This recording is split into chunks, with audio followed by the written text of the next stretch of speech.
The dormitory has exploded. As Moo opened her eyes, only 7 hours remained until the apocalypse. All 4 sisters in the dorm were dressed as early cannon fodder. What's worse, the next calamity awaited each one of them, serving merely as tools to escalate the romance between the male and female leads. Moo. Architecture. I've finished reading the original book, so rest assured. Sisters, let's get to work. Our goal is to topple the leads and seize all their opportunities, surviving until the grand finale. Yijia, veterinary medicine tools? Isn't that tantamount to scattering the ashes of the leads? Tanglian, music. Who dares to touch my sisters? First, they'll have to reckon with my deadly melody. Su Yu, sculpture. Do we have enough resources? If not, I'll crush the leads into dust for recycling. With powers of space, healing, spirit, and object control combined, they possessed extraordinary abilities. Even more astonishing, their university dormitory had joined the fray.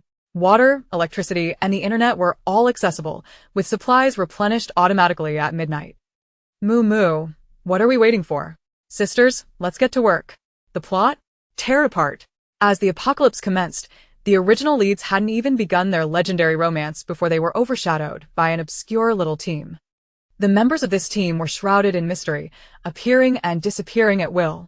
They had resources in abundance, collaborating so seamlessly that it sent shivers down the spine. Wherever they passed, zombies wailed and mutated plants trembled. Various influential figures. What's the origin of this team? Moo's quartet. Don't ask, just know we're acting on behalf of justice. Chapter 1. Transformed into cannon fodder, with only 7 hours left. So, pig farm, cow farm, sheep farm, or a pet hospital? Yijia sprawled across the bed, her voice loud and clear. After 5 years of studying veterinary medicine, I'm destined to serve the second senior brother and the bull demon king? I might as well go to a pet hospital, which is open 24/7 and always responsive. Tanglian, lying on the opposite bed, lazily chimed in, go to the pig farm. As soon as Jia arrives, the sows will be high-yielding. Shut up, Tanglian. Stop worrying. Moo adjusted her glasses. Come over and see. I've unearthed a magnificent book, a shocking electronic defense, so toxic it made my eyes spin. On her phone screen was a book titled Love in the Apocalypse, the heartless CEO's pampered pet in the end times. Wow, isn't this the bathroom reading you mentioned a couple of days ago? Yijia shot up, peering over Moo's shoulder. This title is so cheesy it makes my toes curl. Not just cheesy, but toxic, Moo replied flatly, sharing the link in their group chat. Come, let's all suffer together in this spiritual pollution. A few notifications chimed as the other 3 phones lit up. Tang Lian opened the link, took one glance, and screamed, help. The female lead, by Weiwei, trips over flat ground, and her words can squash flies from 2 miles away. And that male lead, Lu Yan, acts like he's seriously ill, casually saying, woman, you have captured my attention. I'm truly at my wit's end. Damn. Yijia suddenly shouted, her grip tightening on her phone. There's a cannon fodder character named Yijia too. She dies to save that white lotus, pushed out by the male lead to be fed to wolves. And they call it dying for a worthy cause. What the heck? Am I a living bodhisattva, sacrificing myself to feed beasts? Frustrated, she pounded her pillow. Calm down. Let's see this. Tang Lian's voice was weak, surrounded by zombie tides. Tang Lian was used as bait, performing a live concert for the zombies, ultimately devoured until nothing remained, becoming the background music for the lead's legendary romance. She yanked off her headphones, indignantly protesting. This script is utterly pathetic. An insult. It's the ultimate affront to my artistry. In the corner, Su Yu, who had been silent, timidly raised her phone. What about me?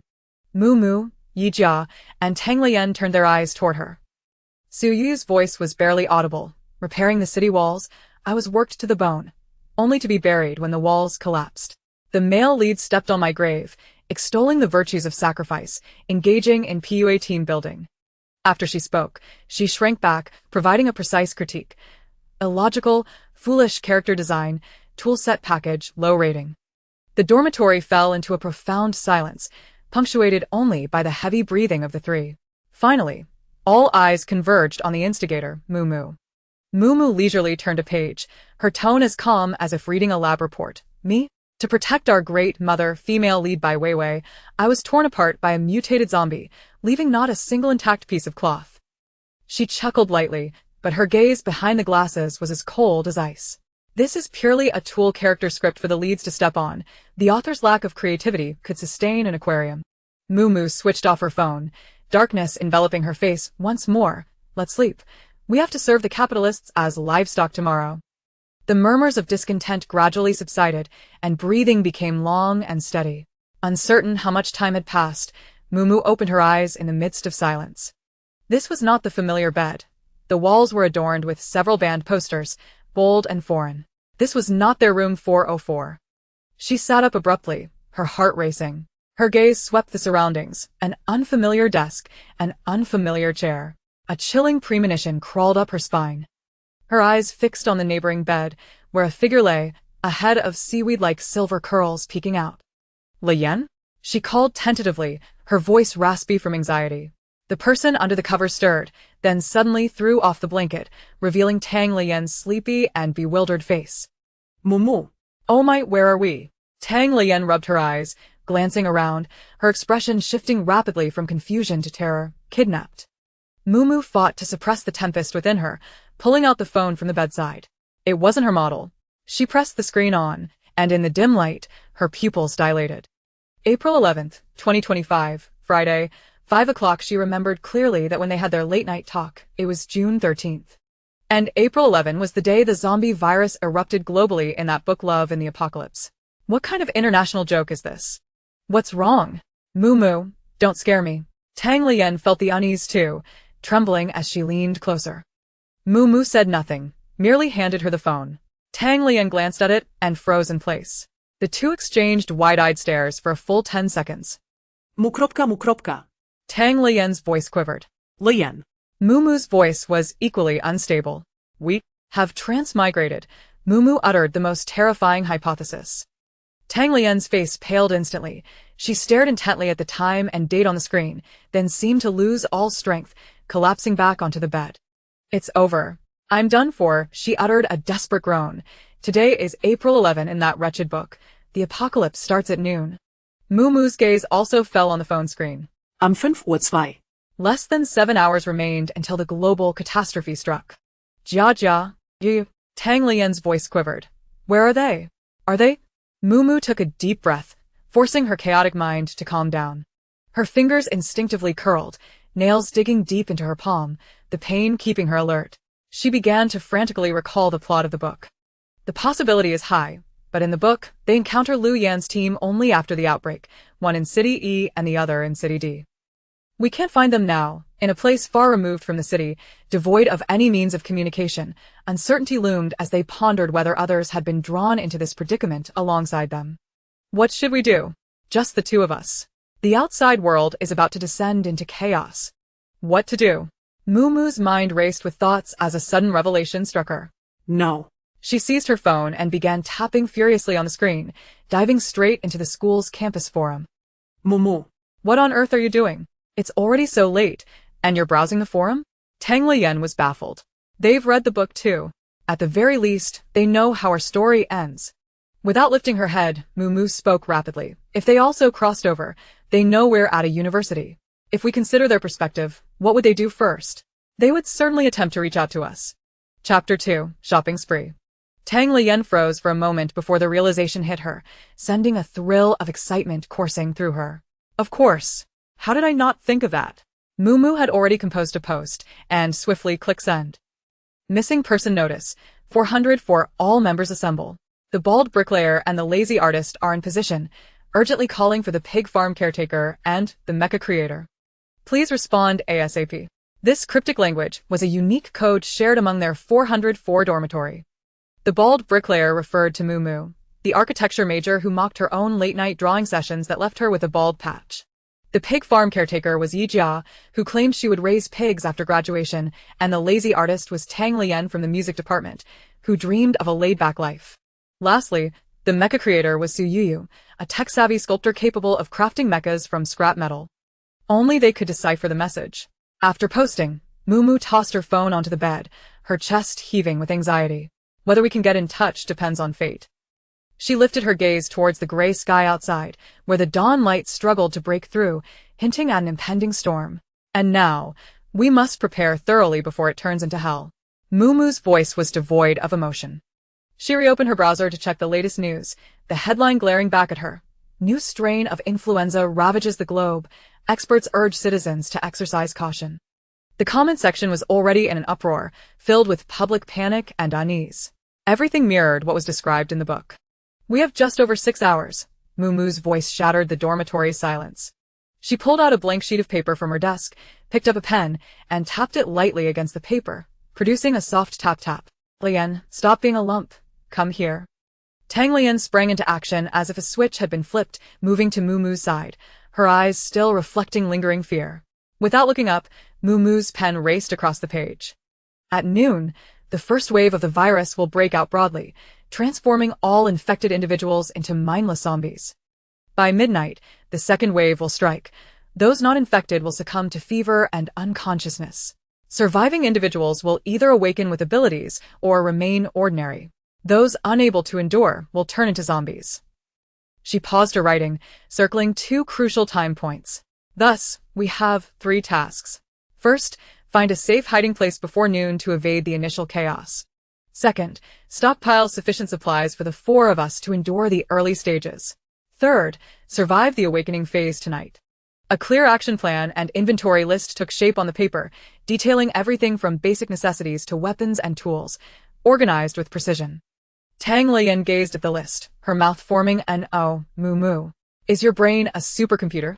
Stop joking, Mumu pushed the paper toward her. Take a photo and memorize it. We cannot afford to waste time. Tang Lian eagerly nodded, snapping a photo and tucking the paper into her pocket, just as Mumu's phone erupted with notifications. It was a private message from the campus forum.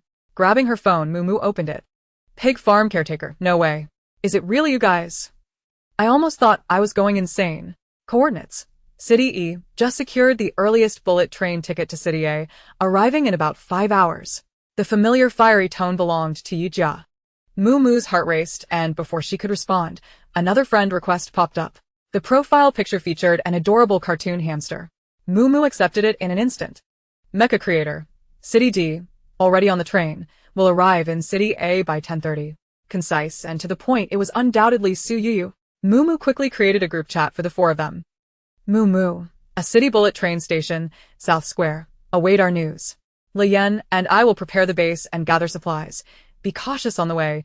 Steer clear of anyone who appears unwell or shows cold symptoms. Tang Lian. Aw, sisters, I miss you so much. Hurry up, crying tiger emoji. Yijia, got it. Mumu, you are my hero. I adore your strategic prowess. Yuyu, don't worry, I'll be there soon. Su Yuyu. Okay, understood. Hamster with hands emoji. Mumu turned off her phone and looked at Tang Lian, both their eyes ignited with a fierce will to survive. Let's split up. Her fingers swiftly maneuvered on the phone's map, not bothering to look up. There's a villa district near the South Square of the bullet train station. It's secluded with fewer people. I'll book a homestay and send the password and address in the group. Understood. Tang Lian quickly resumed her focused demeanor, pulling out her phone to access the car rental app. Procurement mode. Activate. We need something substantial, the kind that can fit a lot in the trunk. She promptly ordered 2 large black SUVs for self-service pickup just 2 intersections away from the campus. Once we have the cars, you head to the supermarket and convenience store, focusing on instant meals, bottled water, and high-calorie snacks. Get as much as possible. I'll go to the pharmacy and hardware outdoor supply stores. Mumu adustet her glass. Antibiotics, bandages, pain relievers. And I need to acquire some handy tools. Got it. The 2 exchanged a determined glance and wasted no time in taking action. Mumu pushed open the door to the first 24-hour pharmacy, where several people were already lined up, buying masks and cold medicine, all wearing worried expressions. My friend is heading to the mountains for volunteer teaching and needs some common medications, Mumu said, her tone calm as she addressed the staff. 10 minutes later, her shopping bag was filled with amoxicillin, ibuprofen, band-aids, medical alcohol, gauze, and tourniquets. She had already visited 3 pharmacies, using different excuses each time. My elderly family member requires regular medications. My company is organizing outdoor activities and needs a medical kit. Each rationale was plausible. While she didn't buy much at each store, collectively, her supplies amounted to a small-scale medical station. Without pause, she navigated to the hardware market.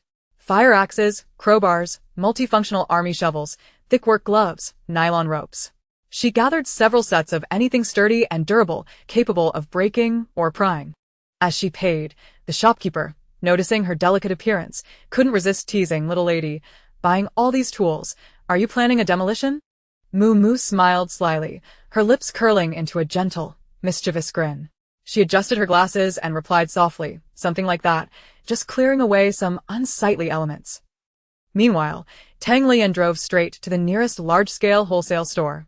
The store was bustling with activity, the atmosphere charged with a subtle tension as many shoppers' carts overflowed with food and daily necessities. Chapter 3. The gathering of the 404 girl group. Her shopping method can only be described as straightforward and ruthless. Bottled water, entire cases. Compressed biscuits, entire cases. Self-heating hot pots, entire cases. Chocolates. Beef jerky, energy bars.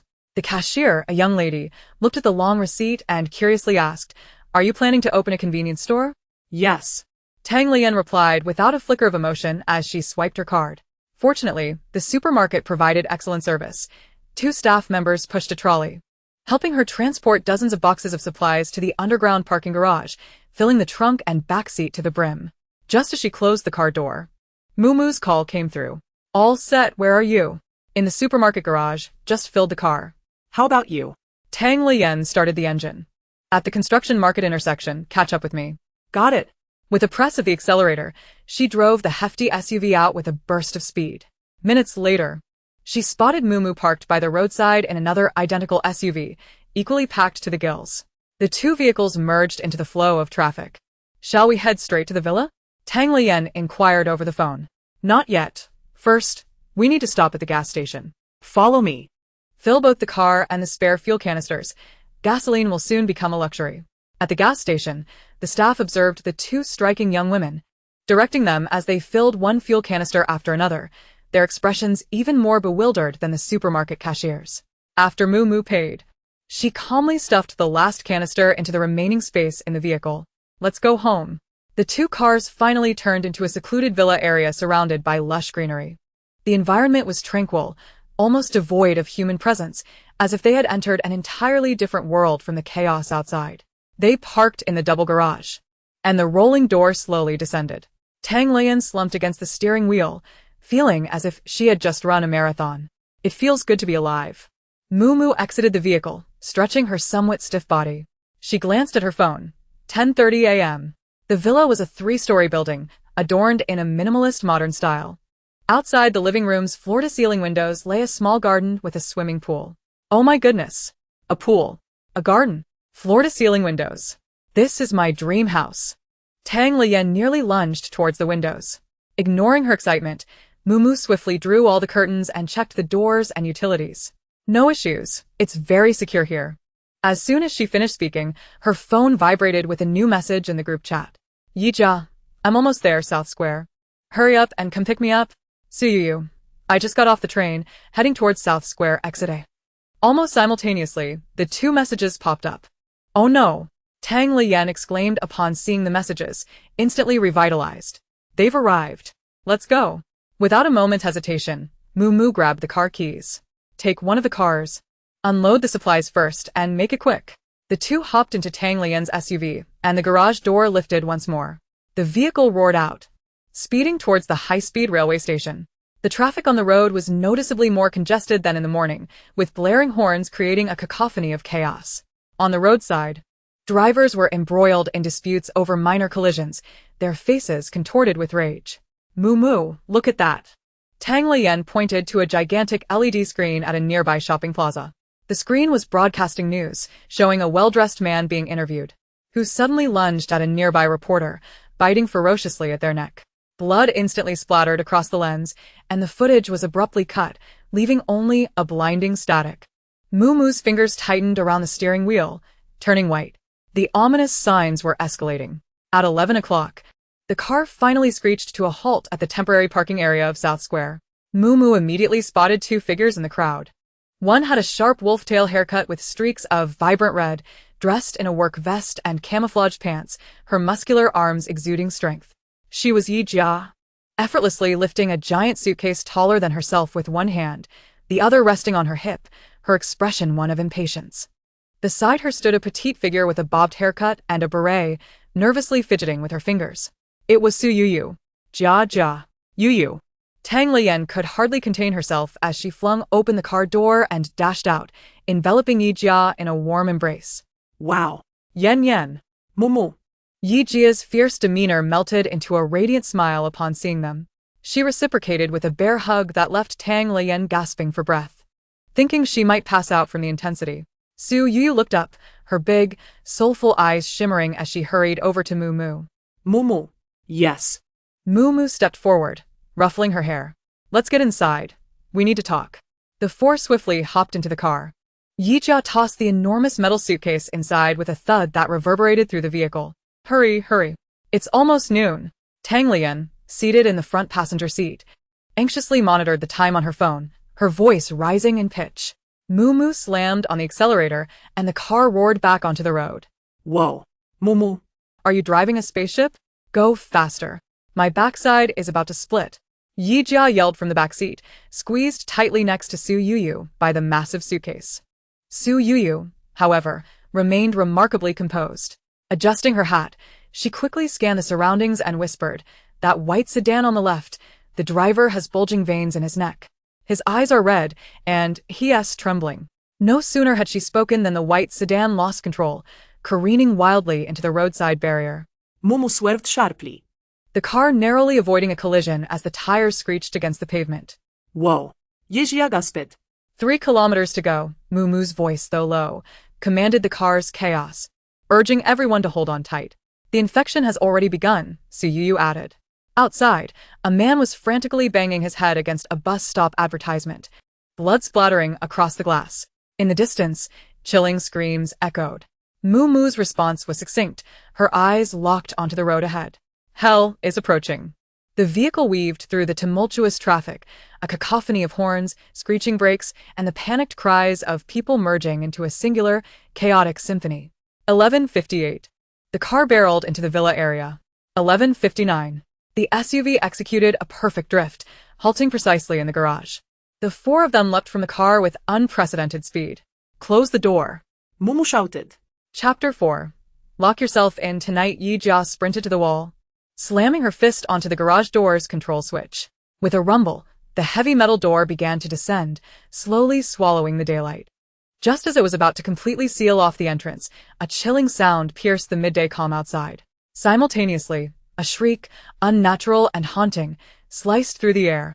Followed by a second, a third, an avalanche of screams, wails, the shattering of glass, and the blaring of car alarms echoed from all directions. With a final clang, the rolling door sealed shut, isolating the world beyond. The garage was enveloped in darkness, leaving only the rapid heartbeats and heavy breaths of the four girls. With a snap, Yi Jia switched on the overhead lights, casting a stark, pale illumination that rendered their faces ashen. Did we survive? Tang Lian broke the silence, her voice trembling and teetering on the edge of tears as she rushed to embrace Mumu. Watch your language. Yi Jia cursed, joining them, wrapping her arms around the four in a tight embrace. Goodness, I thought we were done for. Her voice resonated with a deep timbre, yet was tinged with a sense of gratitude for having survived. Su Yuyu buried her face in Tang Lian's curly hair, her petite frame trembling slightly. But she nonetheless embraced everyone tightly. After a brief outpouring of emotion, Mumu gently patted Tang Lian's back. Welcome to the new world, sisters, she said, her tone still steady, as if she were not the same person who had been racing on the road moments before. Now, let's assess our supplies and familiarize ourselves with our surroundings. We have a tough battle ahead. Yes, let's get to work. Yi Jia eklimet, dipping her face. Quickly reverting to her feisty self, she threw open the car door, shouldering a box of bottled water and striding toward the living room. Su Yuyu silently followed suit, her small frame exhibiting surprising strength as she hoisted 3 heavy self-heating hot pot boxes at once. The 4 of them worked in unison, transferring the contents of 2 SUVs into the spacious living room like a well-oiled assembly line. Bottled water, instant noodles, self-heating meals, canned goods, and compressed biscuits piled up into a small mountain. On the other side lay medical supplies, bandages, fire axes, entrenching tools, gleaming with a cold metallic sheen. Goodness gracious. Mumu Lian, have you two just cleared out a supermarket? Yi Jia exclaimed, her eyes wide with disbelief. Basic skills, don't underestimate us, Tang Liyan replied, tossing her silver waves with a sense of pride, striking what she believed to be a heroic pose. Jia, open the box and inspect your treasures. Mumu gestured towards Yi Jia's enormous metal case. With a flourish, Yi Jia opened the box, revealing it stuffed to the brim. She began to pull out items one by one like a magician revealing their tricks. Here as some mental nourishment, rescue supplies of snail noodles, spicy strips, and soda for the couch potato. She triumphantly displayed several large bags of high-protein dog food, meeting the scrutinizing gazes of her companions. Don't look at me like that. It's chicken-flavored and packed with protein. It could save lives in an emergency. Tang Liyan quietly stepped back, muttering, I'd rather starve than eat dog food. Lastly, Yi Jia produced a professional veterinary emergency kit, divided into numerous compartments, filled with syringes, sutures, small splints, plaster bandages, and a complete set of gleaming stainless steel veterinary dental tools. Look, this is my livelihood, she exclaimed, holding up a hefty dental extractor used for large animals, grinning fiercely.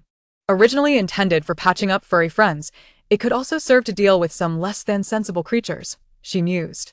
On the other side, Suyu opened her backpack, revealing an array of precision screwdrivers, mini drills, soldering irons, solar charging panels, hand-cranked radios, and a collection of circuit board components. From the bottom, she retrieved a few cans of meat and some compressed biscuits, placing them quietly atop the pile of supplies. I only managed to bring these, she murmured, a hint of embarrassment in her voice. Fool, what you brought is truly the real treasure, Mumu declared, pulling out the solar charging panel and placing it solemnly on the coffee table. In this apocalypse, electricity is invaluable. You are our Prometheus. Su Yuyu's eyes sparkled with recognition as she nodded vigorously, then produced 4 different flavors of Snickers bars from her coat pocket, handing one to each person to boost their energy. All right, let us eat, Mumu said, retrieving 4 self-heating hot pots from the pile. Soon, the coffee table was laden with steaming food. The aroma of spicy beef hot pot felt extraordinarily indulgent on the first day of the apocalypse. The 4 gathered around, eating ravenously. Yi Jia was the first to finish, letting out a satisfied burp. I feel alive. Mumu put down her chopsticks, delicately dabbing her mouth with a napkin. Now that we're full, let's convene. She surveyed her sisters. First and foremost, we must clarify one thing. We are not the inexplicably doomed cannon fodder from the books. Exactly. Whoever wants to be cannon fodder can do so willingly. If I'm going to die, I'll be the leading lady. Yejia slamet her taich, kursing fierse. Our greatest advantage is that we know the plot, Mumu continued, her fingers tapping on the cold floor. Lu Yan and Bai Weiwei, that pair of talents, should be in the city center at this moment, one playing the bad cop, and the other the good cop, starting to manipulate the first batch of survivors and forming their own cannon fodder brigade. Tang Liyan grimaced, her face contorted in disgust. Don't even mention those two. I almost lost my lunch over the hot pot. The crucial point, Mumu's tone grew serious, is that at midnight tonight, the second wave of infection will occur, along with the awakening of abilities. The living room fell into an immediate silence. In the book, we 4 are ordinary people without abilities. Mumu adjusted her glasses. However, our very existence in this narrative is the greatest glitch. Fate has provided us with a script, but it has not dictated that we cannot tear it apart. We cannot gamble, nor can we afford to. You mean? Yi Jia's expression turned grave. We could either become zombies or awaken our abilities. She stood, gazing at the several rooms on the second floor of the villa. Therefore, we must separate tonight. This villa has 5 bedrooms. Each of us will take one and lock ourselves inside. Separate? Tang Liyan hesitated, instinctively grasping Su Yuyu's hand. Yes, Mumu's tone was unwavering. Chapter 5, Awakening. Listen to me. We do not know whether we will endure high fevers, nor do we know what will happen if we do not survive. If any of us tragically turns into a zombie, this measure will ensure the absolute safety of the others. The living room was enveloped in silence. This proposal was calm yet brutal, yet it was the most prudent course of action at present. I have no objections. Yi Jia was the first to voice her agreement. Looking at Mumu. Let us do as you say, but just so you know, if I turn, don't hold back. I have no objections either. Tang Liyan bit her lip and nodded. But if I do turn, could you play Ode to Joy before taking action? I prefer the 1996 version by the Berlin Philharmonic for a touch of ceremony. Su Yu quietly retrieved several coils of rope from her toolbox, beginning to weave a complex knot. This can be tied to the wrist. If one becomes a zombie, their strength will increase, and as they struggle, this knot will tighten. She demonstrated while softly explaining. Mumu watched them, a wave of warmth swelling in her heart. These were her sisters, unwaveringly trusting one another even in the most absurd and desperate of circumstances. All right, she inhaled deeply. We will commence our actions at 11 o'clock. Before that, let us take hot showers and change into clean clothes. No matter what happens tonight, we shall face it with dignity. Yijia took a deep breath and stood up first. Let us do it. I want to see whether the virus is stronger or if my life is tougher. Mumu assigned the rooms and quickly scribbled something down on paper. This is how the four of us die in the book and the timeline, along with the significant opportunities Lu Yen and Bai Weiwei will encounter early on. She handed the paper to them. Remember this. These will be ours from now on. With just a few hours until midnight, the four wasted no time, starting the final fortification of the villa. They barricaded the ground floor windows and doors with furniture, bound the staircase railings and heavy objects together with nylon rope, and set up several simple tripwire traps. As the clock struck 11, everything was ready. The four stood in the corridor on the second floor, the atmosphere stifling.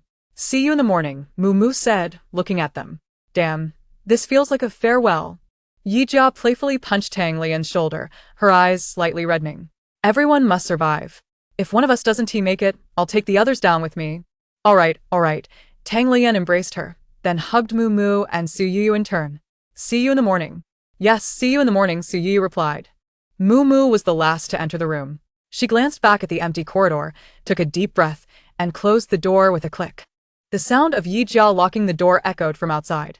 In that moment, the world was reduced to the solitary rhythm of her heartbeat. Leaning against the door, she slowly sank to the floor, tying the knot that Su Yu had woven around her wrist. Time passed, but she was roused from her daze by a piercing pain. A fever raged within her veins like molten lava, scorching every nerve ending. Her consciousness floated in a chaotic darkness, where a multitude of disordered images erupted in her mind. She witnessed Yijia being ruthlessly thrust towards the mutated wolf pack by Lu Yen, saw Tang Lian used as bait, torn apart in despair, perceived Su Yu buried under a collapsing boulder. Ultimately, she beheld herself, gravely injured while defending the glorious White Lotus. With Lu Yan's cold words declaring her worthless and Weiwei's hypocritical tears being the last images before she was devoured by zombies. No, this cannot be their fate. Mumu abruptly opened her eyes, drenched in cold sweat. She gasped for air, her throat parched as if ablaze. A peculiar scene unfolded. The world around her seemed to refresh. Every floating speck of dust in the air and every minute crack in the walls came into sharp focus. Just then, Yijia's distinctive voice resonated from the corridor, trembling with urgency. Is everyone alive? If so, make a sound. The corridor fell into a deathly silence, broken only by Yijia's heavy breathing. Each second felt like a century. I'm here. Mumu's hoarse response shattered the suffocating silence. She sprang to her feet, untied the knot from her wrist, and hurried to the door, unlocking it. As the door swung open, Yijia's anxious face was thrust forward, her eyes red-rimmed as she scrutinized Mumu for any signs of injury, finally breathing a sigh of relief. Thank goodness. You look so pale, like you just crawled out of a grave. Tang Lian and Su Yu peeked out from their respective rooms, and the four of them met in the corridor. Words were unnecessary as they embraced tightly. You scared me to death, Tang Lian exclaimed with a quiver in her voice. When I was burning with fever, I thought I was turning into a grilled chicken. I'm fine, Su Yu replied, pulling her sisters closer. All right, we're all alive, and that's a great blessing. Mumu patted their backs, leading them down to the living room. The space was in disarray, remnants of their fortification efforts from the previous day. Let us celebrate with a can of food, Yijia suggested, reaching for the supplies. But Mumu stopped her. Wait. Mumu surveyed the room with a serious expression. Have you felt anything unusual? Tang Lian furrowed her brow, listening intently, her expression turning peculiar. Yes. I can hear so many sounds. The wind, dripping water, and something scratching the wall in the neighboring block, like nails scraping against concrete. She covered her ears, overwhelmed by the noise. Yijia and Su Yu exchanged glances. Hearing nothing, I think I feel a bit off too, Mumu said, opening her palm. She closed her eyes, a mystical sensation appearing in her mind, as if an empty cube materialized there. Instinctively, she focused on an apple on the coffee table, silently uttering a word. Collect. In the next moment, the vibrant red apple vanished before the astonished eyes of the three. What the? Yi Jia exclaimed, her eyes nearly popping out. Are you doing magic? Mumu opened her palm again, willing it with her mind. The apple reappeared in her hand, even exuding a hint of spatial coolness. It's space, Mumu said, her voice laced with incredulous delight. Approximately 15 square meters, 3 meters high. My goodness! A mobile warehouse. Then Leon exclaimed, rushing to pinch Mumu's cheeks. Mumu. You are my goddess. Chapter 6. Warm up suddenly. A fruit knife soared from the table, slicing through the air in a silver arc before hovering steadily in front of Su Yuyu, its tip pointing towards the ceiling. Su Yuyu was startled, her face paling as she waved her hands, as if the knife were an assassin. No, it's not me. It's doing this on its own. Before she could finish, a can of cola also wobbled into the air, awkwardly spinning before her. Mumu approached, gently resting a hand on her shoulder. Don't be afraid. This is your power. Try to feel it, then let it drop. Su Yuyu bit her lip nervously, staring at the can of cola. After a few moments, both the cola and the fruit knife plopped back onto the table. You can control objects. Amazing, Yuyu. Yi Jia eklaymet, slapping her taich. From now on, we'll be fairies flying with swords. The living room erupted in cheers of relief. With Mumu possessing space, logistics were no longer a concern. Tang Lian had heightened perception, serving as the team's early warning radar. Su Yuyu could control objects, making her a surprise attacker. All eyes eventually turned to Yi Jia. Jia, what about you? What did you awaken? Are you super strong? Or as fast as lightning? Tang Lian asked eagerly. Yi Jia simile falteret. She had been attuned to her body since earlier, but aside from a bit of hunger, she felt nothing. Doubtful, she concentrated on an empty can, staring at it for a while, yet it remained immobile. Frustrated, she tugged at her fiery red wolf tail hair, clenched her fists, thumped her chest, and even jumped in place. Nothing's happening. Her voice betrayed a disappointment she hadn't realized. Isn't it just a bit stronger? But I was already strong. To prove her point, she dashed over to the pile of supplies, took a deep breath, and hoisted a 50-pound bag of rice, deliberately rocking it a couple of times. Her well-defined muscles clearly visible. See? Does this count? Tang Lian and Su Yuyu fell silent. This amount of strength was merely routine for Yi Jia before the apocalypse. Ahem. Yi Jia set the rice down, forcing a smile, brushing off the dust. It's fine. Whether I have powers or not, I'm still the toughest. Her bravado was undermined by a fleeting glimmer of dejection in her eyes. Mumu observed, choosing not to confront her feelings. She approached Yi Jia, patting her shoulder. Indeed. Jia's fists will always be our strongest weapon. Exactly. Tang Lian quickly chimed in to console her. Perhaps you awakened the king of beasts, waiting to face mutated creatures. Su Yuyu silently offered a Snickers bar. Here, have something to eat. As Yi Jia looked at the concerned faces of her sisters, her frustration dissipated significantly. She accepted the Snickers bar, tearing it open with determination. Even without powers, I can still crush a zombie-esque skull with these fists. Mumu smiled and walked to the floor-to-ceiling window, carefully pulling back a corner of the curtain. The morning sunlight flooded in but failed to dispel the silence enveloping the villa. Outside lay devastation. In the neighbor's garden, a partially torn corpse lay sprawled on the lawn. While not far away, a man in pajamas wandered aimlessly, his movements stiff and his complexion ashen. Ugh. Encountering such ghastly sights first thing in the morning really kills the appetite, Yi Jia grimaced, cracking her knuckles. Perfect, I'll use it to sharpen my axe. Yen. Can you listen and tell us how many are nearby? Mumu's voice was soft yet commanded everyone's attention. Tang Lian closed her eyes, her silver hair cascading down the side of her face as her overly sensitive hearing filtered the surrounding noise. That individual was approaching us slowly. From the second floor of the third villa on the left, there was a sound of weeping, heavy and oppressive. Further away, the sound of a car colliding with the wall echoed. In the vicinity of our villa, there was only one living presence, the rest were lifeless. Mumu stood by the window for a glance. The man dressed in pajamas was making his way outside their villa's garden, his grayish-white eyes moving vacantly. Shall we warm up? Mumu turned back to look at the eager Yi Jia. Absolutely. My bones are almost rusting, Yi Jia declared, seizing the gleaming fire axe she had polished, resting it on her shoulder. Yuyo, this is a rare opportunity. Test your limits with distance and weight control. Mumu glanced at Su Yuyo. Su Yuyo nodded, her face taut as she silently retrieved a few steel balls from the toolbox, clenching them in her palm. The plan was simple. Mumu swiftly sketched a rough diagram on the living room floor. Yuyo was to provide remote harassment and control, disrupting its movements, while Yi Jia would lead the attack, and I, along with Lian, would support from the rear. Understood. Good. The garage's rolling door hummed as Mumu raised it to create a half-person high gap. Yuyo, you go first, Mumu's voice was low. Su Yuyo crouched behind the door gap, her face tense as she opened her palm, the cold steel balls resting quietly. In the next moment, one steel ball silently levitated, as if launched by an invisible slingshot, swiftly striking the zombie's knee with precision. A dull thud resonated. The zombie merely staggered momentarily, its movements unimpeded as it continued to shuffle closer, emitting a raspy sound from its throat. This won't do. The force is too weak, Su Yuyo frowned, launching another steel ball that hit the zombie's temple. The zombie's head tilted, but that was all. I'll do it. Yi Jia, impatient, streç et her shoulders. The axe blade glinting ominously in the light. Don't rush, Mumu restrained her. Yuyo, try using a stone from the garden. Not that. Closing her eyes and focusing intently, a fist-sized pebble in the garden suddenly trembled, then soared through the air, crashing down on the back of the zombie's head. Bang! This strike had considerable force, causing the zombie to topple forward, landing face-first in the grass. Well done. Dan Lian withstay. The zombie struggled to rise.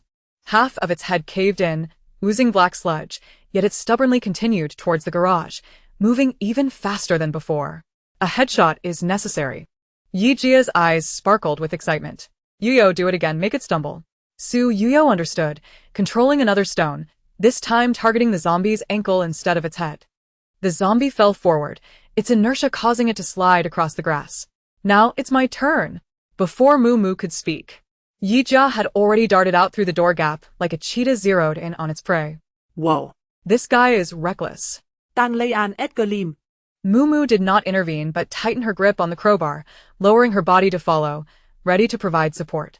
Yi Jia moved swiftly, reaching the zombie in just a few steps. The zombie, sluggishly extending its decayed claws, was met with Yi Jia's sudden low crouch as her fire axe swung upward, carving a brutal arc crack. The sound of bone breaking echoed as the zombie's entire arm was severed, black blood splattering onto the grass. Without waiting for the zombie to react, Yi Jia delivered a fierce side kick to its chest, knocking it to the ground, then raised her fire axe high, aiming for its head, and brought it down with force. Splatter. The sound was akin to a heavy hammer smashing a watermelon. Viscous black-red liquid splashed over Yi Jia, mingling with a nauseating stench. All done. Yi Jia flicked the filth off her axe, flashing a brilliant yet fierce smile. That was just a warm-up. As she turned, Tang Lian's urgent warning cut through the air. Watch out. Jia Jia. To your right, in the corner. Yi Jia's heart sank, and she whipped around to see a zombie, clad in a delivery uniform, silently lunging from behind a tall shrub, moving in an eerie posture and twice as fast. It's south too close. Yi Jia had just exerted herself and was unable to retreat in time. Mumu's heart raced as she prepared to rush out, but a dark shadow darted out faster than her. It was a scruffy black wildcat, springing from an unseen corner like a flash of lightning, pouncing on the delivery zombie's face. Meow. A piercing scream erupted as the wildcat's claws shredded the zombie's eyeball. The delivery zombie momentarily froze, letting out a roar. In that fleeting second of hesitation, Yi Jia's eyes glimmered with ferocity. Instead of retreating, she advanced, sidestepping the zombie's lunge, lowering her body as she swung the fire axe upward at a sharp angle, driving it into the zombie's jaw. Crack. The sound of shattered bone echoed. Yi Jia twisted her wrist fiercely, the axe blade tearing through the zombie's brainstem. The delivery zombie collapsed lifeless. The wildcat gracefully landed, licked its paw, and cast a wary glance at Yi Jia with its golden slit-like eyes before swiftly disappearing into the bushes. All of this transpired in the blink of an eye. Wow. Yi Jia gasped, leaning on her axe, her chest heaving, taking a moment to catch her breath. The earlier thrill had left her back drenched in cold sweat. She pried the zombies head open with her axe, revealing a dull, grayish crystal the size of a fingernail rolling out. The zombies' words had not deceived her. There truly was a crystal core. Tang Lian and Su Yuyo approached, their faces still pale with fear. Jia, are you alright? You scared me to death. Jia shook her head, stretching her shoulders. I am fine, exhilarating. Why did that cat help you? Su Yuyo whispered, pointing to the bushes. Your ability. Mumu's gaze fell on Yijia, made to be connected to animals. What do you mean? Yijia was taken aback. Reflecting on it, she realized how fortuitous the wildcat-esque appearance had been, as if it had received some sort of directive. Could it be related to animals? So, my superpower is like being the zookeeper of a zoo? Yijia frowned, a look of disdain crossing her face. What use is that? Am I supposed to hold a pre-battle briefing with nearby cats and dogs before a fight? Tang Lian leaned in, her eyes sparkling as she circled Yijia. I get it, a human-shaped catnip. The darling of the animal kingdom. Jia, your ability is so shoujo manga. Get lost. Jia's checks flushed. Unsure whether from anger or embarrassment, as she feigned a kick. Though she verbally dismissed it, a hollow feeling lingered within her. Space control, object manipulation, super auditory perception. Any of those sound far more impressive than this. This ability is quite formidable, Mumu interjected, her voice low yet instantly capturing everyone's attention. In the apocalypse, the most dangerous threats, aside from zombies, lie within human hearts. But animals are different. They are more instinctive and loyal. Mumu paused, guiding them gently. Imagine if you had a flock of mutated birds serving as your eyes, scouting from the skies. Or a pack of sensitive mutant dogs and rats aiding you in exploring ruins for supplies. You would be a mobile intelligence unit, a living biological radar. That is far more terrifying than any weapon. Yijia's eyes began to light up gradually. Yes. How come I didn't think of that? Reconnaissance, tracking, vigilance. Tang Lian's playful demeanor faded as she added seriously, moreover. In the later parts of the book, those swarms of mutated beasts are the most terrifying.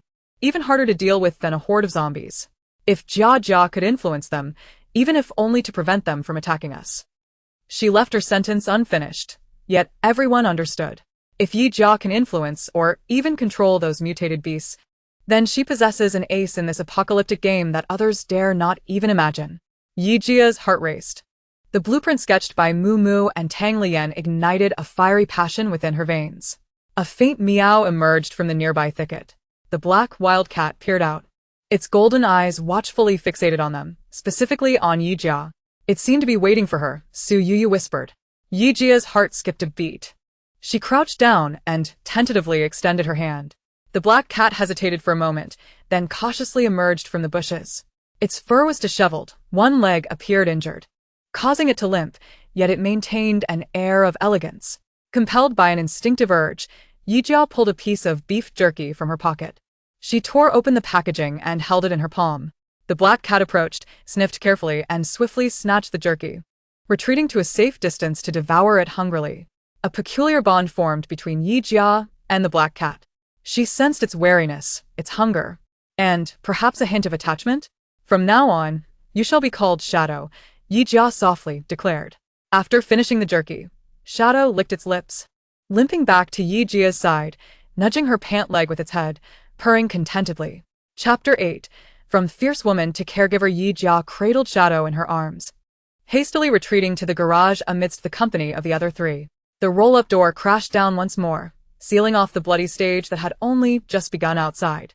Tang Lian recoiled, covering her nose and stepping back 3 paces, her face contorted in disgust. Jia, you smell like a truckload of rotting eggs and stinky tofu. It's overwhelming. Yijia glanced down, realizing she was splattered with dark red goo and bits of flesh, an indescribable stench wafting upwards. She shuddered in revulsion. A weak meow drew her attention back. Shadow was curled up in her arms, diligently licking its injured hind leg. Yijia's heart softened in an instant. She threw the fire axe to the ground and carefully cradled the little black cat, the earlier aura of menace dissipating entirely. Hold still, little one. Let me take a look, she spoke in a gentle tone, fearful of disturbing her newly appointed companion. Sitting cross-legged, she placed Shadow on her lap and called out to Mumu, Mumu, time for my old profession. Fetch the veterinary first aid kit, saline solution, and clean gauze. Got it, Moo waved her hand, and a professional metal first aid kit along with a complete array of medical supplies appeared on the living room floor as if conjured from thin air. Yijia opened the box, her movements immediately taking on a practiced precision. She carefully rinsed the wound with saline, causing Shadow to tremble in pain, a whimper escaping its throat, yet it refrained from extending its claws. There, it won't hurt for long. It will be all right, Yijia comforted with deft hands. Her gaze focused and tender. Cleaning, disinfecting, applying medication, and bandaging, she completed the process with fluid grace, leaving Tang Lian in stunned silence. Jia, you look like a different person compared to when you were chopping zombies earlier. Of course, this is my little one. That was a wretched monster. How can they be the same? Yijia retorted, "Srać Shadow's-chin." Shadow closed its eyes in bliss, purring in satisfaction and fully committing to its new caretaker. Suyu quietly brought over a small bowl of fresh water and opened a can of tuna, placing it nearby. Tang Lian contributed her jacket, spreading it on the floor as a makeshift bed for Shadow. Yijia gently placed Shadow onto the jacket, and the little creature immediately buried its head in the food. After tending to the cat, Yijia became acutely aware of her own odor, prompting a wave of nausea. I can't stand it. I need to take a shower, or I'll end up smelling like a zombie myself. She dashed up the stairs like a whirlwind. In the living room, the three girls gathered around the ravenous black cat, their taut nerves finally experiencing a moment of relief. The immediate crisis had passed, yet we cannot merely hide like tortoises, Moo remarked, gazing out the window, where not a hint of vitality penetrated the drawn curtains. We must ascertain what the outside world has become. Her words cast a heavy atmosphere once more. Moo approached the television and pressed the power button. Static flickered for a few seconds before a scene emerged. Every channel was broadcasting the same urgent news. On screen was a haggard host, eyes bloodshot, trembling as he delivered the report. Please remain calm, citizens. Stay indoors, lock your doors and windows, and await rescue. This is not a drill. An unidentified virus is rapidly spreading, causing those infected to lose their sanity and attack all living beings. The scene abruptly shifted to an aerial view of the city, smoke billowing as countless figures chased and tore at one another. Phone. Check online. Tang Lian had already pulled out her phone. The signal was intermittent, but the campus forum was still accessible. The entire page was flooded with blood-red posts pleading for help and SOS messages. Subject: My roommate has gone mad. He bit me. My hand. It hurts. Am I going to die too? Subject: Is anyone forming a team? I'm at the North Gate Snack Street. There are so many people here. I need someone strong. Carpool. Subject: I saw Lu Yan, the one from the Lu group. He's rescuing people at the Central Square. So handsome and reassuring. Upon reading the last post, Tan Lei An Scop. Oh, the male lead aura has activated, already starting to build his reputation. Suyu refreshed the page, and another new post appeared, accompanied by a covert video. In the video, Lu Yan, clad in black combat gear, wielded a saber, cleanly dispatching a zombie that lunged at him. Behind him trailed a dozen terrified survivors. Meanwhile, Bai Weiwei, in her signature white dress, was tenderly bandaging a boy's arm that had been scratched by a zombie. It's my fault, her voice pierced through the static, laced with just the right amount of guilt and fragility. If I hadn't asked you to grab that bottle of water, you wouldn't have been hurt. I'm so sorry. The injured boy looked at her with a heart-wrenching expression, and instead of reproaching her, his face flushed as he comforted her. No, it's not your fault, Weiwei. It was my clumsiness. Lu Yan shot a cold glance at the boy, commanding the bodyguard at his side. He's infected. Take care of it. The boy's expression shifted from gratitude to horror. No. Brother Yan. I'm Fine. I can still. Before he could finish, a stoic bodyguard stepped forward, plunging a knife into his heart. Bai Weiwei screamed in terror, collapsing to the ground, tears streaming down her face. Lu Yan approached, draping his jacket over her shoulders, his tone unmistakably domineering. In this apocalypse, there is no room for useless sympathy. The video abruptly cut off. Tang Lian felt nauseous. I'm going to be sick. What kind of twisted drama are these two and Bai Lianhua putting on? First, they manipulate someone into feeling guilty for their injury. Then watch them get stabbed. What a heartless kill. Moo expressionlessly turned off the video, her eyes behind the lenses as cold as ice. One is building a persona, the other establishing authority. That boy is merely the first expendable pawn in their narrative. Su Yuyu hugged her knees. The acting is exaggerated, and the logic is appalling. 0 stars. Just then, Yijia descended the stairs, now clad in fresh athletic wear, her hair still dripping with water, exuding a sense of rejuvenation. What's with you all? You look as if you've eaten flies. Chapter 9. Snatch his opportunity. Let him experience the harshness of reality. Tang Lian promptly handed over her phone, filled with righteous indignation as she exclaimed, "You've missed a splendid performance. Look." Long Outyen and his White Lotus pendant have begun their collaboration to manipulate the innocent masses. Yi Jia leaned in, and within mere seconds, her expression shifted from curiosity to a grim shade. Disgusting. She snatched the phone back and slammed it onto the coffee table, producing a resounding thud. One a hypocrite. The other a green tea bitch, truly a match made in hell. To kill is one thing, but to break hearts is another. Even the Oscars owe them a golden statuette. Su Yuyu was diligently polishing the steel ball in her hands, not lifting her gaze as she casually added, "Sounds like a mental illness. Perhaps it should be dismantled." Tang Lian fanned the flames, indeed, treating survivors as expendable and still expecting gratitude in return. Yi Jia's furious tirade echoed through the living room, startling the black cat, Shadow, perched on the sofa, which then scampered to her feet, nuzzling against her pant leg, purring in a soothing manner. Instantly, Yi Jia's ire subsided by half. She bent down to scoop Shadow up, stroking its little head, yet her tone remained fierce. "Listen, little one. Remember this. If you see those two on the screen in the future, scratch them. I'll reward you with 10 cans of food for a scratched face." Meow. Shadow's cry was unusually loud, as if affirming its vow. Living under the same sky as such individuals is truly unfortunate. Moo Moo surveyed the cozy living room and calmly stated, "Moreover, we should be on our way." Her words drew the attention of everyone present. Why? Yejia Frovnet. "Isn't it safe here?" "Only temporarily," Moo Moo replied. "This is the suburbs. The initial wave is mild, but the zombies are spreading toward the city outskirts." She pulled back a curtain slightly, and the faint, menacing growl from outside seemed closer than the morning. "Li Yuan, listen." Tang Lian tilted her head to listen for a moment, her expression turning serious. "Indeed, the sounds have multiplied. At least 7 or 8 are approaching our direction." "Yi, what about defenses?" Su Yu glanced at the large floor-to-ceiling window overlooking the garden and shook her head. "The doors can be reinforced, but the glass is a weak point. It cannot hold them back. Eventually the food will run out." Moo Moo released the curtain, adjusted her glasses, and added, "Most crucially, the book mentioned that within a week, the first batch of mutated zombies will appear. At that point, this place will become a beautiful glass coffin." She paused, articulating each word carefully. "Our greatest advantage lies in the script we possess. Rather than waiting passively for Lu Yen to develop and use us as stepping stones, we should take the initiative. Let us snatch it from him." Yi Jia placed Shadow on the ground, delivering a fist to her palm, her eyes ignited with battle spirit. "Let us seize the opportunity from that pair of scoundrels." Tang Lian too shed her lethargy, her eyes sparkling with excitement. "Moo Moo, hurry and tell us. Where shall we make our first move? Let's pull off something grand. We need a plan." Su Yu had already taken out a notebook and pen, ready to jot down notes. Mumu responded. "I recall from the book that Lu Yan established his first large survivor base so swiftly not only due to the henchmen he had nurtured before the apocalypse, but also because of a pivotal turning point." "What turning point?" Tang Lian Lin Nit Lo. Moo Moo pulled out a paper filled with writing from her pocket and spread it on the coffee table. "Do you remember the item I asked you to note?" She pointed at a name on the paper. "The Provincial Bioenergy Research Institute." "The Institute."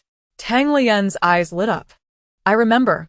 The book stated that Lu Yan and Bai Weiwei obtained a source crystal there. Both their abilities jumped to the 5th tier, allowing them to completely outpace other survivors and embark on Long Outyen's path to dominance. Let us take it." Yi Jia's eyes sparkled with the thrill of the hunt. "Why should all the good fortune be his? I shall ensure he learns today that even the protagonist as Halo cannot shield him from societal consequences." "What lies within the Institute?" Su Yu asked incisively. "A formidable entity." Moo Moo's expression turned grave. "In the underground cold storage of the Institute, there is a mutated experimental subject with a virus that has undergone an unknown evolution, far stronger than ordinary zombies, fast, powerful, and exceedingly difficult to kill." The atmosphere in the living room became palpably tense. Tang Lian suddenly understood. So, Lu Yan used those willing survivors as cannon fodder, sacrificing lives to wear down that monster. Ultimately reaping the benefits? Precisely. Yi Jia cursed. That bastard has never done a decent thing. However, Mumu shifted her gaze to Tang Lian. The book mentioned a detail, that the mutated entity has a weakness. What is it? All three leaned in. The sound. Mumu sighed slowly. When Lu Yan's team besieged it, a metal shield was knocked away, producing an extremely piercing shriek as it scraped along the ground. In that instant, the mutated being exhibited a clear moment of rigidity. Lu Yan noticed, but in his eagerness, he chose the most foolish method, sacrificing lives. As soon as she finished speaking, Tang Lian's eyes curved into a sly, triumphant arc. She snapped her fingers, radiating a confident aura as if proclaiming, "Finally, it's my turn to shine." High-frequency sound waves for interference? Sisters, this falls right into my area of expertise. She crossed her arms, chin held high, her silver curls radiating an air of audacity. As long as I know the precise frequency, I can replicate it. Don't just expect it to freeze. I could turn its brain into a mushy tofu. Now. Even Yi Jia regarded her with newfound respect.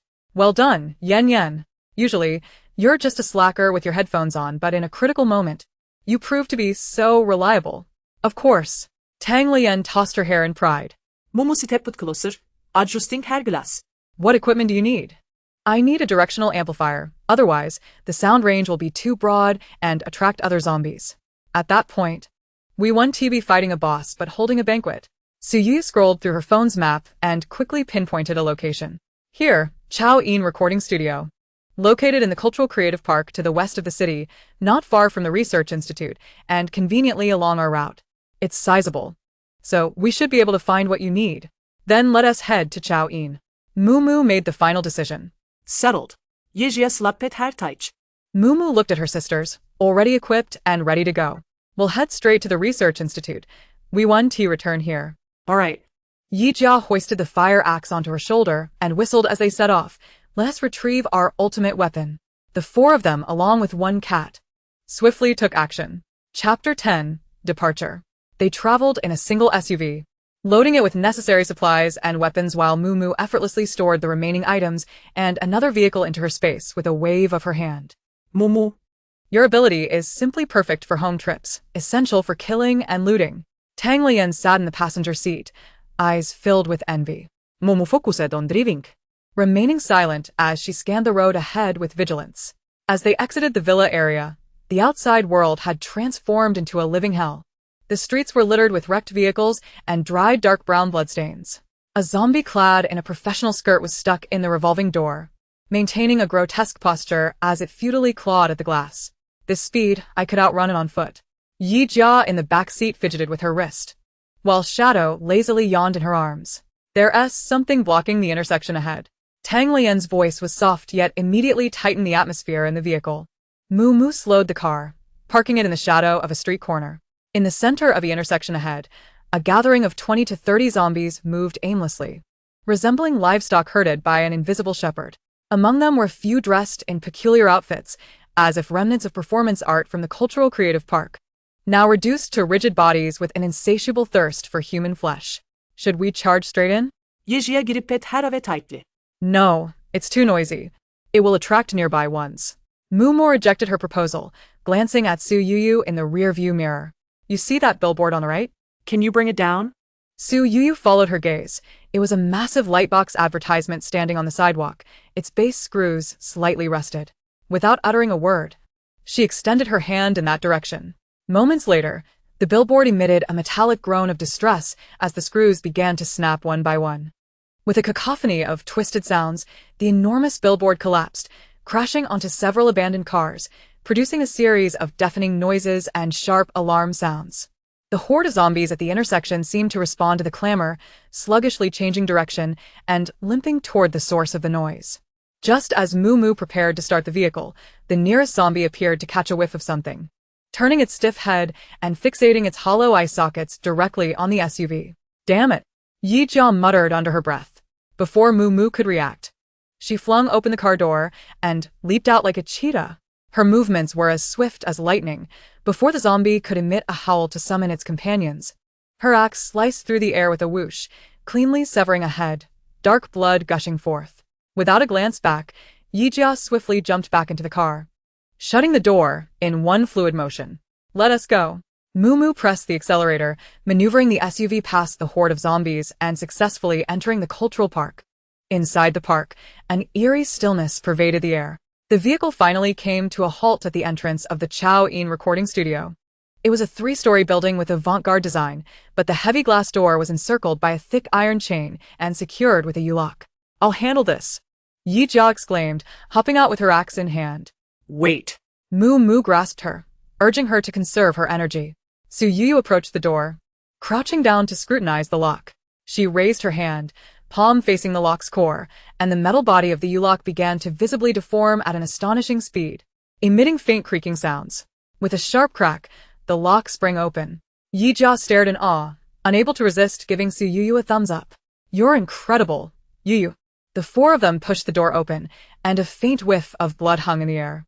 The lobby was dimly lit, with only the green emergency exit sign casting a faint glow. Wait. Tang Lian suddenly raised her hand, signaling for silence. She closed her eyes, her ears twitching slightly, her silver curls framing her face. There's a sound from upstairs. Her brow furrowed slightly. It was a woman's voice humming a tune, yet it fell off, the frequency grating like nails on glass, sending chills down their spines. Yejia filevet herrist. Whether it's a person or a ghost, we'll find out once we go up. It could be survivors, or it could be a trap, Mumu calmly analyzed, gripping her crowbar tightly. In any case, let us proceed with caution. Exchanging glances, the four moved quietly in a battle formation toward the second floor. The black cat shadow silently trailed at Yijia's side, its golden slit pupils scanning the surrounding darkness warily. As they ascended, the humming grew clearer. It was indeed a woman's voice, singing a hauntingly beautiful lullaby, its disjointed melody echoing through the desolate corridor, raising the hairs on their necks. In that room, Tang Lian pointed to the room at the end of the corridor, where a recording sign hung on the door. The song emanated from within. Mumu exchanged glances with Su Yu, who understood and approached the door, not bothering with the lock but pressing her palm against the door frame. The hinges creaked softly, and the door silently opened a crack. The melody abruptly ceased. No. It's a sonic attack. Tang Lian's expression changed drastically as she finally discerned the nature of that song, shouting, "Fall back. Cover your ears." However, it was too late. Tang Lian was the first to be affected. Her ability heightened her sensitivity to sound, which now became her most fatal weakness. She felt as though the world had been violently ripped away, her mind ensnared in an invisible grip, thrashing wildly. Overwhelmed by excruciating pain, she couldn't even let out a complete scream, collapsing to the ground like a marionette with severed strings, clutching her head as blood streamed from her ears and nostrils. Mumu and Yijia turned their heads to cover their ears, but still felt the impact, both reeling from dizziness, their eardrums in agony, their brains seemingly pierced by countless searing needles, struggling to remain upright. Only Su Yu, reacting the fastest, managed to cover her ears with her hands at the moment of the sonic explosion, minimizing the effect on her. Boom. The recording studio door was violently flung open from within, crashing against the wall. From the darkness emerged a woman clad in a bright red dress, barefoot, stepping forth with deliberate strides. Her complexion was pallid, her eye sockets hollowed into dark voids, yet her mouth stretched open at a grotesque angle, the piercing sound waves emanating from deep within her throat. Chapter 11. Your blood bars, I've got it covered. She is not an ordinary zombie. Yu, control it. Mumu gritted her teeth against the pain, shouting. Su Yu's face turned pale as she fixated on the shrieking woman, extending her hand. A heavy metallic fire hydrant box by the corridor wall was suddenly yanked open, crashing toward the woman in red. Bang! The woman staggered from the impact, her shriek momentarily faltering. Now, as our chance. Yijia's eyes turned bloodshot, rage boiling within her as the dizziness and pain transformed into an overwhelming fury. Shut up. Quit making noise. She charged forward like a cannonball, the shadow cat leaping onto her shoulder, hissing menacingly at the woman in red. The axe glimmered ominously as it sliced through the air, but instead of targeting her head, Yijia struck with a cunning angle, aiming directly at her gaping mouth. With a sickening thunk, the axe blade penetrated her jawbone, shredding her vocal cords and trachea, abruptly severing the deadly shriek into a shrill wheeze. This only incited the zombie-'s fury. One clawed hand lunged at Yijia's face in a frenzy. Yijia kicked it down, yanked out her axe, and without hesitation, delivered a second blow, cleaving through its skull before it could rise again. At last, the world fell silent. Lian. Momudesh toten Lianes sight. Helping her up, Tang Lian's face was ghostly pale, blood streaming from her orifices in a horrifying manner, her body weakly leaning against Moo Moo as she gasped for breath. The sharp ringing still resonating in her ears. I almost met Beethoven, she weakly muttered, her vision fading to black. Yijia wiped the blood from her face with her sleeve, spitting angrily at the corpse. Striding over, she saw Tang Lian's pitiful condition, her fury extinguished, replaced by anxiety and fear. Don't speak. She crouched down, her voice urgent yet rough, gently brushing Tang Lian's blood-soaked hair away from her forehead. Mumu. Get the supplies out, hurry. With a wave of her hand, a first aid kit, saline solution, medical cotton, and bandages appeared on the ground. Without hesitation, Yijia unscrewed the saline solution cap, moistening a cotton swab and carefully beginning to clean the blood from Tang Lian's face.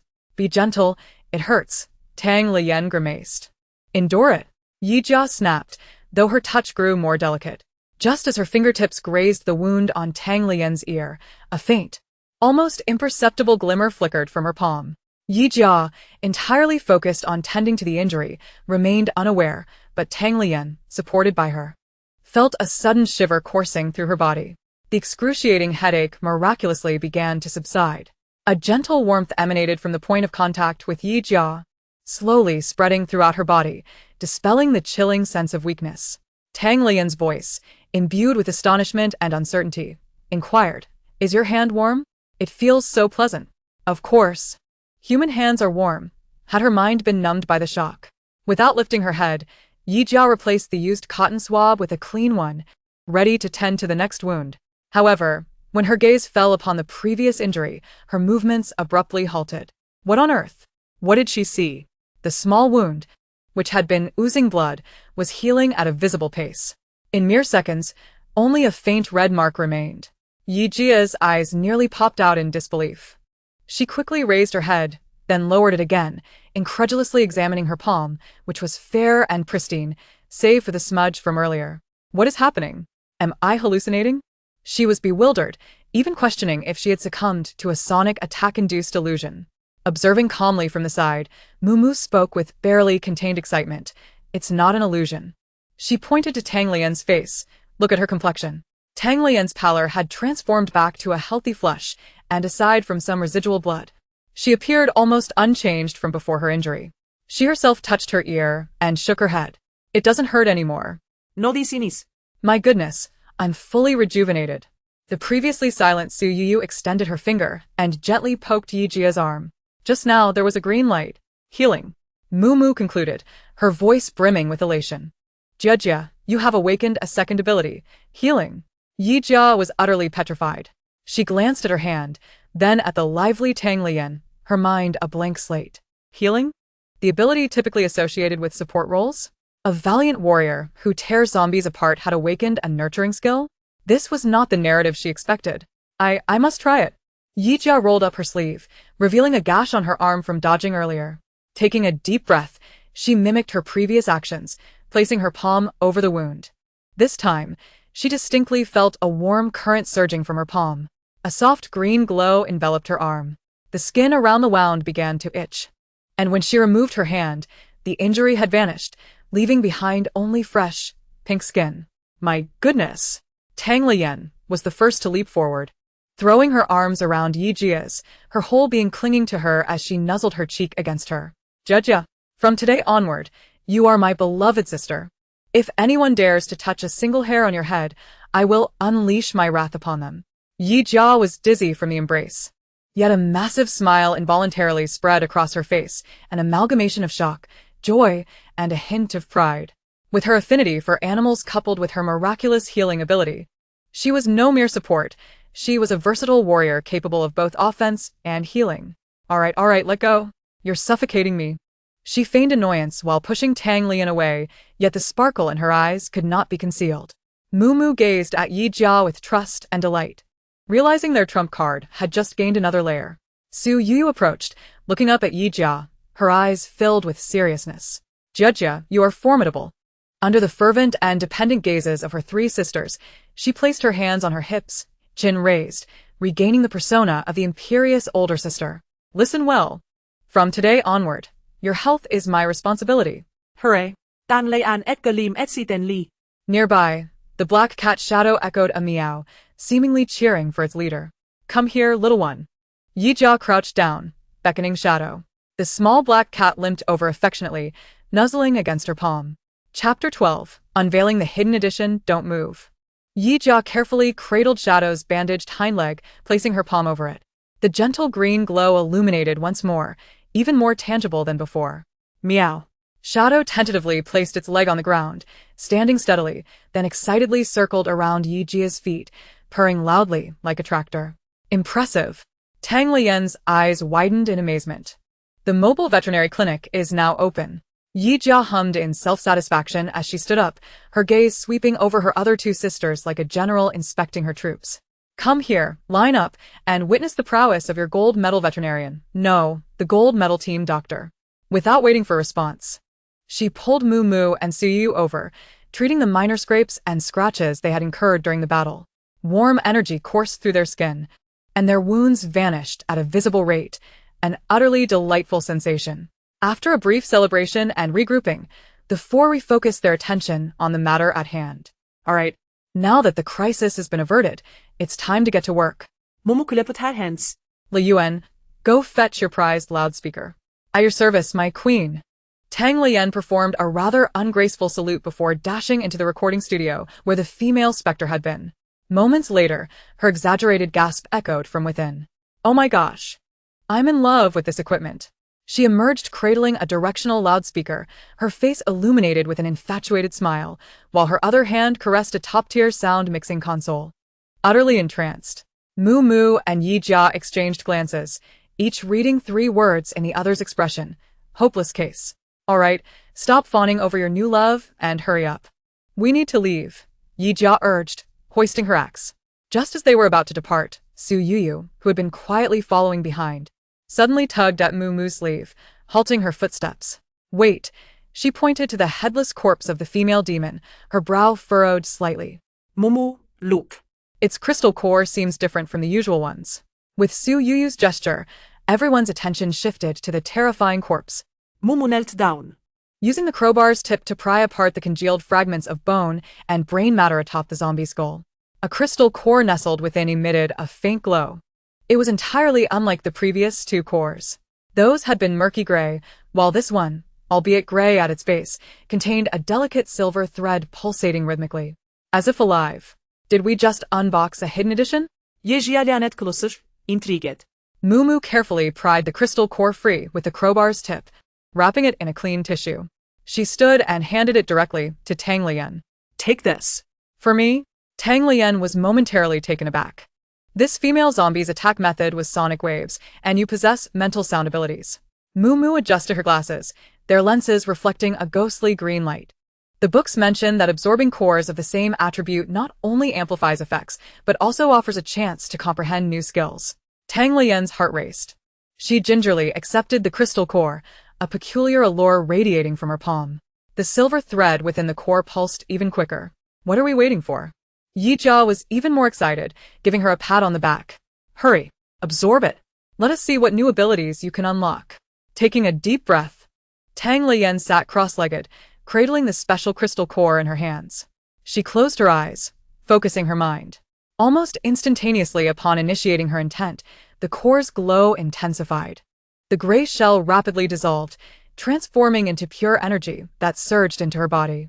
The silver thread, in turn, morphed into a streak of light, instantly piercing into her brow.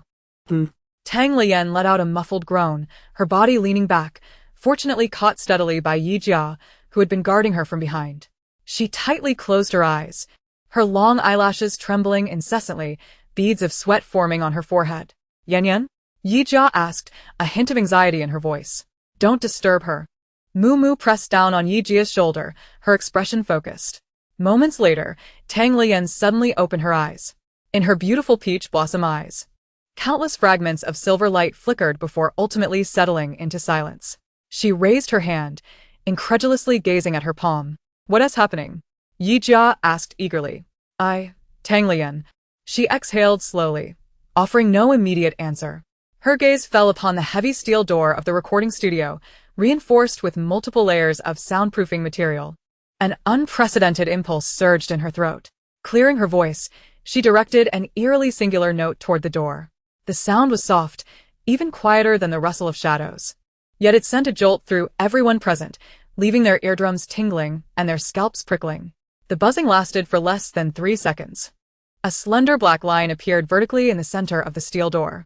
Almost immediately, this line expanded rapidly, and to the astonishment of all, the door silently slid open from the center to either side, the cut as smooth as a mirror, reflecting cold metallic light in the dim atmosphere. What the hell?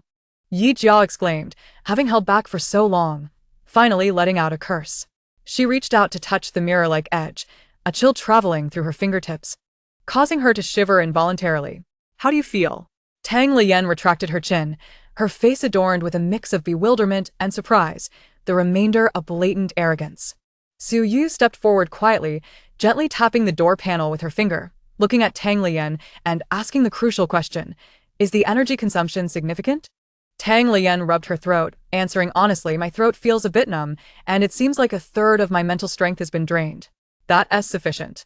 Mumu's voice drew the attention of the three, her lips curling into a slight smile. Now we have more confidence going to the research institute. Wrap it up. Mumu efficiently packed away the top-tier amplification equipment and clapped her hands. The atmosphere, charged with the surge in their abilities, shifted from tense to overly enthusiastic. Once we reach the research institute, I'll unleash my newly acquired skill on that big fellow. Yu, you're in charge of extracting the crystal core. Jia Jia, you'll provide us with health support, and Mumu, you'll command the resource collection. Perfect. Tang Lian, with one hand on her waist and the other directing, had already mapped out the script. Stop dawdling. Let us get in the car. Yi Jia playfully kicked Tang Lian's backside, shouldering an axe. The first to emerge from the small building. The black cat, Shadow, followed with an elegant stride. Chapter 13. It understands the sinister killing intent from the monster. The vehicle departed the cultural park, encountering scattered zombies along the way, all of which they dispatched cleanly. Yi Jia sat in the passenger seat, cradling Shadow in her arms, occasionally reaching out to stroke its small head. Mumu, how much further? Almost there, take the right at the upcoming intersection, and we'll be there in 2 kilometers. In the distance, a grayish-white complex came into view. The Provincial Bioenergy Research Institute. The building's exterior was unremarkable, yet it was now shrouded in an eerie silence, with even the wind carrying an unsettling quality. Wow, this atmosphere is straight out of a horror film's ultimate map, Tang Lian said, leaning against the car window, crossing her arms and shivering. Yi Jia jumped out of the car, the axe in hand, as Shadow nimbly leaped onto her shoulder. Meow. The little black cat's cry was tinged with unease, its golden slit pupils scanning the surroundings warily. Cub, what do you sense? Yi Jia furrowed her brow, soothingly stroking it. Shadow's claws clung to her clothing, emitting anxious hisses toward the main building of the research institute. Tang Lian closed her eyes, her silvery curls moving without wind. And after a few seconds, she opened her eyes, her expression grave. It's very quiet inside, but it's not empty. It feels as if many things are sleeping. Mumu commented, it seems this place has already fallen. We should head directly to the 3rd underground level and wrap this up quickly. Understood. Su Yu approached the control box next to the iron door, placing her palm against it. Moment latte. A faint sound of metal grinding and gears turning emanated from within the control box. Click. The heavy retractable iron door slid open, creating a wide enough passage for vehicles. Let us go. Mumu drove the car directly into the institute's courtyard, stopping in the shadow of a main building. As the four entered the lobby, a strong scent of blood assaulted their senses. Bloodied reports were scattered on the floor, and a massive human-shaped indentation marred one wall. Mumu pointed toward the elevator shaft beside the stairs. The elevator isn't safe. We'll take the secure passage. They cautiously moved along the wall, avoiding shards of glass and blood on the ground. Just as they were about to reach the door to the secure passage, a zombie clad in a white lab coat burst around the corner. Yi Jia reacted the fastest, swinging her axe. Thud. The zombie fell to the ground. However, The commotion attracted other zombies on the upper floor. Boom, boom, boom. The heavy footsteps echoed from above. Move. Moo pushed open the door to the secure passage, and the four of them streamed in. The passage was pitch dark, illuminated only by the faint glow of the emergency exit signs. They descended the stairs, their footsteps echoing in the confined space. The entrance to the third underground level was blocked by an exaggeratedly heavy steel isolation door. Bold red letters adorned the door. Quarantine area. Do not enter. Moo stated, looks like this is it. Tang Lian pressed her ear against the cold steel door, detecting a heartbeat. Yi Jia's expression turned serious as she tightened her grip on the axe. Shadow leaped down from her shoulder, crouching on the ground, emitting suppressed whimpers. It's first standing on end. Yu, open the door, Moo instructed calmly. Su Yu stepped forward, placing her palm on the complex electronic lock of the steel door. Tiny metal pieces began to move silently within the lock cylinder under her mental control, reconfiguring. Soon, beads of sweat appeared on Su Yu's forehead, clearly indicating that this lock was far more complex than the previous one. At that moment, Tang Lian's complexion drained of color. It stopped. Not good. We've been discovered. The next instant, boom. A deafening sound erupted as the heavy steel door bulged outward at a terrifying angle, clouds of dust cascading from the doorframe. Boom. A second loud crash followed, and the door could no longer withstand the pressure, soaring through the air like a piece of kicked metal, crashing against the wall behind them. Twisted and deformed, a gigantic shadow loomed at the entrance, a nearly 3-meter-tall monster, its body covered in bulging muscles, the skin a sickly grayish-blue. Most horrifyingly, it was embedded with various broken metal syringes and infusion tubes that swayed gently with its movements. Tang Lian reacted the quickest, unleashing a sonic attack the moment the monster appeared. Buzz. The monster froze momentarily in its charge. It worked. Go. Yi Jia shouted, Her axe slicing through the air with a rush of wind as she struck at its thigh from the side. Simultaneously, Su Yu's gaze sharpened, and an entire row of fire cabinets was yanked from the corridor, crashing toward the monster's other side like cannonballs. Yet. The monster merely paused for less than 2 seconds before tilting its head and letting out a deafening roar, the sound itself carrying a terrifying force that shattered Tang Lian's sonic attack. It did not dodge or evade, allowing Yi Jia's axe to strike its leg, producing a piercing metallic clang. Clang. Yi Jia felt a jolt reverberate through her hand, propelled backward by the recoil, while the monster's leg bore only a faint white mark. On the other side, the monstrous creature raised its colossal hand and seized the incoming fire cabinet, its fingers clenching tightly, crushing the hard metal like crumpled paper. The sheer strength, speed, and defense of this beast were a complete dimensional strike against them. Amidst the chaos of battle, Moo forced herself to remain calm, her gaze darting rapidly across the monster's form. The syringe, muscles, and contorted joints were indecipherable. Tang Lian unleashed another sonic disturbance, infuriating the creature with the piercing sound, causing it to violently shake its head. In that fleeting moment when it turned its head, a faint red light flickered near the spine at the back of its neck. Moo's pupils dilated. That was an implanted chip. Its weakness lay in the chip at the nape of its neck. Moo shouted with all her might. Just as her voice faded, the rampaging monster abruptly halted its movements. Slowly, inch by inch, it turned its head. Those crimson eyes, once focused on Yi Jia and Su Yu who were entangled in combat, now fixated on Moo standing at the back. The fury and bloodlust in its gaze dissipated, replaced by a chilling intent to kill. It understood. In the next instant, the monster's speed surged explosively, its claws tearing through the air, leaving behind an afterimage as it lunged directly for Moo's heart. Too fast. No. Moo. Be careful. Yi Jia, Tang Lian. And Su Yu's attempts to rescue her could not keep pace. They could only watch helplessly as the deadly claws rapidly enlarged in Moo's pupils, their hearts racing in terror. Chapter 14. Dare to touch my sisters? Just as the claws were about to make contact with Moo, she vanished into thin air. In her place, only a few wisps of dust danced in the disturbed air. The monster's crimson eyes displayed a glimmer of confusion for the first time. It did not comprehend. Yi Jia, Tang Lian, and Su Yu were all stunned, their anguished cries caught in their throats, morphing into broken sounds. But this moment of daze lasted merely half a second. Then, an overwhelming sorrow and fear ignited into an inferno of rage. I want you dead. Yi Jia's eyes glowed crimson, as if bleeding, transforming into a red blur as she frantically hacked at the monster's ankles, knees, and joints. Hiss! A black flash surged forth alongside her. It was the shadow. Its fur bristled, its golden slit pupils ablaze with a murderous intent identical to Yi Jia's. It was faster than Yi Jia, instantly leaping onto the monster's thick arm, its claws sparking against the tough skin, aiming straight for the creature's face. Clang, clang, clang. Sparks flew, her palms split open, blood streaming forth, yet she felt no pain. Ah! Tang Lian knelt on the ground, her hands clutching her head, her silver hair whipping wildly as she emitted a shriek that transcended human sound, reverberating throughout the underground space. The walls trembled under the onslaught of her violent sound waves, concrete crumbling to reveal twisted rebar beneath. But most terrifying of all was Su Yuyu.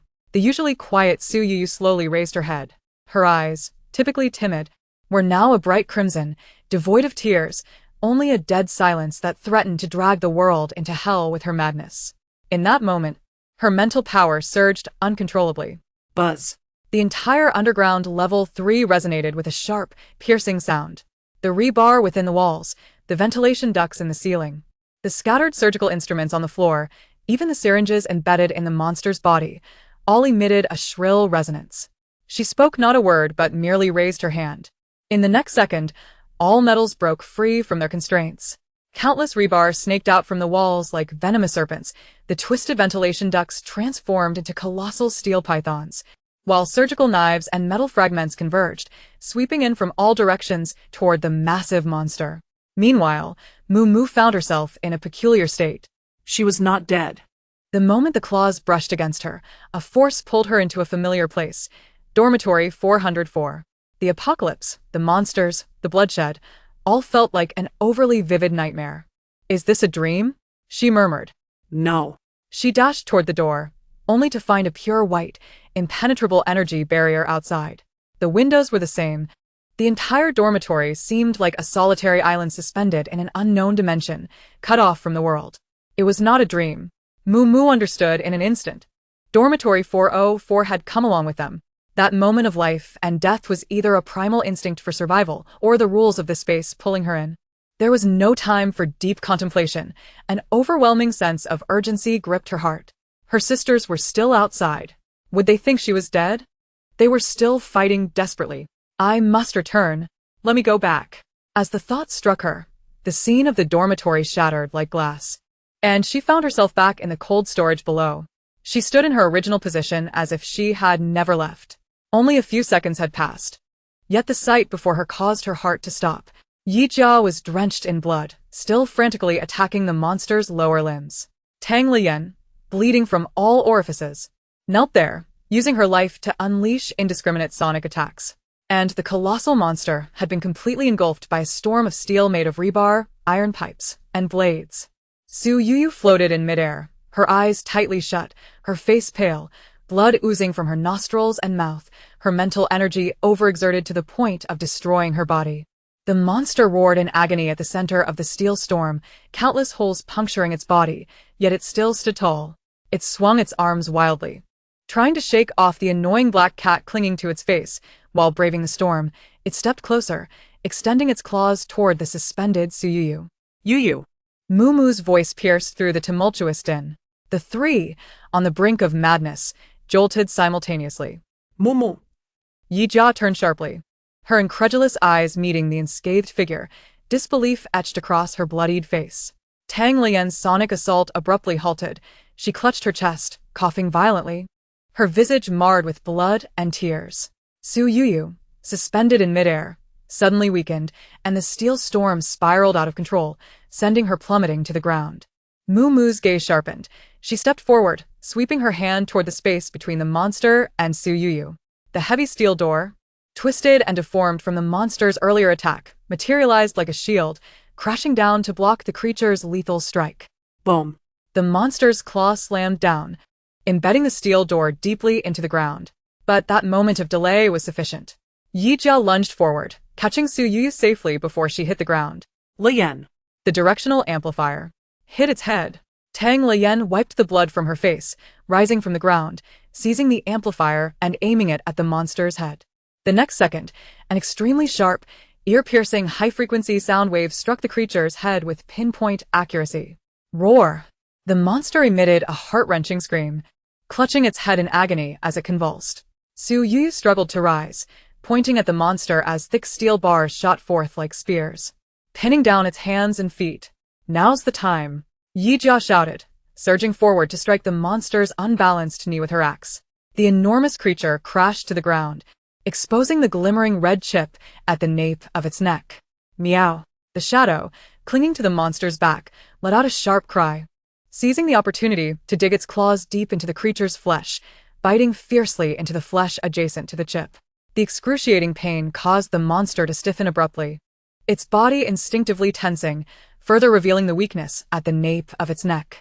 The figure of Moo Moo left behind a blurred afterimage at the spot, and in the next moment, she had appeared behind the monster, gripping her scalpel tightly. She thrust it down fiercely towards the red glowing chip at the back of the creature's neck. With a sickening squelch, the monster's roar abruptly ceased. Its massive body collapsed to the ground with a thunderous crash, sending clouds of dust into the air. Yi Jia's axe clattered to the ground as she fixed her gaze on the unscathed figure, her bloodshot eyes motionless, as if fearing that a blink would cause the person before her to vanish into thin air. A broken syllable escaped her throat, and she could utter no more. In the next instant, she dashed forward like a madwoman, wrapping her arms tightly around Moo Moo. You scared me to death. Hot tears instantly soaked Mumu's shoulder. I'm fine, I'm back, Moo Moo reassured her, embracing Yi Jia and gently patting her trembling back with her other hand. Tang Lian could no longer hold on, collapsing to the ground and coughing violently, blood frothing at the corners of her mouth with each spasm. She attempted to muster her usual playful smirk, but it only accentuated the blood smeared across her face. Moo Moo, she rasped, her vision darkening as she fainted. Yen Yen. Chapter 15. In hand, Su Yuyu's weak voice broke the silence. Yi Jia abruptly released Moo Moo and rushed to Tang Lian's side. Tang Lian lay limp on the ground, her face pale as a sheet, blood seeping from her 7 orifices, her chest barely rising and falling. Yi Jia pushed aside the clutter around them, disregarding her own bloodied state, and placed her hands on Tang Lian's forehead. A soft green light enveloped them as she gritted her teeth, continuously channeling her energy into her friend. The pain etched on Tang Lian's face gradually eased, her ashen lips regained a hint of color, and her breathing steadied significantly. Minutes later, Tang Lian stirred back to consciousness amidst a fit of violent coughing, her eyes fluttering open, still a bit blurry. Am I heading to the afterlife? Why is there a glowing green Barbie in front of me? Shut up. Yi Jia snapped, though her grip softened. Say another word, and I'll leave you here to be food for mutated rats. Tang Lian managed a weak smile, but the movement caused her wounds to throb painfully. You? How are you? Moo Moo had already helped Su Yuyu to sit down. Su Yuyu shook her head, her lips devoid of color, exhaustion and injury rendering her too weak to speak. Yi Jia approached and decisively grasped Su Yuyu's wrist, enveloping it again in a swirl of green light. Su Yuyu exhaled a sigh of relief, slumping against the ground, but her complexion noticeably improved. Nearby, the shadow limped over, nuzzling Yi Jia's arm and emitting a worried whimper. It had also sustained injuries in the battle, several deep scratches marring its body. Yi Jia gently patted its head, the green light from her fingers spreading forth, swiftly healing the wounds on the shadow. All done. After completing this, Yi Jia could no longer endure, her vision fading to black as she toppled backward. Jia. Moo Moo reacted quickly, supporting her and offering a bottle of water to her lips. Rest for a moment. She then handed her a few collected crystal cores. Use these to replenish your energy. Yi Jia took a few gulps of water and absorbed the crystal cores, feeling revitalized, though her gaze shifted to the now cold monster. We can't let our efforts go to waste. She licked her cracked lips, knowing there must be valuable treasures within the creature's body. Momo nodded, Prying open a section of the skull with a crowbar, revealing a crystal core embedded inside, radiating an orange glow. A third tier, attribute-less crystal core. There was a hint of awe in Moo Moo's tone. The lowest tier was gray, followed by red, orange, yellow, green, cyan, blue, and purple. This was undoubtedly the highest-grade crystal core they had encountered thus far. We're rich, we're rich. Yi Jia's eyes sparkled, her previous fatigue vanishing in an instant. Mumu carefully wiped the crystal core clean with a tissue before stowing it away, then turned her gaze deeper into the underground's third level. The real treasures lie within. Inside the third underground level was a vast circular laboratory. At its center stood a gigantic culture dish made of reinforced glass, now shattered. It was filled with dark green nutrient solution, thick tubes connecting the bottom, resembling the umbilical cord of some monstrous creature. Suspended in the center of the shattered dish was a palm-sized crystal on a metallic pedestal. It was not any specific color but shimmered with a flowing, profound luminescence, as if it contained the essence of the entire cosmos. It hovered quietly, drawing and distorting the surrounding light, emanating an ancient and powerful life force. Source Crystal. Wow. Tang Lian swallowed hard. This looked far more impressive than the previous crystal core. Indeed. Mumu secured the source crystal into her space, declaring, "But it now belongs to us." Ha ha ha. Yijia laughed maniacally. That bastard Lu Yan probably never imagined his fortune would be snatched from under his nose. Su Yuyu glanced at the time. It was 6:30 in the evening, and darkness was approaching. The night signified that the zombies would become even more active and dangerous. Retreat. The four of them, along with the cat, quickly made their way back the way they came. Upon returning to the surface and pushing open the main building's door, the outside world had transformed.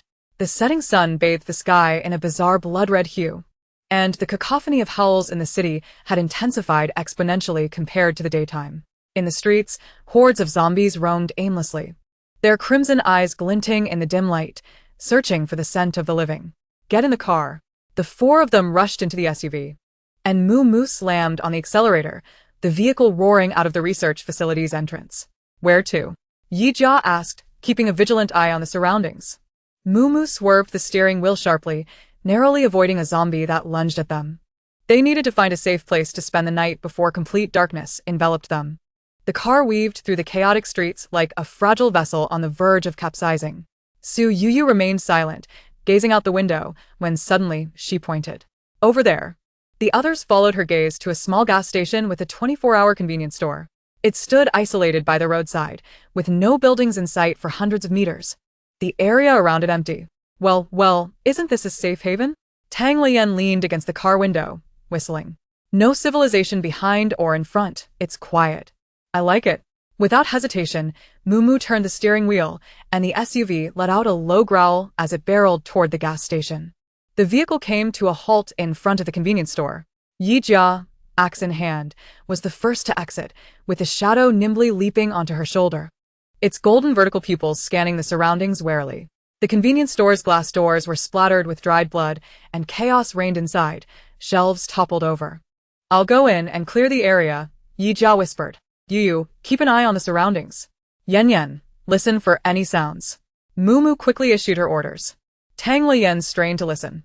2 inside the store, 1 in the back warehouse. Go. Yijia kicked the glass door open and charged in, axe raised. Inside, a zombie in a store uniform lunged at her with a roar, only to have half its head cleanly severed by her swift strike. Another zombie, attempting to rise from behind the cash register, was met with a fire extinguisher hurled by Su Yuyu, crashing against its face and sending it toppling backward. Yijia moved forward to deliver the final blow. Mumu and Tang Lian entered as well, quickly scanning the area. "I'll take care of the one in the back warehouse," Tang Lian said, a mischievous grin on her face. She approached the warehouse door, cleared her throat, and an invisible sound wave pierced through the gap. Moments later, a heavy thud echoed from inside, followed by silence. "All done." Tang Lian snapped her fingers, signaling the end of the workday. It was time to set up camp. In Chapter 16, has the 404 dormitory transcended? Su Yuyu barricaded the convenience store's doors and windows with shelves and miscellaneous items, while Mumu pulled down the rolling metal door at the gas station's perimeter. The 4 of them collapsed onto the floor, overwhelmed by the weariness of having survived a harrowing ordeal. Leaning against a shelf, Yijia gasped for air, her blood-soaked face and body resembling someone who had just clawed their way out of hell. Su Yuyu and Tang Lian were not faring much better, both too drained to engage in conversation. "Let's eat something first." Mumu retrieved several self-heating rice meals and bottles of water from her storage. The warmth of the food dissipated some of the coldness and the stench of blood. Yijia devoured a meal ravenously, feeling somewhat revitalized, and suddenly recalled something. Glancing at Mumu, Earlier at the research facility. She paused, seemingly at a loss for how to phrase her question. You disappeared suddenly, then reappeared. Tang Lian and Su Yuyu also halted their actions, turning their gazes toward Moo Moo. Moo Moo swallowed her food, adjusted her glasses, and stated, I entered a place. Her words left the other three gasping. A place we are all familiar with, the 404 dormitory. What? Tang Lian nearly choked on her water. Are you saying our school dormitory? Mumu nodded. I suspect it may have traversed with us, transforming into a unique space independent of this world, pulling me in during the most perilous moment. Our dormitory came along with us? Tang Lian's voice wavered, grasping Moo Moo's arm in shock. Are you saying my collection of rare vinyl records is still there? Is that really the focus here? Yi Jia exclaimed, slapping the back of Tang Lian's head, her urgency overshadowing the blood on her face. So, you were saved by our dormitory? Can you enter it at will? Can we go in? A barrage of questions ensued. Su Yu also raised her head, asking, what triggered it? Was it passive or active? Is there a cooldown? Faced with the relentless inquiry from her three friends, Moo Moo pressed her temples and replied candidly, I'm not entirely clear on the specific mechanics, but I have a hypothesis. She extended her hand, palm upward. Since it is our dormitory, the access should rightfully belong to the four of us. Perhaps if we concentrate, we can return together. The air fell into an eerie silence, punctuated only by the occasional groans of zombies outside the convenience store, reminding them of their precarious situation. Yi Jia was the first to stand, walking up to Moo Moo and grabbing her hand. Let's give it a try. Tang Lian and Su Yuyu quickly gathered around, their hands stacking atop Moo Moo's. Their gazes met, conveying a multitude of unspoken words in a resolute glance. Focusing their minds, Moo Moo closed her eyes, guiding them. Think of our beds. The sunlight on the balcony. The nights we stayed up late. The days we shared hot pot. Think of home. 404, she whispered softly. In the next moment, the disarray of the convenience store faded away, peeling away like layers of paint. Shadows twisted, and a gentle force enveloped the four of them. The sensation of weightlessness lasted less than a second. When their feet once again touched solid ground, a familiar scent, a blend of paint and snacks, rushed into their nostrils. Wow! Tang Lian exclaimed, gazing at the chaotic yet incredibly comforting scene before them. They had returned to their 404 dormitory, a space of less than 30 square meters that had held 5 years of their youthful memories. Tang Lian's desk was strewn with unfinished musical scores. Yi Jia's jersey draped over a chair, Su Yuyu's clay sculptures quietly resting in the corner, and Moo Moo's professional books still arranged in the order she had left them. My bed. My blanket. Yi Jia cried out, her voice tinged with emotion as she dashed to her bed, burying her face in the soft blanket. Greedily inhaling the scent, exclaiming with satisfaction, no blood, no rot. It's the smell of sunlight. I'm alive. Tang Lian, in a frenzy, bolted into the bathroom. There's water. Hot water. Finally, I can take a shower. Su Yuyu silently approached the balcony and drew back the curtains. Outside. Instead of the apocalyptic crimson sky and the grotesque ruins of the city, there lay a vast expanse of pure, endless milky white light, gentle and serene, isolating them from all danger. Moo Moo walked to the wall switch and gently pressed it. With a click, the familiar fluorescent light on the ceiling flickered to life, dispelling all shadows in the room. Yi Jia tilted her head back, gazing at the light, her eyes suddenly glistening with tears. After 2 days of bloodshed and brutality, this ordinary light felt warmer and more comforting than the sun. A meow, filled with caution, snapped everyone back to reality. An Ing lay at Yi Jia's feet, fur bristled, golden eyes scanning the entirely unfamiliar new environment. Little one, you made it in too. Yi Jia suddenly remembered her pet, quickly squatting down to scoop it up, rubbing her cheek against its fluffed-up fur. Don't be afraid, this is our new home. Absolutely safe. And Ing was pacified by her touch, gradually relaxing, before hopping down and cautiously exploring the clean floor with its paws, curiously surveying the room, eventually stopping in front of Tang Lian's pile of exaggerated Gothic decorations, playfully pawing at them. I'm going to check the fridge. Tang Lian, her wet hair tousled, poked her head out from the bathroom, her eyes sparkling. She dashed to the small single-door fridge in the dormitory and flung it open. It was packed full of chilled cola, milk, juice, and Yi Jia's stock of fresh eggs, neatly arranged inside. Holy cow! My divine elixir of joy! Tang Lian exclaimed, pulling out a can of cola, popping it open with a satisfying hiss, and taking a large gulp. Ah, She sighed contentedly. I'm alive.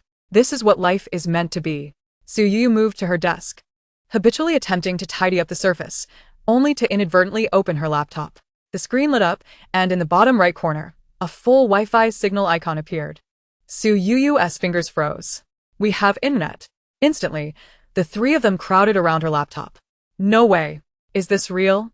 Yijia's voice trembled with excitement.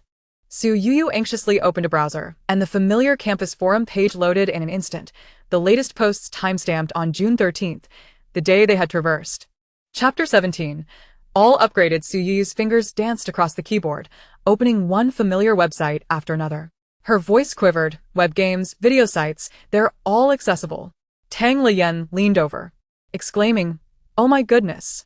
This is like a mobile library and entertainment center combined." Mumu's eyes sparkled. Does this mean we can contact my parents? Yijia grasped Mumu's hand tightly, her eyes glistening with excitement. The four of them frantically retrieved their phones, opened their chat applications, typed a message, and hit send. The green progress bar spun around, only to be met with a bright red exclamation mark. Message failed to send.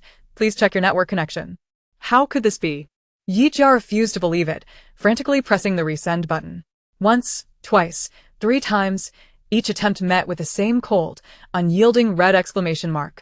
Suyu typed rapidly on the keyboard, trying emails, forum private messages, even reporting a post.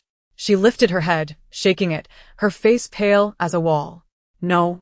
It's as if we are separated by an invisible barrier. We can see and hear, but cannot send out any sound.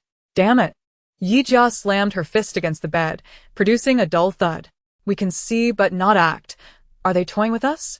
As Tang Liyan slumped in her chair, she murmured, "Isn't this just like missing persons? My mother has hypertension and she couldn't continue." The earlier ecstasy and excitement felt as if they had been punctured, deflating instantly. A sense of helplessness weighed heavily on everyone's hearts. No matter how safe or comfortable this place was, it could never replace home. They could never return. In the suffocating silence, Yijia suddenly stood up, snatched the cola from Tang Lian's hand, and gulped down half the can. "Everyone go take a shower. You all smell like you've crawled out of a cesspool. It's suffocating." With her fierce tone, she expressed genuine concern, forcefully shattering the oppressive atmosphere. Warm water cascaded from the showerhead. As the 4 rejuvenated girls gathered on the dormitory floor, the air was infused with the fragrant scent of body wash. Mumu flipped her wrist, and a radiant source crystal appeared out of thin air, hovering silently among the 4 of them. The immense vitality it exuded made the air in the dorm feel thick and warm. "All right, we've cried and mourned enough. Now, let us discuss how to handle this treasure. Need you even ask?" Yijia was the first to respond, her tone matter-of-fact. "Of course, it's for Mumu. You possess spatial abilities. Once your space expands to several hundred square meters, we can stride through life. At that point, if anyone displeases us, we can just clear out their home." "I concur," Suyu nodded in agreement. Tang Liyan shrugged. "I have no objections. I merely wish to play the role of a graceful support. Engaging in battles is not suited for me." However, Mumu did not reply. She looked at her 3 selfless sisters and suddenly smiled. Mumu extended her hand. "Our goal has never been to cultivate a superhero, but rather to forge a team devoid of weaknesses. Lu Yan and Bai Weiwei follow the elite path, hoarding resources for themselves. What we must do is utilize the very teamwork they disdain to crush their methods beneath our feet." Yijia's eyes gradually brightened. So, "We 4 will share this source crystal." Mumu's words resonated with conviction. "Oh my, Mumu." Tang Lian exclaimed, lunging forward to embrace Mumu's neck. "You're absolutely incredible. What should I do? I think I'm falling for you. Get off." Yijia laughed, playfully pushing her away, yet her eyes sparkled with unprecedented brilliance.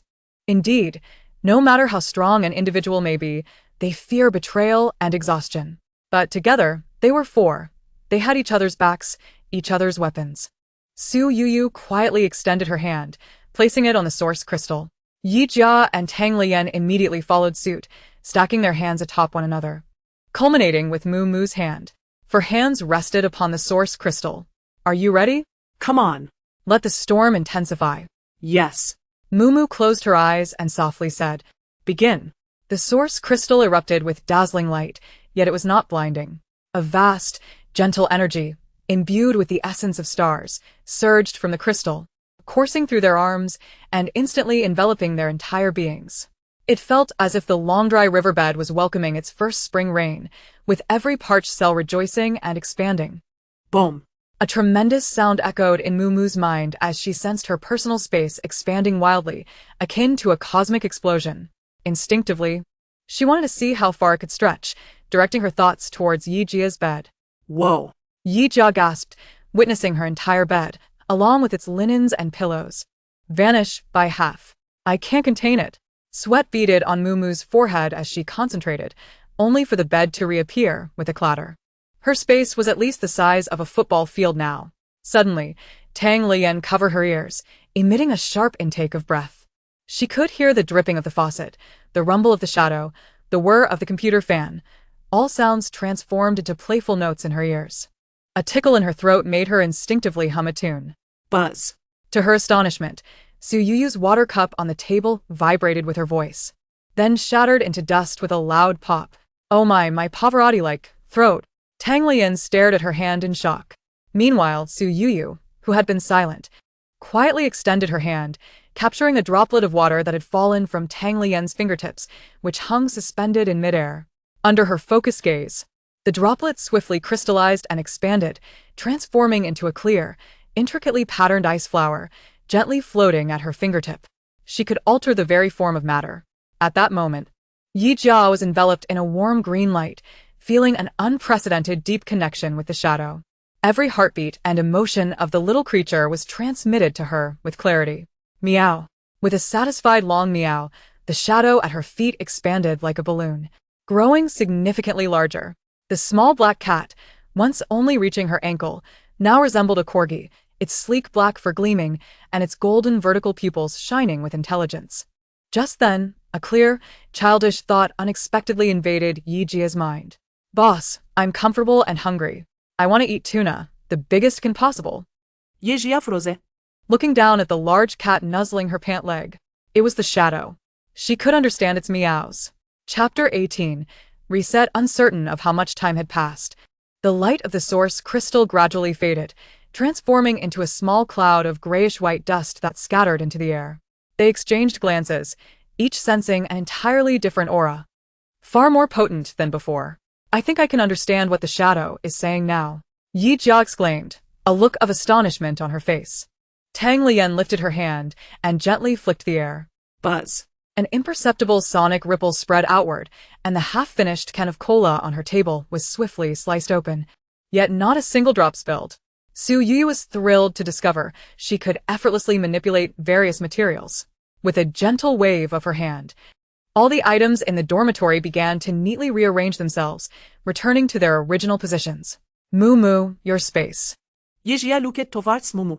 About the size of a football field now, Mumu adjusted her glasses, speaking calmly, though her lips could not suppress a smile. And it seems I can do some even more fascinating things now. Just as she finished speaking, her figure flickered and appeared at the dormitory door in an instant, leaving behind a barely visible crack in the air that healed and vanished in the blink of an eye. All members upgraded. Peak level 3. Ha ha ha. Yi Jia could no longer contain herself, bursting into raucous laughter. She scooped up the shadow beside her and kissed it fiercely. Cub. We're now packing serious heat. A night without dreams. This was the most restful sleep the four had experienced since the apocalypse began. Yi Jia woke up hungry, opening her eyes to a tranquil dormitory, with soft, milky light streaming in through the window, giving her the illusion of still being in the old world. She rolled out of bed, and the shadow stretched lazily, elegantly shaking its glossy coat, nudging her pant leg with its head. Boss, hungry. Want to eat meat? Lots of meat. I know, you little foodie. Yi Jia ruffled the shadow's head and rummaged through the leftover half-bag of dog food and a can of tuna. Why dog food? Because she hadn't stocked up on cat food, but thankfully, the shadow wasn't picky. Tang Lian, with her tousled silver curls, sat up in bed, yawning, and dashed barefoot toward the refrigerator, eager for a can of cola to kickstart her day. When she opened the refrigerator door, she froze. The refrigerator was meticulously stocked with an abundance of beverages, and the can of cola she had consumed yesterday now sat undisturbed in its original spot, glistening with cool droplets. Tang Lian blinked, thinking she might still be in a daze from sleep. She instinctively turned to glance at her desk, only to find the cola can missing. At that moment, Su Yuyu emitted a faint gasp, her gaze fixed on a glass cup on her desk. It was the very cup that Tang Lian had shattered with sound waves the previous day. Now, astonishingly, it appeared as pristine and translucent as ever. My cup! Su Yuyu exclaimed, gingerly reaching out to touch it, marveling at its restored condition. What on earth is happening? Yi Jia and Mumu approached, drawn by the commotion. Tang Lian raised the cola can in her hand, her voice taking on an incredulous tone. The can I drank yesterday has returned to the fridge this morning. And the cup Su Yu dropped has mended itself. But that's not all. Su Yu turned to illuminate her laptop screen. The time displayed in the lower right corner clearly read June 13th, exactly as it had the day before. Wait the minute. Yi Jia paused, her expression shifting. Are you suggesting that? The four of them exchanged glances, and a ludicrous yet exhilarating thought simultaneously ignited in their minds. Mumu hastily moved to Su Yu's laptop, typing a few keys. All data remained stagnant on June 13th, devoid of any updates. She took a deep breath, her tone brimming with barely contained excitement. I understand now. This space resets itself every day. Everything we consume or destroy returns to its original state from June 13th. An eerie silence enveloped the air. Moment latte. Tang Lian let out an ecstatic shout. Infinite cola refills. Endless electricity. Perpetually available internet. Is this paradise? More than paradise. Yi Jia's eyes sparkled as she seized the shadow by the scruff of its neck, lifting it triumphantly. This is a bug. Our infinite supply station. Meow. Boss. Let me go. Don't grab my destiny by the scruff. The shadow struggled in her grasp, its voice a mix of indignation and defiance. Wait. Just as Tang Lian and Su Yuyu were reveling in their unexpected fortune, Yi Jia's laughter abruptly ceased. Her brow furrowed as she fixated on a corner at the foot of her bed. Something's not right. What is it? Mumu inquired, glancing at her. Look. Yi Jia pointed toward the corner. If everything resets, why haven't these remnants from yesterday returned to their original state? Her words instantly chilled the previously euphoric atmosphere in the dormitory. Tang Lian's goofy grin faltered. Su Yuyu crouched down to pick up an empty can, still bearing the traces of the shadow's licking, showing no signs of restoration. I see. Mumu's calm voice shattered the silence. This space only resets its own items. She paused, articulating her thoughts with precision. In other words, the belongings that have always existed in Dorm 404, such as our beds, books, computers, and even the water and electricity in this room, inherently belong to this space, hence they refresh daily. However, she shifted her gaze to the bag at Yi Jia's feet. The items we brought from outside, like our stockpiled food, medicine, weapons, and that source crystal, do not belong to this space.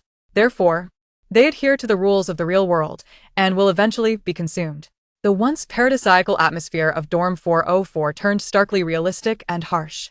The supplies they had hoarded would eventually deplete.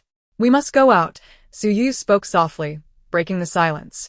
Yes, Mumu agreed, looking at them earnestly. We need to venture out to replenish our resources and grow stronger until we can truly secure our existence. Yi Jia slammed her fist into her palm, her spirit reignited. I thought we could take it easy. Fine, let's go out and tackle this. Isn't it simply about gathering supplies? We are no longer the novices we were 2 days ago. With a flourish, she gestured dramatically. Boss, what are your orders?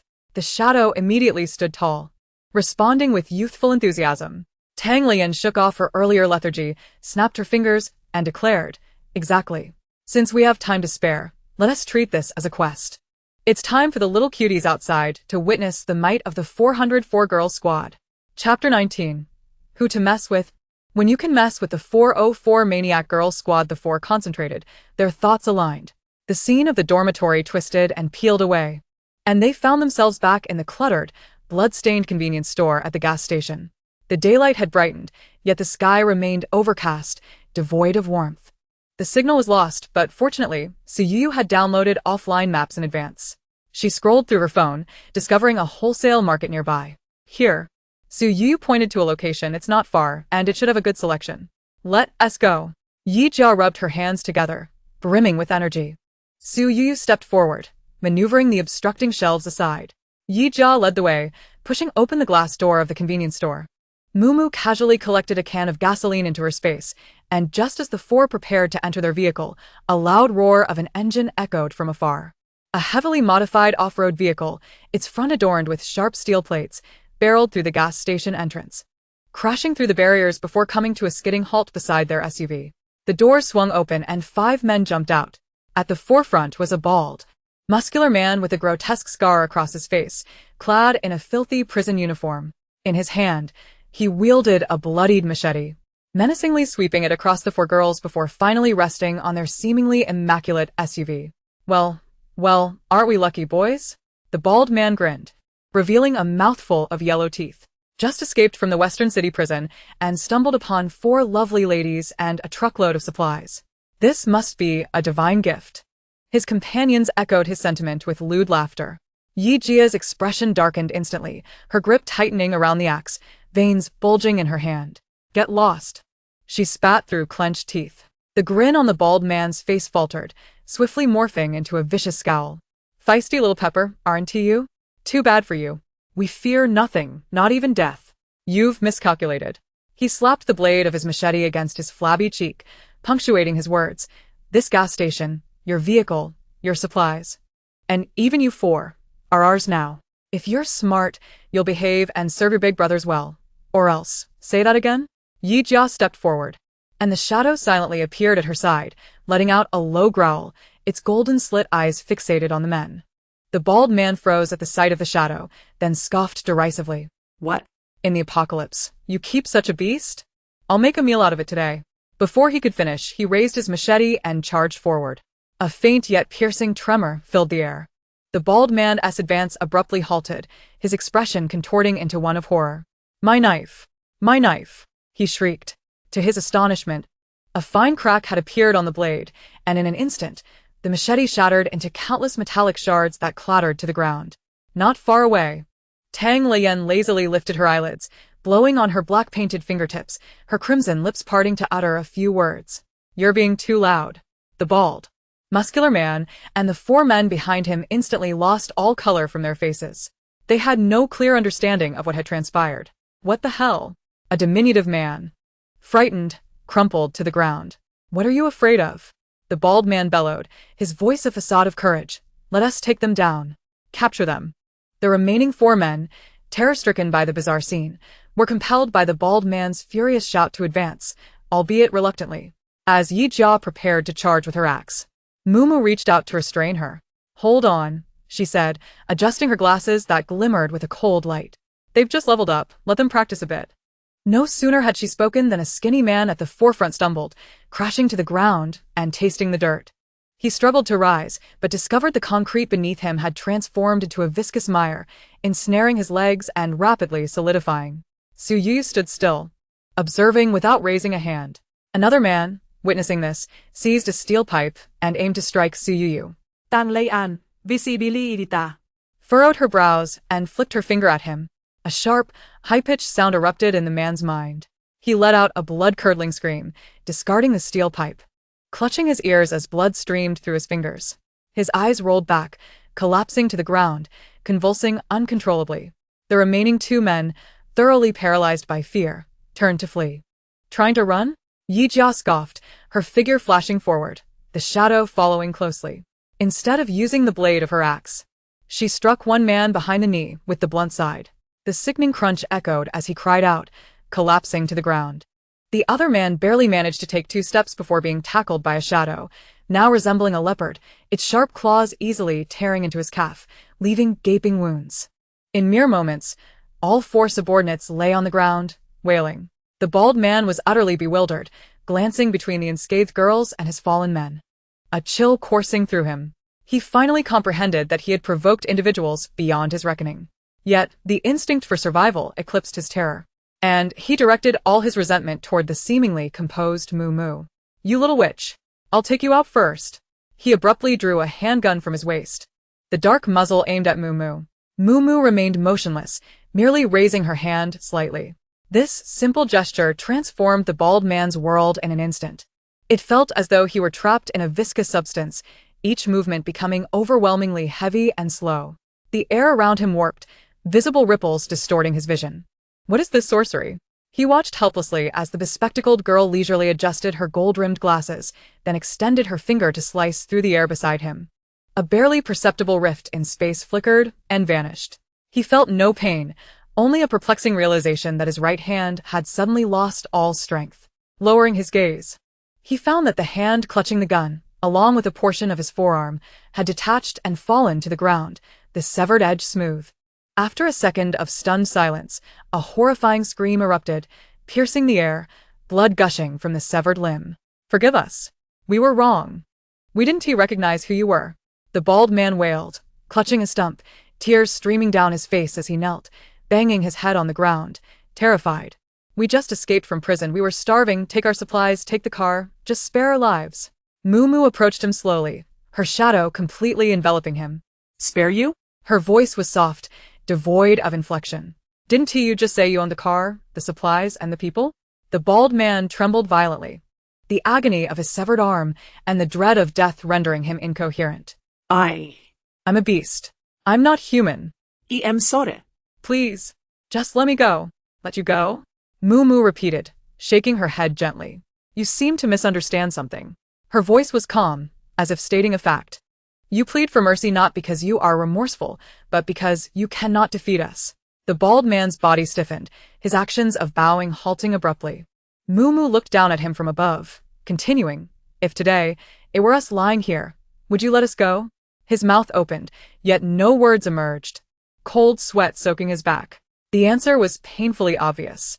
Thus, Mumu raised her hand and lightly traced her finger along his neck, enunciating, "Do not impose upon others what you do not desire for yourself." As her words fell, the terror on the bald man's face froze, and he toppled forward, lifeless. The remaining 3 men, still able to breathe, watched in horror as their leader was decapitated, paralyzed by fear, unable to utter a sound. A foul odor wafting through the air. One man, previously writhing on the ground, suddenly glared with malice, drawing a gun from his coat and aiming at Suyuyu, who stood nearest, unaware of his presence. Yijia's shout and the gunfire coincided. Yet, contrary to the anticipated eruption of blood, a bullet abruptly halted mere centimeters from Suyuyu's head, as if colliding with an invisible barrier. Suyuyu slowly turned, her eyes now icy cold. She stared intently at the suspended bullet, which eerily began to turn, the pointed end now directed at the shooter. The man's pupils dilated, terror etched across his face. No. The bullet, propelled with even greater speed, rocketed back to its origin, embedding itself precisely in his forehead. He collapsed backward, a crimson hole in his brow, his face frozen in terror. Yijia strode toward the man whose kneecap she had shattered, who was now squirming on the ground. "Please don't kill me. I'll give you anything. I beg you." The man pleaded, fear evident as he crawled backward. Yijia's expression remained devoid of emotion. "Meow," came the disdainful voice of the shadow. "Boss, this guy smells worse than a toilet." Yijia replied, "You won't smell him for long." She raised her fire axe high and brought it down decisively. The sound of bone and flesh shattering echoed, and the world fell silent, leaving only the terrified gasps of the last 2 survivors. Tang Lian grimaced in disgust, raising her hand toward the pair and lightly tapping her fingertips. 2 invisible sound waves pierced their temples with precision. The 2 men had no time to utter a sound before their eyes rolled back, silenced forever. What a misfortune! Encountering such filth so early in the day, Tang Lian remarked with a look of disdain, shaking her hands. The air was thick with the stench of blood and decay. Suyuyu gazed at the 5 lifeless bodies, her fingers instinctively rubbing together, her complexion paling. Yijia approached, extending her relatively clean hand to ruffle Suyuyu's hair. Tang Lian retrieved a pack of wet wipes from her pocket, offering one to Suyuyu, her tone unusually tender. "Here, wipe your face." The once effortless and decisive demeanor had long since dissipated. As she gazed upon the lifeless body on the ground, an unsettling heaviness enveloped her heart. Mumu gently patted Suyu's shoulder, then retrieved a bottle of water from her space, twisting off the cap and presenting it to Suyuyu. Accepting the tissue and the water, Suyuyu lifted her gaze to meet the eyes of her 3 sisters. She shook her head, speaking softly yet with unwavering conviction. "I am fine. They are the villains. They deserve their fate." Yijia responded affirmatively, urging, "If you need to vomit, do so. No one will mock you." The act of taking a life felt entirely different from slaying a zombie. Yet, they all understood that this was the right course of action. In a world devoid of rules, mercy towards enemies equated to cruelty towards oneself. Tang Lian had already gathered the meager supplies and 2 handguns from the fallen, handing them to Moo Moo. Su Yu's tense shoulders relaxed as she circled the modified off-road vehicle, her fingers gliding over the steel body. This vehicle is well-equipped. Its collision resistance surpasses that of ours, she noted. Moo Moo approached, declaring, "Then let us change vehicles." With a flick of her wrist, the SUV parked nearby vanished into her space. Yijia had opened the driver's side door of the off-road vehicle, wrinkling her nose at the unpleasant odor wafting from within. "These scoundrels have left it reeking," she remarked. "Let me handle it." Su Yu stepped forward, her fingers waving gently. Instantly, the foul stench dissipated, and the stains on the seats were molecularly disassembled, disappearing without a trace. "All set," Yijia said, satisfied as she settled into the driver's seat, while Shadow leaped into the passenger seat, elegantly crouching. "Meow. Boss, this vehicle is far more comfortable than the previous one," Shadow exclaimed. I know. Your standards are quite low," Yijia teased, ruffling Shadow's head before starting the engine. The modified off-road vehicle emitted a deep, resonant roar, far more imposing than the earlier SUV. "Let us set forth to the wholesale market for supplies." With a press of the accelerator, they departed, leaving 5 corpses lying quietly behind. Before long, zombies would be drawn by the scent of blood, cleaning up the scene. Su Yu held her phone, occasionally glancing up to compare it with the road signs outside. "Turn left at the upcoming intersection, and we'll arrive in 500 meters. Yijia accelerated. The vehicle roaring as it executed a graceful drift around the corner. In the passenger seat, Shadow stood up, its front paws resting on the edge of the window, its golden vertical pupils scanning the increasingly nearby wholesale market with vigilance. "Boss, there are sounds ahead," it alerted. As they approached the market, the sounds of gunfire and human screams grew clearer. Moo Moo instructed, "Pull over to the side." Yijia complied, parking the vehicle at the mouth of an alley, where they could observe the market entrance without being easily detected. The 4 of them disembarked quietly, hiding behind a wall to observe. Chapter 21.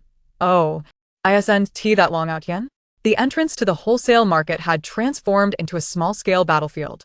A handful of trucks and overturned containers formed a rudimentary defense line, while dozens of survivors battled fiercely against the horde of zombies. The cacophony of gunfire, furious shouts, and the wails of the undead reverberated painfully in their ears. To the left, another wave is coming. "Damn it, I'm out of bullets. Who has a magazine?" "Protect Weiwei." Behind the wall of the alley, Tang Lian rubbed her ears, her expression peculiar. "I've overheard something intriguing." Yijia peered around the corner, quickly assessing the situation before retreating. "These folks have some serious firepower. They don't appear to be ordinary survivors." "Let me take a look," Moo Moo said, retrieving a pair of binoculars from her space to survey the center of the battlefield. At the forefront of the defense, a tall man clad in black combat gear commanded the fight with precision, each bullet finding its mark in the zombies' foreheads. Behind him, a girl in a white dress was tightly guarded by several individuals. Her long hair cascaded down her shoulders, her pale face trembling in fear, exuding an air of fragility and helplessness. Moo Moo froze in her actions. "So it's them." "Who?" Yijia snatched the binoculars for a glimpse, gasping dramatically. "No way. Is that our long-out-yen protagonist, Liu Yan, and his tearful little wife, Bai Weiwei?" Su Yu was equally taken aback. Yijia's lips curled into a mischievous grin. Observing their plight on the battlefield, the situation took a turn. A man stationed at the flank was seized by a zombie, collapsing to the ground with a scream. In terror, he crawled towards Liu Yan, extending a hand. "Liu Ye. "Save me, Please."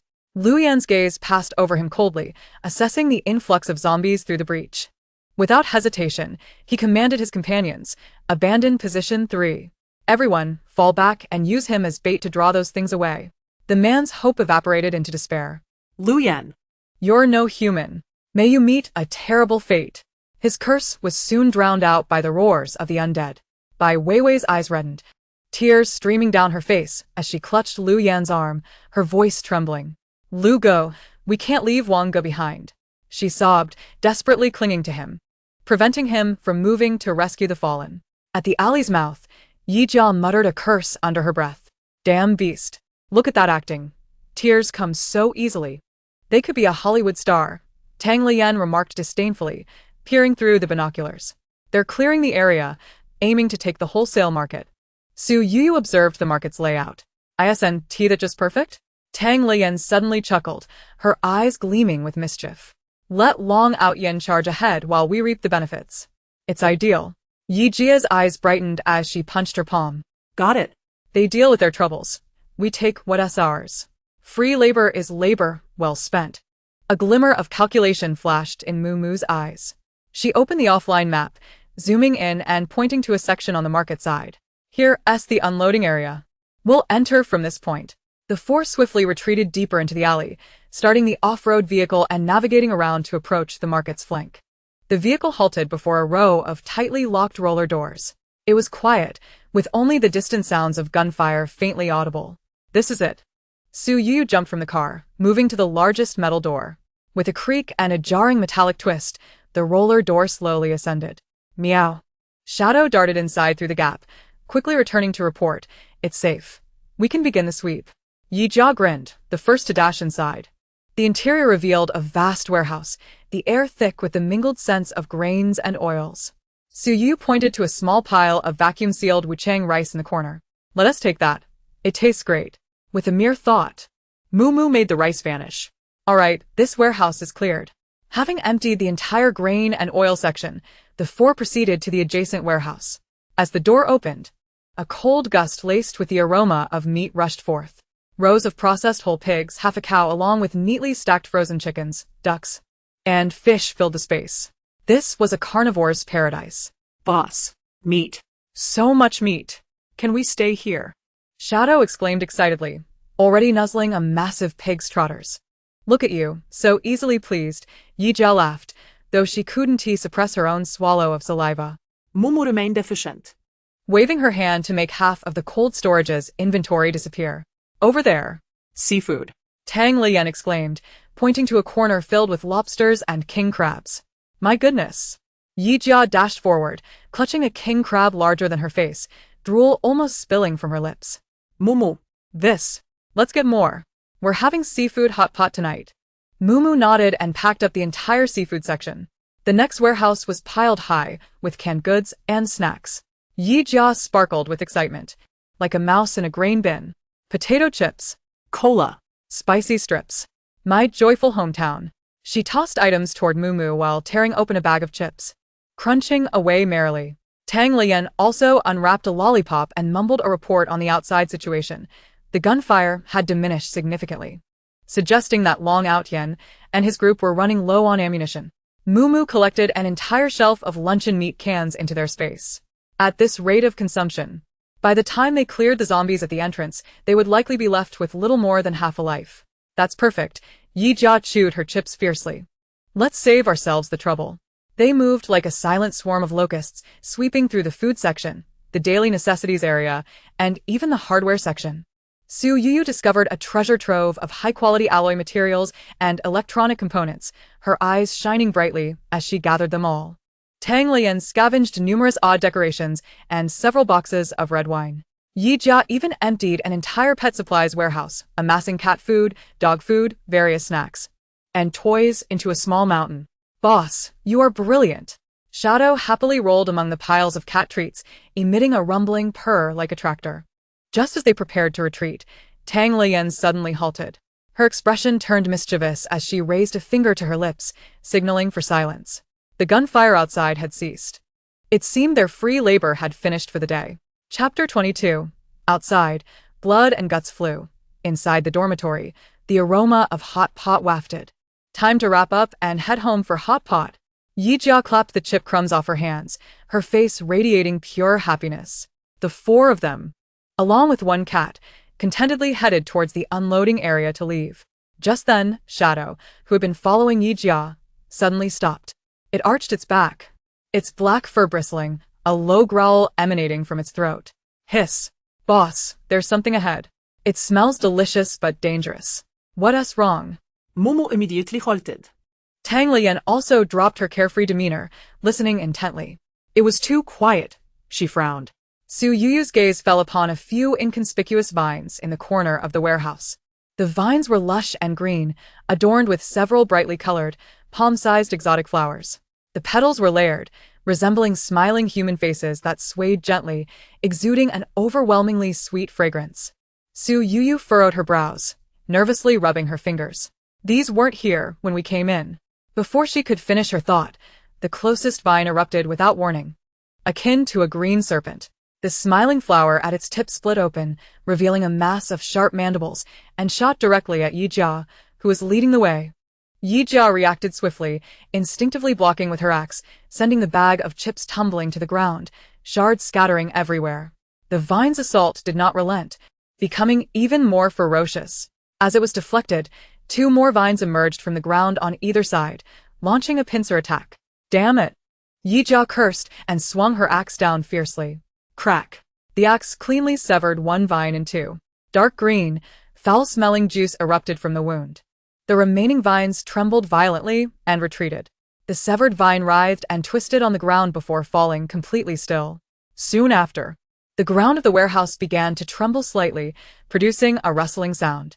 More vividly colored vines erupted from the cracks in the cement, from the corners, and from the ceiling, their smiling flowers blooming to reveal sharp mandibles, all aimed squarely at the 4 of them. What the hell? Did we poke the nest of these mutated plants? Tan Lei An et Golem. She raised her hand, ready to attack, but her expression shifted again. Crap, this is bad. She quickly spoke. A group of people is approaching from outside, at least 10 of them. From the sound of their footsteps, they are heading toward this warehouse. They were surrounded. Let's deal with these pesky things first. Yi Jia's anger flared completely, gripping her axe, prepared for battle. There's no time, Mumu calmly interrupted her. If they see us coming out of the warehouse, it'll be like telling them we cleared it out. Even if we deal with these mutated plants, we'll still face the onslaught from Lu Yan and his group. What do we do then? Yi Jia asked. Return to 404, Mumu suggested, eyeing the vines that seemed poised for the perfect moment to attack, and listening to the increasingly close footsteps. Let them fight among themselves. Wow. Mumu. You're so cunning. I love it. Tang Lian's eyes sparkled with understanding. Yi Jia also caught on, her anger transforming into excitement. Brilliant. Absolutely brilliant. Su Yuyu had quietly moved to Mumu's side. Let us go. Yi Jia, along with Shadow, rushed to Mumu's side. Just as the vines launched another attack and the warehouse door was about to burst open from the outside, the 4 of them and 1 cat vanished from sight. The shadows twisted for a moment before returning to normal. Inside the warehouse, only a half-eaten bag of chips, left by Yi Jia, lay forlornly on the ground. Clang. The warehouse's roll-up door was violently smashed open from the outside. Lu Yan, accompanied by the few remaining subordinates, charged in, bloodied and battered. They looked disheveled and weary, bearing visible wounds, clearly having just emerged from a fierce battle. Brother Lu, it seems someone has been here, one subordinate remarked, surveying the empty warehouse with a grim expression. Lu Yan's gaze swept across the entire warehouse, finally landing on the half-bag of chips on the ground. He approached and crushed it underfoot, the crisp sound echoing sharply. His expression darkened ominously. Someone had beaten them to it. Not only had they taken all the supplies, but they also had the leisure to snack here. This was a blatant provocation. Brother Lu, what do we do now? The brothers can't hold on much longer. Bai Weiwei, following closely behind, had red-rimmed eyes and a quivering voice as she clutched his sleeve.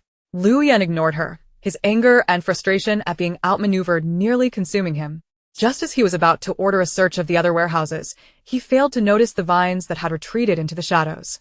Upon catching the scent of fresh blood and flesh, they emerged once more, silently. The eerie smiling flowers seemed to be genuinely grinning. A piercing scream shattered the warehouse's silence. A man standing at the rear of the group was silently ensnared by a vine that had descended from the ceiling, instantly dangling him upside down. The flower at the vine's tip snapped open, biting into his neck. What the hell? Open fire. Quick, open fire. Everyone reacted with panic, raising their guns in terror. But it was too late. From all directions, a multitude of colorful vines surged forth like sharks scenting blood, rushing towards the exhausted group. In an instant, gunfire, screams, and curses echoed throughout the warehouse once more. Brother Lu, what is this? Help me. Bai Weiwei, pale with fright, screamed frantically, clinging to Lu Yan, becoming his greatest burden. Lu Yan was simultaneously grappling with the bizarre vines while being burdened by Bai Weiwei, his frustration manifesting as veins pulsing on his forehead, rendering him quite disheveled. In the 404 dormitory, a steamy atmosphere enveloped the room. A pot of mixed broth bubbled vigorously, one side simmering with a fiery red oil and floating Sichuan peppercorns, while the other side yielded a rich bone broth crafted from beef bones and mushrooms. The air was infused with a bold, spicy fragrance mingled with the sweetness of seafood, effectively shielding them from the bloodshed and decay of the apocalypse outside. Yi Jia was holding a king crab leg longer than her forearm, deftly placing it into the red broth, all the while directing the others. Yu, slice that snowflake beef a bit thinner, she commanded. Yen, don't just drink. Try this red shrimp. It's exquisite. Chapter 23. Little one, if you grow any longer, there won't be enough room in this dormitory.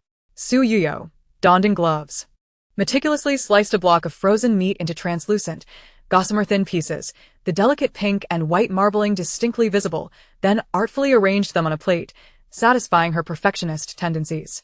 Tang Lian swirled her wine in a goblet, reclining in her chair, her cherished classical music playing in the background. No rush, she lazily lifted her eyelids. That grand performance outside will not conclude anytime soon. Mew. Boss, this shrimp is incredibly sweet, and the shell is so crunchy. Can I have another?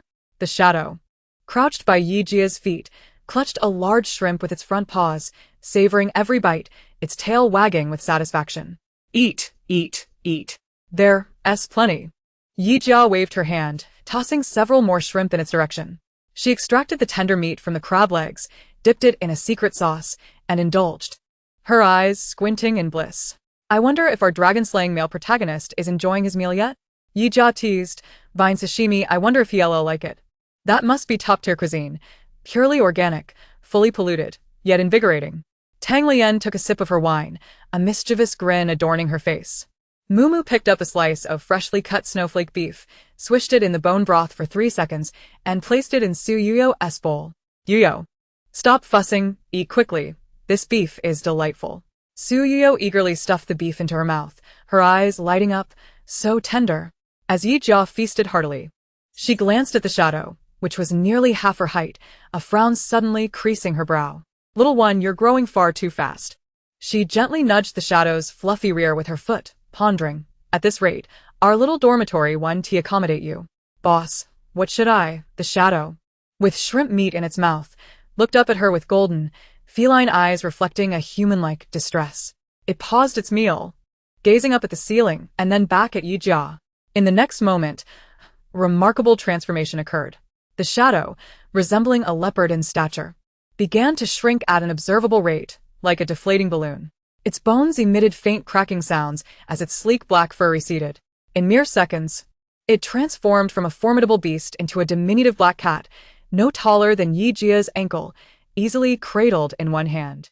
It sat on the ground, tilting its head, and in a much softer voice asked, Boss, is this all right? Goodness. Tang Lian nearly spat out her wine. It can change size? What is this, a magical golden hooped cat? Su Yuyo curiously approached, poking the now smaller shadow with her finger. It felt solid, not an illusion.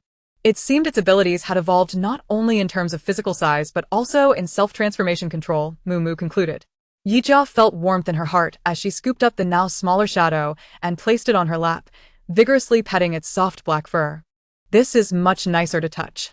Purring softly, the shadow nestled comfortably, exposing its soft belly while emitting a contented rumble akin to a tractor, still clutching the unfinished shrimp.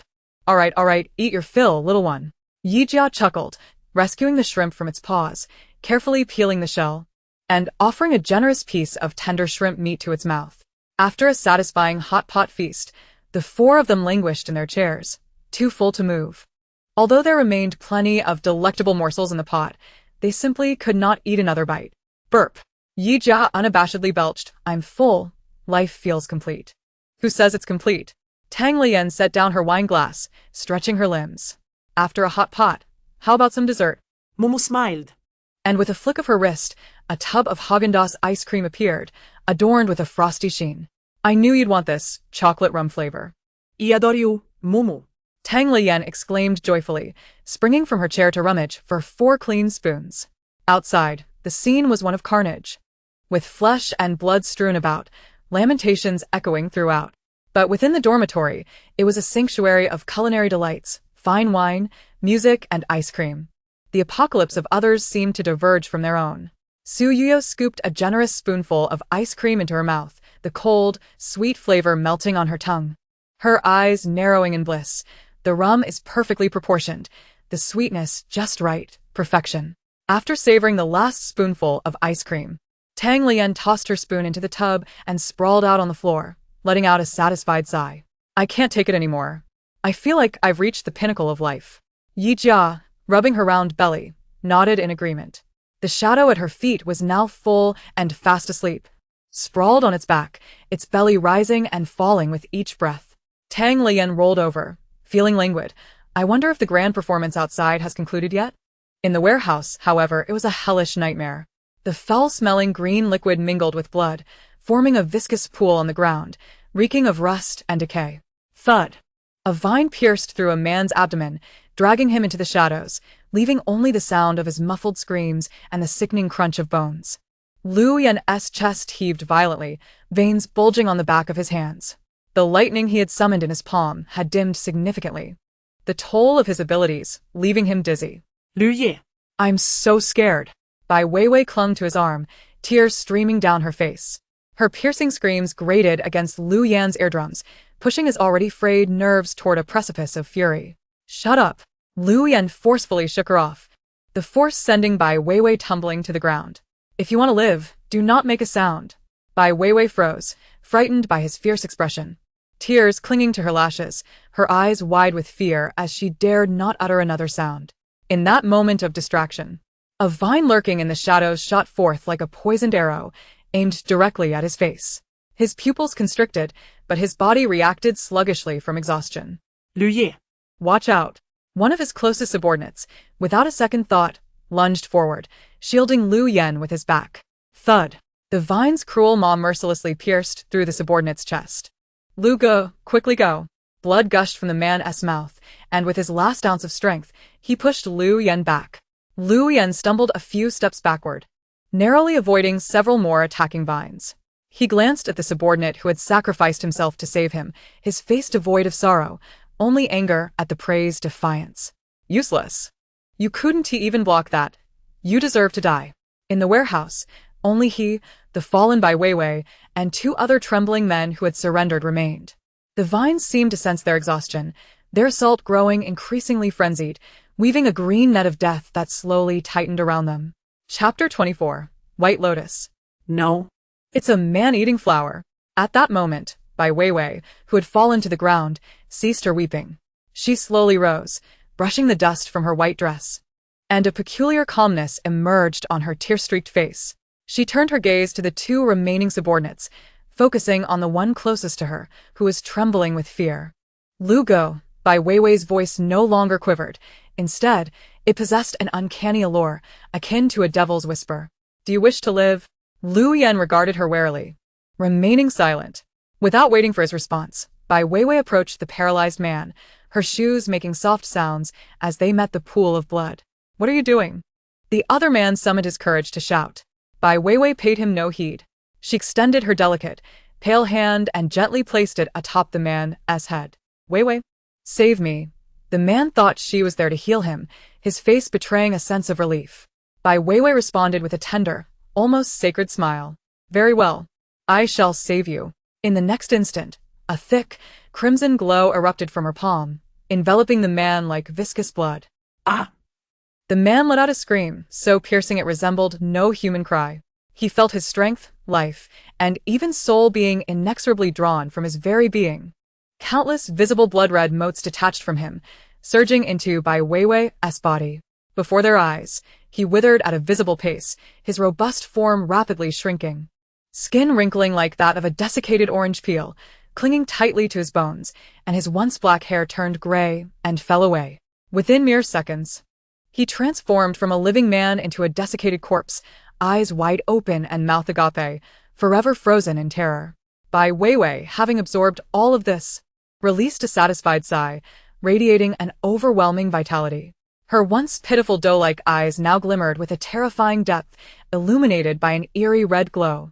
She turned and walked towards Lu Yen, pressing the hand that had absorbed another S-life force against his chest. Lu Ge, now it's your turn.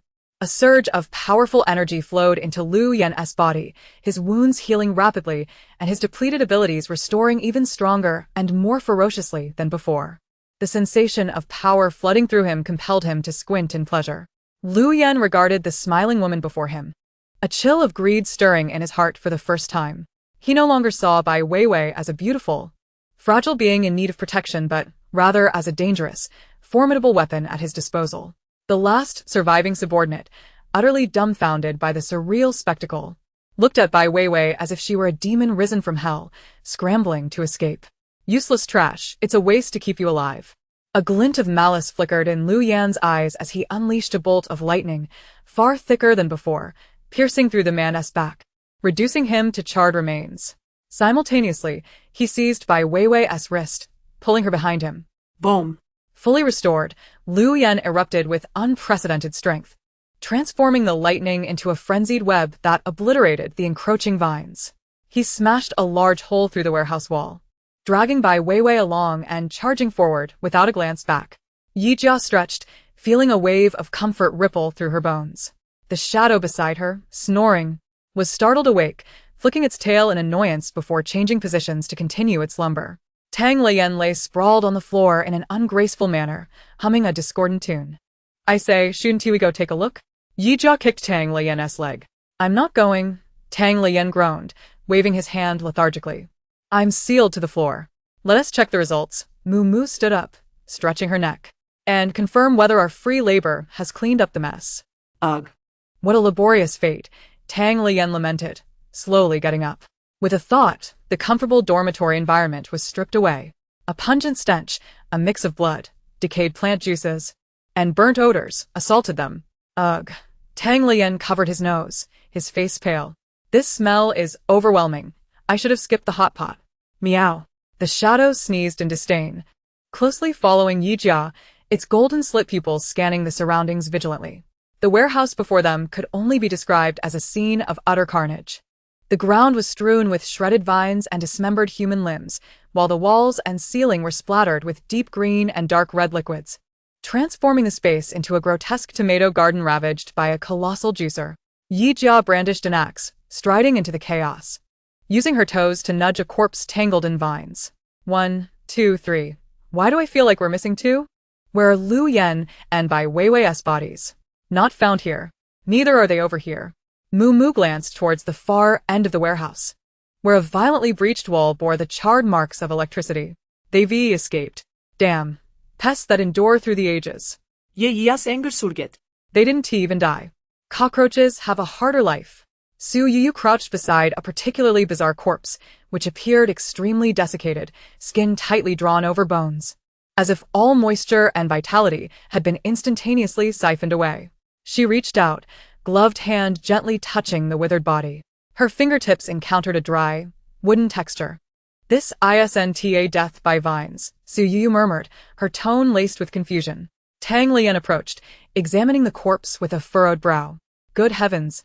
This manner of death is too unnatural. It's as if life has been drained away.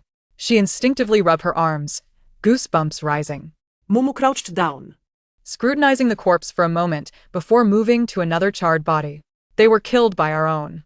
Do you remember Bai Weiwei's ability? Healing. Su Yu recalled something, her complexion shifting. Wait, there was a peculiar aside about Bai Weiwei's power in the book. After a pause, her voice grew hoarse.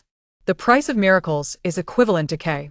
At the time, it seemed like the author was merely being cryptic, but now it felt utterly chilling. What is the price? Other people's lives. Whose decay? Those companions she used as nourishment. Yijia gasped the star-sucking technique. What on earth? Tang Lian still hadn't grasped the situation. Damn. This is far too sinister. This isn't a white lotus, it's a man-eating flower. Yejia suintet in disgust. Healing? Pa. The author must have bestowed upon her an excessively thick lens of saintliness. It seems we cannot trust everything in the book. Moo adjusted her glasses, the lenses reflecting the dim light within the warehouse.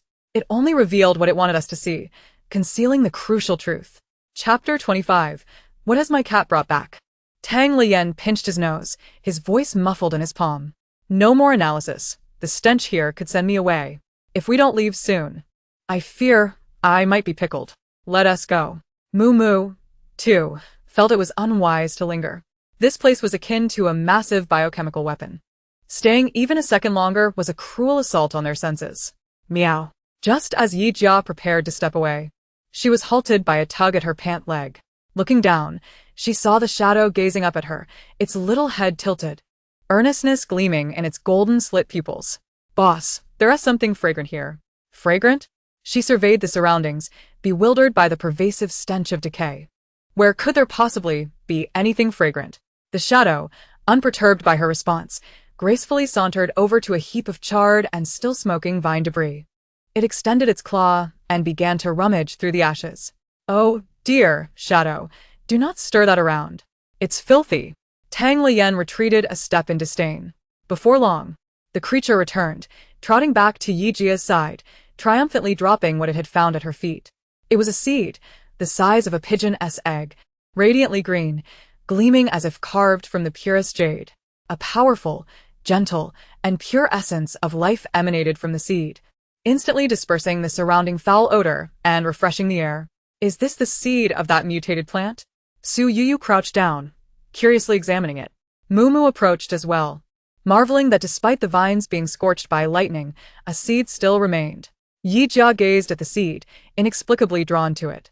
She could sense a profoundly familiar energy within the small seed. Tentatively, she infused a hint of her healing energy into it. The moment her energy touched the seed, an extraordinary transformation occurred. The seed erupted with a dazzling green light, illuminating the dim warehouse in a verdant glow. From within, a tender green vine emerged at a visible speed, not attacking anyone, but rather affectionately entwining around Yi Jia's wrist. As the light faded, a bracelet made of woven vines adorned her wrist. The bracelet was exquisitely crafted, with each leaf's texture distinctly visible, even carrying the dewy freshness of the morning, complementing her skin tone beautifully. Oh my! Yi Jia stared at her wrist, momentarily dazed. Wow. Tang Lian leaned in, intrigued, poking the vine bracelet.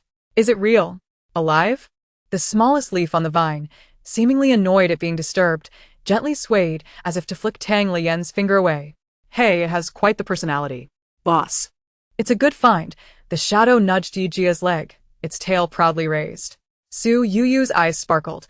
She sensed a calm, yet potent life force within the bracelet. Let's see what it can do, Moo Moo suggested, always focused on practical applications. Yi Jia concentrated and attempted to activate the vine bracelet. Instantly, the bracelet sprang to life. Several tendrils shooting out like lightning, weaving into a dense net in midair. Then, the net retracted sharply, the front transforming into a sharp spike that plunged into the adjacent wall, leaving a deep, unending hole. It quickly retracted, reverting back to a bracelet. Capable of offense and defense, it could even serve as a whip. Yi Jia's eyes gleamed brighter. She waved her wrist, feeling as though the vine was an extension of her own arm, utterly responsive. All right, we can explore its new functions later. Tang Lian tugged at Yi Jia's arm, urging her to leave. I don't want to linger in this dreadful place for even a second. With a wave of her hand, Yi Jia felt a surge of confidence. The four of them wasted no time and swiftly departed from this contentious locale. The novice village in City A no longer held any necessity for them. She traced her fingertip across the map, realizing they could not hide away in their dormitory forever. With Lu Yan and Bai Weiwei's abilities evolving unpredictably, if they wished to seize their own destinies, they must venture forth to acquire more crystal cores and intelligence. I concur. Su Yuyu was the first to express her agreement, her gaze fixed on the complex map as she began analyzing the best route. I have no objections, Tang Lian remarked, closing the car window and lazily leaning back in her seat, stretching. Staying in one place is so dull. Let's go see some scenery and give those oblivious fools a requiem. It sounds exhilarating. Damn it. Yi Jia slammed the steering wheel, causing the car to shake slightly. It's about time we faced the world. Moo Moo enlarged the map, marking a spot located in the central region. The market of all things. Given that the information from the books had become unreliable, they needed a new source of intelligence. This market was controlled by a neutral organization known as the Eight Directions Chamber, currently the largest trading platform for survivors, where crystal cores, supplies, and information could be exchanged. Shall we go explore? Tang Lian raised an eyebrow, her tone laced with newfound interest. That sounds far more engaging than battling zombies. What are we waiting for? Yi Jia pressed the accelerator, speeding toward the city exit. Just as they had driven a few blocks, Tang Lian suddenly sat up straight, tilting her head, her brow furrowed. There's movement ahead. For people, seems like they're fighting over something, she reported rapidly. As the car turned a corner, the scene ahead confirmed her words. At the pharmacy entrance, a woman clad in a tactical jacket with a high ponytail was surrounded by 3 men. The woman appeared to be around 30, her face smeared with dirt. Yet her eyes shone with remarkable clarity and calm. She carried a half-filled backpack and gripped a shovel tightly, vigilantly confronting the trio. I'll say it again. We can split the supplies in the bag. Her voice was steady. There are plenty of zombies around here. Making too much noise won't benefit anyone. Split? I want it all. The tall, lanky man spat, greedily eyeing her backpack. And you look good. Join us, and I guarantee you'll live the good life. Exactly. A woman running around in the apocalypse is quite dangerous, chuckled another shorter, stocky man, rubbing his hands as he stepped closer. A flicker of disgust crossed the woman's eyes, and she tightened her grip on the shovel, subtly retreating a step. Inside the car, Yi Jia's brow furrowed in frustration. I'll go deal with these scoundrels, she declared, ready to push the door open. Wait, let us observe, Moo restrained her, pointing at the ground near the woman. There, a nearly invisible tripwire was connected to the pharmacy's loose rolling shutter door. Tang Lian chuckled, a crafty one. Too bad those 3 fools haven't noticed. Chapter 26. Su Yuyu unleashes power. Living becomes art. Just as the stocky man was about to reach the woman, she suddenly withdrew, deftly tripping him. The massive rolling shutter door crashed down with a thunderous clamor, heavily slamming onto the ground. The stocky man, caught off guard, had 1 foot trapped beneath it, letting out a scream akin to a slaughtered pig. The sudden turn of events startled the other 2 men as well. You crazy woman! You're asking for it. The tall, lanky man, regaining his composure, furiously raised the steel pipe in his hand and swung it at the woman's head. The woman raised her shovel in defense, but ultimately lacked the strength, causing her to stagger back, her arm tingling. All right, it's time to intervene. Mumu spoke calmly. Yi Jia charged out with her axe, cursing. In broad daylight, a bunch of grown men bullying a woman. How shameless. Startled by her shout, the tall man turned to see a striking woman with short hair and a fierce demeanor rushing towards him. Before he could react, a green blur flashed past. Tendrils shot out from Yi Jia's wrist, ensnaring his hand that gripped the steel pipe, twisting it fiercely. Ah! He screamed, the pipe flying from his grasp as thorns cut into his skin. Meanwhile, Su Yu merely lifted a finger. The concrete beneath another man's feet suddenly softened. Transforming into a small quagmire, he was caught off guard and sank into it, unable to move. The noise is truly bothersome. Tang Lian leisurely descended from the vehicle, flicking his fingers at the stout, short man whose foot was pinned down, still howling in agony. The sound waves radiated outward, abruptly silencing the man's cries. As if his throat had been constricted. Writhing on the ground, he clutched his head in torment. The entire episode unfolded in less than 10 seconds. The man ensnared in the mire by Su Yu sensed impending doom, a flicker of malice flashing in his eyes. You wretched woman! Don't get too cocky. Our leader is from the Thunder God Fortress. If you dare to touch us, Lord Lei, we will not let you off easily. Thunder God Fortress? Yi Jia raised an eyebrow, turning to Moo. Moo replied, Lei Yi, mentioned in a book, is quite a formidable character. Oh, Yi Jia nodded. Then turned back to the man, flashing a cruel smile. So what? With a sudden motion, she lifted her foot and stomped down hard on the wrist of the tall man. Crack. The sound of shattering bones echoed clearly. Ah! The tall man let out a heart-wrenching scream, his arm twisted at an unnatural angle. This hand will be of no use to you anymore. Yi Jia withdrew her foot, not sparing him a glance. The man, still yelling in the mire, was instantly silenced, his face drained of color. Yet, survival instincts compelled him to bark defiantly. I warn you, don't act recklessly. You won't withstand the wrath of Thunder God Fortress. Enough with the noise. Su Yu, who had remained quiet, spoke softly. She took a step forward, the the brim of her beret casting a shadow over her expression. She raised her hand, fingers splayed. In the next moment, the man in the mire suddenly felt the earth beneath him hardening and constricting. In horror, he looked down to see the sludge solidifying at an eerie pace, gray stone material rapidly creeping up from his ankles, enveloping his calves and knees. No, no. What is this? He attempted to struggle, but his body had become immobile. The concrete held him firmly in place. But this was merely the beginning. The dust, pebbles, and shattered bricks scattered across the ground seemed magnetically drawn together, converging into two gray torrents, rushing towards the other two men. Help! Ah! Their screams were muffled, trapped in their throats, producing only dull, muted sounds. The gray substance enveloped their bodies, filling every crevice, preserving their terror, pain, and pleas for mercy in stasis. Soon, 3 uniquely shaped humanoid sculptures appeared at the entrance of the pharmacy. One knelt, head tilted back, mouth agape, as if silently screaming. Another curled up, hands clasped over their head, consumed by despair. The last one maintained a forward-leaning posture, their face eternally marked by resentment and fear.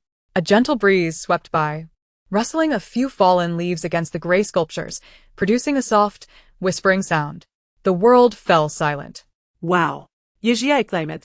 Turning her head to gaze at the calm Su Yuyu, her eyes wide with admiration. You are so impressive.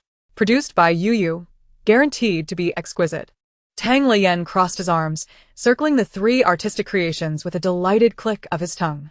This isn't smooth enough. Su Yu scrutinized her work, extending a finger to smooth out a small protrusion of concrete on one of the sculpture's shoulders.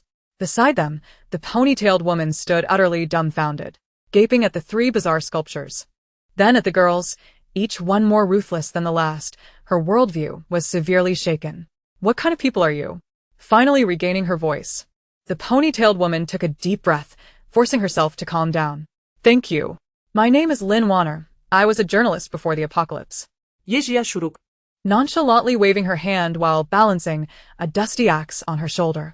Just a small favor. I can't stand bullies. Lin Wanu's mind raced, assessing the situation before her. Increasingly convinced of her judgment. These individuals possessed unfathomable strength and a disregard for rules. For someone like her, struggling to survive in the apocalypse, they were undoubtedly a worthy investment. I have nothing else to repay you, Lin Warner stated, gazing at the girl with gold-rimmed glasses, who had remained relatively silent. Her intuition told her that this girl was the leader. But I have information. In this world, information is life. Go on, Mumu approached. Her eyes calm, yet exuding an invisible pressure. You heard about Thunder God Fortress. Lin Wanu's expression turned serious. The leader, Lei Yi, is a very powerful wind-type ability user. He controls several main routes to the marketplace of all things, and he's extremely domineering.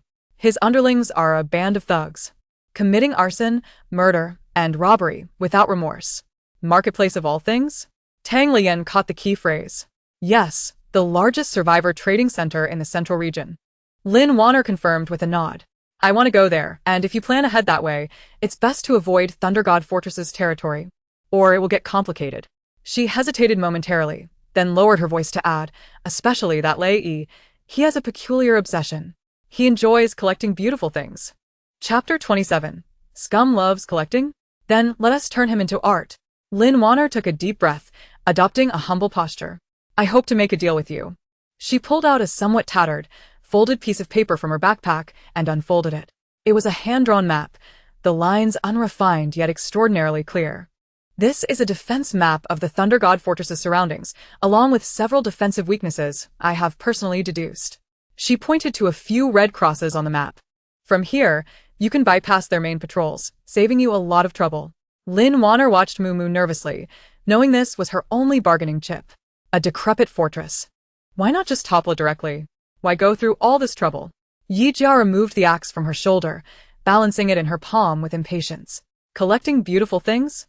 Now that's intriguing, Tang Lian mused, stepping closer and playfully tapping the map with her black-painted fingernail. I am quite curious about what he collects. Mumu examined the map closely before looking back at Lin Warner. We can take you, provided you ensure the authenticity of this map. A chill ran down Lin Wanu's spine, and she broke out in a cold sweat. I wouldn't dare deceive you. Her voice trembled slightly as she laid bare all she knew. Lei Yi is extremely arrogant and cruel, with wind-type abilities that are reportedly nearing Tier 3, capable of creating small tornadoes. He has a penchant for flashy items, luxuries from before the apocalypse, jewelry, sports cars, and attractive individuals. Anyone he takes a liking to, regardless of gender, will be taken back to the fortress as part of his collection. As she spoke, her voice quivered with fear. Most of those collectibles meet a grim fate. He grows bored quickly. Once he tires of them, he either hands them off to his underlings or simply tosses them out of the fortress to feed the zombies. Yi Jia's expression darkened, her disdain for such bullies evident. Tang Lian's playful demeanor vanished, replaced by an icy glare. What a despicable scoundrel. Lin Wano appeared to recall some terrifying memory, her face paling further. His fortress is nearly impenetrable to outsiders, unless invited. It is heavily fortified, and he has several ruthless subordinates who are also ability users. She meticulously described the fortress's layout, indicating which areas were Lei Yi's residence, which house supplies, and where the lookout towers had the weakest firepower. The more detailed her description, the tighter Su Yuyu's brow furrowed. Standing silently to the side, Su Yuyu, who was busily dusting off her gloves, suddenly halted her actions. She looked up at Lin Wanner and inquired, "How do you know the insides of Thor's fortress so well?" The atmosphere grew heavy, as if the very air had thickened. Lin Wanner froze, her complexion paling visibly. Her lips moved helplessly, yet not a single word escaped. Her fingers, gripping the map, turned white from sheer pressure, trembling ever so slightly. As she finally managed to utter, her voice dry and hoarse. Under the gaze of 4 pairs of eyes, each distinct in style, yet equally sharp, she felt as vulnerable as a plucked quail. All her carefully constructed composure and cunning shattered. Taking a deep breath, as if steeling herself, she abruptly lifted her head and unzipped her jacket. The fair skin of her neck bore a grotesque mark, an imprint of lightning intertwined with wings, resembling a hideous brand of servitude. "I deceived you all."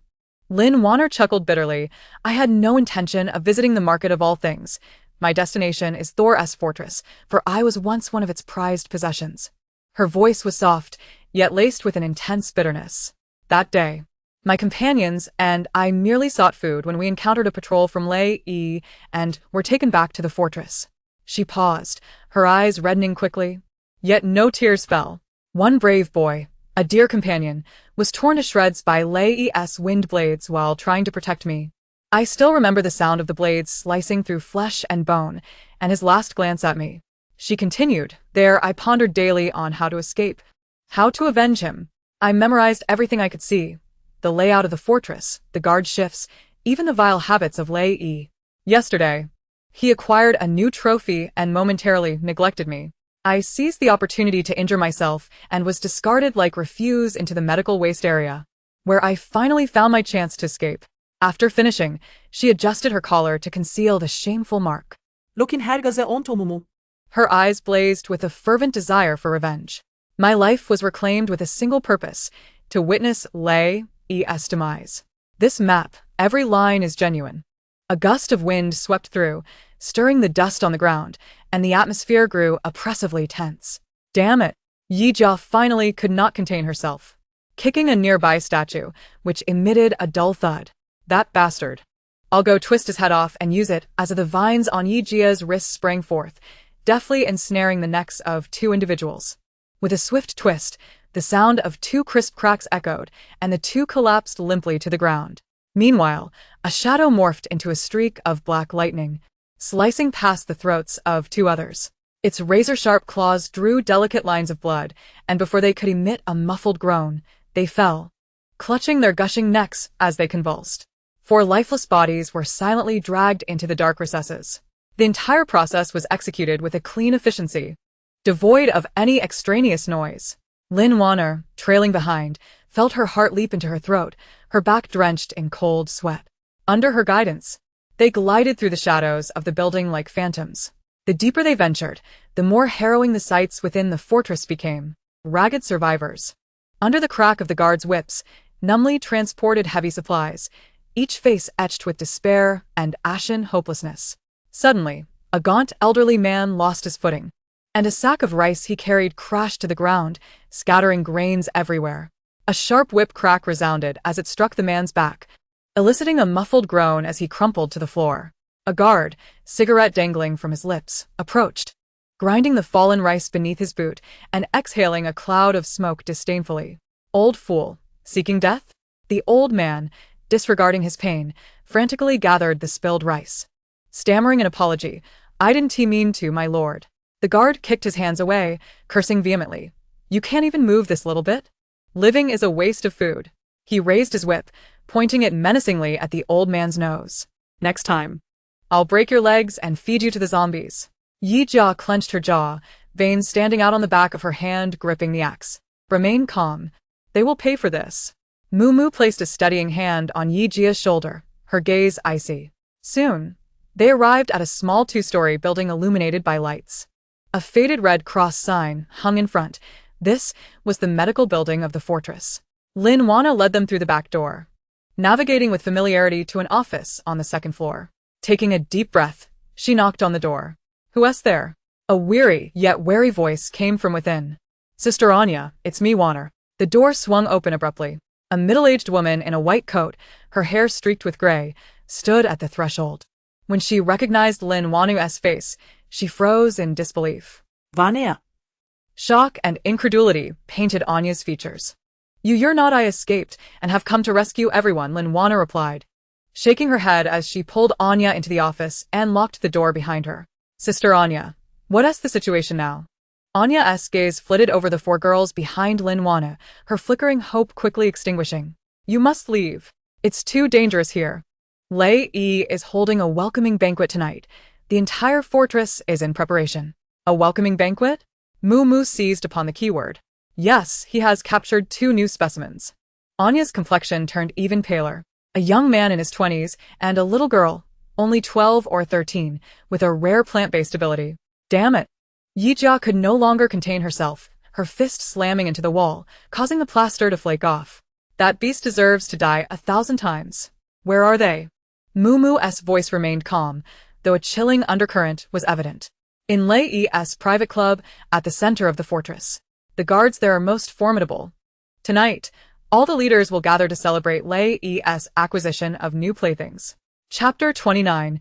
Perfectly eliminate them all, save effort. Dr. Anya. "Do you know the layout of the central building?"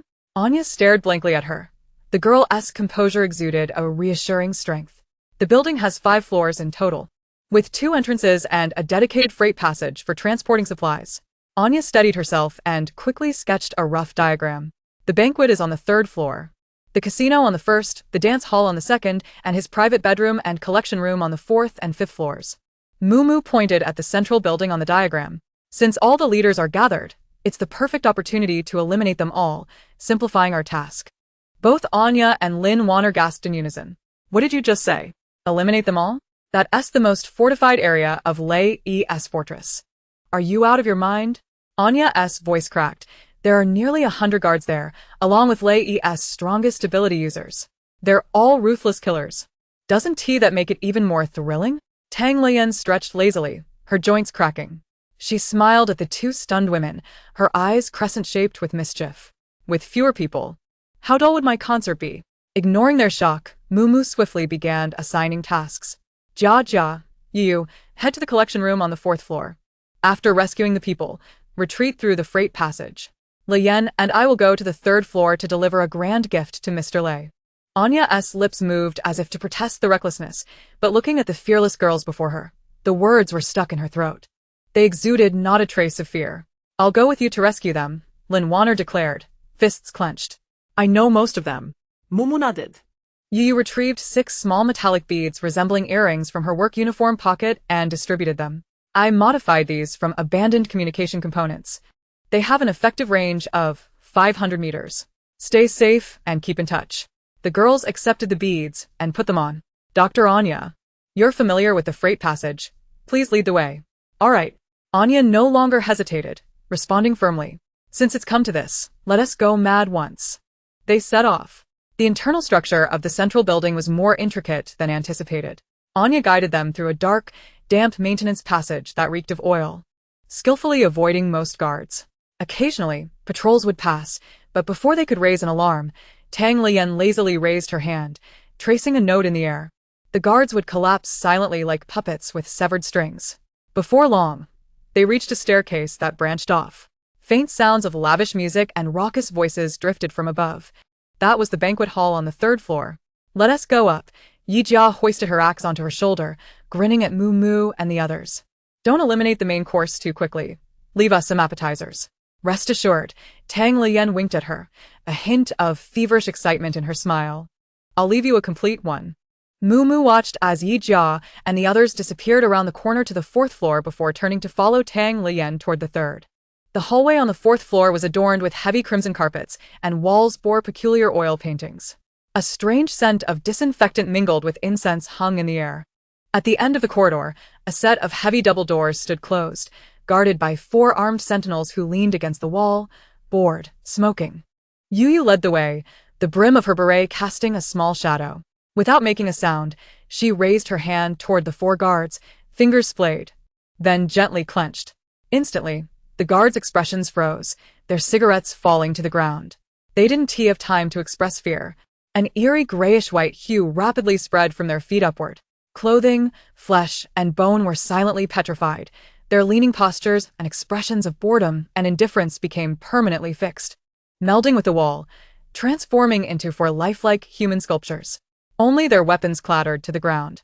Su Yu bent down to pick up several firearms, inspecting the ammunition before handing them to Lin Wanu and Anya.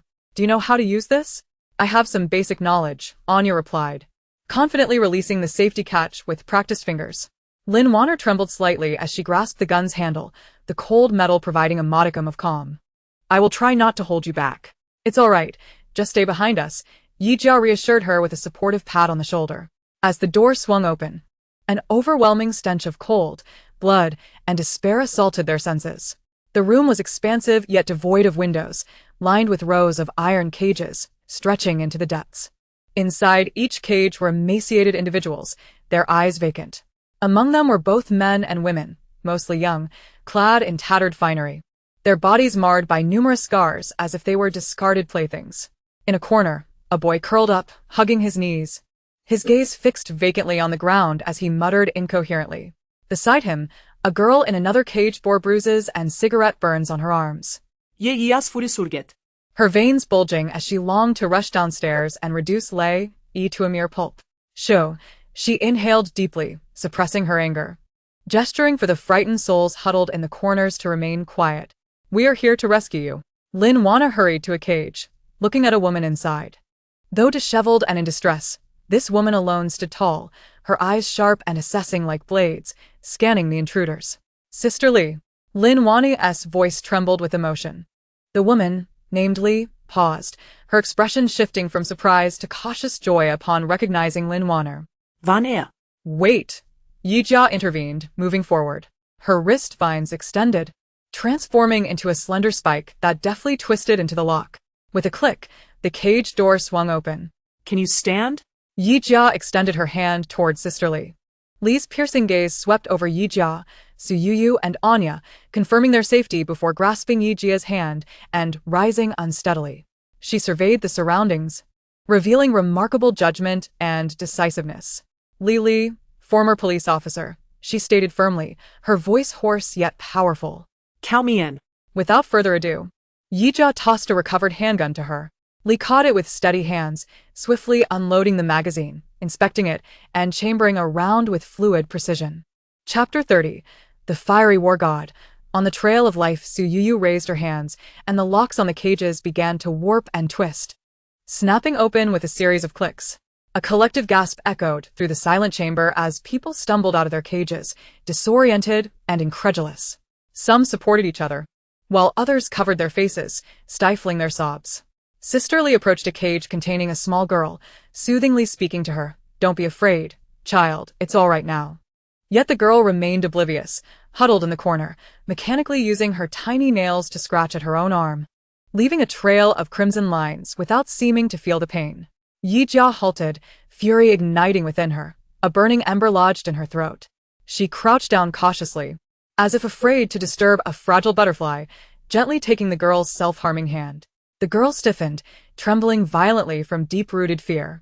However, instead of the anticipated pain, she felt an inexplicable warmth spreading from where Yijia held her. A soft green light emanated from Yijia's palm, enveloping the girl's arm.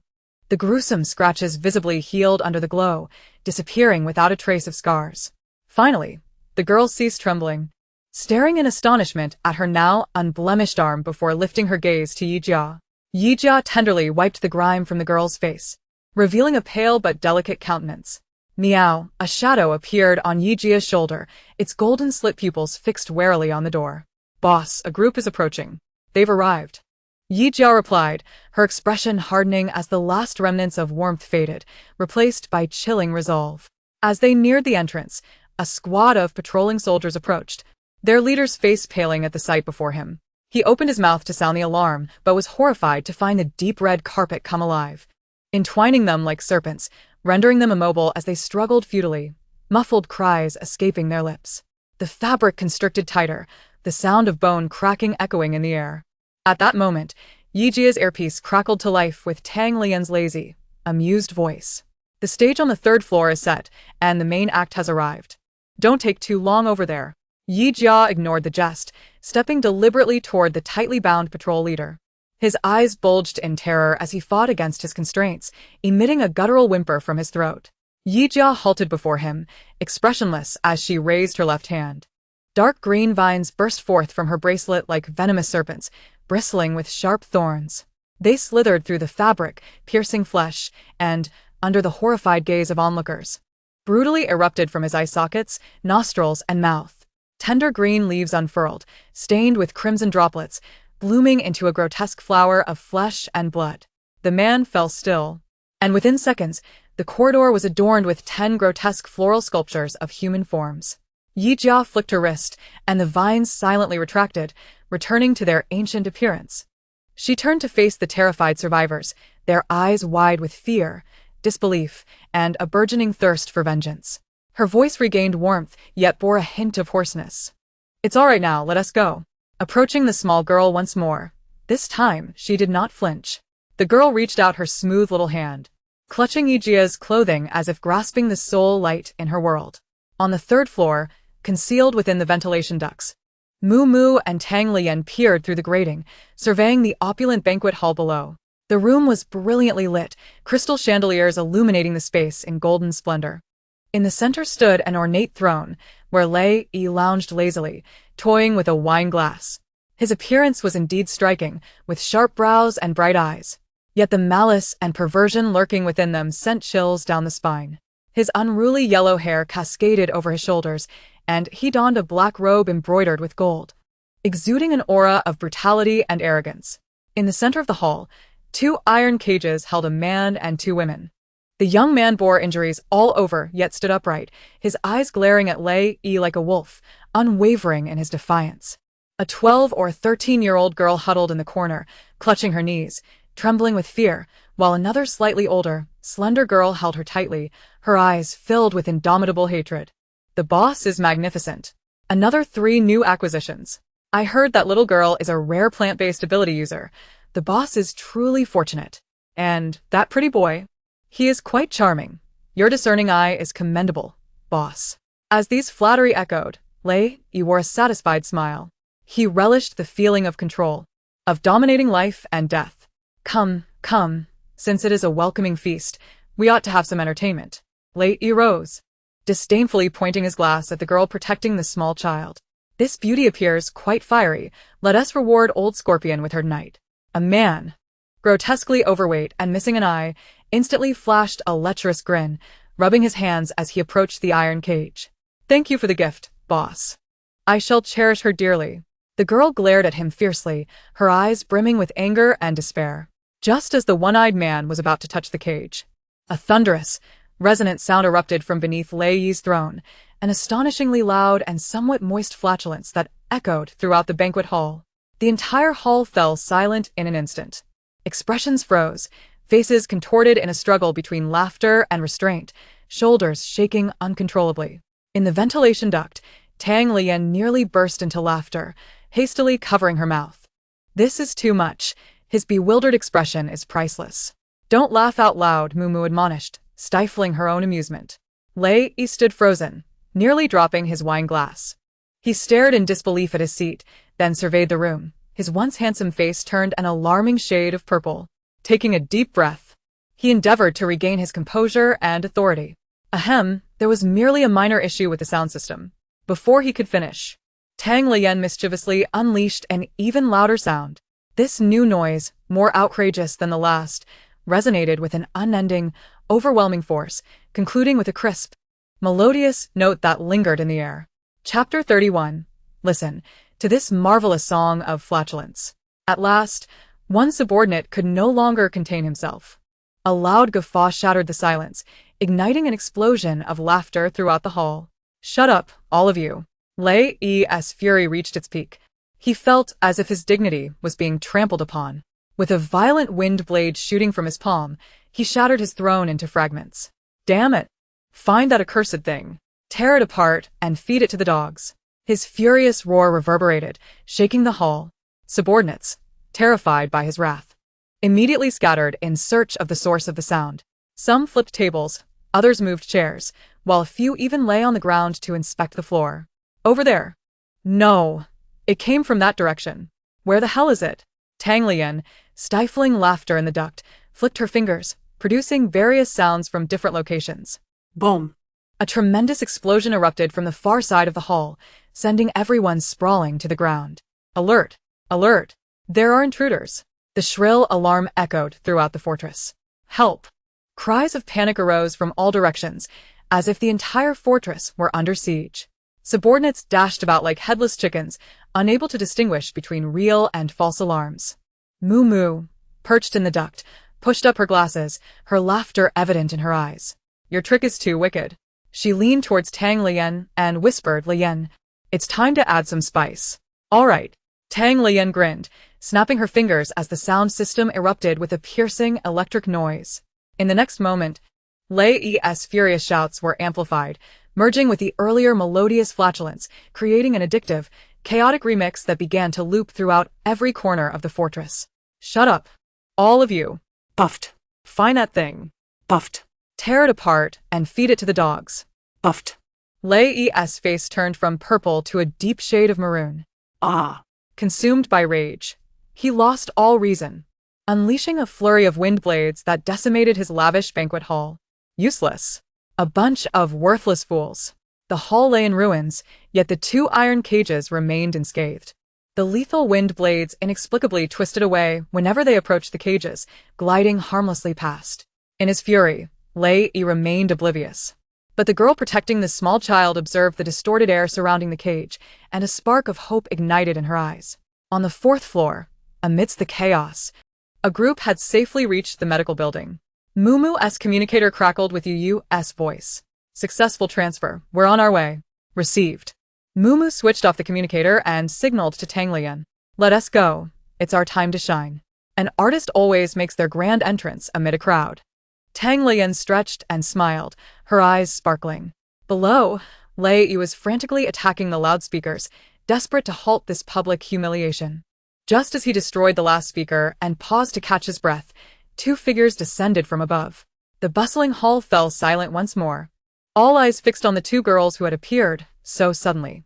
Moo Moo adjusted her glasses, a perfectly measured smile gracing her lips. Mr. Lei, do you still enjoy your personalized BGM? Lei Yi's pupils constricted as he glared at Moo Moo and Tang Lian, his expression filled with a desire to devour them whole. It's you, he hissed, each word dripping with venom. Well, you've certainly succeeded in riling me up. Boom. The heavy doors of the banquet hall were kicked open. Yijia strode in with her axe, followed closely by Yu. She surveyed the chaotic scene and grinned, revealing a row of white teeth. Apologies for the delay. I hope I didn't miss the main course? Lei looked at the girls who had appeared out of nowhere and then at the wreckage of his banquet hall, laughing maniacally in his fury. Very well. I care not who you are or where you come from. Today, you shall all die here. With a fierce wave of his hand, he commanded, seize them. Tear them apart. Whoever brings me their heads shall sit in my second chair. With the promise of generous rewards, the guards, who had previously been fearful, rushed forward with a newfound ferocity. The 10 loyal confidants at Lei Yi's side surged forward, each emanating the glow of their abilities. Yu, save the people. Mumu's voice ran calmly. Jia, clear path. Received. Yijia licked her lips and was the first to charge forward, axe in hand. A self-important fire ability user conjured a fireball the size of a basin, grinning as he hurled it at the front line. Yijia didn't even glance at him. With a flick of her wrist, a dark green vine shot forth from her bracelet, piercing through the fireball. The fireball extinguished midair with a soft pop, leaving only a wisp of smoke. The vine, undeterred, ensnared the fire user's neck, yanking him from the crowd and slamming him hard onto the ground. Yijia exerted force with her foot pressing against his chest. Crack. The sound of shattered ribs echoed. The man could not even emit a scream before he spat blood, falling utterly silent. This ferocious scene caused those who rushed forward to halt abruptly. Seizing the moment, Su Yuyu had already arrived at the iron cage. A man with a scarred face grinned menacingly, his hands pressed against the ground. He was an earth-based ability user. Want to rescue someone? No way. The ground trembled, and thick earthen walls erupted from the soil, trapping Su Yuyu and the iron cage within. In the next moment, countless sharp stone spikes shot out from the interior of the walls, aiming at Su Yuyu. She did not even lift her head. Instead, she opened her fingers and slowly closed them.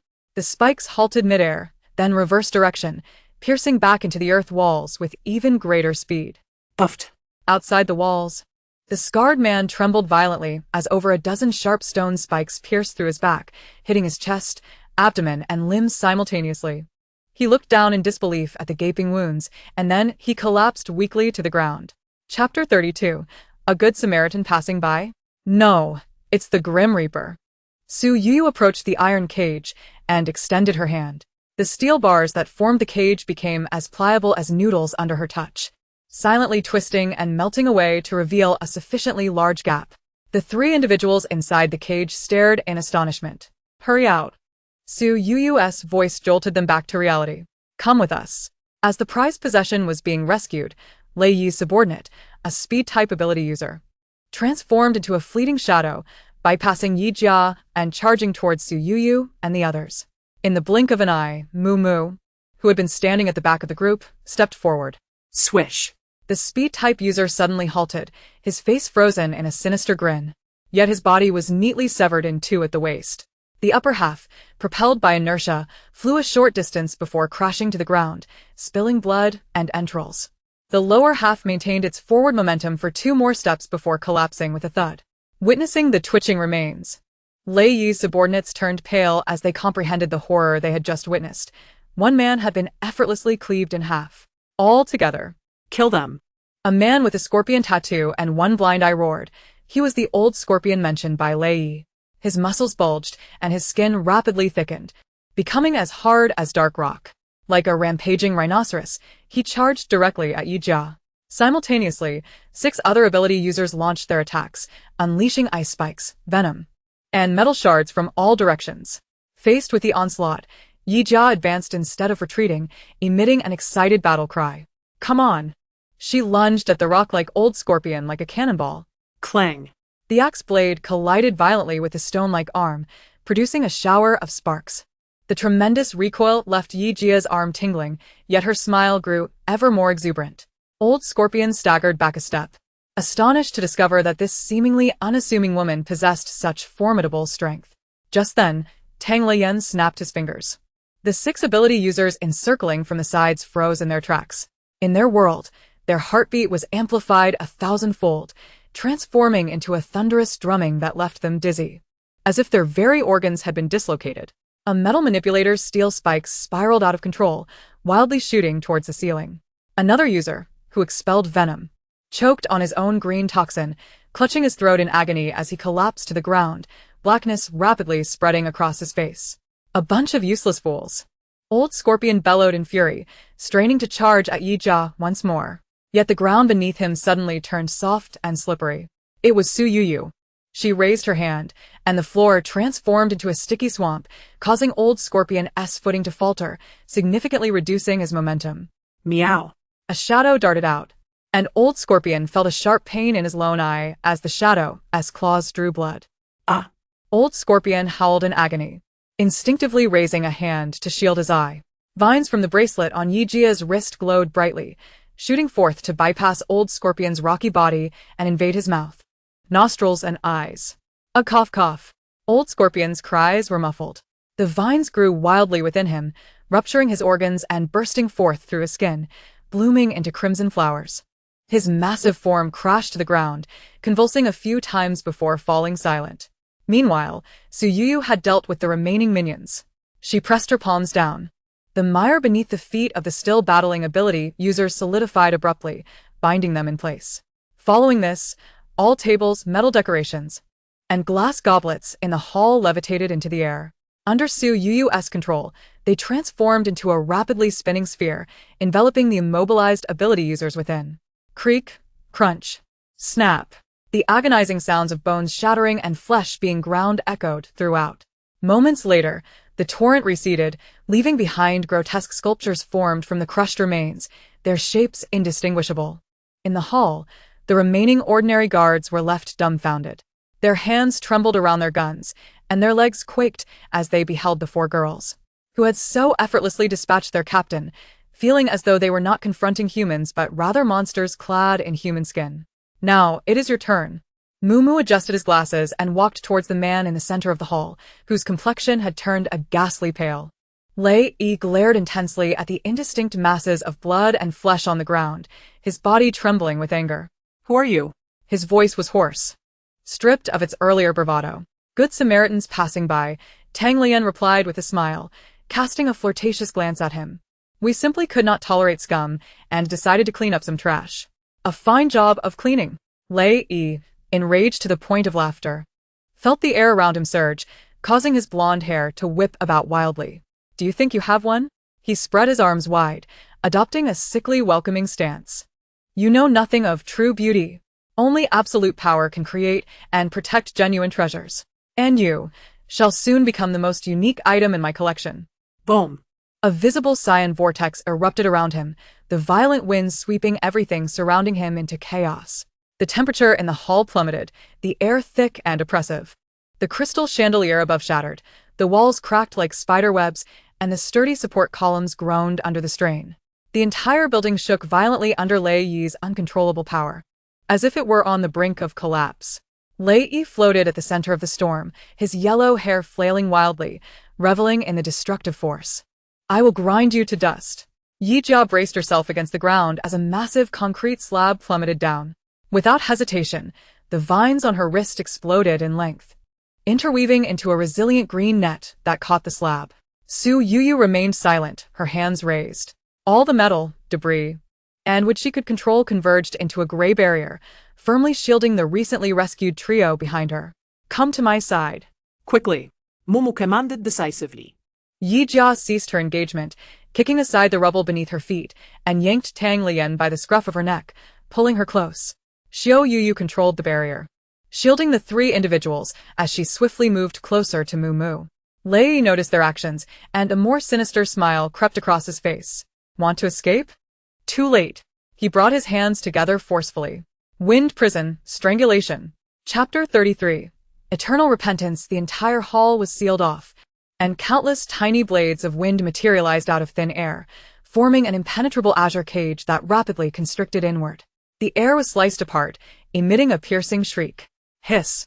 The shadow's fur bristled, arching its back as it emitted a menacing low growl. Just as the azure death cage was about to close in, the space beneath Mumu's feet suddenly warped. Lei Yi's smile froze in place. He watched in disbelief as the group vanished into thin air. His prideful killing move had missed. Where did they go? The answer came in the form of a tremendous crash as the entire building collapsed. Dozens of meters away on the rooftop of another structure, the air shimmered, and the figures of Mumu and her companions suddenly appeared. Boom. Not far beneath them, the central building was crumbling. Reinforced steel twisted and wailed. Concrete blocks plummeted like raindrops, and the entire edifice collapsed inward amidst a cloud of dust. The three rescued individuals sat limply on the ground, staring vacantly at the ruins, their faces reflecting the bewilderment and disbelief of having survived.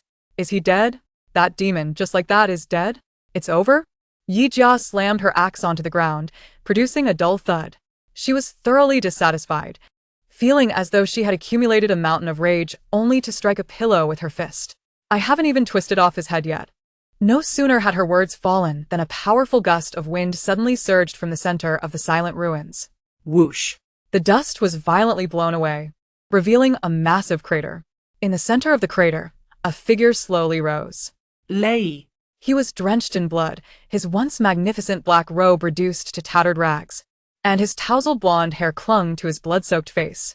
One of his arms hung at an unnatural angle, clearly broken.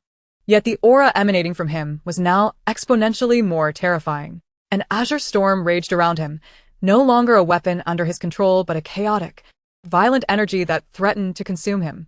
He lifted his head, his bloodshot eyes piercing through the distance, locking onto Moo Moo and her companions on the rooftop. Found you. In the next moment, the debris and steel beneath his feet were swept up by the raging wind, propelling him skyward towards the rooftop. His blood-smeared face was consumed by madness. Come at me. Yijia charged forward to meet the destructive storm. She tossed her axe to the ground, and the vine bracelet on her wrist glowed with emerald light. Dozens of vine-like tendrils, thicker than arms, burst through the concrete and shot upward, weaving into a massive net that collided head-on with Lei Yi. Boom. The clash between the vines and the storm erupted in a thunderous roar. The vine net was torn apart by the wind blades, yet it managed to staunch Lei Yi's upward momentum. He struggled like a mad dog ensnared in a spider's web, thrashing in midair as countless wind blades shot out in all directions. Bang. A sharp gunshot rang out from another building. It was Li. The bullet whirled through the gaps between the wind blades, embedding itself in Lei Yi's shoulder. Lei Yi's body jolted, and in that moment of pain, his chaotic power faltered. Enough noise. Tang Lian dug into her ears, flicking her fingers in the air. Lei Yi's movements abruptly halted, clutching his head as he let out a pained howl. He felt as if his brain had been thrown into a blender, with each heartbeat striking like a hammer against his temples. His control over his abilities shattered in an instant. The storm was freed from its constraints, beginning to indiscriminately attack everything around it, even rebounding against him. Several uncontrollable wind blades sliced through his body, causing sprays of blood. At this moment, Moo Moo raised her hand towards Lei Yi's limbs, slicing through the air in 4 directions. Lei Yi's screams abruptly ceased. He realized in horror that the tendons in his hands and feet had been severed. The violent force that had buoyed him in the air dissipated. He plummeted like a bag of trash, crashing heavily to the ground. The vines instantly ensnared him like a zongzi, their barbs digging deeply into his flesh. With a wave of her hand, Xiao Yu transformed the shattered stones into spears, piercing through Lei Yi's limbs and torso, pinning him to the ground. The group that had previously retreated gathered around, watching the man sprawled in a pool of blood, writhing like a maggot. Their expressions shifted from shock to confusion, then to deep-seated hatred. He's not dead. Lin Wanu's voice trembled. He is left to you. Moo Moo's glasses reflected a cold light. After saying this, she and Yijia stepped aside, leaving the scene to the victims. Silence. After a prolonged silence came the sound of suppressed sobs. Then, the cries transformed into furious roars. Kill him. Avenge my brother. That beast. I want to tear him apart. Li silently moved to the side, picking up a broken steel beam. She approached Lei Yi, looking down at him from above. Fear finally flickered in Lei Yi's eyes. He wanted to plead for mercy, his mouth opening and closing, but only hissing sounds escaped. Li raised the steel beam, aiming for his intact hand. Thud. The steel beam pierced through his palm, nailing him to the ground. Lei Yi's body convulsed violently. This was merely the beginning. More and more people gathered, picking up stones, steel beams, and even teeth from the ground. The little girl healed by Yijia also approached. She squatted down, gazing at Lei Yi with her clear eyes. Then, she reached out her tiny hand, plucking the wilted flesh flower that had blossomed from the vines on Lei Yi. One petal at a time, she stuffed it into Lei Yi's mouth. His screams grew weaker, gradually transforming into the convulsions of a dying man. Yijia watched the scene with a wicked smile, injecting a trace of healing energy into Lei Yi, sustaining his last breath. Wanna die? I haven't agreed to it. And even the king of hell wouldn't dare take you. Lei Yi's screams had become intermittent groans. After the frenzy of revenge, the survivors slumped to the ground, panting heavily, their faces a mixture of tears, blood, and a hollow exhaustion. With hatred expended, only endless bewilderment remained. Xiao Yu stepped forward, gazing at the bloodied mass on the ground that had lost its human form. It's time to conclude. She raised her hand, fingers splayed. The steel beams pinning Lei, along with the blood-soaked concrete beneath him, began to melt, slowly writhing as they enveloped, consumed, and reshaped Lei's broken body. His form twisted into a posture of prostration, knees on the ground, upper body bent deeply, forehead pressed firmly against the ground. His face frozen in the fear and pain of his final moments. He became a sculpture, eternally kneeling here, forever repenting towards the direction of the treasures he once imprisoned. Chapter 34. Order emerges from chaos. The statue of Lei cast an absurd shadow under the harsh, white light of the searchlights. The guards arriving from afar stared blankly at the kneeling statue and the surrounding devastation, momentarily forgetting what they were meant to do. All guards, drop your weapons. Cover your heads, and squat down. Li's voice shattered the silence. The steel beam in her hand still dripped with blood, but her gaze had regained its sharpness and composure. Most of the guards were thoroughly terrified, and upon hearing those words, they immediately dropped their weapons, creating a cacophony of clattering sounds as they hurriedly crouched down, fearing that even a second's delay would lead them to meet the same fate as Lei. Yet, there were always exceptions. "Why should we listen to you?" shouted a die-hard supporter of Lei. "The boss is dead. We won't survive. Let us fight them." He incited several loyal followers who were equally resistant. "Yes, let us fight them." The eyes of 7 or 8 desperate men ignited with madness. Instead of retreating, they charged forward, targeting the most vulnerable survivors in the crowd, attempting to create chaos and take hostages. "Seeking death," came Mumu's cold voice, as if pronouncing the end of this farce. For those guards, who were already paralyzed with fear and crouching on the ground with their hands on their heads, what transpired next would haunt them for a lifetime. They heard a desperate scream, followed by a series of short, nearly indistinguishable cries of agony. A few brave souls dared to glance up, only to see a red shadow flash past, as the foremost thug was sent flying like a severed kite. His neck twisted at a grotesque angle. Another thug, as if confronted with something terrifying, suddenly covered his ears and madly slammed his head against the ground, producing dull thuds. The remaining few were ensnared by shadowy figures, dragged across the ground, leaving behind glaring trails of blood, and ultimately silenced as their necks were snapped. The entire sequence unfolded in less than 10 seconds. When the last die-hard supporter fell silent, the stronghold was plunged into a more terrifying stillness than before. All the guards who had surrendered buried their heads deeper, trembling like leaves in the wind, fearing that the casually strolling maidens might find their breathing too loud and dispose of them as well. "Tsk, so fragile." Tang Lian lazily withdrew her hand, her languid complaint sending a shiver through all the survivors.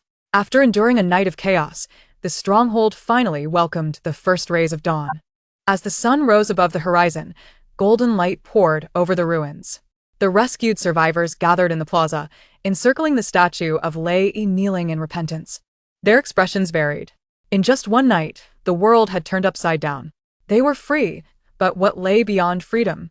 Homes lost, loved ones gone. Order shattered. Where was the future? No one knew. As the joy of surviving faded, confusion enveloped each individual. An elderly woman, with hair as white as snow, trembled as she took out a photograph from her bosom, gazing at the smiling faces of a family of 3. Tears of sorrow finally burst forth, releasing a muffled wail of pain. "What shall we do next?" Among the crowd, someone voiced the collective concern in a hoarse whisper. The little girl whom Yi Jia had rescued from the collection room clung tightly to her clothing upon seeing her again. Dr. Anya approached, squatting down to gently attempt communication. However, as she drew near, Jiang Yu shivered in fear, desperately trying to cling to Yi Jia's leg. After examining her, Anya softly informed Yi Jia and the others. "She seems to have suffered immense trauma, resulting in aphasia. She will require time to recover." "What is her name?"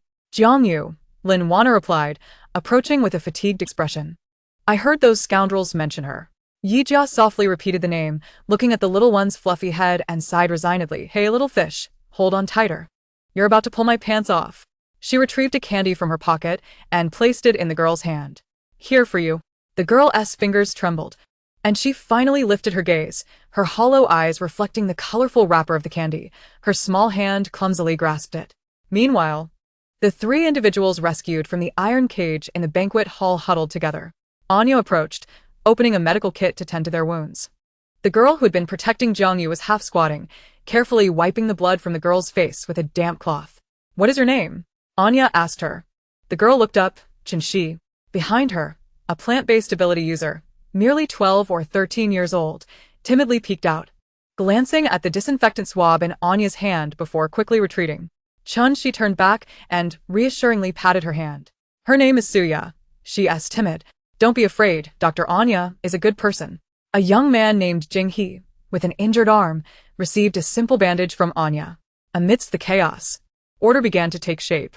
Li, alongside Anya and a rejuvenated Lin Wanner, commenced organizing the survivors, counting heads, allocating temporary shelters, and collecting supplies.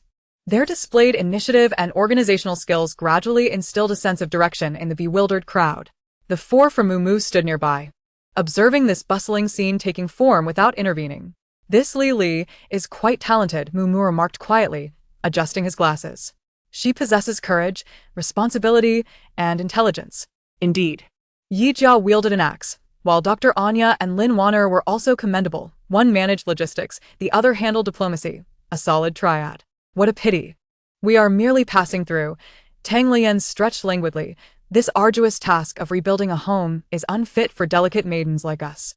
Xu Yu, who had remained silent, was crouched on the ground, pinching a piece of shattered metal into various small animal shapes. Hearing Tang Lian's words, she retorted without lifting her head. Where are you delicate? What if I am fragile in spirit? Tan lei an thi to defianti. At that moment, Li was directing several men to clear a roadblock, while Anya, carrying the medical kit, hurried towards an injured person.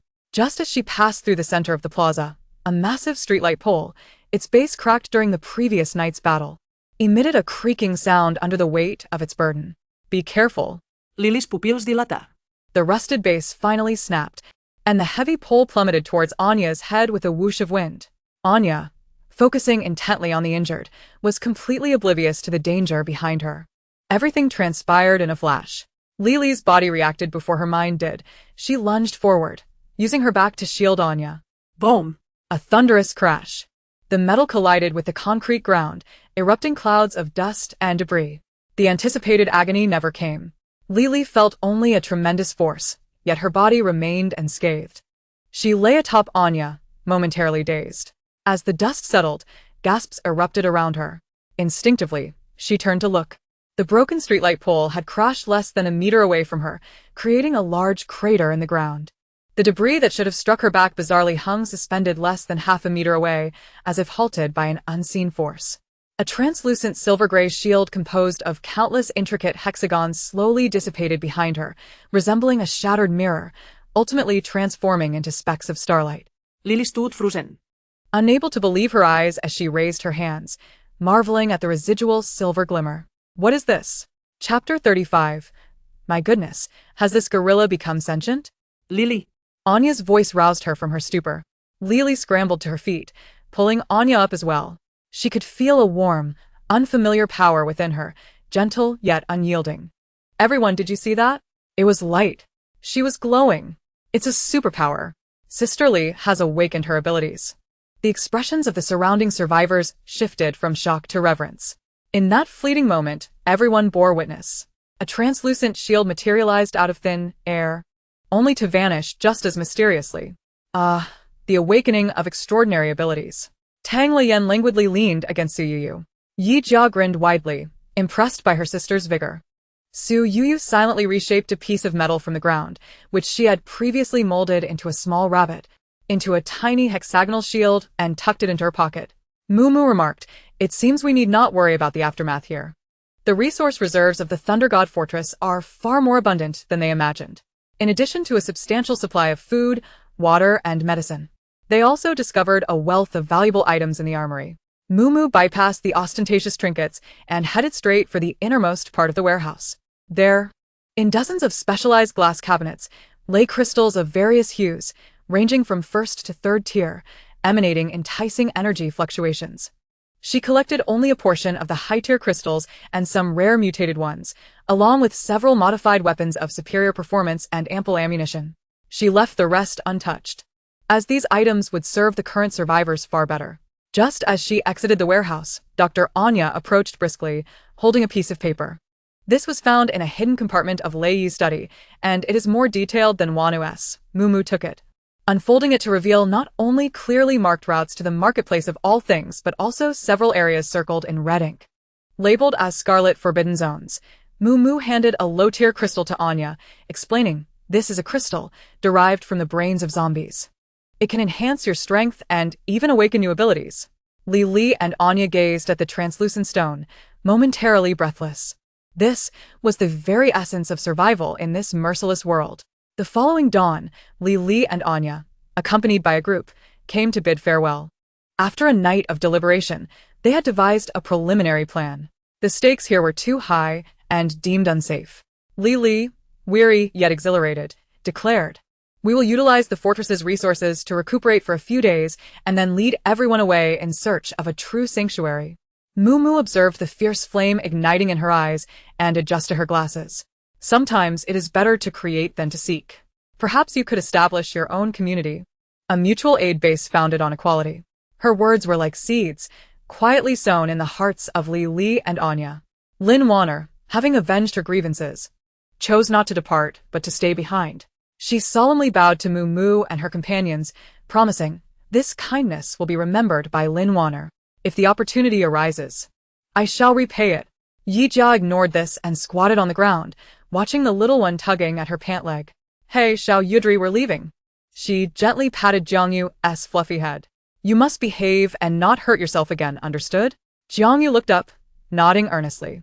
She placed a small cat doll made of vines into Yijia's hands, whispering her first words since being rescued, "For my sister." Yijia was taken aback, gazing at the somewhat ugly yet endearing doll and then at the girl's newly brightened eyes, feeling a gentle tug at her heart. She accepted the doll and carefully tucked it into her pocket. "All right, sister will keep it." Chun Shi and Suyo approached, tenderly taking Jiangyu's hand. Three girls, once mere collectibles, had become each other's support. The off-road vehicle roared to life, gradually pulling away. Li, Anya, and Lin Wanna stood at the entrance, watching them depart.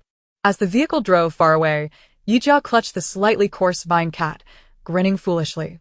"She called me sister." Tang Lian shot her a glance and yawned. "How charming. Aren't you bored of that yet? What do you know?" Yijia quickly tucked the doll into her pocket, glaring at her. "This is a badge of sisterhood." Tang Lian clutched her heart, feigning an exaggerated expression of despair. "It's all over. Our invincible leaf battle goddess has succumbed to the sugary artillery of a mere human child."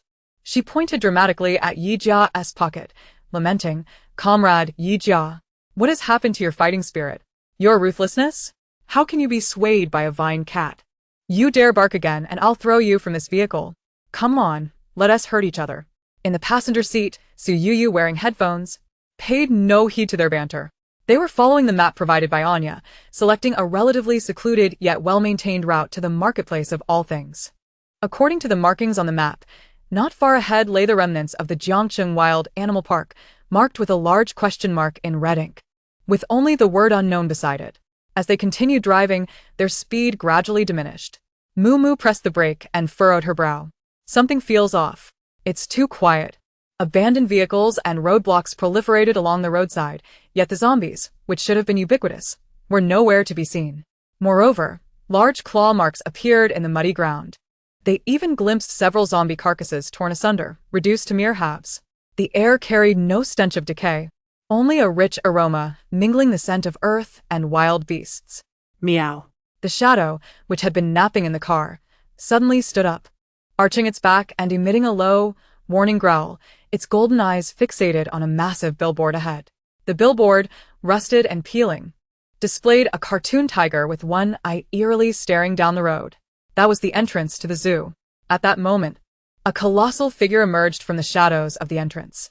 It was a silverback gorilla, its size at least 3 times that of its pre-apocalyptic form, its fur glinting with a metallic sheen, muscles rippling with power. Most astounding were its eyes, deep, calm, and glimmering with an intelligence and scrutiny uncharacteristic of beasts. It ambled into the road, effortlessly dragging a bus into place to block their path. After completing this act, it sat cross-legged, arms folded, coldly regarding their vehicle, as if to say, "No passage here." Yijia's silly grin froze on her face. Had this gorilla become sentient? Chapter 36. Outsiders, not welcome. Meow. The shadow emitted a threatening growl, its back fur standing on end, muscles taut, entering a state of readiness for battle. Yijia observed, it bears no intent to kill. The silverback gorilla's gaze was too placid, too serene for a beast. It resembled a being endowed with independent thought, scrutinizing them, the unwelcome guests. I'll go take a look, she declared, pushing open the car door. Be careful. Mumu did not intervene. Her fingers lightly tapped on the steering wheel. Her almond-shaped eyes behind gold-rimmed glasses swiftly analyzing the situation. The mutated gorilla's intention was clear. It aimed to block the road, not to hunt. Yen Yu, be prepared. Tang Lian lazily acknowledged, yet her peach blossom eyes were already narrowed, her fingertips poised in the air as if ready to pluck invisible strings. Meanwhile, Su Yu in the passenger seat had pressed her hand against the door, silent, yet the surrounding elements began to stir restlessly. Yijia stepped out of the vehicle. She carried no weapon but extended her hands, slowly approaching the gorilla with measured steps. As she drew nearer, a faint, delicate green glow emanated from her palms. Carrying the essence of life and benevolence, the energy rippled like the gentlest breeze of spring, conveying her message. We harbor no malice. We merely seek passage.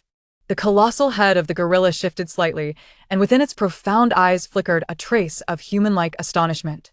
It sensed the soothing energy, yet its muscles remained taut, vigilance unwavering. A deep growl erupted from its chest, resonating powerfully. It raised its palm, large as a fan, and struck its formidable chest with a resounding thud. Subsequently, it gestured towards the foreboding zoo behind it, and then pointed towards the off-road vehicle occupied by Mumu and her companions. It shook its head, the meaning abundantly clear. Passage was forbidden. Yijia haltet, her bror furoled. The intellect of this creature was astonishingly high. A spark of cunning ignited within her. She retrieved a sizable bunch of fresh bananas, raising them high and shaking them enticingly at the gorilla. Look, we have plenty of these, she coaxed. Just let us through, and they are all yours. Instantly, the gorilla's gaze was drawn to the vibrant yellow bananas. Its nostrils flared, and its throat bobbed, revealing a flicker of desire in its eyes. However, this longing lasted scarcely 2 seconds before it seemed to recall something of greater significance, its expression hardening once more. With an irritated thump of its chest, it emitted a guttural warning growl and forcefully swatted away the offered bananas.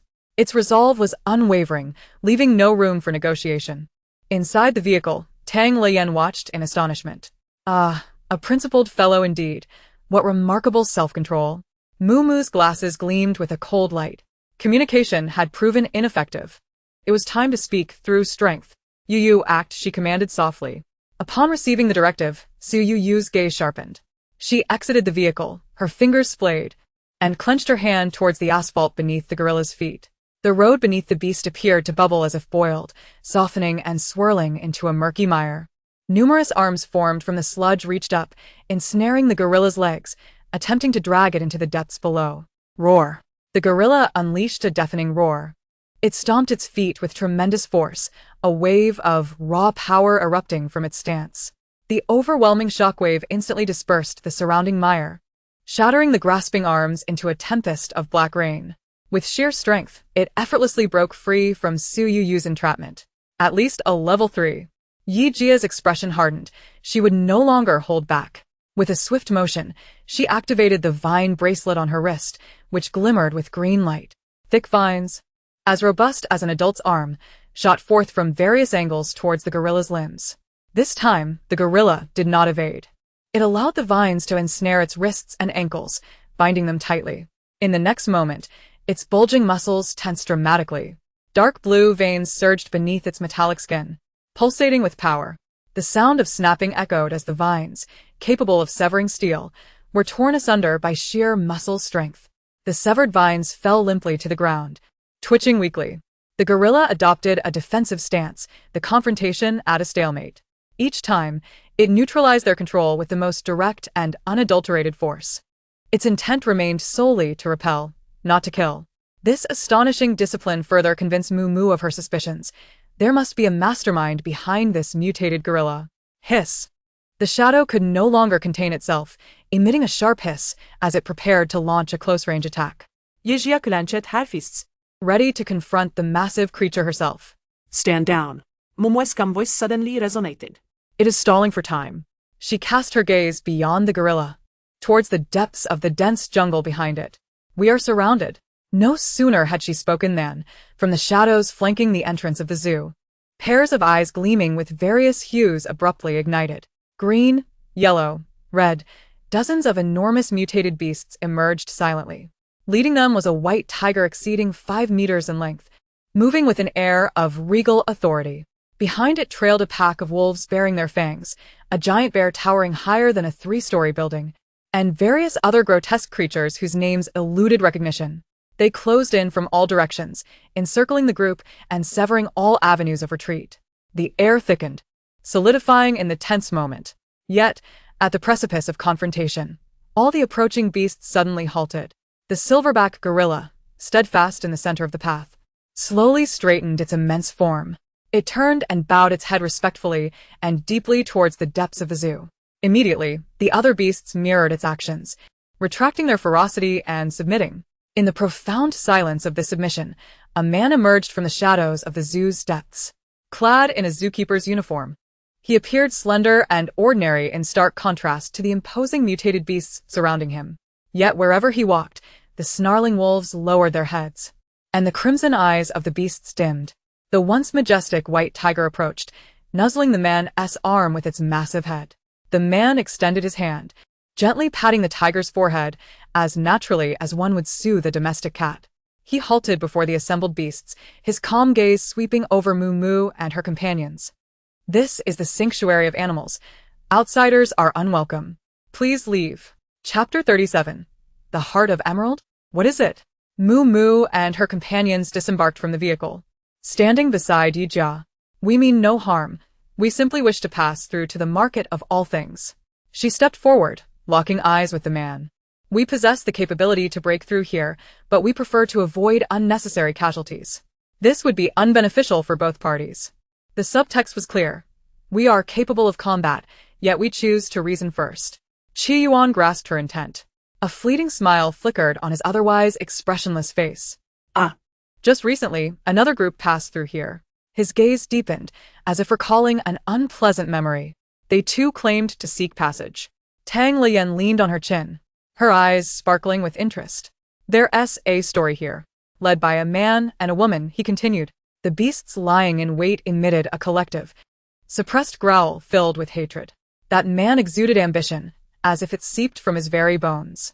The way he regarded my companions was akin to a butcher appraising the meat on his block, calculating which cuts would fetch the highest price. And the woman? Qi Yuan paused, a shadow crossing his features. She possessed an insatiable aura. When she looked my way, I felt the vitality of those around me waning. Even the land itself seemed to lament.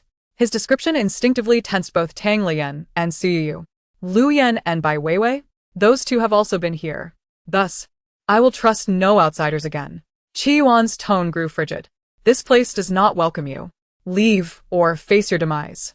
The moment his words fell, the surrounding beasts erupted into a low, menacing growl, the air thickening with the scent of blood, the pressure palpable. It seems negotiations have failed. Tang Lian licked his parched lips, his eyes glinting with a dangerous thrill. Just in time, my voice has long been dormant. Yi Jia clenched her fists. The joints cracking audibly. She stepped forward, her fighting spirit ignited. Since reason had failed, she would clear the path with her fists. The silverback gorilla blocking their way thumped its chest once more, producing a resonant drumbeat of war as it faced Yi Jia. The atmosphere was taut. An imminent clash was palpable. At that moment, the vine bracelet on Yi Jia's wrist began to tremble uncontrollably. She glanced down in surprise. Before she could ponder further, a rustling sound emerged from the nearby bushes. A furry little creature tumbled out, landing on the ground with a pained whimper. It was a mutated panda, slightly larger than an ordinary one, but one of its hind legs was a gruesome sight, the wound emanating a foreboding black aura, clearly in a state of severe decay. It lay there, barely alive, too weak to struggle, emitting faint cries of sorrow. Qi Yuan's expression shifted dramatically. He instinctively moved forward, only to halt in his tracks, wary of Moo Moo and the others. Yi Jia was equally stunned. However, quicker than her, the vine bracelet on her wrist reacted. The dark green tendril that had merely coiled around her arm erupted with a soft green light. With a hum, A sprout, as thick as chopsticks, emerged from the vine, seemingly possessing its own consciousness, gently wrapping around Yijia's arm as it cautiously reached toward the little panda. Hey. Yijia was astonished. She had never encountered such a situation before. The sprout disregarded her surprise and tenderly touched the panda's festering wound. In that moment, a miracle transpired. A faint yet exquisitely pure life force flowed from the tip of the sprout. The black aura clinging to the wound dissipated as if it had met its nemesis. The rotting flesh visibly ceased to deteriorate. New tissue began to grow, slowly covering the stark white bone. The panda's pained whimpers gradually morphed into soothing purrs. It even tilted its head, affectionately rubbing its furry cheek against the vine that had healed it. The previously tense atmosphere fell into an eerie silence due to this abrupt yet heartwarming scene. What is this? Qi Yuan's indifference shattered in an instant, his gaze fixated on the retraction of the green sprout, speechless in shock. He lunged forward 2 steps, completely unmindful of the white tiger blocking his path. His body trembled with excitement, his initial hostility transforming into an almost frenzied disbelief. The heart of emerald. It is the essence of the heart of emerald, he exclaimed, his voice laced with immense surprise and a hint of tremor. How do you possess its power? Who exactly are you? His reaction left Moo and the others bewildered. The heart of emerald? Yijia glanced at her bracelet, then back at him, perplexed. You don't know? Qi Yuan inhaled deeply, forcing himself to regain his composure, yet the joy in his eyes was unmistakable. He quickly clarified, deep within this zoo lies a colossal mutated plant, endowed with the purest and most potent life energy. I call it the heart of emerald. It is through its power that we can survive in this land, and that our companions can awaken their intelligence, resisting the encroachment of external viruses and zombies. It is our guardian, the foundation of this pristine land. He looked at Yijia's vine bracelet with a transformed gaze, no longer scrutinizing but filled with respect and curiosity. The heart of emerald possesses its own consciousness. It only draws close to the purest and most benevolent life energies, unleashing fierce retribution against any being harboring greed or malice. Qi Yuan pointed in the direction the man and woman had departed. They initially coveted the power of the heart of emerald, which led to their expulsion. And your vine, he stammered in excitement. It shares the essence of the heart of emerald, perhaps even purer than what I sensed. It must be a fragment of the heart of emerald or a lost counterpart. Only those acknowledged by the heart of emerald from its very core could possess it. Qi Yuan's demeanor underwent a complete transformation. He took a step back and, facing Yijia, bowed solemnly. I misjudged you. Please forgive my previous offense. Straightening up, he turned to the beasts, emitting a series of unique low roars. The ferocious creatures, previously bearing their fangs and exuding a murderous aura, sheathed their hostility upon hearing his command, retreating in an orderly fashion back into the jungle. The silverback gorilla, which had been obstructing their path, stood up and lightly thumped its chest twice towards Yijia as if to express an apology, then dragged the bus aside to clear the way. The perilous situation transformed into an open path in the blink of an eye.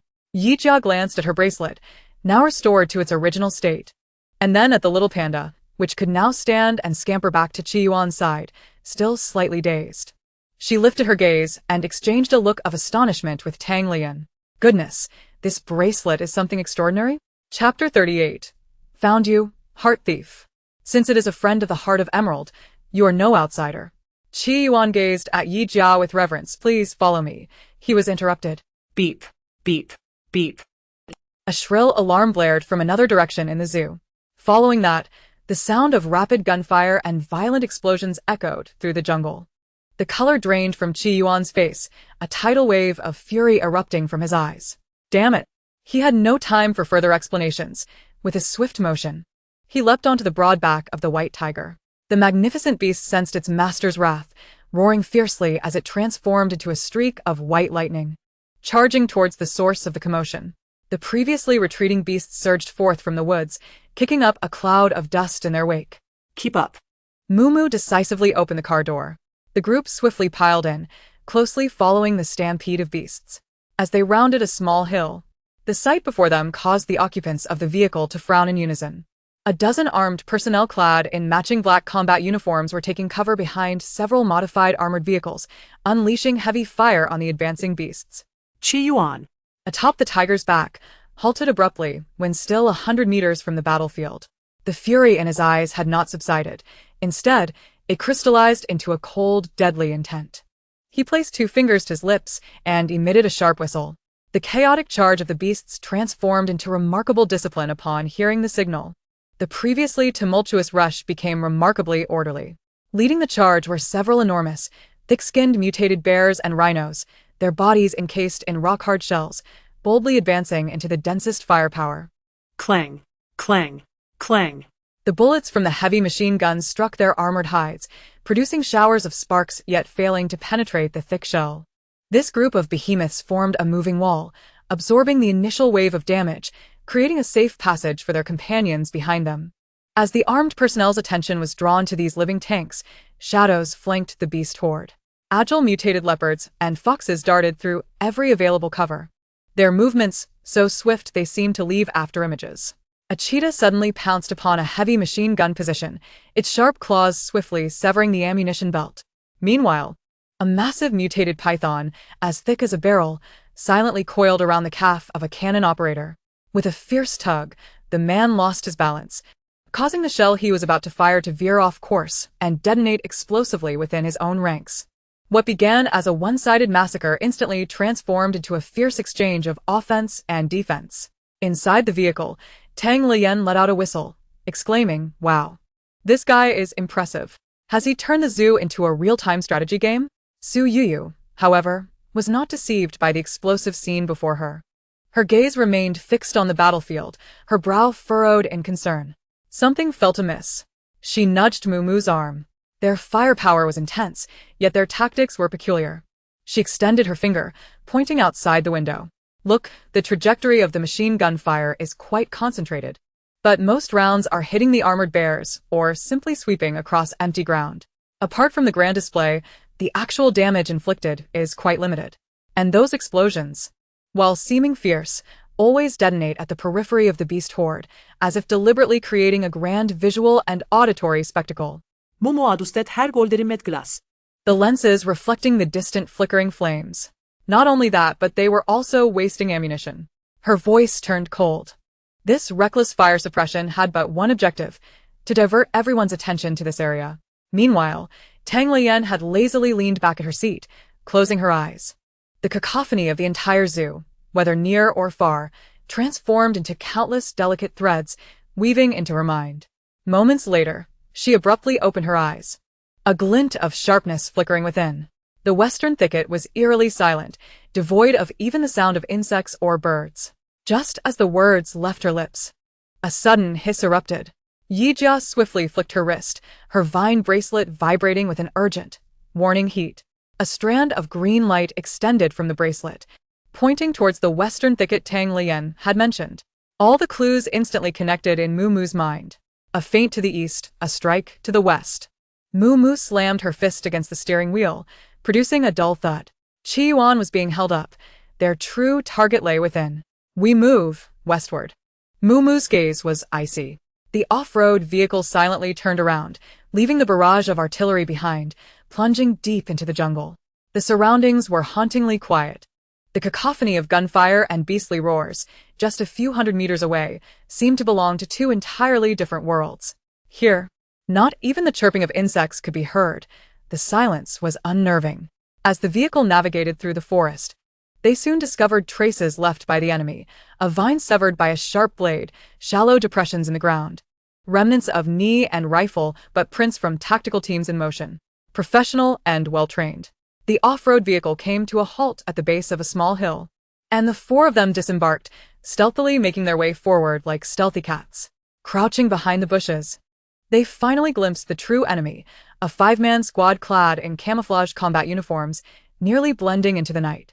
The 5 moved in perfect synchrony, exchanging no words, relying solely on hand signals. The leader held a flat device, its screen displaying rapidly fluctuating data, clearly scanning for something. Eventually, they halted before an enormous ancient banyan tree. Its roots twisted and gnarled, resembling countless slumbering dragons encircling the central trunk. Countless aerial roots created a natural, heavy curtain. Deep within a natural opening formed by the intertwining roots, a soft yet pure green glow pulsed rhythmically, as if the light possessed life. Inhale, exhale. It resonated in harmony with the life force of the entire zoo. The heart of Emerald. The leader retracted the device and signaled to his 4 companions. Target confirmed. Prepare to breach. Just as they lifted their feet, ready to step into that sacred glow, Moo Moo silently mouthed to her sisters beside her. Get ready. We're catching thieves. Chapter 39. What on earth is this? Su Yuyu was the first to strike. She clenched her fingers in the air before her. The ground beneath the 5-man squad liquefied into a swirling mire. Yet, in the instant their footing vanished, the 5 displayed terrifying tactical proficiency. Whoosh, whoosh, whoosh. 5 grappling hooks simultaneously shot forth, embedding themselves into the surrounding tree trunks. Using the momentum, they swung gracefully over the trap. In the next moment, they landed firmly, their dark gun barrels already trained on the bushes where Moo Moo and her companions were concealed. Puffed, puffed, puffed. A hail of bullets rained down. Su Yuyu's pupils constricted, and she raised her hands sharply. Boom. A thick wall, instantly compressed from earth and rubble, surged upward, blocking every bullet with a resounding thud. Meow. A shadow darted out, using the wall as cover, aiming directly for the last gunman in formation. Just as it was about to pounce on the man's neck, another team member, without even turning his head, retaliated with a swift strike. The glint of the military knife precisely predicted the shadow's trajectory. The shadow twisted midair, its sharp claws scraping against the blade, forcing itself to bounce off and land on a nearby branch, emitting a threatening hiss. Their teamwork was impeccable, without a single flaw. What a troublesome foe! Tang Lian rubbed her temples, her fingertips lightly gesturing in the air. Let us see how you handle this. An invisible sound wave spread forth. The 5-man squad momentarily froze, as if ensnared by a spell. An ear-piercing shriek erupted in their tactical headsets, capable of shattering eardrums. Well done. Yijia seized the opportunity to charge forward, embodying a descending tiger as she lunged at the nearest enemy. Yet, the squad member merely grunted, yanking the earpiece from his ear with one hand while the other pulled a device from his tactical vest, slamming it to the ground. Bang! A blinding white light erupted, accompanied by a deafening roar, instantly enveloping the entire area. A flashbang. Damn. No honor in combat. Yijia instinctively shut her eyes, her eardrums ringing from the immense noise. Taking advantage of the chaos, the 5-man squad recovered from the sonic assault. They showed no hesitation. The leader signaled for an advance, and the 5 quickly formed a spearhead formation, their objective clear, aimed straight at the ancient banyan tree. They intended to force their way in. Stop them. Mumu shouted coldly. The space beneath her feet warped slightly, and in the next moment, she appeared directly in the path of the squad. She raised her hand, slicing through the air with precision. An invisible, pitch-black rift materialized before the leader. Space was cleaved. The captain's instincts, honed through years of life-and-death combat, kicked in, and he abruptly halted, leaning back at an impossible angle. The black rift grazed past his nose, silently slicing a large tree behind him in half, the cut smooth. For the first time, fear flickered across the captain's face, cold sweat beading on his brow. Meanwhile, on the front lines, amidst the raging artillery, Qi Yuan, mounted on the back of a white tiger, furrowed his brow deeper. Something was amiss. Far too amiss. Though their firepower was fierce, their tactics were chaotic. They seemed intent on expending all their ammunition here, yet avoided direct confrontation. They were stalling for time. An alarm blared in Qi Yuan's mind. He closed his eyes, his mental energy unfurling like a tidal wave, connecting him to the countless eyes and ears of the land. A hawk soaring high above, a mole lurking underground, a moth resting on an ancient banyan tree. An array of disparate images flooded his mind. Ultimately, his consciousness locked onto the perspective of the moth. He saw it. He witnessed the fierce battle between the 4 members of the Mu family and the intruders. He had been deceived. Those scoundrels' true objective was the heart of Emerald. Eliminate them all. Leave not a single one alive. His chilling command resonated through the mental link, reaching every mutated beast present. In an instant, the defensive stance of the beast horde transformed, shedding their disguise to reveal their primal, bloodthirsty fangs. A pangolin, armored in bones, suddenly burrowed underground. The earth collapsed beneath an armored vehicle that was firing wildly, flipping it over completely. A few unassuming mutated wasps bypassed the line of fire, silently infiltrating the collars of several gunners. After a few brief, horrified cries, Those men clutched their throats, convulsing on the ground as their skin visibly blackened and rotted. The mutated giant bears, which had been serving as meat shields, suddenly stood upright, abandoning their defense to allow bullets to strike them as they forcefully charged into the enemy's ranks. A one-sided massacre commenced. Qi Yuan no longer gazed at the battlefield behind him. He slapped the back of the tiger. "Let us go." Back. The white tiger transformed into a streak of light, racing towards the heart of Emerald with unbridled fury. At that moment, in front of the ancient banyan tree, the vine bracelet on Yi Jia's wrist glowed intensely. What had previously been a gentle halo now blazed with an unbearable brilliance, the scorching heat almost searing her skin. The bracelet vibrated violently, emitting an angry hum, as if denouncing the desecration committed by these thieves. A surge of potent energy erupted from the bracelet. The ancient banyan tree responded to its call. With a rustling sound, the colossal banyan tree came to life. Countless aerial roots, previously drooping, instantly straightened as if animated serpents, whipping through the air towards the 5-member team. The aerial roots swarmed like a forest, overwhelming them. "What on earth is this?" Someone in the team exclaimed in shock. They had no choice but to abandon their advance and shift to defense. Tactical knives swung, severing the incoming aerial roots, yet more roots attacked from various angles. An endless onslaught. One team member, caught off guard, found his ankle ensnared by a root, hoisting him upside down. "Save me." He barely cried out before more roots surged forth, enveloping him like a green zongzi, leaving only the sound of cracking bones. The captain's face turned ashen. He abruptly turned to Yi Jia, his bloodshot eyes locking onto her, the gun's muzzle following suit.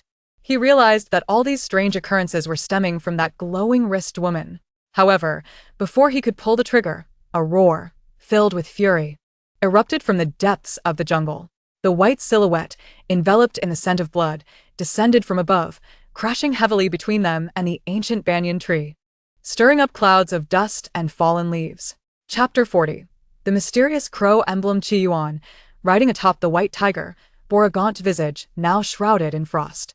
Behind him, one bloodied mutated beast after another emerged from the forest, surrounding the clearing to the point of suffocation. Their crimson eyes fixated relentlessly on the remaining 4 intruders. The Mu family stood before them, while Qi Yuan and his mutated beast legion loomed behind. Above and around them, endless, frenzied aerial roots danced wildly. The 4 heavily armed elites had now become proverbial fish in a barrel. The captain's eyes were bloodshot as he made a decisive gesture. The 3 remaining team members immediately positioned themselves back to back, forming a defensive formation. A deadlock. But they did not surrender. Instead, they chose the most foolish method of resistance. Open fire. However, just as their fingers grazed the triggers, Yu took a step forward, slowly curling her fingers towards the 4. Creak. A jarring metallic distortion echoed. The weapons in their hands twisted like crumpled tin foil, instantly contorting into spirals. Parts flew apart. Barrels bent. What? The captain's pupils dilated in shock. Before he could react, Tang Lian yawned and casually swiped her fingers through the air. A hum resonated. The 4 felt as though their brains had been mercilessly hammered, stars exploding before their eyes, unable to maintain their footing. At this moment, the beast horde behind Qi Yuan also sprang into action. Several agile leopards transformed into mere shadows, lunging forward. Their razor-sharp claws easily tore through the combat gear of the 4, pinning them to the ground. Qi Yuan leaped down from the tiger's back and approached the subdued captain. His gaze icy. "Who sent you?" The captain spat a mouthful of blood, a twisted, cold smile crossing his face. "You will never know." His neck tilted, black blood oozing from the corner of his mouth. His body convulsed a few times before falling silent. The other 3 met the same swift demise. They committed suicide by poison. "Damn." Quite the professional integrity. "Dan lay an skop." Mumu stepped forward, crouching down to search the captain's tactical vest. She discovered a crushed miniature communicator and a uniquely shaped metal piece resembling an abstract crow. She tucked the metal piece into her pocket. Not ordinary mercenaries, but death warriors. Mumu stood up, brushing off the dust from her hands. It seems a certain organization has set its sights on the heart of Emerald. As the invaders fell, the brutal atmosphere surrounding them gradually subsided. The frenzied aerial roots quieted, returning to their drooping drapery. The burning sensation on Yi Jia's wrist began to wane. Yet that peculiar sense of connection grew ever clearer. She could feel it. The enormous banyan tree was conveying an emotion to her: joy, closeness, and gratitude. It is speaking to me. Yi Jia gazed at her bracelet, slightly dazed. At that moment, an astonishing scene unfolded. Among the banyan tree's countless aerial roots, one particularly robust vine, resembling jade, slowly extended outward. At the vine's tip, a gentle green glow gathered, coalescing. Ultimately, a thumb-sized, crystalline emerald core, translucent and seemingly alive, materialized, suspended at the end of the vine. The vine reached out, presenting the crystal core before Yi Jia. This is... The coldness on Qi Yuan's face was replaced by shock as he stared at the core, his breath hitching. The source gift of the heart of emerald, he murmured, his voice imbued with unmistakable excitement and reverence. I have guarded it for so long, only occasionally receiving a fraction of the energy it emits. To actively condense the core, like this, is its deepest acknowledgement. He looked at Yi Jia with eyes filled with respect. It has chosen you. Yi Jia gazed at the vibrant core radiating life energy, instinctively reaching out her hand. The moment the core touched her fingertip, it transformed into a pure green liquid, flowing along her skin and merging into her body. Boom. An indescribable, warm, and vast life energy erupted within her limbs and bones. Yi Jia felt every cell in her body rejoicing in exuberance. It was an indescribable ecstasy, as if the parched earth had welcomed a gentle rain. The arid riverbed replenished by the fountain of life. Her wrist was adorned with a vine bracelet, radiating a vibrant green light. It melded seamlessly with her skin, ultimately leaving a circle of vivid, lifelike emerald vine totem on her wrist. Wow, Jia, your new tattoo is incredibly cool. Tang Lei An et Golem. Leaning in curiously to poke the totem with her fingertip. What's it like? Stop it. Su Yuyu gently swatted her hand away, moving closer to Yi Jia with concern in her eyes. Jia, how are you feeling? Is there anywhere uncomfortable? Yi Jia shook her head, feeling an unprecedented surge of power within her, and grinned widely.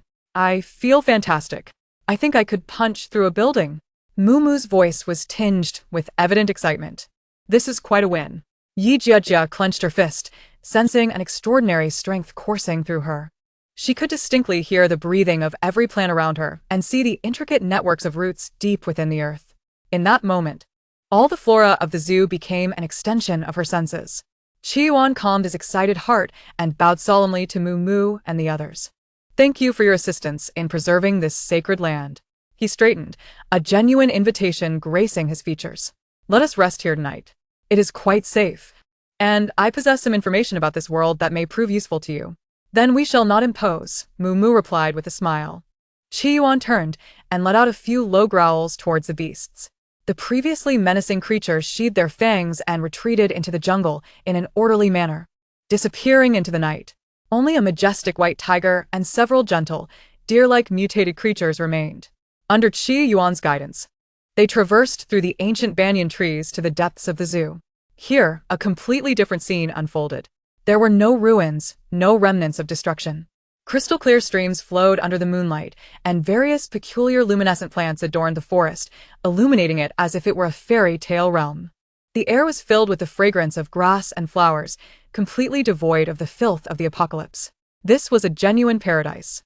The group relished the rare tranquility, washing and tidying themselves by the stream.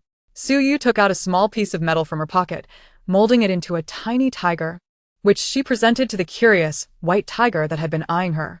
The white tiger tilted its head, licking the metallic little tiger with its tongue, seemingly enamored with the new toy, and nudged Su Yuyu's arm with its large head, signaling for another. Chapter 41. The Full Moon, the Flat Stomach. And the poorly fated fairy's Tang Lian found a comfortable patch of grass to lie down, sprawling out lazily with a blade of foxtail grass in her mouth. Singing softly, "The moon is round, my belly is flat. How pitiful the fairies are in their quarrels. Energy bar running low. Bring on some junk food to replenish this fairy's blue." Yi Jia ignored her and wandered over to a nearby flower bed. There, several flowers, slightly wilted from the earlier battle, Drooped helplessly. A thought struck her, and she tentatively extended her hand, hovering her palm above a wilting blossom. Closing her eyes, she followed her inner sensation, gently guiding the newfound warm energy within her towards her fingertips. A faint green light spilled from her palm, enveloping the little flower. A miracle unfolded beneath the quiet moonlit night. The previously withered flower bloomed anew with visible vigor, its petals regaining fullness and moisture at an astonishing pace. The curled leaves unfurled, reviving their vibrant green hue. Ultimately, under the luminous moonlight, the flower proudly blossomed again, reaching towards Yi Judge's palm. Opening her eyes, she beheld the vitality she had nurtured, a radiant smile blossoming from within her. She lifted her gaze to see Mumu analyzing a map, with Qi Yuan not far away, while Su Yu crouched by the campfire, disassembling the tactical helmets of the fallen soldiers, and Tang Lian was causing mischief beside her. Perhaps this power could serve not only for battle but also to protect and create more beauty in this damned apocalypse. Under the moonlight, by the campfire, Qi Yuan shared information about the outside world. You are heading towards the All Things Market, and you are on the right path. Qi Yuan sketched a rudimentary map in the dirt with a twig. It is the largest trading platform in this region, filled with a mix of people. The organization controlling the market is known as the Eight Directions Merchants. Are they powerful? Mumu inquired. Not only powerful but also shrouded in mystery, Qi Yuan nodded. No one knows who their leader is, nor has anyone seen the true faces of their core members. They conduct business only, refraining from involvement in any factional conflicts, maintaining absolute neutrality. In the market, as long as you abide by their rules, even the mightiest dare not act recklessly. He pulled out a palm-sized dark red wooden token, intricately carved with elaborate patterns, and handed it to Mumu. This is the Redwood Token, a certificate of credibility issued by the Eight Directions Merchants. With this, you will avoid many troubles in the All Things Market and may even converse directly with the merchant's overseers. Mumu accepted the token, feeling its smooth warmth, and solemnly tucked it away. Thank you. Qi Yuan added, be cautious, they sell everything, including lives. Late at night, Su Yu approached with a disassembled tactical helmet in hand. She placed a small, fingernail-sized, light gray crystal embedded in a complex circuit board into Mumu's palm. Look at this, Su Yu's tone turned serious. It was a crystal core, smaller than any they had previously encountered, with its internal energy astonishingly stabilized by some technology. Their equipment's energy core utilizes a microcrystal technology we have never seen before. Su Yu's voice bore a hint of gravity. I dismantled their communicator and tactical goggles. The energy circuit design and chip integration far exceed current known technological levels. Tang Lian leaned in, her playful demeanor fading. So, this group has a mysterious organization behind them with advanced technology. Indeed, Su Yu nodded, her expression serious. Mumu adustet herglas. Those capable of achieving this are certainly not an ordinary survivor faction. They must possess a mysterious organization with a top-tier research team and vast resources. She held the small crystal core, her mind racing with fragmented information from the original text. Hints about certain ruins being emptied by a mysterious force ahead of time. Rumors of top-tier powers vanishing without a trace. And a code name that gradually came into focus in her mind. One that Lu Yen considered a significant threat in the later stages of the original story. I recall some scattered records in the book. The Arkansas. What arc? Danley and Pfetz? The original text mentioned that they espouse elitism, believing that only the most exceptional genes and talents are worthy of boarding the Ark of the Apocalypse to continue human civilization. The rest are merely expendable fuel. They have been covertly recruiting scientists from around the world, rare abilities, and various cutting-edge technologies from before the apocalypse. Compared to Lu Yen, and by Weiwei, Mumu paused, uttering 3 words, playing house. This conclusion left everyone in silence. A vast organization hidden in the shadows, armed with advanced technology, ruthless in action, and with a clear objective. This was far more terrifying than the original male and female leads, who merely toyed with people's hearts. The following days were a rare respite for them since entering the apocalypse. Qi Yuan fully embraced them as his own. Not only stationing the beasts on the outskirts for protection, but also offering them liquor brewed from mutated plant fruits. The amber liquid, once uncorked, filled the air with a bold fruit aroma blended with the richness of strong alcohol, instantly captivating everyone's senses. Wow, this is amazing! Yi Jejia, the foodie, brightened up, leaning in to inhale deeply, lost in ecstasy. Qi Yuan poured a bowl for each of them and took one for himself, his face showing a rare relaxation. This is brewed from a fruit called Drunken Monkey. It's potent, so drink sparingly. Tang Lian, however, paid no heed, lifting the bowl and gulping down a large mouthful. The next moment, her face flushed crimson, from the nape of her neck to the tips of her ears. She exhaled a breath of alcoholic vapor, her peach blossom eyes sparkling, and pounded the table, exclaiming, "I'm feeling it. This is strong." Su Yu merely sipped delicately, then silently retrieved a piece of scrap metal from her pocket, beginning to craft small trinkets. At some point, the majestic white tiger had sidled over, resting its massive head at Su Yu's lap. Its golden vertical pupils fixed intently on her hands, emitting a low, eager rumble from its throat. Minutes later, a small sphere with intricate internal mechanisms, capable of rolling about on the ground, was born. The white tiger, now satisfied, seized the little ball and dashed off to an open space, frolicking joyously. Its grand stature forsaking the dignity of the king of beasts, resembling a large cat thoroughly entertained by a toy. Meanwhile, Tang Lian had completely let loose. She discovered that her enchanting voice could not only turn enemies' brains to mush, but also had a remarkable soothing effect on ferocious beasts. Thus, the open-air theater of the zoo hosted its inaugural personal concert in the post-apocalyptic era. Come one, come all, do not be idle, support this artist's tour. In Chapter 42, Unfortunate Friendships. What happened to our sisterly bond? Tang Lian stood with hands on her hips atop a high rock, clearing her throat, exuding the grandeur of a superstar on tour at the zoo. A group of mutated giant bears and black panthers lounged lazily on the grass, serving as the audience.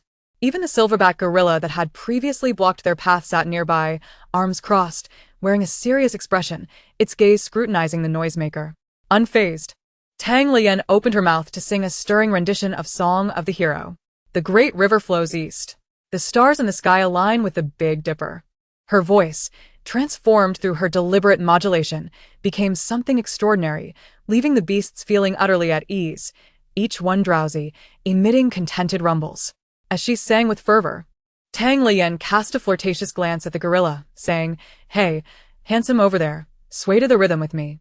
The gorilla paused momentarily, seeming to comprehend, and surprisingly rose to mimic Tang Lian, rhythmically pounding its chest with its fists, producing a deep, resonant accompaniment. For a brief moment, the enchanting melody and the beastly percussion created a scene of absurd harmony. Moo chuckled, shaking her head as she held her bowl of wine, observing the lively spectacle.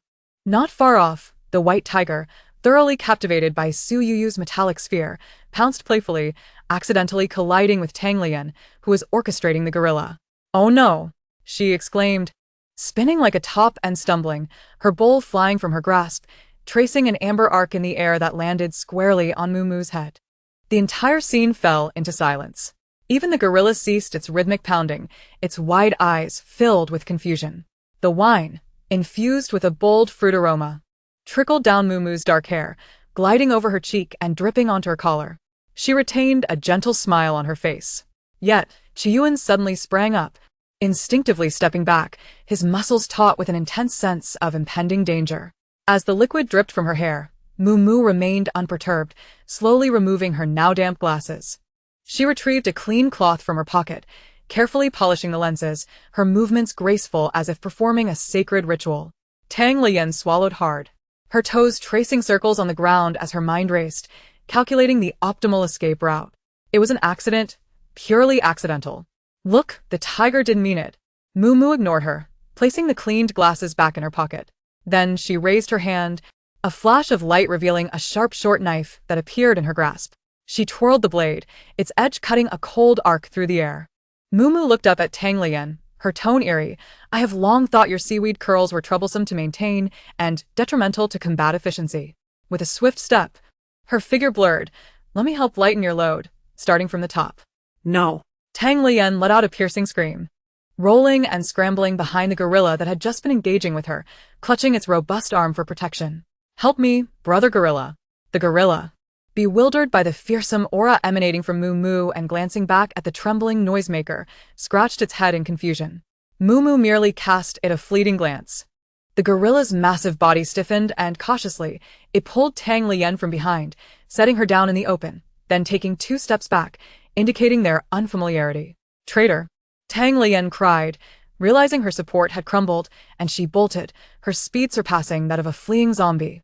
As she ran, she wailed, "My hair, my second life, maintained at great expense. Sister Moo, I was wrong. I'll wash your hair for life." No. I'll wash your clothes for life. Mumu's figure vanished once more, and in the next moment, she appeared eerily in front of Tang Lian. Ah! A ghost! Tang Lian screeched to an abrupt halt, slipping and crashing into the white tiger, grasping its neck. Tiger brother, for Su Yu's sake, cover for me. The white tiger rolled its eyes at her, and before it could protest, it saw Mumu approach with an expressionless demeanor. It trembled slightly, letting out a pitiful whimper, its front paws giving way as it lay flat, entirely exposing Tang Lian behind it. Yi Jia was laughing so hard she could barely stand, pounding the ground and shouting, Lian, don't run. Let her cut it. I think a buzz cut would suit your artistic temperament perfectly. So wild. Su Yu quietly retrieved the tiger's toy ball back into her pocket, stepping back a few paces to grant them a more spacious execution ground. She then crouched down, rummaging through her pockets for various small parts, beginning to assemble them with a clattering sound. The silverback gorilla scratched its head in bewilderment, unable to comprehend how its companion, who had just been swaying along, had now embarked on a life-or-death chase. Mumu. Beautiful Mumu. Strategist Mumu. Please calm down. Tang Lian leapt about, Evading Mumu's elusive strikes. My hairstyle can be redone. The spilled wine can be brewed anew. Our sisterhood is profound. We cannot resort to violence over such trifles. Mumu's expression remained impassive, her short knife dancing in a dense flurry, the blade always grazing Tang Lian's hair, each stroke severing a few strands of silver. I'm helping you design a new look, free of charge, no need for thanks. Ultimately, Tang Lian, exhausted, tripped over a stone and sprawled out on the ground, resigned and closing her eyes. Come on, give me a quick end.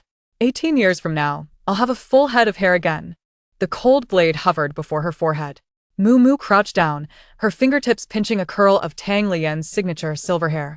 Tang Lian resignedly shut her eyes, her lashes fluttering, murmuring, Buddha, be merciful, Jade Emperor, Holy Mother Mary, let me grow a head of steel wire in my next life. And see who dares touch my hair. Ha ha ha.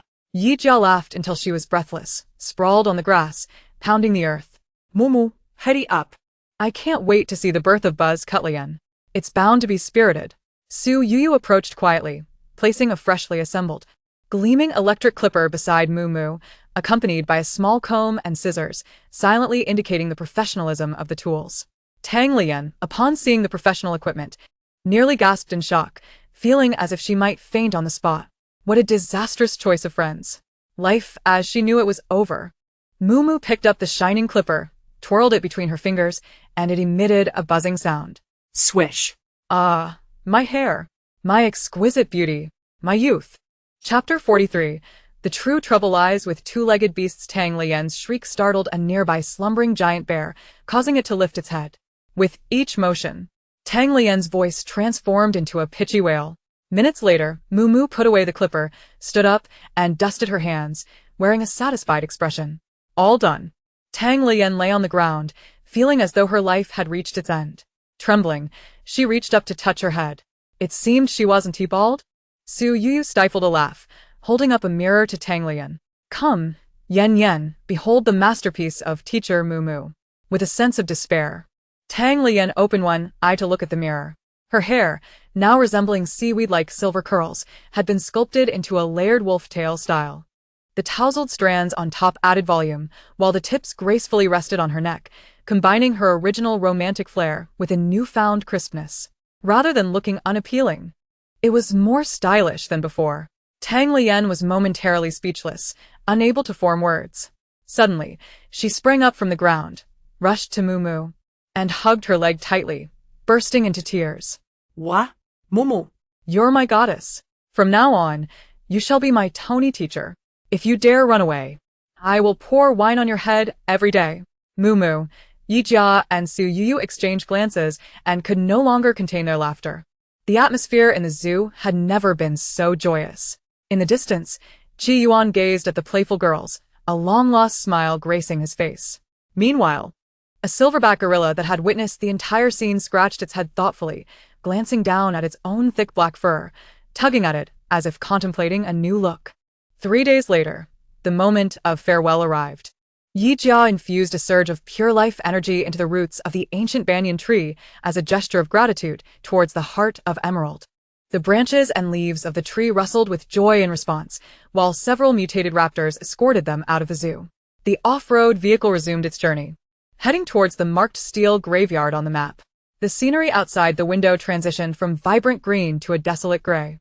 Massive abandoned factories loomed like the skeletal remains of iron beasts, their rusting frames pointing skyward, with collapsed blast furnaces and chimneys scattered haphazardly. The wind howled through the openings, producing a ghostly wail. The air was thick with the acrid scent of rust, oil, and an unidentifiable mix of chemical waste, the sunlight tinged with a sickly yellow hue. Suddenly, intermittent gunfire and the roars of beasts erupted from a large abandoned steel plant ahead. Something's amiss. Moo slammed on the brakes, stopping the vehicle behind a derelict warehouse. The four of them disembarked and stealthily approached the roof of the warehouse. What lay before them was a scene of brutal encirclement. A dozen dilapidated trucks and modified pickups formed a rudimentary circular defense in an open square. Hundreds of mutated beasts, resembling hyenas but the size of lions, with corrosive liquid dripping from their mouths, were relentlessly assaulting the convoy. Within the convoy, dozens of survivors clung to rudimentary weapons, desperately defending themselves behind their vehicles. A woman with a high ponytail, clad in tight leather, wielding two machetes, stood atop a truck, commanding the fight. She moved with agility, each strike precise and clean, always targeting the beast's most vulnerable necks. Qinzheng. The western defense line is about to collapse. Damn it! These brutes have gone mad. The woman named Qinzheng wiped the blood from her face and shouted, "Even if we can't hold, we must fight. Those who wish to survive, give it everything you've got." Her voice was lively, yet carried an air of desperation. But anyone with keen eyes could tell that it was only a matter of time before their defenses crumbled. Another hero rescues damsel scenario? Danley and Wheatstone. Her new wolf-tail hairstyle adding a rebellious flair to her gesture. Moo glanced at her. This time, the beauty is rather fierce. Let us make it quick. Su Yuyu rubbed her hands together in anticipation. Leave it to me. Yi Jia grinned, revealing a set of white teeth. She stepped forward, her wrist adorned with a vine totem glowing faintly green. A wave of mental energy, imbued with warmth and authority, instantly enveloped the battlefield. The horde of beasts, previously in a frenzy, suddenly halted.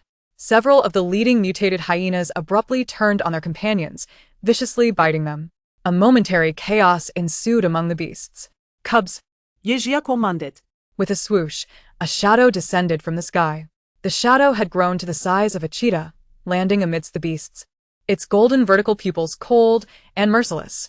With each swipe of its claws, it drew a line of blood. With each pounce, it precisely severed a mutated beast's throat. The battlefield transformed into a cacophony of wails. But that was not the end. Su Yuyu raised her hands, grasping at a heap of discarded steel rods and iron plates nearby. With a hum, hundreds of rusted steel rods, as if given life, rose from the ground, suspended in midair, blocking out the light. What is that? A mercenary within the defense line exclaimed in horror, pointing at the sky. Qinzheng's pupils constricted. In the next moment, she forcefully pressed her palm downward. Whoosh! The raining steel rods descended like a storm of death upon the densest cluster of beasts, penetrating, ripping. Countless mutated beasts were instantly impaled into the ground, their foul blood quickly staining the entire square. What had begun as a fierce siege turned into a one-sided slaughter within mere minutes. In the square, Qinzheng and her subordinates were left dumbfounded. They clutched their weapons, wide-eyed, watching the ferocious black cat wreak havoc and the apocalyptic rain of steel. What kind of divine combat is this? Is it an ability user? But which ability user possesses such terrifying destructive power? As the last mutated beast fell, Qinzheng finally regained her senses. She observed the four descending from the warehouse roof, her gaze filled with astonishment and admiration. She sheathed her dual blades and leaped down from the truck, striding confidently toward them. Her eyes swiftly scanned their clean, tidy attire, their composed demeanor, and the unfathomable aura of the two who had acted. Qinzheng bore no trace of fear. Instead, she radiated a camaraderie typical of those in the martial world. Damn. You ladies are incredibly powerful, Qinzheng exclaimed, giving a thumbs up to Yi Jia and Su Yuyu. I'm Qinzheng, head of the Wildfire Mercenary Team. A debt of gratitude unspoken. This life is yours to claim.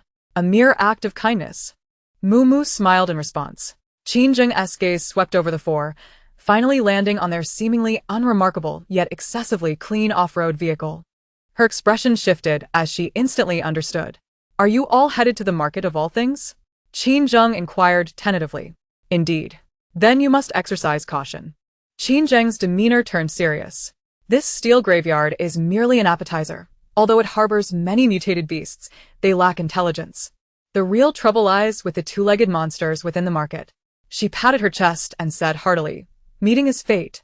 We are just about to return to the market for a respite.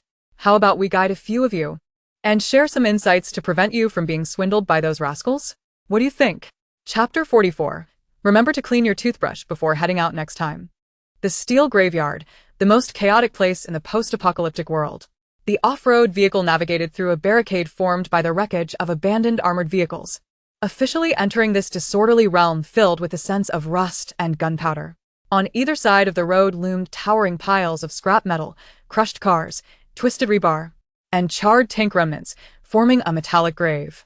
Amidst the debris, makeshift shelters and converted shipping containers were densely erected. What a punk place! Dan Layan et Golem. Leaning against the car window, her excitement palpable as she observed the bizarre architecture outside. Moo gripped the steering wheel, her gaze sweeping over the various checkpoints. Some illuminated and others obscured.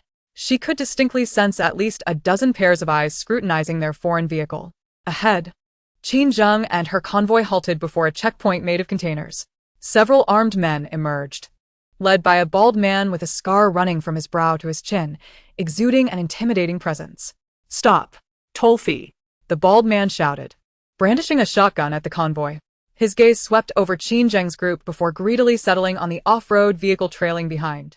Oh, you've brought newcomers? That vehicle looks quite clean, he grinned, revealing a mouthful of gold teeth. First time in the graveyard. Huh? Unfamiliar with the rules? That'll cost you extra. Qin Zheng jumped down from the driver's seat, hands on her hips, the two machetes glistening ominously in the sunlight. Scarface, don't play dumb with me. I'm the Wildfire. Qin Zheng. These are my friends, so show some respect. The bald man paused, then burst into hearty laughter. This our infamous Captain Qin? Just moments ago, you were fleeing from a pack of beasts, and now you're acting tough? His subordinates joined in the jeering, their foul language echoing in the air. Qin Zheng's expression darkened, and her hand instinctively reached for her knife. Scarface, do you want to die? Calm down, beautiful Qin. Scarface waved dismissively, his smile growing more lecherous. Rules are rules. And what's your face worth? Let us make a deal. Out of old friendship, I'll give you a discount.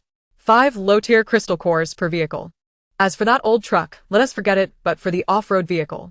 He narrowed his eyes, glaring at Muumu's vehicle. 20 cores. 1 less. And the vehicle stays, while you can have a chat with my brothers. Inside the vehicle, Tang Lian grimaced. What an eye for beauty. I feel like his gold teeth are going to blind me. Yijia clenched her fists, her knuckles cracking audibly, fire igniting in her phoenix eyes. This scoundrel needs a beating.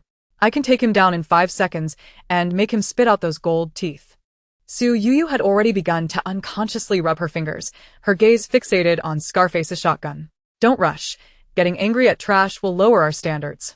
Moo restrained the impulsive Yijia, her voice steady. She opened the car door and slowly stepped out. All eyes instantly turned to her.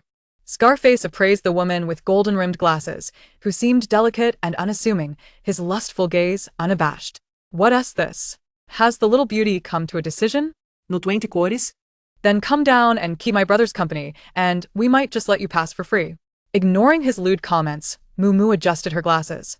A faint smile gracing her lips as she remarked, your gun is rather unique. What? Scarface was taken aback. At that moment, inside the off-road vehicle, Su Yuyu's fingers deftly twitched. In the next second, Scarface's prized shotgun emitted a grating sound. The sturdy barrel twisted grotesquely, parts exploding from within, and with a final snap, the entire weapon split in half, one piece clattering to the ground. My gun! Scarface shrieked in horror, staring at the remaining half of the twisted metal as if he had seen a ghost. The once boisterous checkpoint fell into a stunned silence. The laughter of his underlings froze, morphing into sheer terror. At this moment, Qin Zheng leisurely stepped forward, her foot crushing the twisted barrel with a triumphant laugh. Scarface. I was just about to remind you, has your brain been gnawed by the corrupted hyenas? She pointed to Moo Moo, who returned to the vehicle with an impassive expression, her tone dripping with condescension. Do you know how that pack of corrupted hyenas met their end? They were taken down in a minute. Over 100. My friends here simply didn't want to dirty their hands. Do you think someone like that would care about your 20 pitiful crystal cores? Scarface's expression morphed from arrogance to shock, and finally to a pallid despair. Cold sweat trickled down his bald head, and he forgot to wipe it even as it dripped into his eyes. He finally understood why the women inside the vehicle remained so calm. It wasn't ignorance, but the serenity of a lion observing a swarm of ants. Especially the woman with glasses, whose smile had not faltered throughout. That smile was one of detached superiority, the gaze of death itself. With a thud, Scarface's legs buckled, and he knelt before them. "Ladies, I beg you," he cried, slapping his own face in desperation. His previous menace replaced by a cringing tone. I was blind. I was blind. It's only right that we pay tribute to esteemed guests like you." He waved at his stunned subordinates, his voice now frantic. "What are you all standing there for? Get out of the way. Let our esteemed guests pass. Hurry." Qingjing nodded in satisfaction, jumping back into the truck and giving Moo Moo a thumbs up. The convoy resumed its journey, passing through the checkpoint under the awed gazes of the Qing Shi gang. Tang Lian leaned against the back window, making a face at the still trembling Scarface. "Bye-bye, gold-toothed beauty. Remember to clean your toothbrush before you head out next time." Watching the departing convoy, Scarface finally dared to wipe the cold sweat from his forehead. "Boss, just let them go like that?" One of his subordinates approached, his voice quivering. "Shut your mouth." Scarface smacked him on the head. "If you want to die, don't drag me along. Go inform Brother Snake that a few formidable women have entered the graveyard, and tell the brothers to keep their eyes peeled. Anyone who dares to provoke them, I'll personally snap their neck." Chapter 45. Sitting in the bar, the melon falls from the sky. The convoy continued to weave through the labyrinth of steel debris. Qingjing, through the vehicle's radio, spoke with excitement. "Sisters, that was incredible. That was so badass. What a relief." As she drove, she introduced them. "What we just passed was the territory of the Qing Shi gang, a bunch of pests that only collect protection fees. Do you see that area ahead? Those watchtowers are heavily guarded. That's the Blood Tiger gang. The local bullies, numerous and ruthless. Further in, the cleanest and most organized area belongs to the Blade Society, consisting of elite military veterans with top-notch equipment. Normally, these three factions are in constant conflict, but during the market festival, they all tacitly agreed to a ceasefire. After all, harmony breeds wealth." Moo Moo glanced through the rearview mirror at the probing gazes fading into the distance and inquired, "When does the market open?" "Once a month, lasting for 7 days each time. Given the timing, there are just 2 days left until this market opens, so you arrived just in time." The convoy came to a halt in a relatively spacious clearing. This temporary camp, composed of several modified containers and a few tents, appeared considerably tidier than the dilapidated surroundings outside. An elderly man with a grizzled beard emerged from the largest container, wielding a well-maintained A-47. "Old Pao." Qingjing waved at him. "Oh, the wild girl has returned." Old Pao grinned, revealing a mouth missing 2 front teeth. "What treasures have you brought back this time?" "A few interesting friends," Qingjing introduced. "Old Pao, please arrange a safe spot for them." Old Pao scrutinized the 4 girls, his expression unreadable. Yet his pupils slightly dilated as he discerned their unusual aura. "All right, there's space inside," he said, stepping aside. The interior was more spacious than anticipated, filled with various modified vehicles and mechanical parts, along with a makeshift bar fashioned from a container. The bar was shrouded in smoke, occupied by a dozen individuals of varying dispositions, some engaged in hushed conversations, while others drank in solitude. "This place is quite intriguing," Tang Lian remarked, surveying the surroundings. "What would you like to drink?" Old Pao inquired. "I have some whiskey from before the apocalypse, as well as locally brewed spirits." "Let us have a few bottles of the strong stuff," Yi Jia replied, settling down at the bar, feeling the fatigue of the journey weighing heavily upon her. Suddenly, a loud crash echoed as a man in the corner slammed his drink down on the table, interrupting the bar's din and drawing the attention of Moo Moo and her companions. He asked with a woman who is said to be a healing type ability user. "Quite remarkable, really. Many are seeking her out, hoping to join her team," a mercenary whispered, barely containing his excitement.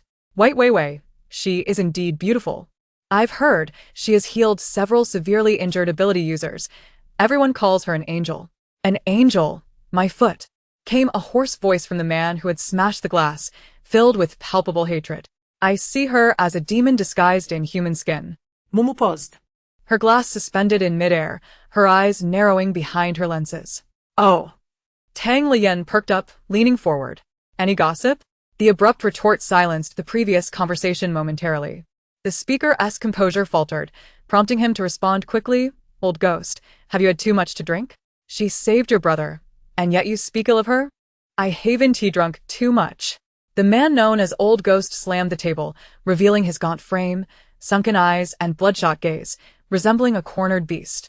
The rusty tabletop echoed loudly, drawing more attention. She saved Old Seven, who was gravely injured, his intestines spilling out, and within 10 minutes, he was fine. We all owe her our gratitude, but... Old Ghost's voice quivered, laced with suppressed terror. But Old Seven isn't the same anymore. He has become withdrawn. No longer laughing or talking. He used to love bantering with me, but now he looks at me like I'm a stranger. He only listens to White Wei. If she tells him to go east, he won't go west. If she commands him to die, he wouldn't even flinch. That's not healing. That's control. She heals your body and then takes your soul, turning the living into puppets that obey only her. Shut up. A burly man at the neighboring table abruptly stood up. A devotee of Liu Yan. You're just jealous of Liu Yan's strength and resentful of Miss White Wei's beauty and kindness. Without them, you worthless fools would have perished long ago. Old Ghost glared at him, too intimidated to utter another word, trembling as he sank back into his seat. Taking a large swig from the bottle, tears mingling with the liquor. The bar resumed its noisy atmosphere, yet the mood had shifted. Despite no one voicing dissent, the surrounding mercenaries no longer echoed their previous sentiments. Some wore contemplative expressions, while others instinctively touched their old wounds, a flicker of fear in their eyes. Tang Lian tapped her fingers on the rough wooden table, producing a rhythmic sound, her tone filled with curiosity. I wonder if these two have purchased a promotional spot in this post-apocalyptic world? Their legends seem to be everywhere. Yi Jia scoffed, slamming her glass down on the table. An angel? That's just nauseating.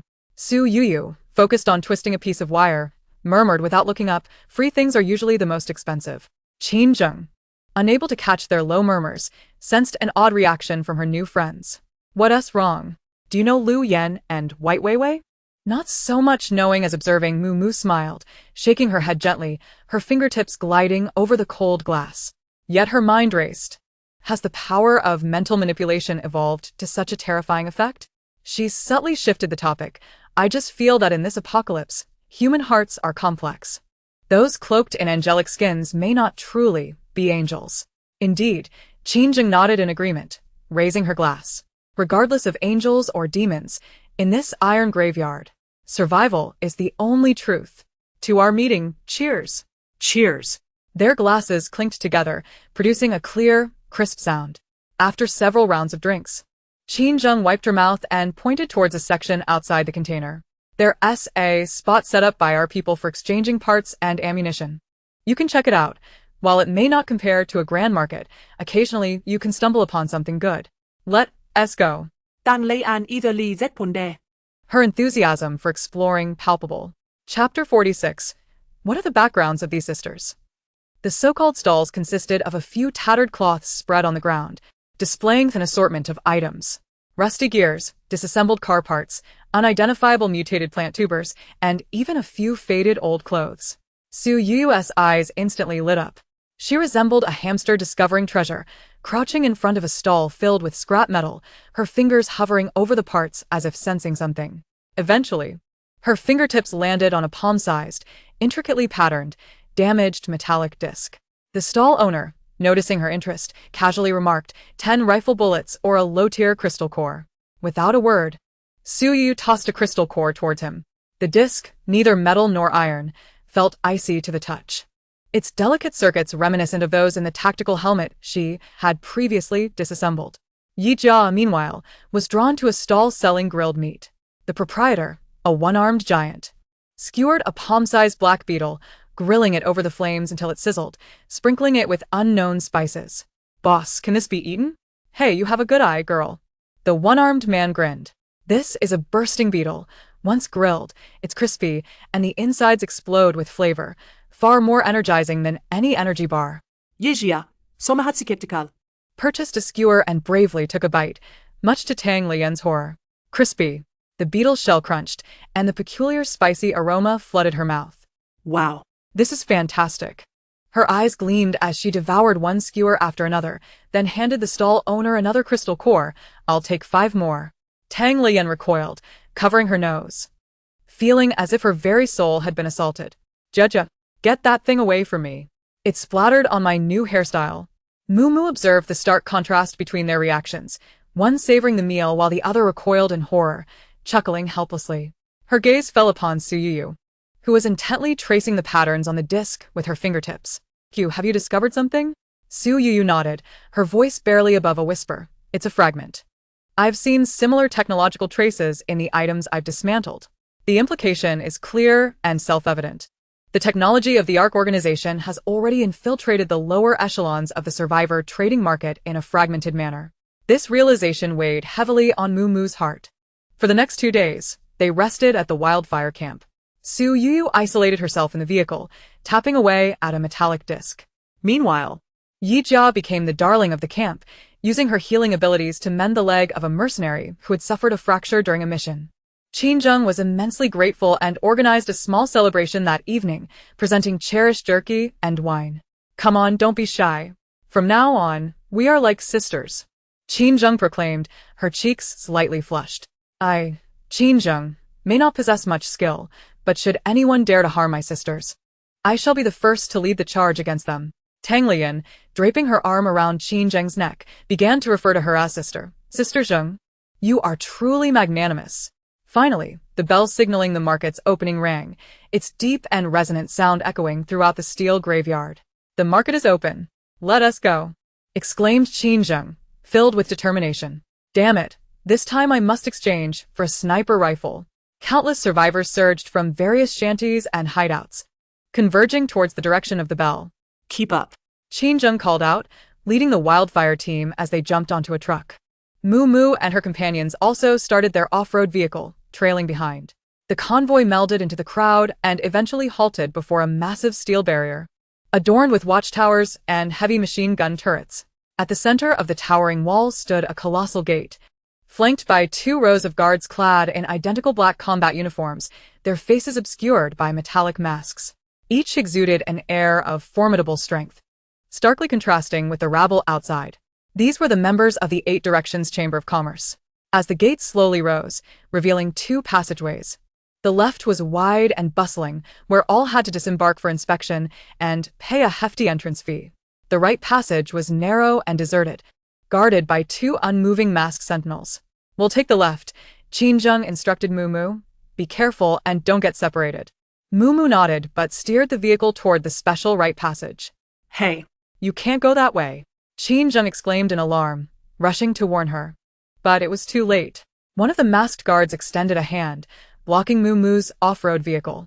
Behind the convoy, some acquaintances of Qinzheng began to murmur with malicious glee. Looks like wildfires brought a few inexperienced fools. Don't they see that's the VIP passage? Do they want to get themselves killed? Hey, this is going to be entertaining. The rules of the 8 Directions Chamber are no joke. Last time, a gang leader tried to force his way in and ended up as a sieve. Qinzheng's expression turned grim as she prepared to explain. Lowering the window, Mumu did not exit the vehicle. Instead, she extended her hand, offering a dark red wooden token. The guard accepted the token and glanced at it. Though his expression remained concealed beneath the mask, his body language subtly shifted. The previously erect posture leaned slightly forward, showcasing a posture of respect. He returned the token with both hands and gestured to his companion. The barrier of the special passage silently lifted. Esteemed guest, please. The guard's voice emerged cold yet courteous through the mask. This scene left all the onlookers, who had anticipated a spectacle, utterly speechless. Meanwhile, in the left passage, Qinzheng, undergoing inspection, gaped in astonishment, unable to close her mouth for a long moment. What the hell? She exclaimed, rubbing her eyes to confirm her vision. Under the scrutinizing gazes of countless individuals, some filled with shock, envy, or curiosity, Moo and her companion's vehicle advanced unimpeded through the gate. What on earth are these sisters' backgrounds? Qin Zheng muttered to herself. As they traversed the elongated passage, the scene before them opened up dramatically. Wow, this place is far more exhilarating than Universal Studios. Tang Liyan exclaimed, her eyes darting around, captivated by everything. If the steel graveyard outside resembled a dump, then this locale was a meticulously designed city brimming with cyberpunk aesthetics. The broad streets bustled with people, flanked by shops that displayed neon-lit signs selling weapons and ammunition.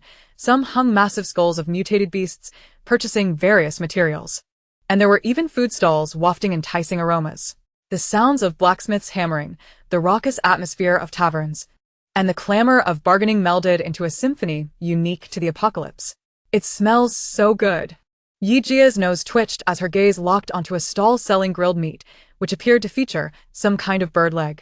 Chapter 47. Intelligence and Commission Su Yuyu, meanwhile, was entranced by a weapon modification shop, her little face nearly pressed against the glass. The walls were adorned with an array of modified firearms, and an elderly man wearing goggles was carefully embedding a radiant crystal into the stock of a rifle at his workbench.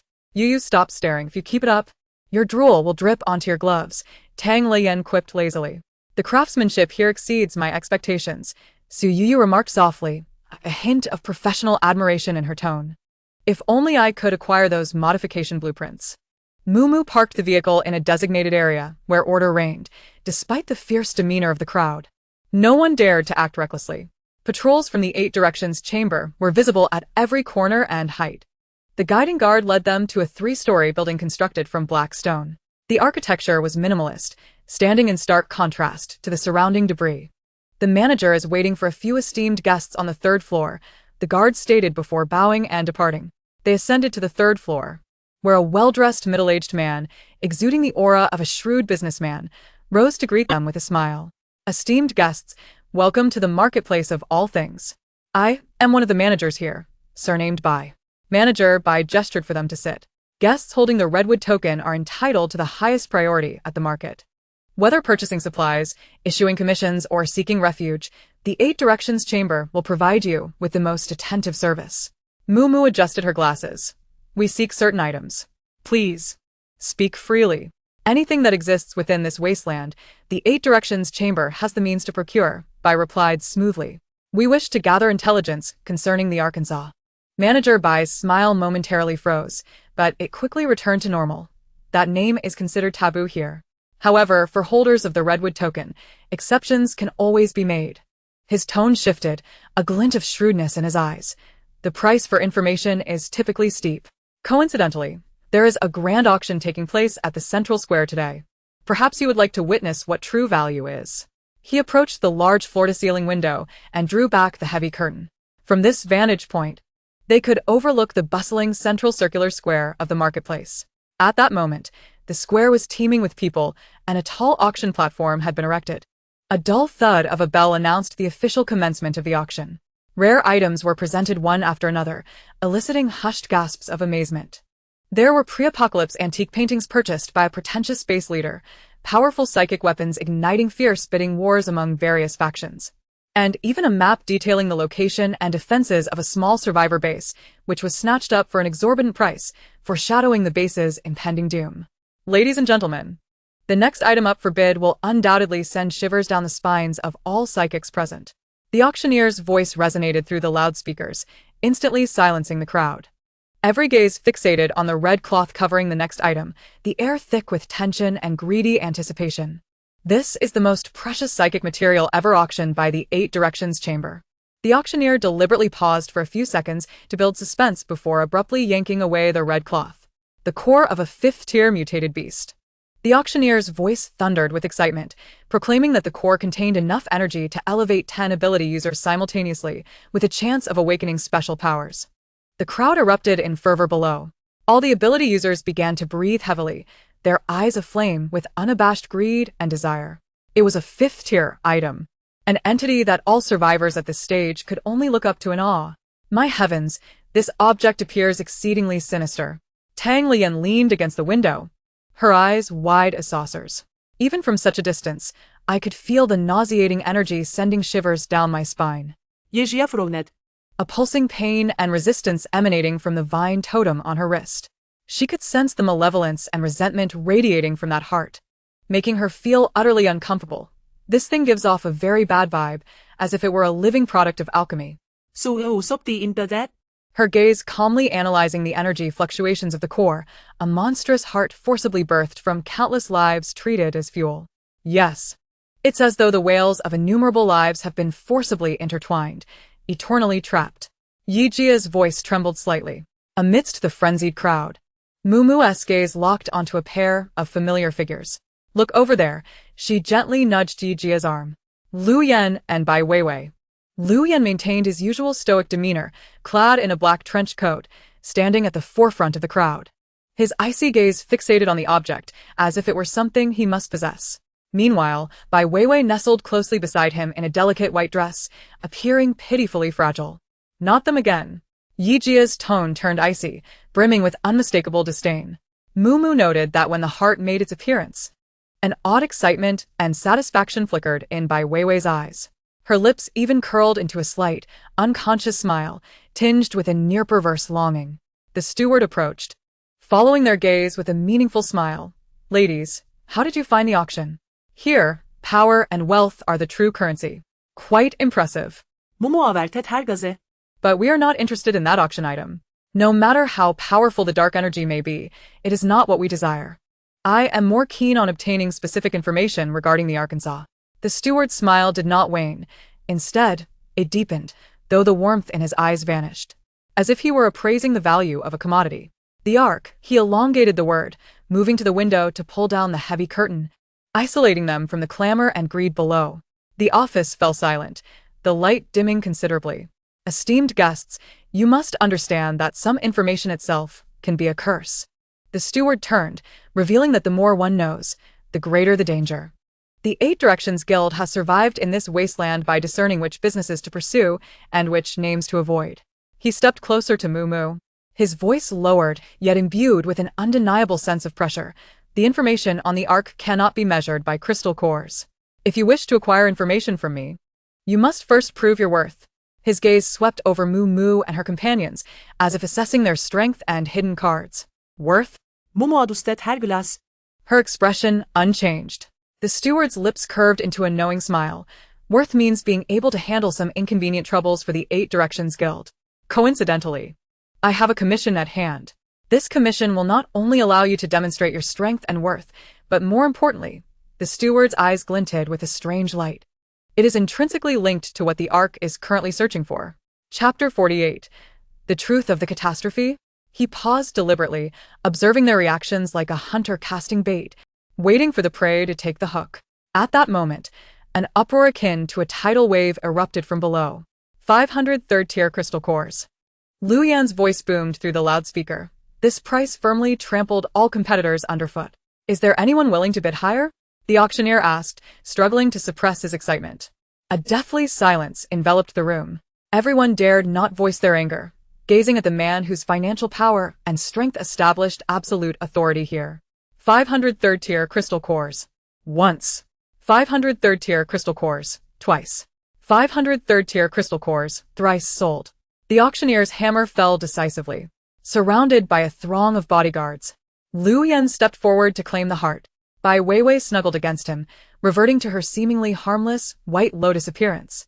Yet in the moment she turned her face, a trace of an unnoticed cold smirk crept at the corner of her lips. The steward returned to his desk and retrieved a document from a heavy safe. This commission is rated S level. He pushed the folder toward Mumu, his expression turning serious. The task location is city number 7, 300 kilometers from here.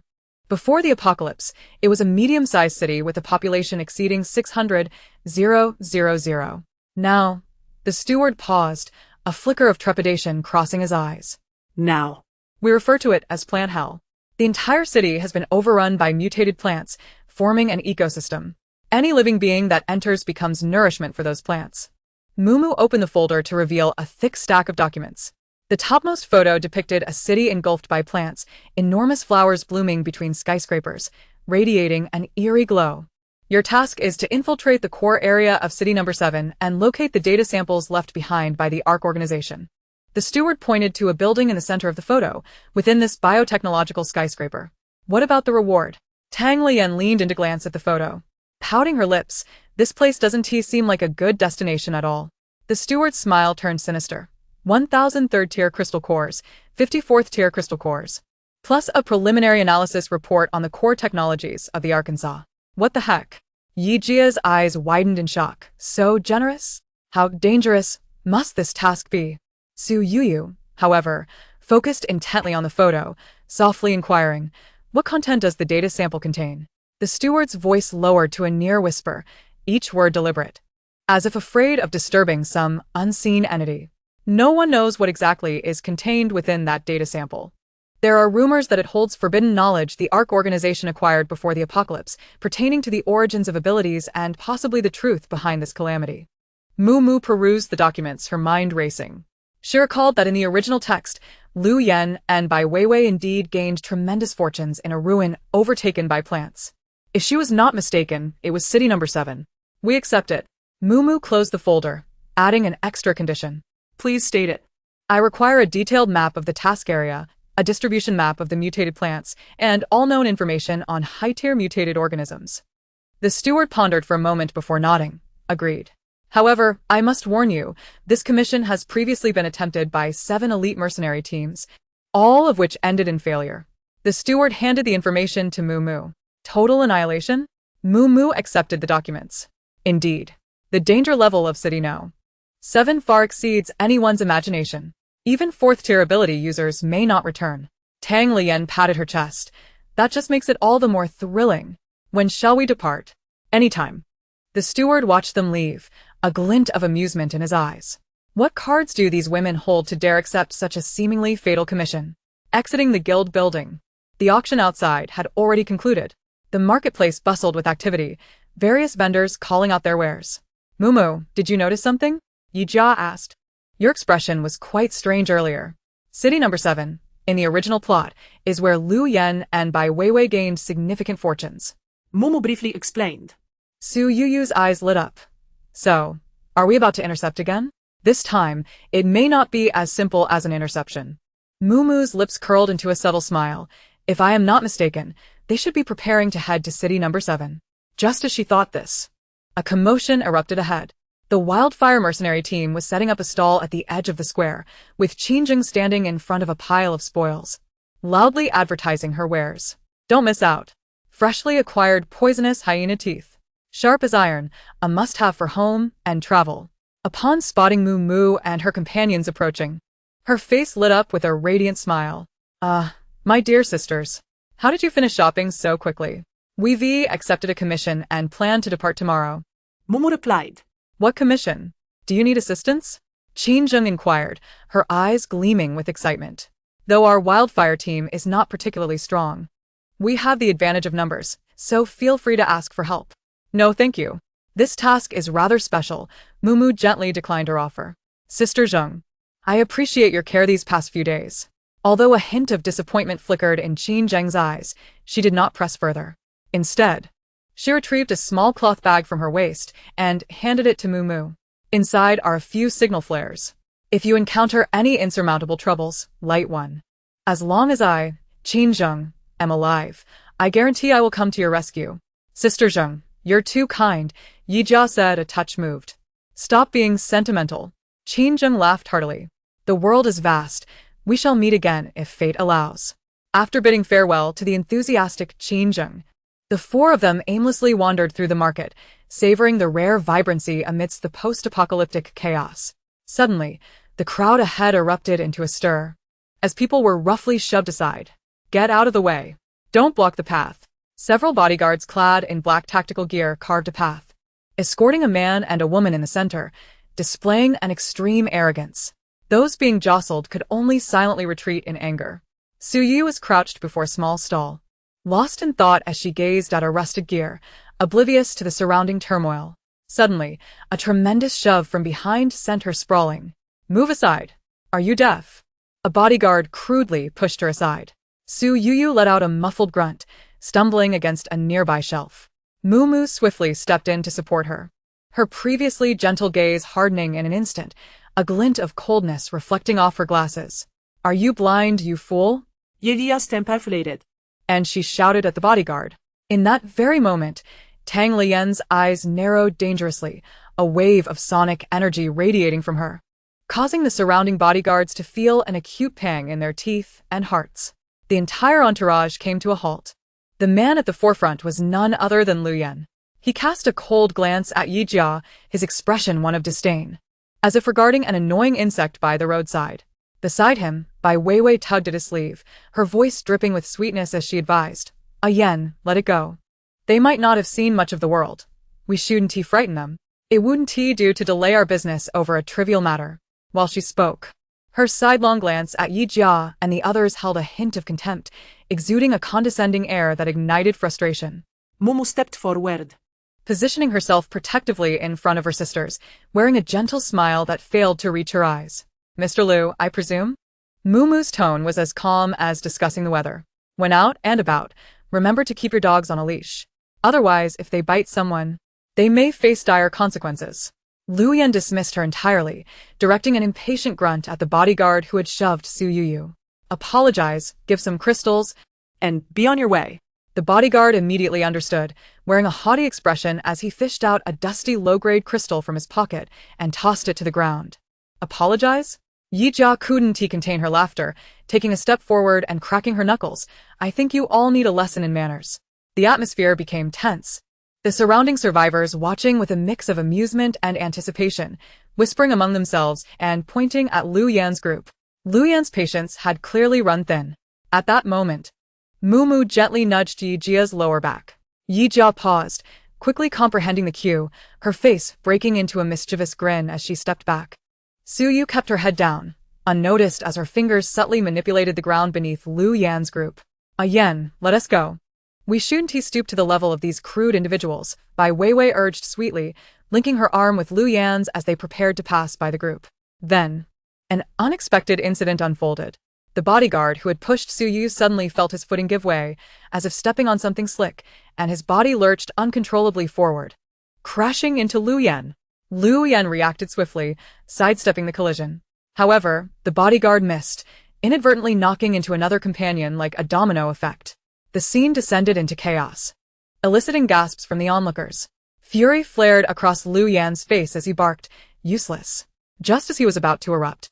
His icy gaze fell upon Mumu and her friends. But he failed to notice the metal box he held, a container for a 5th-tier mutated beast core, was loosening and deforming at the bottom. With a loud crash, the metal box tumbled to the ground, the lid bursting open. The 5th-tier core rolled out, landing squarely in a stinking puddle by the roadside, splattering dark water everywhere. Bubbles rose as the 5th-tier core sank into the murky depths, surrounded by oil and unknown debris. An eerie silence enveloped the air, even whispers ceased. All eyes were fixed on the filthy puddle, expressions varying widely. "Oh my," Tang Lian feigned surprise, covering her mouth with a gleam of mischief in her eyes. "Walking too arrogantly can lead to losing things." She signaled with her eyes to Mumu and Su Yuyu, who turned and melted into the crowd, departing with an air of nonchalance, as if the earlier incident had nothing to do with them. Behind them, Lu Yan's suppressed roar and Bai Weiwei's anguished cries echoed in the air as the group drove away from the bustling marketplace. "Ha ha ha." Tang Lian's unrestrained laughter erupted in the SUV. She dramatically pounded on the window, tears of mirth streaming down her face. Did you see Bai Weiwei's expression? She wanted to cry, but dared not, wanted to retrieve it yet found it too filthy. Her face was a masterpiece. Yi Jia couldn't contain herself either, grinning widely. "Serves them right. Who told them to be so arrogant?" "Yuyu, that was brilliantly executed." Su Yuyu, singled out, corrected them earnestly. It was clearly the clasp of that box that wasn't secured. Her remarks sent another wave of laughter through the vehicle. Mumu, driving and observing their antics through the rearview mirror, wore a relaxed smile as well. She guided the car into a secluded area, ensuring their surroundings were safe before snapping her fingers. In the blink of an eye, the 4 of them, along with the SUV, vanished from their location, reappearing in their familiar dormitory. Meow Shadow nimbly leapt from Yi Jia's shoulder. "Shadow, are you hungry? Sister will open a can for you." Yi Jia scooped it up and gave it a hearty hug. Tang Lian flopped down into a chair, sprawling out like a starfish. "Ah, home is so comfortable." The stench outside nearly turned me into dried meat. Don't rush to lie down. Mumu tossed the documents she had received from Manager Bai onto the table. Ready to get to work. I'll organize these materials first. Su Yu had already opened her laptop, plugging in the USB drive from the documents. Soon, a 3D model of a city appeared on the screen. Based on the information provided by Manager Bai, I have marked the approximate locations where the 7 mercenary teams met their demise, Su Yu announced, pinpointing 7 bright red crosses on the map. All scattered across different regions of the city, without exception, located on the outskirts. No one has ever truly ventured into the core area. Yijia's expression grew serious. I am currently simulating the distribution of alien flora within the city based on existing data and residual satellite imagery. Su Yu's fingers danced rapidly across the keyboard, and vast patches of differing shades began to materialize on the 3-dimensional map. Red signified high risk, yellow indicated caution, while green represented relative safety. However, the entire map was nearly devoid of green. This place was akin to a botanical hellscape. Tang Lian also ceased her playful demeanor. You devised several infiltration routes and alternative evacuation paths.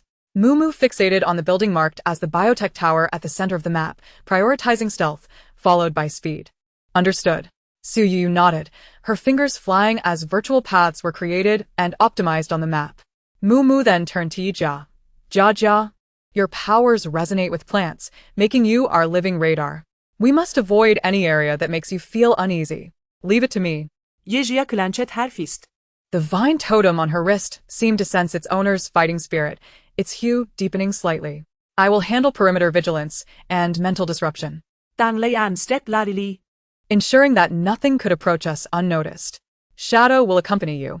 Yijia gently patted the head of the black cat, which purred contentedly like a tractor.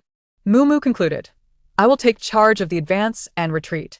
Remember, our objective is the data samples. The paramount goal is to retreat unscathed, no unnecessary engagements. Understood. The 3 replied in unison. Chapter 50. This place is utterly eerie. The following morning, they drove towards City 7. What was once a journey of mere hours before the apocalypse had taken them 2 full days. The scenery along the way grew increasingly desolate and bizarre. When the outline of City 7 emerged in their sight, a heavy silence fell over the 4. The world seemed shrouded in a green filter. Thick vines entwined the gnarled trees by the roadside, and various grotesque fungi and flowers sprouted from the cracks in the asphalt. The air was laden with a cloyingly sweet scent, reminiscent of countless rotting fruits, underpinned by a hint of bloody flesh. Ugh. Tang Lian rolled down the car window, only to roll it back up immediately. That smell was overwhelming. It felt as though inhaling it would sprout mushrooms from her very being.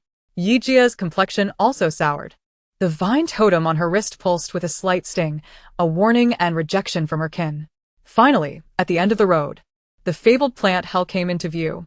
Skyscrapers were ensnared by serpentine vines, and enormous, vividly colored flowers bloomed atop the rooftops, their roots even penetrating steel and concrete. The entire city resembled a colossal green beast, alive and breathing.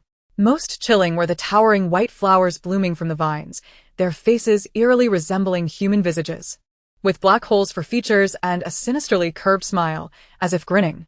Thousands of smiling faces adorned every corner of the city, silently gazing into the distance. My heavens! Tang Lian murmured, feeling her sanity slipping away. Mumu parked the vehicle on a high slope, using binoculars to survey the city's entrance. Su Yu softly exclaimed, pointing ahead. In their line of sight, the nearest smiling flower to the road, with its vast flower disk, was slowly turning in a particular direction. Soon after, the second and third flowers followed suit, one by one, all pivoting their necks towards the same point. Holy cow! Tang Lian leapt from her seat, nearly colliding with the car's roof. Did these things intend to scare someone to death? Following their gaze, a pickup truck approached the city entrance. Its body bore the emblem of a flaming skull, reminiscent of a mercenary squad. The pickup halted approximately 100 meters from the city entrance, and 5 heavily armed individuals disembarked, forming a disciplined line that suggested considerable experience. They did not advance recklessly, but instead sent one person ahead to scout cautiously. Everything appeared normal. However, as the scouting mercenaries stepped onto the cracked concrete at the city's edge, disaster struck. With a sudden crack, the ground split open. Dozens of thick, dark brown vines erupted from the earth like bloodthirsty tentacles. Their speed was astounding, accompanied by a whoosh, swiftly ensnaring the scouting mercenary. Ah, help! His scream barely escaped before the vines tightened their grip, dragging him underground. Open fire! Roared the apparent leader, and the remaining four immediately raised their weapons, frantically shooting at the vines. Bullets struck the vines, splattering green fluid, yet they could not halt their constriction. More vines surged from the ground, enveloping the entire pickup truck and the remaining personnel like a massive net. No! The horrific sound of metal being crushed and desperate screams echoed briefly across the desolate landscape before abruptly ceasing. The vines retracted into the earth as if nothing had transpired. All that remained was the pickup, crushed into a pancake, alongside dark red stains rapidly being absorbed by newly sprouted tendrils emerging from the cracks. The teasing expression on Tang Lian's face vanished, replaced by a grave seriousness. Damn. Yi Jia muttered under her breath, her fists clenching tightly. There was no way to proceed. Mumu lowered the binoculars, her demeanor frighteningly calm. If the front is impassable, we shall change our position. She accessed the three-dimensional map Suyuyu had previously created. We will take this route. Mumu's finger indicated an inconspicuous mark on the city's periphery. The vehicle navigated around the city's edge, ultimately stopping before a massive pipe entrance obscured by a partially collapsed overpass. This was an abandoned underground sewage pipeline, its entrance exceeding 3 meters in diameter, dark and foreboding. Suyuyu crouched at the edge of the pipe, examining several footprints on the ground. The traces were fresh. Someone had entered before us. She stood up, her tone confident. Judging by the size of the prints, there should be no less than 10 individuals. Tang Lian raised an eyebrow. Oh, so someone else had the same idea as us? Mumu, let us go in and investigate, but be cautious. The off-road vehicle was stored in the spatial pocket, and the four, along with one cat, stood before the pitch-black entrance. Shadow leaped in first, its agile form swiftly swallowed by the darkness. Moments later, it reappeared silently at the entrance, meowing softly at Yi Jia. Safe. Yi Jia translated, retrieving a powerful flashlight from her backpack. One by one, the four and the cat entered the pipe. The interior was more spacious than anticipated, though the damp, decaying odor was even more pronounced. The beam of the flashlight illuminated only a limited area. Beyond lay an impenetrable darkness. Shadow led the way, its body low to the ground, the golden vertical pupils shining like two lanterns in the dark. After walking for about 10 minutes, dim light began to appear ahead. It was a ghostly green glow emanating from moss clinging to the inner walls of the pipe. This moss grew in patches, casting an eerie illumination throughout the pipeline. The ground beneath their feet transformed from dry earth to a slick, squishy layer of fungi, producing soft squelching sounds, as if they were treading upon the innards of some colossal creature. This place is utterly eerie. Tang Lian whispered, her mental energy expanded, vigilant to every subtle movement around them. The pipeline was not silent. Besides their footsteps, faint scuttling sounds echoed from all directions. The beam of the flashlight occasionally swept across the walls, revealing mutated cockroaches the size of fists and multi-legged rodents scuttling rapidly. Their crimson eyes flickered ominously in the darkness. Suddenly, a shadowy figure fell silently from a crack in the overhead pipes, lunging directly at Tang Lian, who was at the rear. Be careful. Yi Jia whispered sharply. Without looking back, Tang Lian flicked her fingers, and an invisible sound wave instantly expanded. The shadow abruptly halted midair before plummeting to the ground. It was a mutated spider, the size of a human head. Before it could recover, Suyuyu's gaze sharpened, and several small stones on the ground shot forth like bullets, penetrating its head. Chapter 51. Illusions they pressed on. The deeper they ventured, the wider the pipes became, and intersections began to appear around them. It was akin to a vast underground labyrinth. Drip, drip, droplets seeped from the top of the pipes, falling into the pooled water below, the sound echoing through the cavernous corridor, striking each person's nerves.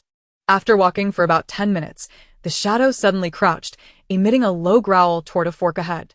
The faces of the four turned serious simultaneously. Mumu gestured, And the four immediately formed a combat stance, cautiously approaching. The flashlight illuminated the scene, causing Tang Lian to gasp in horror. The walls of the pipe were riddled with bullet holes and grotesque claw marks, clearly indicating that a fierce battle had occurred here not long ago. 3 bodies lay twisted in grotesque positions at the right intersection, their combat suits shredded, their bodies withered like desiccated meat. The most terrifying sight was the countless fine, dark red plant roots emerging from their bodies, faces, and even from their eye sockets and mouths. Their mouths were agape, frozen in expressions of extreme terror. From the chest of one of the corpses, several withered, root-like tendrils emerged from the torn fabric of his combat suit, deeply embedding themselves into the wall of the pipe. Tang Lian stifled a retch, her stomach churning violently. These things regarded humans as nourishment. Her voice trembled slightly. The others exchanged glances, each reflecting the same judgment and vigilance. There was definitely something sinister to the right. "We should take the left path," Yi Jia whispered. Mumu nodded. And the four of them silently chose the left corridor to delve deeper. The further they went, the stronger the sense of repulsion emanating from the vine totem on Yi Jia's wrist became. The prickling sensation had intensified from mild to a sharp burning, causing her to frown involuntarily. More unsettling was the eerie life force that lingered in the air. It was an indescribable sensation, as if countless lives were breathing in unison, or something colossal was slowly writhing. Something felt amiss. Yi Jia rubbed her wrist. The plants here were decidedly abnormal. Tang Lian also frowned, remarking, "It's too quiet." Her ears twitched slightly, and her usual languid expression vanished entirely. Not only were the rodents and insects absent, but even the sound of air moving had ceased. The shadow also sensed the anomaly, its fur bristling, emitting a low warning growl. Suddenly, Tang Lian shook her head violently, and everything before her began to blur. "I feel so dizzy," she muttered, and before she could finish, her legs buckled, and she collapsed to the ground, her stomach churning. Lian. Yi Jia attempted to assist her. But as she took a step, her own body wavered, her mind felt ensnared in a sticky syrup, thoughts completely frozen. The shadow turned sharply, meow. It dashed to Yi Jia's side, bumping its head against her pant leg, trying to rouse her, but Yi Jia's gaze was vacant, her body swaying precariously. Su Yuyu leaned against the wall, her vision blurring. She blinked hard, finally realizing that the air had become suffused with countless minuscule, nearly invisible green specks. They surrounded them silently. "It's spores," her voice was faint and quivering. "We've already inhaled them." "It's too late." In Momo's mind, alarms blared. The intense mental disturbance rendered her incapable of even conjuring the thought of activating her abilities.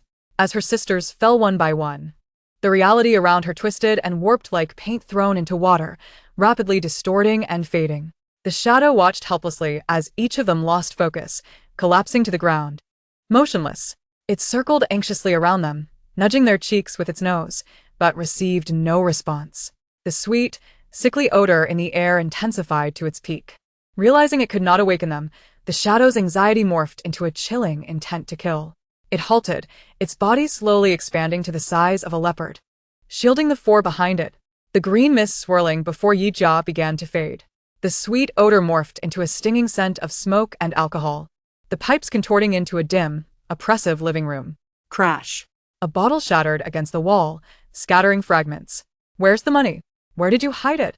A drunken roar from a man echoed, a nightmare etched into her very bones. A woman in an apron cowered in the corner, her face streaked with long-dried tears. "I gave it all to pay for the children's tuition." "Nonsense." The man slapped her, the sharp sound making Yi Jia shudder involuntarily.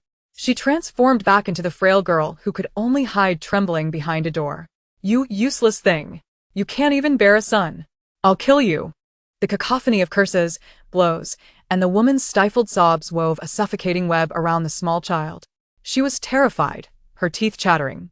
But when she saw her mother knocked to the ground, her forehead striking the table corner and blood seeping out, something more searing than fear erupted from her chest. Why? Why does Mom have to be beaten? Why must I hide? Why should this be? An immense force, foreign to her age, surged within her small frame. She burst forth from behind the door, seizing a nearby stool, and with all her might, struck the man on the back. "You shall not hit my mom."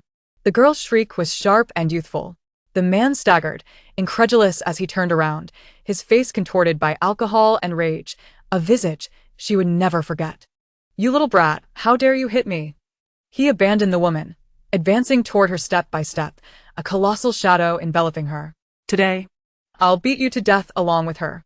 That hand, large as a fan, reeking of alcohol and malice, swung violently toward her face. There was no escaping. Little Yi Jia did not close her eyes. She stared at that face fiercely, her mind fixated on a single thought: If only I were taller, stronger. I could defeat him and protect my mother. In the darkness, a blinding light ignited.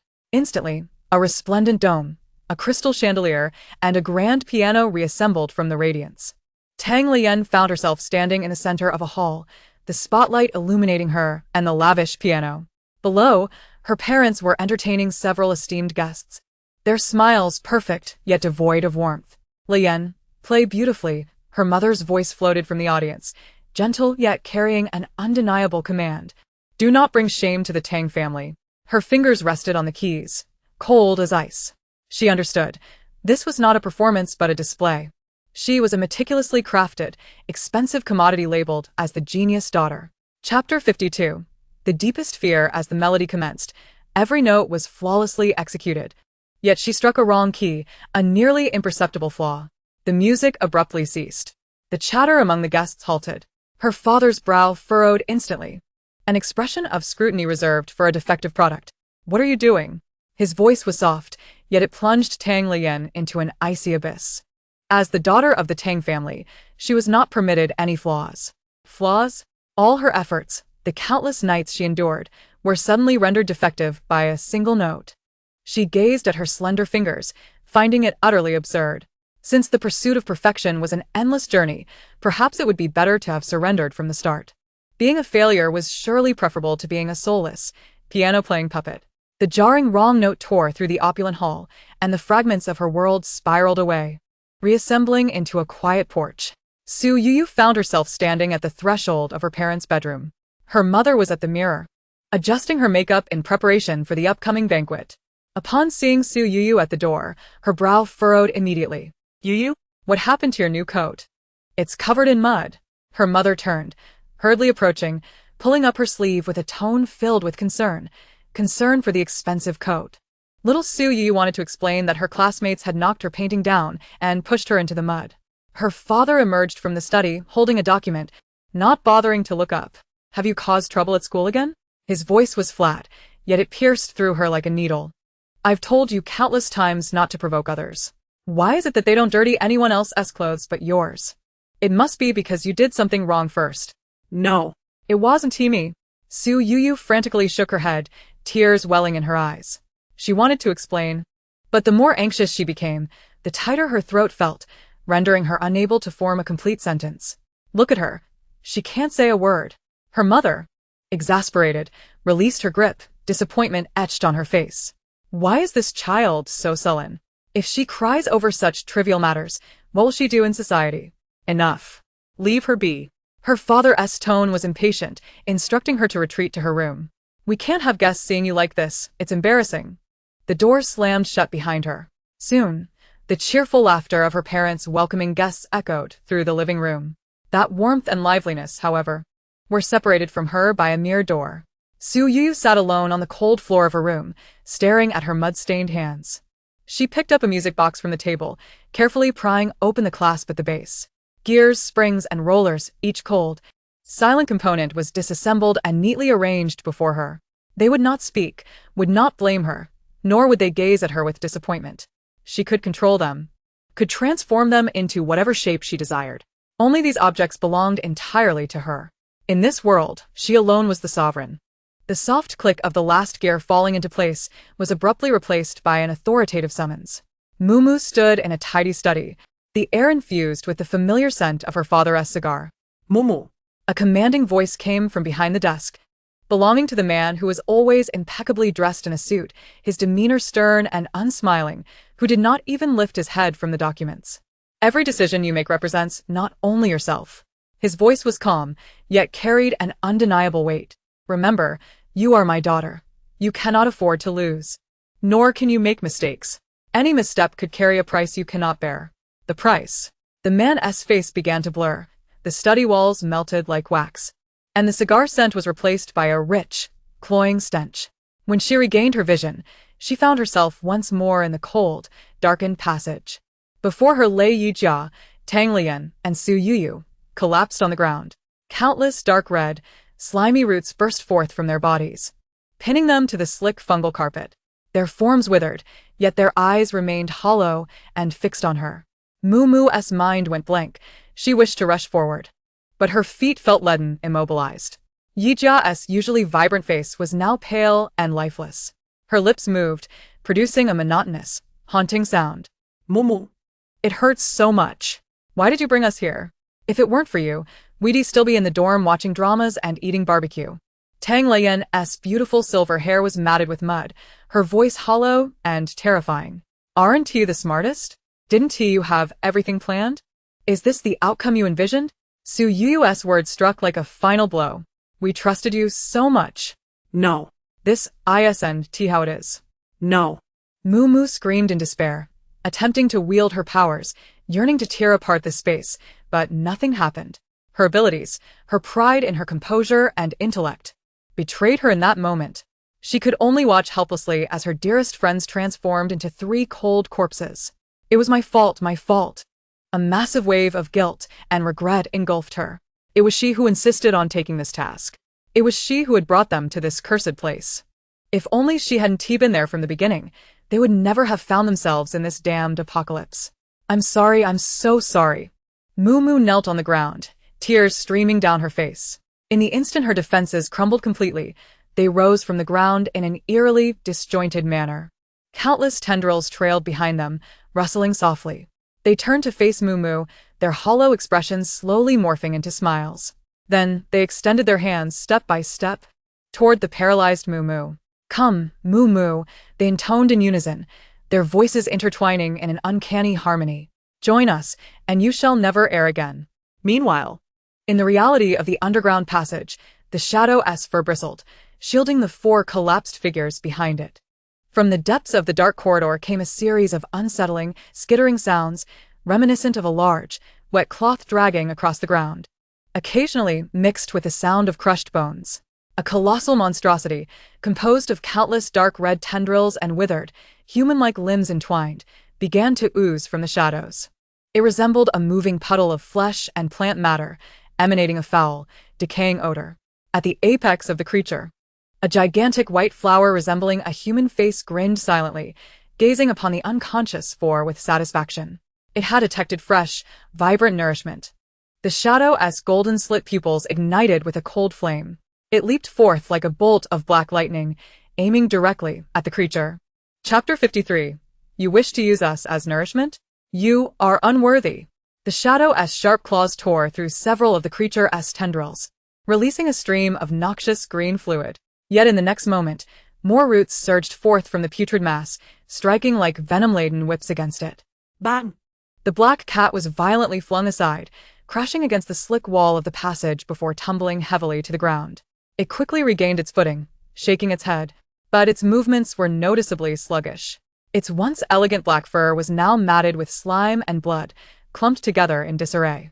The creature seemed capable of infinite regeneration, its torn wounds rapidly writhing and healing. The enormous white flower-like face at its apex widened its grin, as if mocking the overreaching black cat.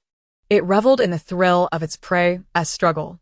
A painful whine escaped the shadow's throat, its golden slit pupils filled with defiance and murderous intent.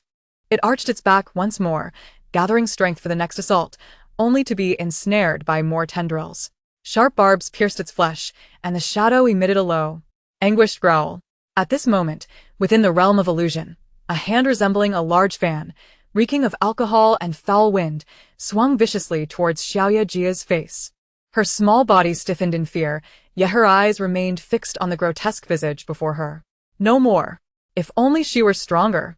Suddenly, an urgent voice erupted in her mind. Boss, wake up. Danger. It was the voice of Shadow. Yijia suddenly realized that she was no longer the small girl cowering in the corner, subject to bullying. She had grown into an adult. She was Yijia, capable of protecting others. Get away from me. Yijia roared within the illusion, shedding the timid demeanor of her childhood and transforming back into a fierce woman with sharp eyes and billowing short hair. The vine totem on her wrist radiated a blinding light. Several sturdy vines surged forth, binding that enormous hand along with the man who had haunted her childhood nightmares, reducing them both to fragments. With a snap, Yijia abruptly opened her eyes. Before her lay the bloody struggle of Shadow and the terrifying creature drawing closer. You dare to harm my kin. Leaping into action without hesitation, she propelled herself forward. The dark green light upon her wrist glowed vibrantly in the shadows. With a swift motion, dozens of resilient vines shot out, ensnaring the monster's massive form. "Get lost!" Yi Jia gritted her teeth and shouted as the vines tightened, emitting a chilling creak. Several tentacles that had slipped through continued to lash out wildly against the ground and walls, stirring up rubble and filth. Simultaneously, another set of vines enveloped Shadow's wounds with a gentle healing glow. The green light swirled, halting the blood flow as the injuries rapidly healed. Meow. Shadow emitted a weak cry, eyes filled with dependence. Due to the powerful binding of Yi Jia's vines, the creature's mental energy sustaining the illusion began to waver. In the once tranquil illusion, silence was abruptly shattered.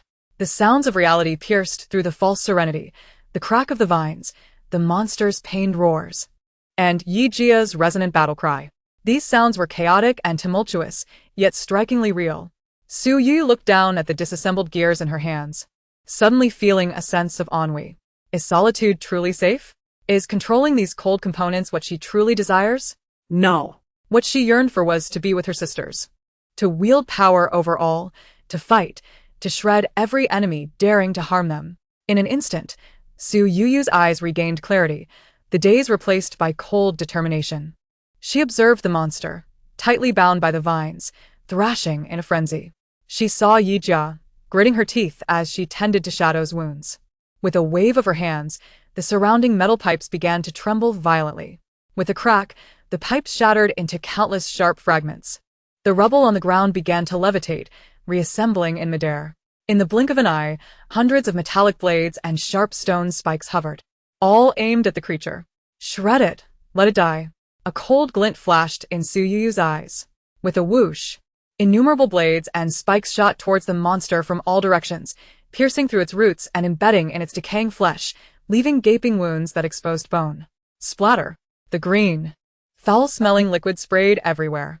Yet, to her astonishment, those wounds began to writhe and heal at a visible speed. The creature not only remained unscathed but grew more frenzied due to the excruciating pain, violently thrashing and breaking several of the vines. The enormous flower with a human face suddenly bloomed wide, spewing forth a stream of green venom. Be careful. Su Yu's gaze sharpened, and a wall instantly rose to barely block the toxic spray. In Tang Lian's illusion, the resplendent hall began to tremble violently. Crystal chandeliers swayed precariously, and spiderweb-like cracks appeared on the walls. She heard Yi Jia's commanding shout, the thunderous sound of Su Yu manipulating materials, and the monster's anguished wails. This was true music. A battle symphony composed by comrades, more beautiful than any flawless piano piece. To hell with perfection.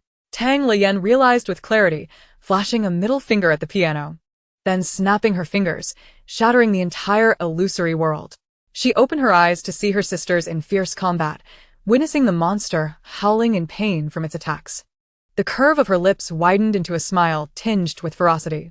Listen well, you ugly beast. She extended her hand towards the bizarre flower resembling a human face. This song is for your journey. A high-frequency psychic wave erupted. The invisible sound waves sliced into the monster's mental core like a blade. Ah! The monster let out a horrific shriek, its massive form convulsing as its regeneration slowed significantly. The agony drove it into further madness, and countless tendrils lashed out indiscriminately, causing the entire underground passage to shudder under its violent force. Under the triple assault, its control over the illusion shattered completely. Before Moo, the world fractured like a shattered mirror, yet guilt and regret still filled her reality. It's my fault, I was wrong. But this self-reproach was swiftly replaced by a surge of anger upon realizing the truth. Yi Jia's vines dimmed under the onslaught of the frenzied tentacles, yet they held firm. Su Yu was drenched in cold sweat, continuously building defenses against the savage attacks. Tang Lian's complexion was pale, clearly drained of energy, yet she persisted with her sonic output. They were bleeding, fighting valiantly, protecting her, and yet, she remained here, wallowing in self-pity over her so-called mistakes?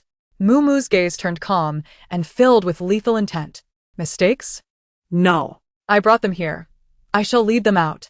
No one shall harm them. Moo slowly rose, her glasses reflecting a cold light. Her brain operated at unprecedented speed, instantly processing every detail of the battlefield, the creature's frenzy, her sister's conditions, every nuance of the environment. Jia Jia, hold on for 3 more seconds. Yu Yu, abandon wide area attacks, seal its regeneration points. Yen Yen, increase interference. The 3 commands were issued like lightning, and her sisters, already strained, executed them without hesitation. Yi Jia's vines sprouted sharp barbs, plunging into the monster's body, binding it tightly. The metallic fragments manipulated by Su Yu transformed into countless silver threads, precisely entwining and slicing, preventing the creature's regeneration. Tang Lian's sound waves sharpened further. The monster, in pain, momentarily froze. In the next second, Mumu appeared like a specter behind the creature. A cold glint flashed in her eyes, her right hand forming a blade as she casually swiped forward. You think to use us as fodder? You are not worthy. Chapter 54. The great contribution of the divine cat. With a flash, a spatial rift sliced through the air. The creature's rampage halted abruptly. The human-faced flower slipping from its decaying torso and falling to the ground in bewilderment. The massive body, bereft of the flower, continued to squirm instinctively. Su Yuyu's eyes glinted coldly. The metallic threads tightened instantly, transforming into the sharpest razors, commencing a brutal dismemberment. Layer after layer of rotting flesh was stripped away, the creature's colossal form visibly diminishing, foul liquid pooling everywhere, yet it could not even muster a scream. Yi Jia scoffed coldly as the remaining life energy within the monster was frantically siphoned by the vines, its writhing flesh rapidly withering and drying up, until with a pop, it disintegrated into powder. The severed human-face flower attempted to struggle, but was crushed by Shadow's claw, exploding into a puddle of muck. Silence finally returned to the pipes. Breathing heavily, the 4 survivors, having narrowly escaped death, felt their taut nerves finally relax, their legs trembling as if they could scarcely stand. Tang Lian collapsed onto the ground, leaning against Su Yuyu. I thought I was done for, she exclaimed. Thank goodness for Shadow. Yi Jia crouched down, gently stroking the black cat's head, her eyes reddening. You are the best. The cat, Shadow, purred contentedly, pressing against her palm. Mumu approached them, observing her disheveled, yet still vibrant companions, and finally allowed a relieved smile to grace her lips. Well done, sisters. Yejia Chaklet, Ektending Herfist. Sisterhood lasts forever. Tang Lian rolled her eyes at the display of exuberance, but reciprocated with a fist bump. Mumu and Su Yu exchanged knowing smiles. And, together, they brought their fists together. Shadow, eager to join in, extended a paw. Oh dear, little one, your paw is covered in that goo. It's utterly revolting. Tang Lian recoiled in distaste. Shadow let out a plaintive meow, its golden eyes reflecting a sense of betrayal for being scorned despite its heroic efforts. So, intending to comfort the little creature, noticed something stuck between its claws. Wait a moment, she said, crouching to inspect closely. Shadow, what do you have there? The cat raised its paw in confusion. Carefully, Su Yu extracted a metal piece, roughly the size of a fingernail, its material appearing quite unusual, glinting faintly under the flashlight. What is this? Tang Lian leaned in for a closer look. Su Yu wiped away the goo and grime, examining it intently. One side of the metal was smooth, while the other bore a series of tiny numbers. It resembled some form of identification tag. Flipping it over, she pointed out, look here, FCB 087. Mumues Eisweidend. Her glasses nearly slipping down her nose. FC at the beginning? FC? Yi Jia leaned in, could it be? Arc. Tang Lian sprang to her feet, astonished. FC must indeed be an abbreviation for ARC. It's highly probable. Mumu took the small metal piece, asserting, if I'm not mistaken, this should be part of ARC's internal numbering system. B likely represents a specific department or project category, while 087 is the precise serial number. Shadow puffed out its chest, wearing an expression of self-importance. Yi Jia couldn't resist ruffling its fur. Well done, little one. Shadow proudly lifted its chin, its tail swaying uncontrollably. Mumu checked her watch, realizing they had lingered here long enough. Now that we've found a clue, it indicates we are on the right path. Let us proceed deeper. After approximately half an hour, a sliver of daylight finally appeared ahead. An exit. Yejia Visperet Ekchitetli. They quickened their pace, emerging from the eerie underground tunnel. The sight before them left them gasping in shock. The setting sun cast an orange glow over the desolate city. Yet it brought no warmth, instead draping everything in an ominous crimson hue. Abandoned cars were overrun by vines, their interiors teeming with bizarre fungi. Some fungi resembled grotesque human brains, undulating slightly. Towering skyscrapers were ensnared by thick vines, as wide as barrels, their surfaces laced with vascular patterns, hinting at some fluid flowing within. These vines constricted the reinforced concrete so tightly that the buildings were misshapen, their walls riddled with spiderweb-like cracks. More alarming were the enormous flowers protruding from rooftops, windows, and even fissures in the walls, each as large as a compact car. Their petals were unnaturally vivid, pulsating slowly, opening and closing, each movement releasing a cloud of colorful spores. Tang Lian opened her mouth, struggling to articulate a second word. Feeling her imagination pale in comparison to the surreal landscape, Moo adjusted her glasses, a flicker of gravity crossing her usually composed face. She compared the map provided by the white-haired leader. According to the map, we are currently at the southeast corner of the city. Su Yuyu crouched down, cautiously observing the fungal carpet beneath her feet. The surface was covered with densely packed little tendrils, resembling a living layer of fuzz, gently swaying in the sunset light. Yijia felt a sharp pain from the vine tattoo on her wrist, more intense than when they were in the underground tunnel. Furrowing her brows, she glanced around. It feels as though the plants are watching us. Shadow emitted a low warning growl. It will be even more perilous once night falls. Let us return to the dormitory and search for the target building tomorrow. Moo assessed the fading light and decisively stowed away the map. The cold, decaying air was instantly replaced by the familiar warmth of dryness as the 4 individuals and 1 cat returned to the dormitory. Bang! Tang Lian was the first to collapse into the soft chair, sprawling out and feeling utterly lethargic. I declare, she groaned weakly. I never want to smell that sickly sweet odor again in my life. Yijia also succumbed to fatigue, sinking down onto the floor, panting heavily. Her body was smeared with the green goo of monsters, Shadow's blood, and the muck from the underground tunnel, leaving her feeling as though she had rolled in a cesspool. Utterly disheveled. I'm about to be sick from the stench, she complained, pinching her nose in distaste. Moo and Su Yuyu were not faring much better. We need to wash up. Who goes first?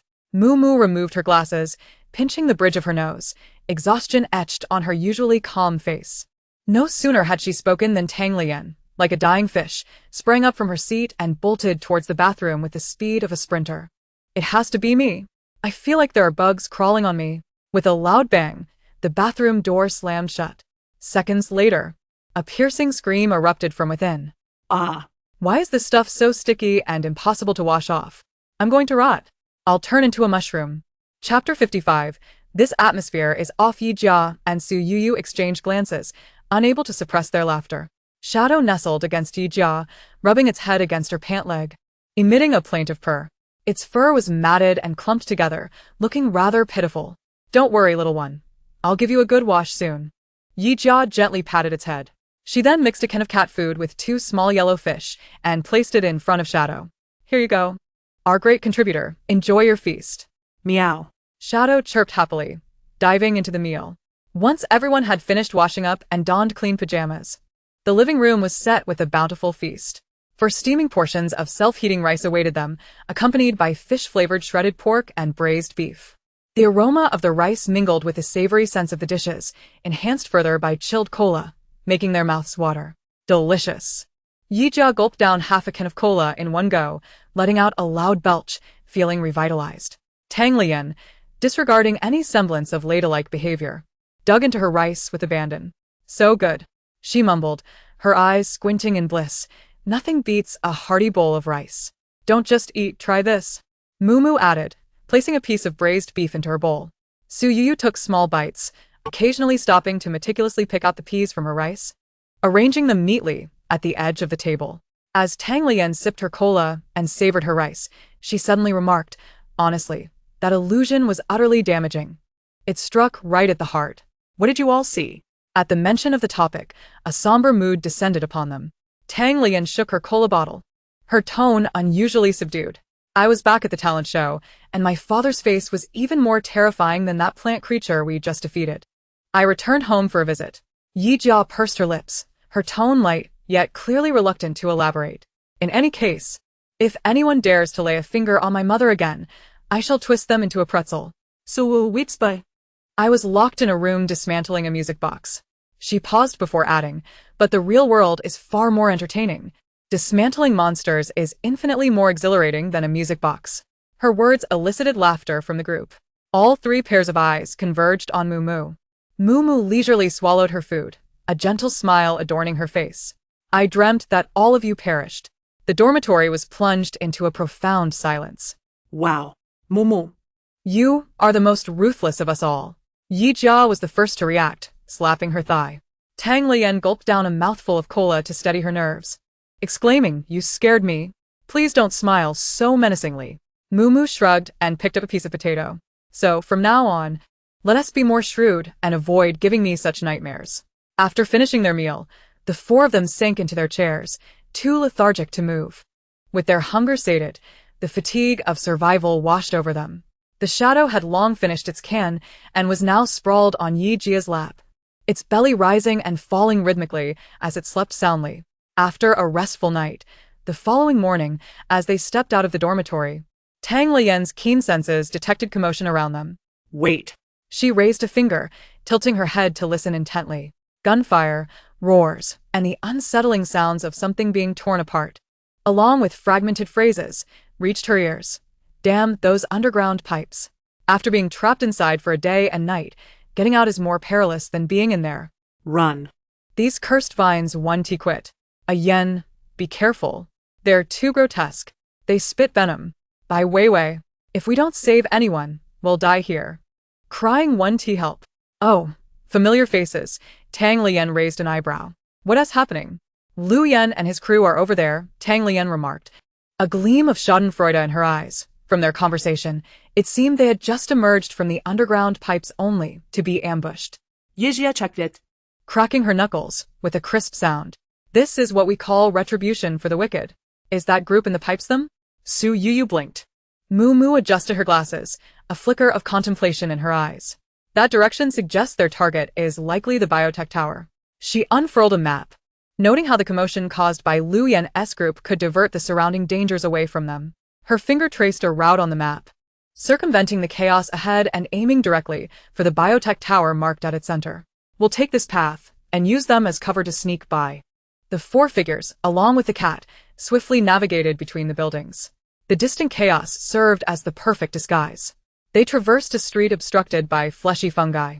Towering half a person high, their surfaces a strange pink, pulsating rhythmically like countless hearts beating in unison. Yijia felt a tingling sensation from the totem on her wrist and immediately gestured towards the ground. Beneath the seemingly even fungal carpet lay numerous tiny sensing roots. Su Yuyu's eyes narrowed, and several scattered stones and steel bars silently levitated, skillfully assembling into a crude yet stable bridge in midair. The shadow was the first to leap onto the bridge, striding gracefully across. Just as Yijia set foot on the stone bridge, her heart raced, causing all the fungi around them to stir restlessly. Not good. Yijia hissed, her totem flashing green as a wave of calming life energy surged forth, forcefully quelling the fungal upheaval. Quick. Su Yuyu's complexion paled, her mental energy intensely focused to steady the swaying bridge. The 4 of them hastened their pace, crossing the heart-pounding path without incident. Beneath them lay the slowly writhing fungal carpet, and overhead, vibrant giant flowers adorned the landscape, enveloping the world in a mad yet lethal splendor. Navigating around a partially collapsed commercial building, the sight before them caused the group to halt. It was an expansive plaza, unexpectedly pristine. There were no gnashing vines, no foul-smelling fungal carpets. The ground was cracked concrete, with only a layer of velvety green moss growing in the corners and crevices. This area resembled a meticulously maintained sanctuary, starkly contrasting with the surrounding plant hell. What's going on? The atmosphere has shifted dramatically. Tang Lian observed suspiciously, cautiously sweeping her mental energy to ensure no ambush awaited them. Su Yuyu crouched down, picking up a bit of dust, her gaze landing on an inconspicuous corner. There lay a silver compressed biscuit packaging, emblazoned with a familiar crow emblem. This building, it's breathing. Look at this. Su Yuyu handed the packaging to Moo. Moo took the packet, her fingertips lightly tracing the crow emblem. People from the Ark have been here. She lifted her gaze, reassessing the peculiar plaza. It was too clean. In this city overrun by plants, this area was unnaturally spotless. There were no wildly growing vines, no repulsive fungal carpets, and even the air was far fresher than outside. This ISNTA natural formation. Mumu's mind raced through various possibilities. The Ark either utilized some advanced technology to clear the area, or this was a hunting ground they had meticulously prepared. Yeşya surveyet her sorundings. Her sense of unease intensifying. The plants here felt entirely different from before. There was no aggression or hostility. Rather, it emanated a higher level of patience, akin to that of a predator. Her gaze finally fixated on the velvety green moss. Something is amiss. Yijia's voice tightened. That moss is problematic. As her words fell, Tang Lian swayed, the world around her beginning to spin. Not again. She felt as if her brain were encased in a damp ball of cotton, rendering her thoughts sluggish. The verdant moss was silently releasing invisible spores, filling the air with a sweet, rain-soaked grass-like scent, harmless to the nose but insidiously toxic to the nerves. Hold your breath. Mumu commanded sharply, quickly retrieving several gas masks from her space to distribute among them. Let us rush through. The four donned their masks and, without pausing, sprinted across the plaza. As they burst forth from the plaza into the outside world, greedily inhaling the relatively normal, albeit foul, air, they were struck dumb by the sight that lay before them.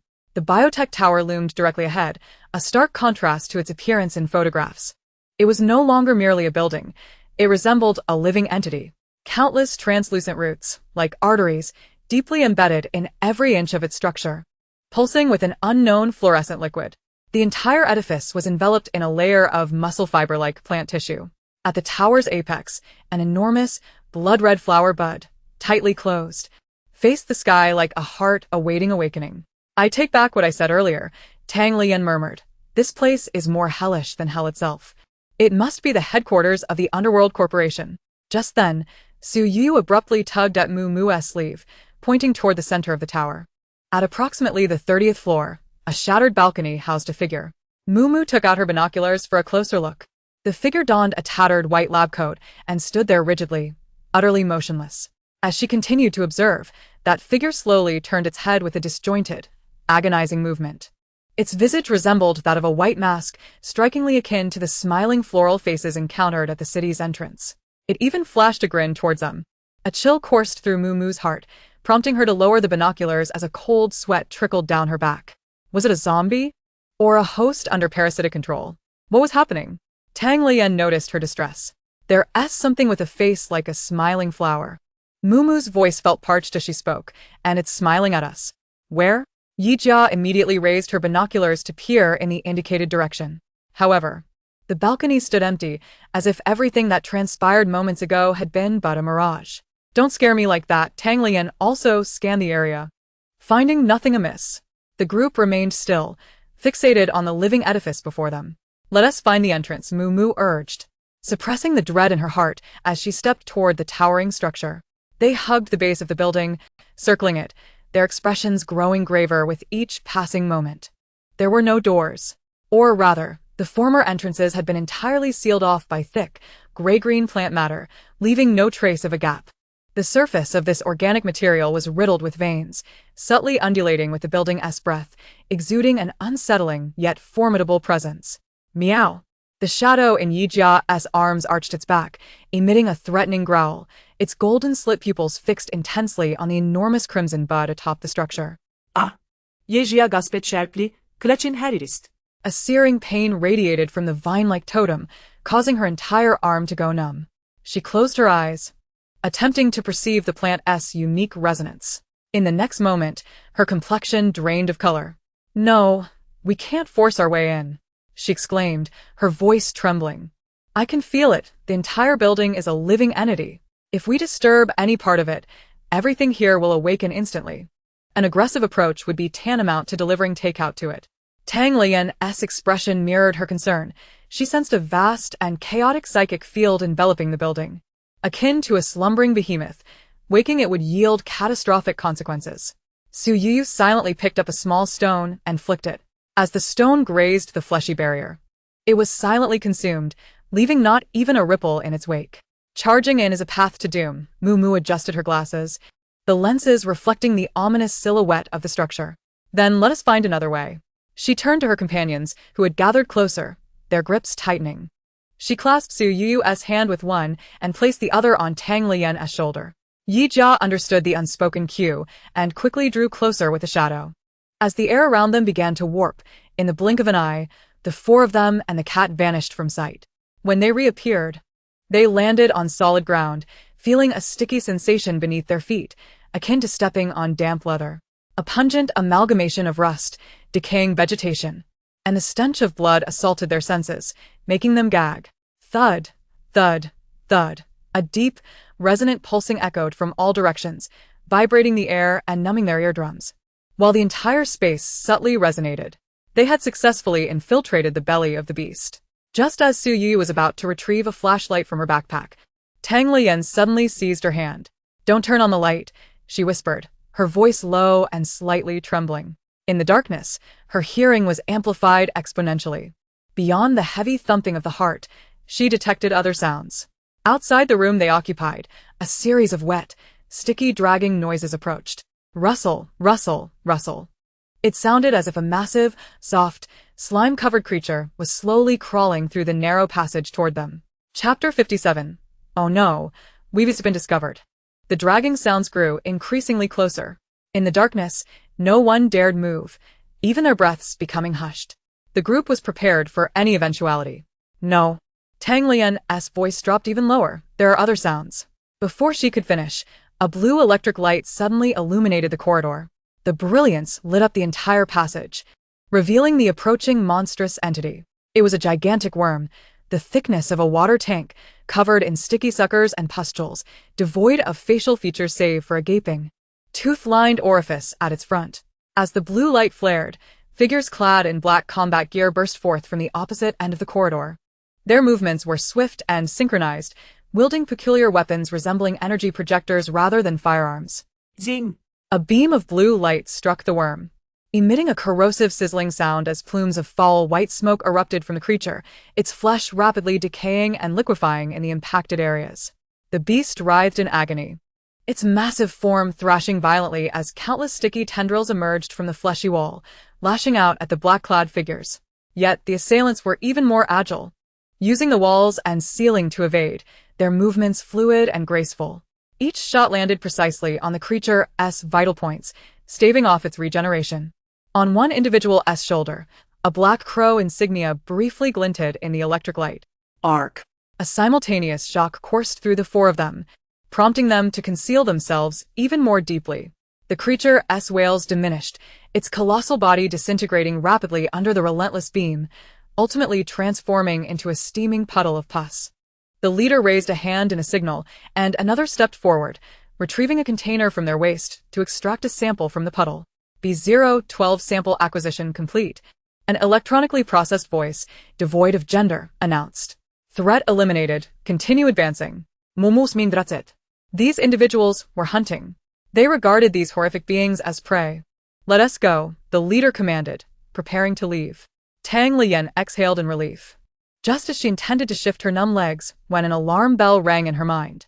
The last member of the ARC team paused at the corner, abruptly turning his head, his gaze piercingly scanning the direction where they hid. His face was obscured by a full-cover tactical mask, rendering his expression unreadable. Yet that sharp gaze seemed to penetrate the darkness, locking onto the group. Who's there?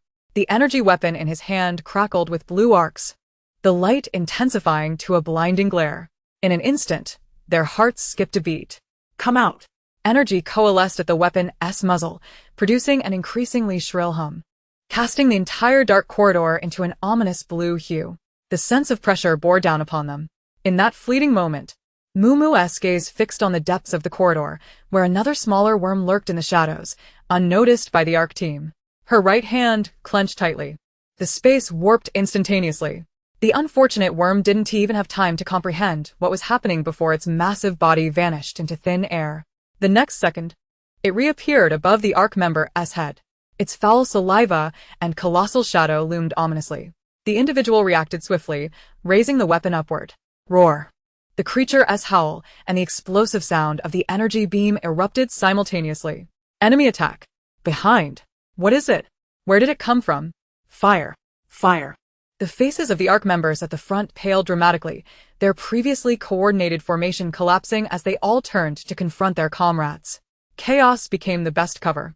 Go. Mumu urged in a low voice.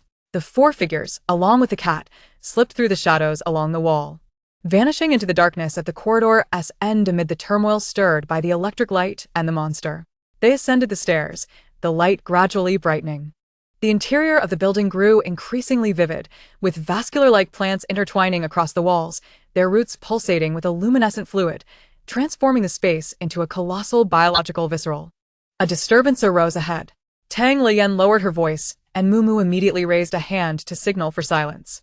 At the staircase corner, the rhythmic sound of footsteps echoed, revealing a figure clad in a tattered white lab coat.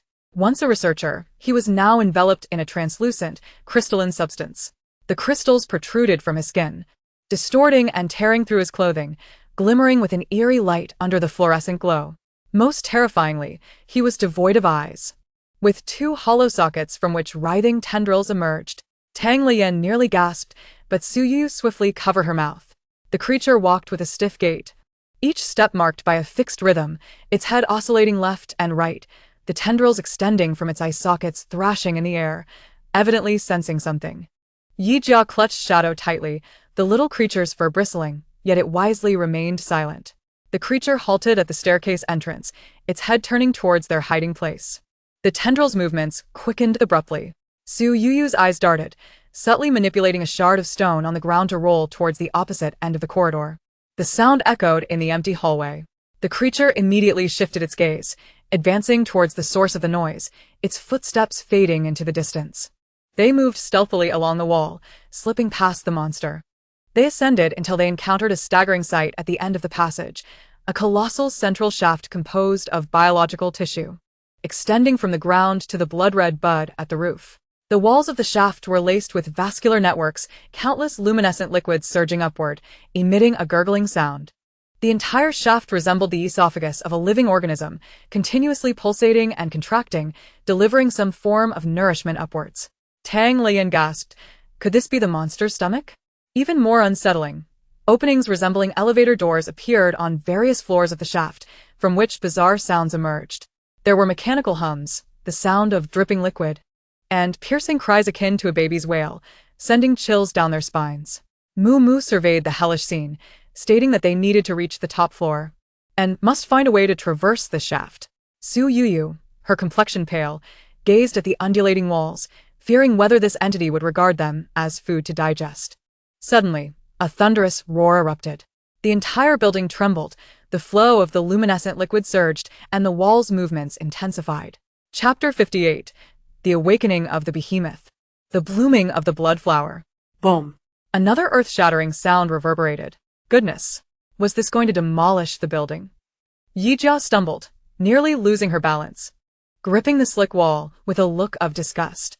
Tang Lian narrowed her eyes, concentrating her mental energy on hearing. Chaotic roars and explosions from below reached her ears. Blast this wall open, whatever it is. Brother Liu, this thing seems to be alive. Are we going to what nonsense? I refuse to believe we can't handle a heap of rotten vegetables. Keep blasting. Boom. Another explosion rocked the entire shaft. Tang Lian's expression darkened. It's Liu Yan and the others. The totem on Yi Jia's wrist burned with heat. It's over. Those fools have awakened the entire building. Before she could finish, the vascular structures on the wall suddenly expanded, the sound of liquid within shifting to a frantic gurgle. Su Yuyu pointed upward, her voice trembling. You all look. The group glanced up in horror. At the top of the building, the enormous blood-red bud was slowly unfurling. One by one, massive, thick petals, accompanied by a sticky tearing sound, spread outward. Even more horrifying, every petal surface was covered with densely packed, frantically blinking crimson eyes. Thousands of eyes rotated in unison. As the bud blossomed, a potent scent of blood wafted down, mingled with a sickly sweet aroma, causing dizziness and nausea. What on earth is this? Tang Lian gazed up at the terrifying sight, her composure slipping. Thud, thud, thud. The pulsations of the entire shaft accelerated. The previously sealed openings began to ooze a viscous liquid, and something emerged. Creatures, covered in crystalline protrusions, crawled out from the openings of various floors. their semi-transparent bodies revealing the flow of luminescent liquid within. These creatures lacked a fixed form. Some resembled enormous jellyfish, others multi-legged spiders, and some were amorphous masses of flesh. My goodness, we've poked the monster's nest. Tang Lian's voice trembled. I truly thank Liu Yan and his ancestors. To make matters worse, as soon as these creatures appeared, they locked onto the four of them, frantically crawling from all directions. They're coming. Yi Jia growled, and Shadow leaped to the ground, instantly enlarging to shield the group. Prepare for battle. We must break through upward. Mumu's voice remained calm, yet her eyes were filled with murderous intent behind her golden-rimmed glasses. Just as she spoke, the nearest jellyfish-like creature floated before them, its umbrella-like body beneath thrashing with countless tendrils, each tip sparking with dangerous electricity. Zing! A blue arc surged towards Mumu. With a swift motion, Mumu vanished, leaving only an afterimage behind. In the next moment, she reappeared beside the creature, her right hand clenched. Swish! A rift in space flashed, cutting the jellyfish creature in half, green luminescent liquid and unidentified tissue splattering everywhere. But as one fell, more creatures closed in. Fight! Yi Jia roared, her wrist totem glowing green, vines erupting from her wrist to lash out at the creatures. Tang Lian took a deep breath, unleashing a sonic attack. Ah! The piercing sound waves echoed in the shaft, momentarily stalling the creatures, cracks forming on the crystalline surfaces. Su Yuyu's eyes glinted coldly, her hands poised. As debris from the surrounding buildings sprang to life, transforming into countless sharp spears, thrusting towards the swarm of creatures. Thud! Thud! Several creatures were pierced and dismembered, luminescent liquid splattering everywhere. Yet, the sheer number of these creatures was overwhelming. Moreover, their regenerative abilities were formidable. Severed tendrils and shredded bodies quickly regenerated. This won't do. Mumu dodged while slicing a spider-like creature with a spatial blade, shouting, "We'll be worn out." Just then, a chilling sound echoed from above the shaft. Cackling. It was an exceedingly eerie laughter, high-pitched and sharp, reminiscent of both a child and an elderly person, accompanied by a metallic scraping sound. The group looked up to see a small head protruding from a previously sealed opening in the wall. It resembled an infant's face. Its skin eerily pale as if crafted from porcelain, lacking any color. It had no hair, with a glowing, translucent tendril protruding from its head. Strangely, its eyes were two pitch-black voids, within which dark red light swirled slowly. It opened its mouth, and the cackling laughter emanated from that small mouth. Good grief. Tang Lian felt as if her scalp had exploded. What kind of new breed was this? The infant monster seemed to comprehend her words. Its laughter abruptly ceased as it tilted its head, the dark hollows of its eyes fixating on her. In the next moment, it opened its mouth, and a piercing wail erupted, sharp enough to rupture eardrums. A visible shockwave, rippling with crimson hues, surged forth. Thud! Tang Lian bore the brunt of it. Her throat suddenly sweet, blood spewing from her mouth as she toppled backward. Lian! Su Yuyu reacted swiftly, catching her. Mumu and Yi Jia felt as if their brains had been pierced by a red-hot iron rod. Darkness engulfed them, nearly causing them to collapse. The crystalline monsters that had been attacking them surged forward with renewed vigor, as if invigorated by the wailing. A spider-like creature lunged at Yi Jia, its 8 crystalline claws descending with ferocity. Meow! The shadow roared in fury, smashing its paw onto the creature's head, crushing it into a grotesque mixture of crystal and flesh. Yet, more monsters flooded in, encircling the 4 of them, cutting off their escape. Above, the infant monster continued its shrill cries, unleashing wave after wave of terrifying sound waves that assaulted their minds. This was intolerable. Tang Lian's face turned pale as she struggled to rise. This creature was buffing the others. We must eliminate it first. Without hesitation, Su Yuyu's gaze sharpened as she manipulated a thick steel bar, launching it like a javelin towards the infant monster. Clang! Chapter 59. It's human. The steel bar halted midair, mere inches from the infant monster, then shattered into dust. The infant monster ceased its wailing, its hollow eyes turning towards Su Yuyu, a malicious grin spreading across its face. Slowly, it crawled out of the opening. The group finally beheld its full form, gasping in horror. Beneath that head was a grotesque torso, a mass entwined with countless pale arms and twisted limbs, resembling a massive tumor. Those arms writhed incessantly, clawing and grasping. The infant monster emerged from the hole, using those arms to cling to the well's walls, looking down upon them with a cruel, mocking glint in its dark eyes, as if relishing a feast laid before it. Moo pressed her palm to her throbbing forehead, forcing herself to remain calm. A head-on confrontation would lead to ruin. Retreat, she decisively commanded. In the instant her words fell, the tumor-like body of the infant monster shrank suddenly, then plummeted towards them like a cannonball. A massive shadow engulfed the four. A glint of cold light flashed in Moo's eyes as her spatial abilities activated. In a split second, the four figures, along with the cat, vanished from their spot. Boom! The tumor monster crashed violently where they had just stood, shaking the entire floor and leaving a massive dent in the well's wall. Meanwhile, Moo and the others appeared in a room thick with a pungent formaldehyde scent. Before they could catch their breath, a series of mechanical whirring sounds filled the room. One by one, the lights flickered to life, revealing their surroundings. They were in a vast laboratory. Rows of glass incubation tanks reached the ceiling, filled with various grotesque specimens. Some humanoid creatures had insect wings sprouting from their backs. Others had cold mechanical tubes grafted onto their torsos. Scattered heads lay separately, eyes wide open, mouths agape, forever frozen in expressions of anguish and terror before death. Ugh. Yijia could no longer contain herself, retching against the wall, her stomach churning. As a student of veterinary medicine, she had seen countless anatomical specimens, yet she had never encountered such a desecration of life. These monsters. Su Yu's fists clenched tightly. Tang Lian stared blankly at the tanks, her usually lazy, smiling peach blossom eyes devoid of luster for the first time. The atmosphere was eerily silent. However, in her mind, it felt as if thousands of voices were simultaneously screaming, weeping, cursing, and pleading. The overwhelming presence of despair and resentment crashed against her consciousness, like a tsunami. Lian? What's wrong? Moo noticed her distress and reached out to steady her faltering body. Tang Lian's face was ashen, cold sweat beading on her forehead. She pressed her hands to her ears, shaking her head in agony. It's too loud. Help, it's so noisy. Noisy? Yijia and Su Yu exchanged glances.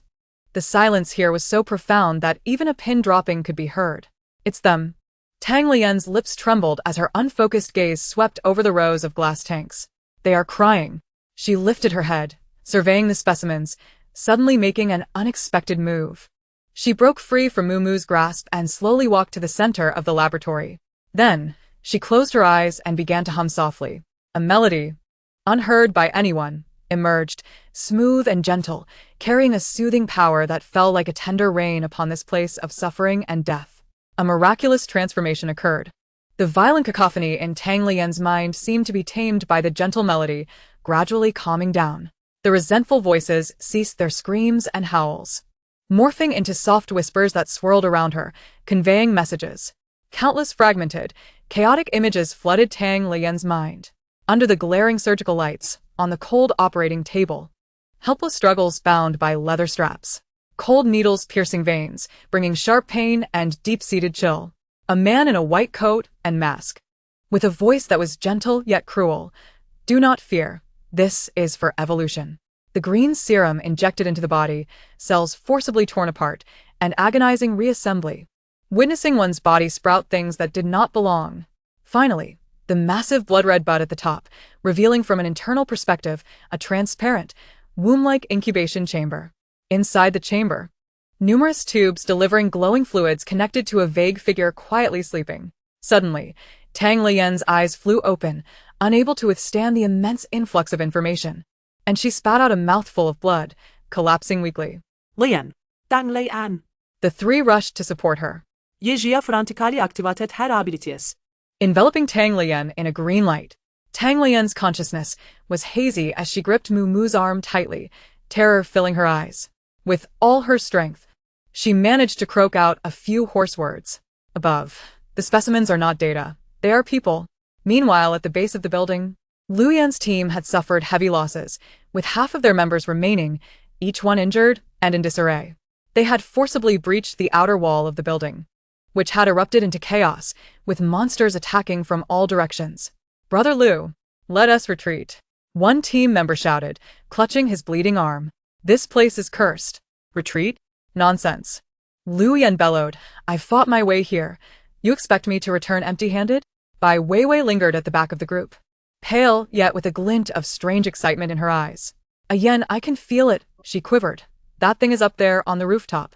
A yen. If I can obtain it, my abilities will evolve again. It is calling to me. Lu Yen furrowed his brow as he cast a glance at her, feeling increasingly perplexed by her peculiar behavior of late.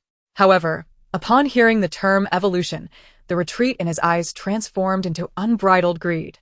Before he could ponder further, a horrific roar echoed from ahead. A colossal worm erupted from the wall, its cavernous maw lunging towards them. Damn. Another one. Lu Yen unleashed a surge of electric energy, striking the creature, but it merely faltered momentarily. Run. Into the building. The group scrambled awkwardly into the edifice, pursued relentlessly by the monstrous entity. Soon, they found themselves cornered before a central shaft, its living walls sending shivers down their spines. The undulating walls and the rising fluorescent liquid challenged the very limits of their understanding. Yet the pursuing beast offered no time for them to marvel at the scenery. Several crystal spiders had already caught up, producing a cacophony of ominous clicks. Lu Ye. There's no way out. Lu Yan's face turned ashen. He was about to issue a command to launch a desperate offensive when an eerie, cackling laughter echoed from above. Everyone looked up in horror. A massive mass of flesh, composed of countless pallid arms and contorted limbs, clung to the shaft's wall, slowly descending. At its apex sat a ghastly, white infant's head, its hollow eye sockets fixated on the new prey. Chapter 60. Experiment log cackling. The sinister laughter seemed to reverberate directly within their minds, imbued with a cruel, childlike innocence. The crystal spiders closed in from behind, while the infant creature completely blocked their only escape route. Roar.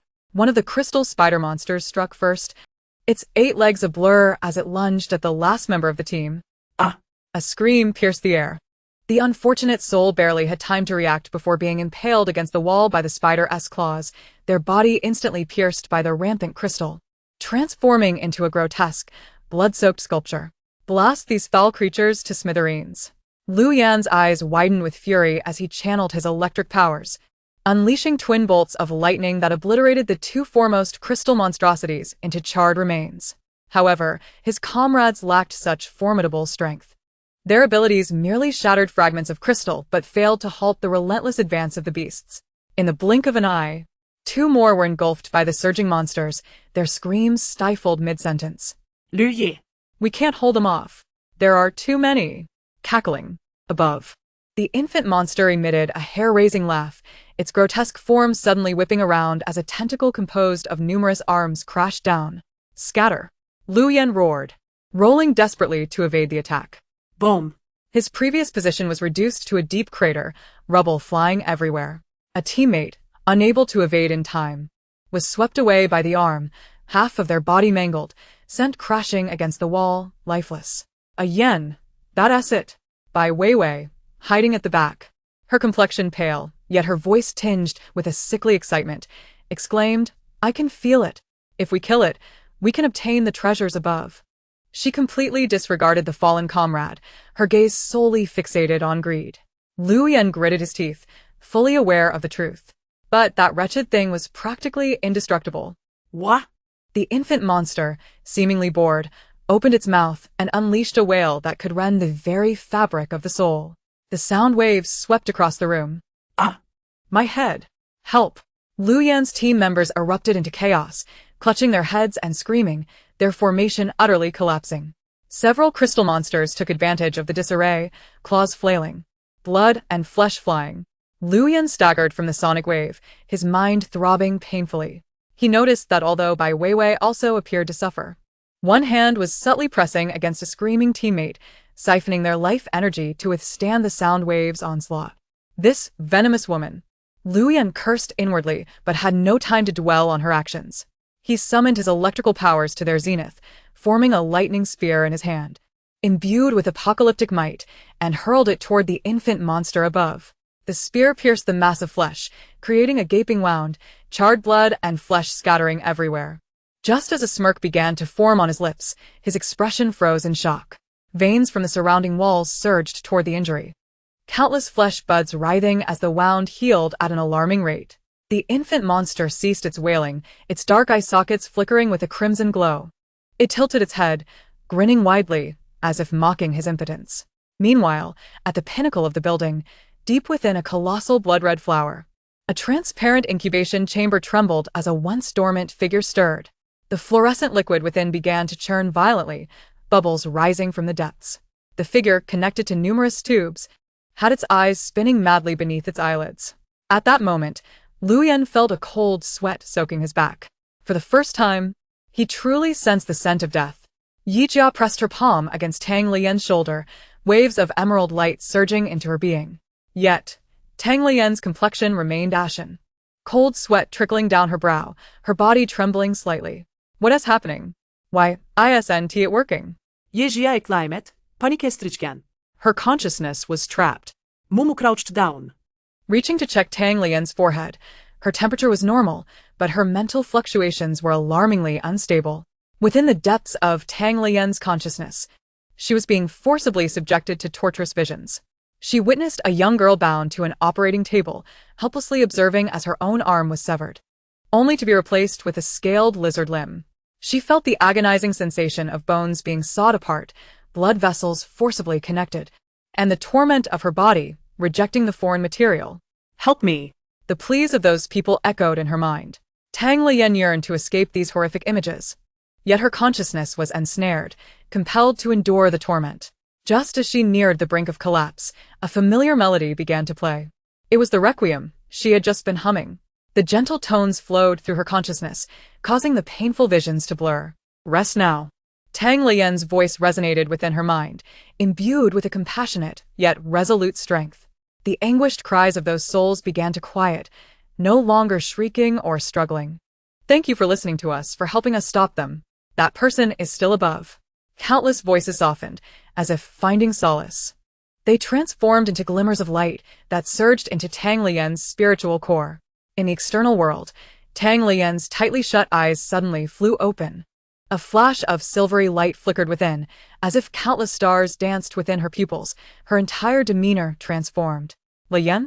Su Yuyu called cautiously. I'm Fine. Tang Lian sat up, her voice slightly hoarse, yet her gaze strikingly lucid. I understand now. The samples are not merely data, they are human. Her revelation plunged the laboratory into a chilling silence. Are you implying that the data samples we seek are human beings? Indeed.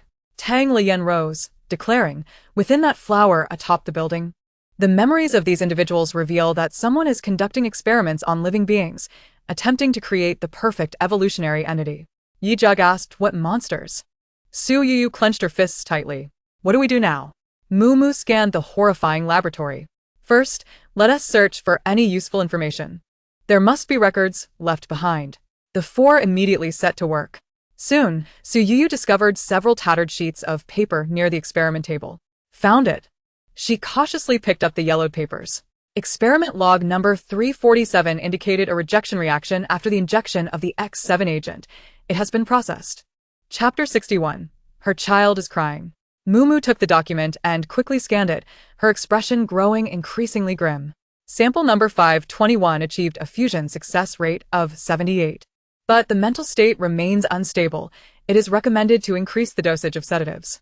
The top-tier culture has reached the expected standard and is ready for the final awakening procedure.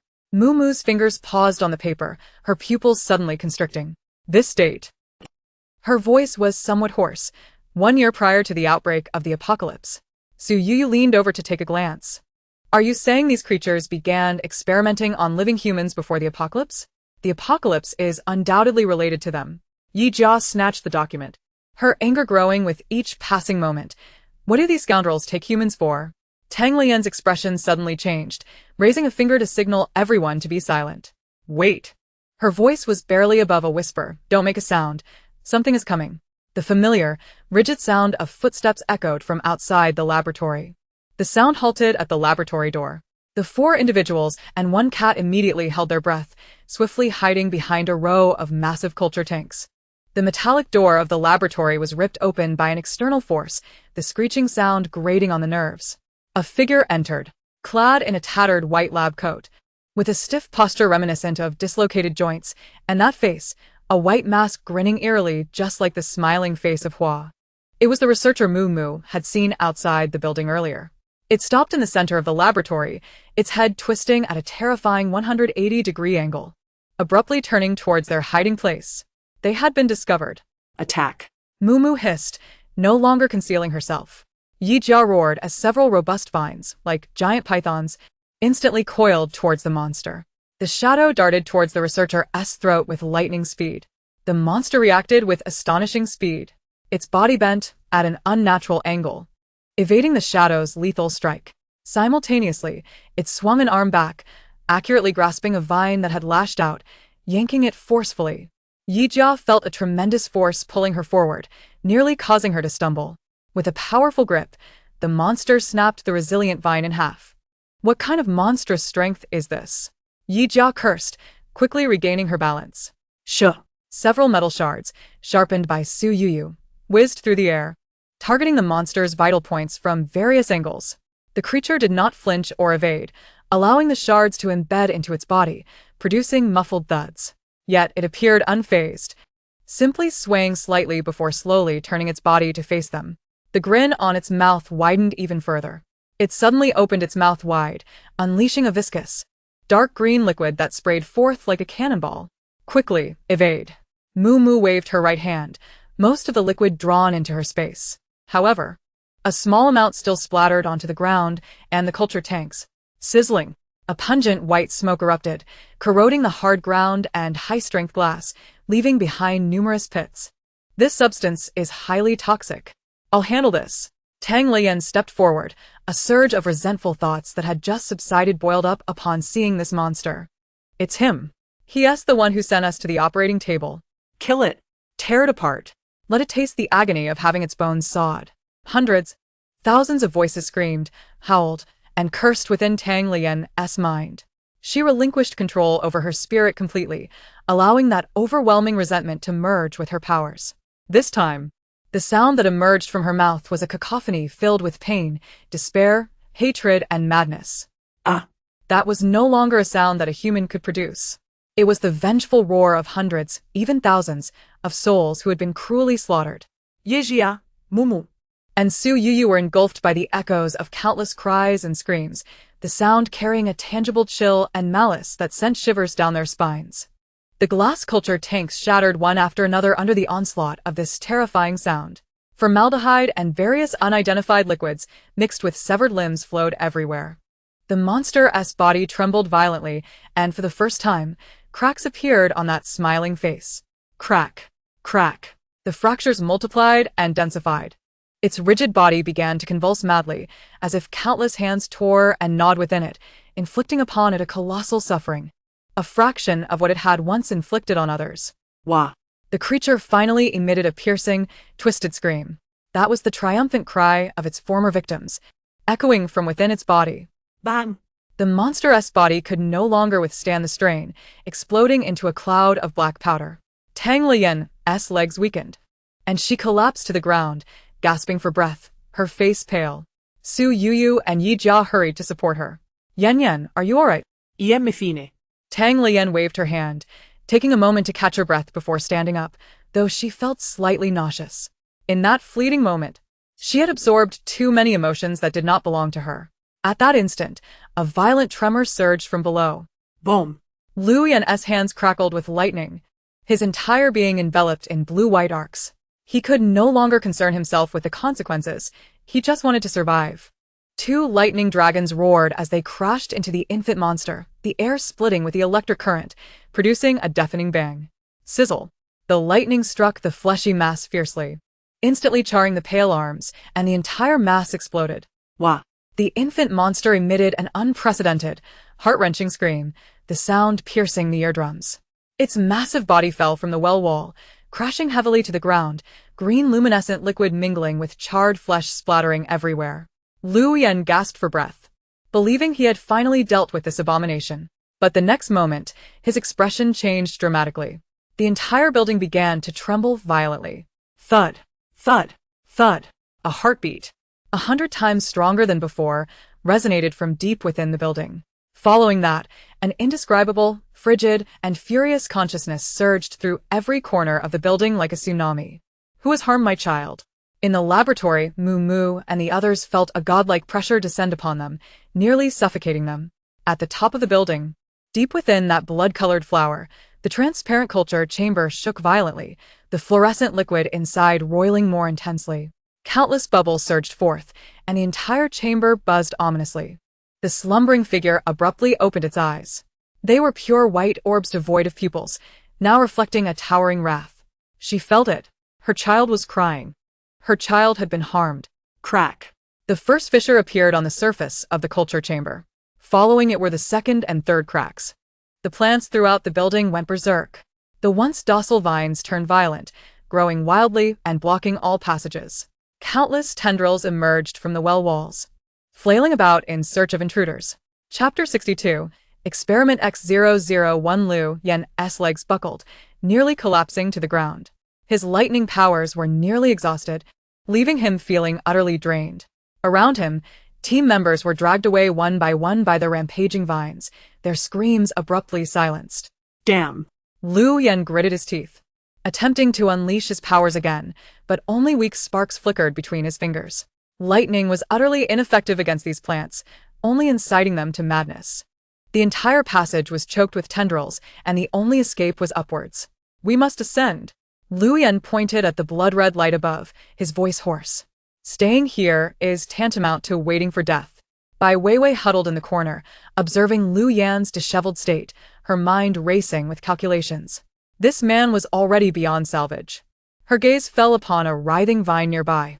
Greed overpowered her fear as her powers activated, and she began to frantically absorb the vitality of the plant. A surge of immense life force flooded into her body. Ah!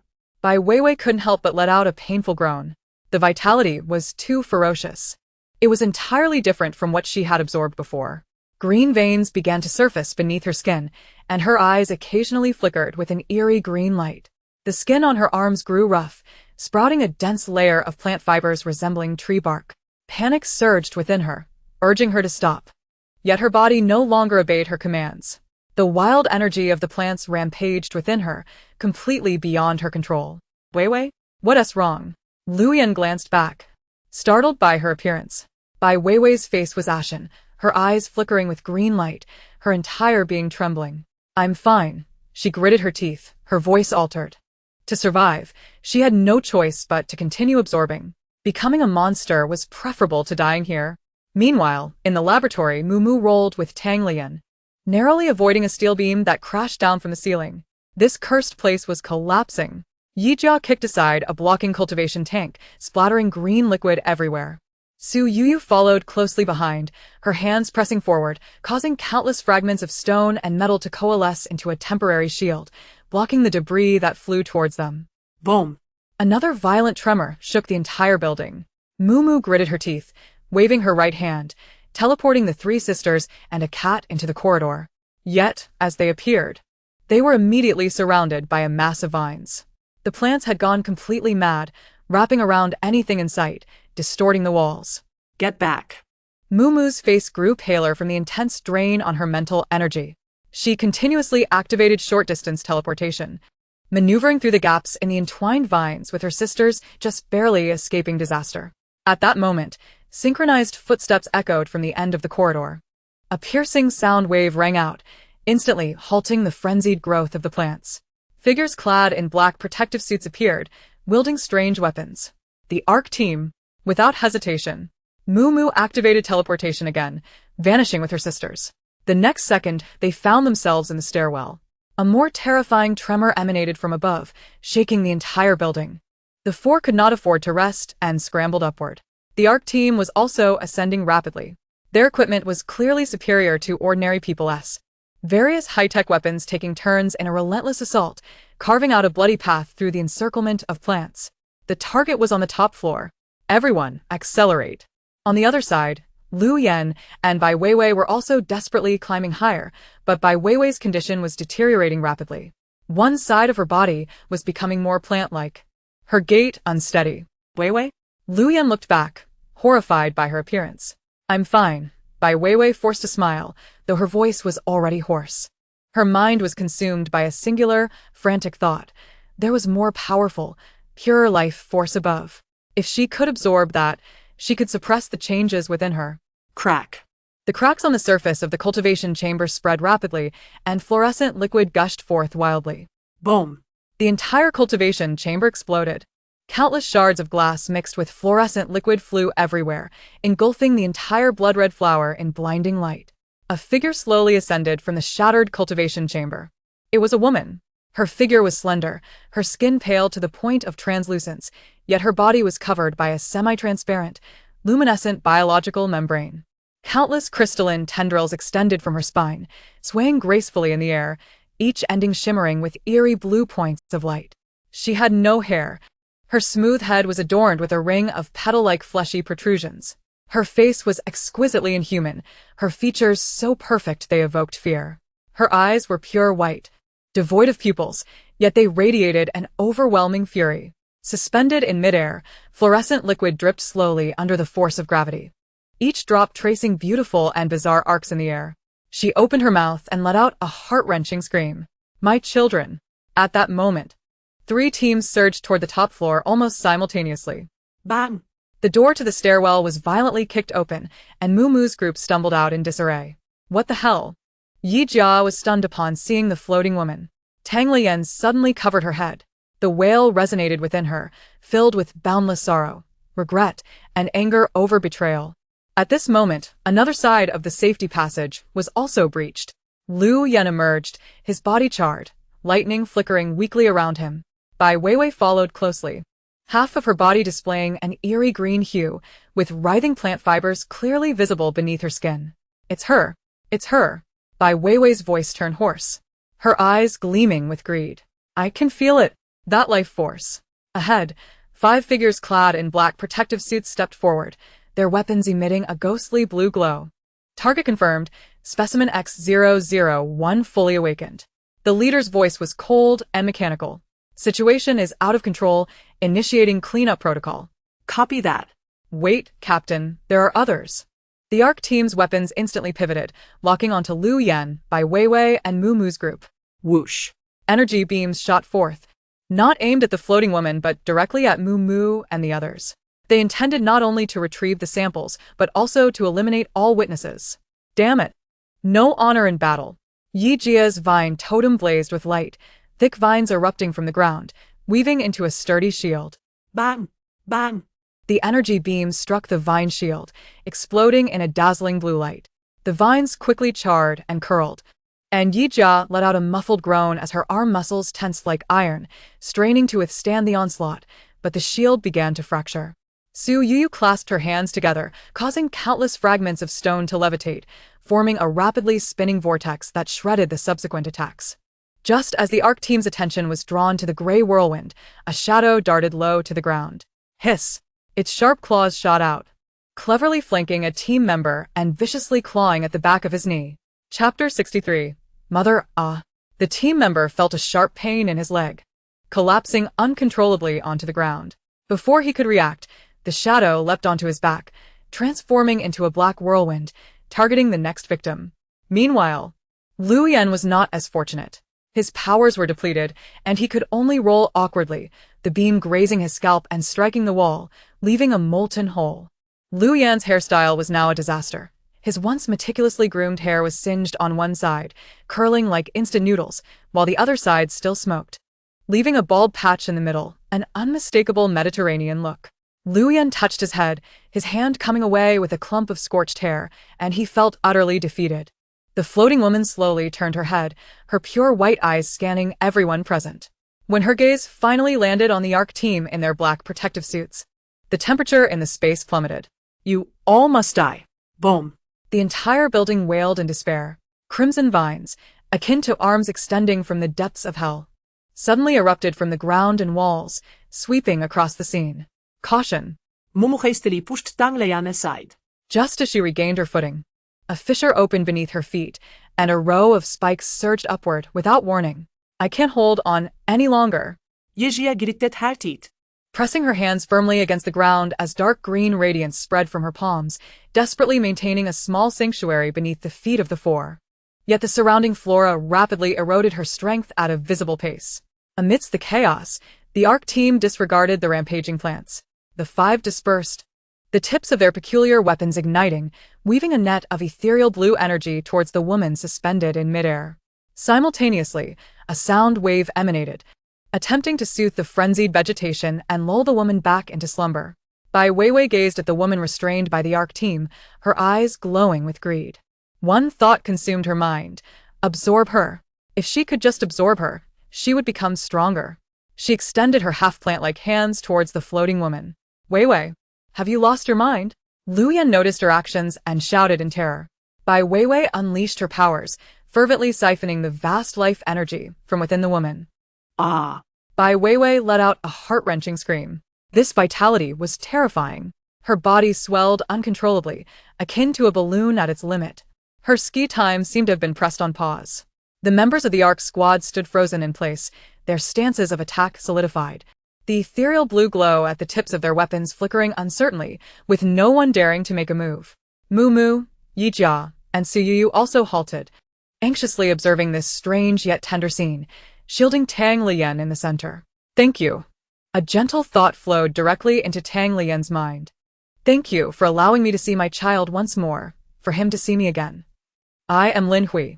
Before I became X001, I was a mother filled with joy, eagerly awaiting the birth of my child. She cradled the child in her arms and offered Tang Lian a smile, her face, perfect to the point of being eerie, finally displaying a softness belonging to humanity. We mother and child have been trapped here for far too long.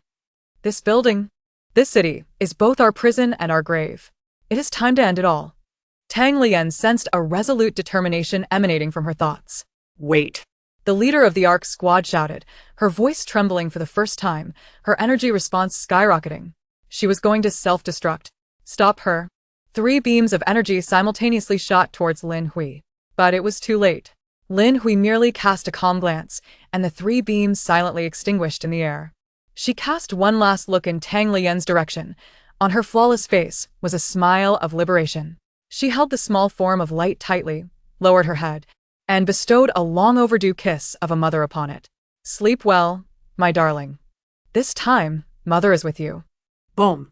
A blinding white light erupted at the center of mother and child, engulfing the entire building. Ah! The Ark squad let out piercing screams. Their black protective suits sizzling under the radiance, rising clouds of black smoke, beginning to melt and fuse with their flesh. The protective suit's energy failed. Retreat.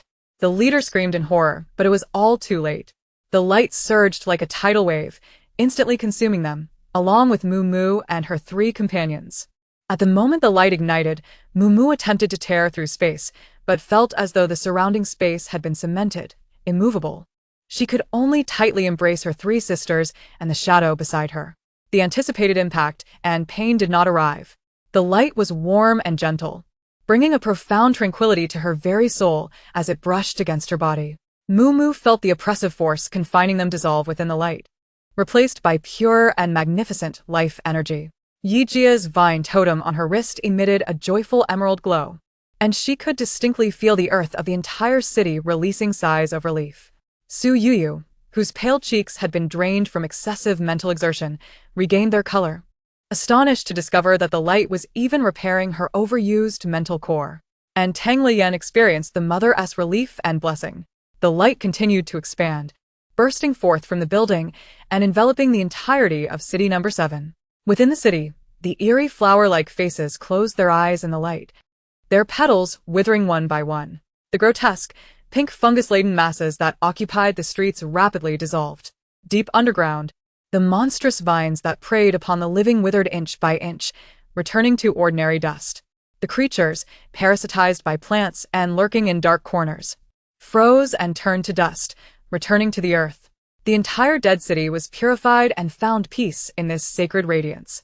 At the pinnacle of the building, at the center of the light, the figures of Lin Hui and her child grew fainter, ultimately vanishing entirely. What remained was a diamond-shaped crystal the size of an egg, continuously rotating, formed from countless starry lights, quietly suspended in midair, emanating a soft halo. What on earth is that? Yejia stared in astonishment. Such immense life energy. Suyuyu murmured, feeling that within the crystal lay power sufficient to rejuvenate the entire city. Tang Lian gazed blankly at the crystal, her mind still lingering on the mother's final smile. The crystal paused momentarily in the air, seemingly affirming its direction, and slowly drifted towards Tang Lian. Instinctively, she reached out her hand. The crystal gently settled into her palm, its touch warm. This was the final gift from that mother. This power was once the curse that bound us. Now, I bestow it upon you. May you use it to protect all that you hold dear. Farewell. My child. The final thought dissipated into the air. In the next moment, the crystal transformed into flowing light, instantly merging into Tang Lian's brow. Ugh. Tang Lian emitted a muffled sound as an unimaginably vast life energy surged through her limbs and mental core. Her body involuntarily lifted, her silver hair billowing as if caught in a breeze, sparkling silver flecks radiating from her. Then she slowly descended. Yen Yen! Mumu, Yejia. And Su Yuyu exclaimed in unison as they rushed forward to support her. Tang Lian opened her eyes. Countless light spots danced beneath her skin, enveloping her in a misty halo. Boom. A tremendous sound echoed. The building, devoid of the strength to uphold itself, finally began to crumble under its own weight. The rooftop split open, steel and concrete raining down like a deluge. The ground beneath their feet suddenly gave way. What the heck? Yi Jia managed to catch the faltering. Descending Tang Lian. The sensation of weightlessness and the rushing wind choked Su Yuyu's scream in her throat. Back to the dormitory. Mumu's voice rang out amidst the gale. The building transformed instantaneously into a pile of rubble, and in a corner, several concrete slabs were pushed aside as a figure in a tattered protective suit struggled to crawl out. It was the leader of the ARC squad. He coughed up blood, pressing down on the still operating communicator on his ear, his voice hoarse and urgent. Calling headquarters. Calling headquarters. Target X001 in city number 7 has self-destructed, but the energy sample has shifted. The new target is a female with silver long hair, a psychic ability user. Chapter 65. Stacking Cats. The sight of the fall twisted madly, morphing into a blur of colors. In the next moment, the world spun wildly. Thud. A series of muffled sounds echoed as the 4 individuals and 1 cat landed on the dormitory floor like dumplings. Cough. Cough. Su Yuyu, trapped at the bottom, felt as if her insides were about to shift, her face turning crimson. On top of her lay Mumu, while a dark, fluffy creature sprawled across Mumu's face. Above them was Yi Jia, who maintained her position from the fall, shielding Tang Lian on top. A perfect stacking cat pyramid, Akievid. Meow. As the decorative piece atop the pyramid, the black cat, Shadow, was the first to express its discontent, elegantly flicking its tail and sliding off Mumu's face, striding to the side to begin grooming its ruffled fur. Mumu adjusted her gold-rimmed glasses, her tone composed and unruffled. Shadow, next time we land, could you please avoid pointing your rear at my face? Meow. Shadow turned its head, flicked its tail, and adopted a stance as if to say it couldn't hear due to the wind. Cough. Cough. Hurry, get up. I'm being crushed. The muffled voice of Su Yuyu, pinned at the bottom, cried out desperately. Zang. I almost thought I'd become a meat pie. Yi Jia helped Tang Lian sit up and hurriedly rescued Su Yuyu from her tragic plight as a human cushion. After some commotion, the 4 finally caught their breath and each found a spot to sit. Tang Lian sat in a chair, gazing at the flickering light points in her palm, her expression somewhat dazed. The final smile of that mother, along with the innocent laughter of her child cradled in her arms, lingered in her mind, refusing to fade away. Yen Yen? Mumu noticed her unease. Are you all right? I miss my grandmother, Tang Lian replied softly, her voice tinged with a hint of nasal congestion. Alone at home, was she feeling lonely? The atmosphere in the dormitory suddenly grew heavy. Yi Jia sat beside Tang Lian, wrapping her arm around her shoulder. Typically carefree. Her eyes were now slightly red. My mom is probably scolding me at home, wondering why I haven't returned yet. Her mother often said, Jejia, with that temper of yours, how will you ever get married? Only to turn around and prepare soup for her, insisting it was to nourish her health. Su Yuyu fidgeted with her fingers and spoke quietly. My brother must be worried about me. When I left, he said he would take me to that new restaurant when I got back. Her brother had always protected her, aware of her social anxiety, and consistently shielded her from unnecessary interactions. Each time she hid in her room crafting, he would quietly deliver snacks, never intruding. Mumu removed her glasses and rubbed the corners of her eyes.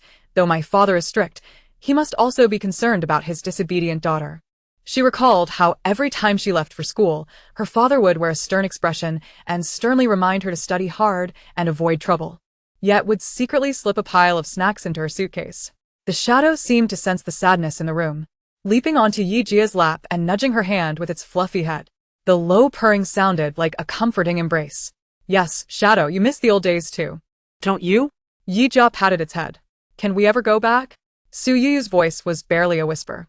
No one answered, as they all knew not the answer. The four of them fell into silence. The apocalypse had hardened them, yet deepened their yearning for those ordinary yet precious days. However, aren't we family now? Tang Lian suddenly spoke up, looking at the other three, her eyes glistening with moisture, but regaining their sparkle. Although this world is perilous, at least we are together, right?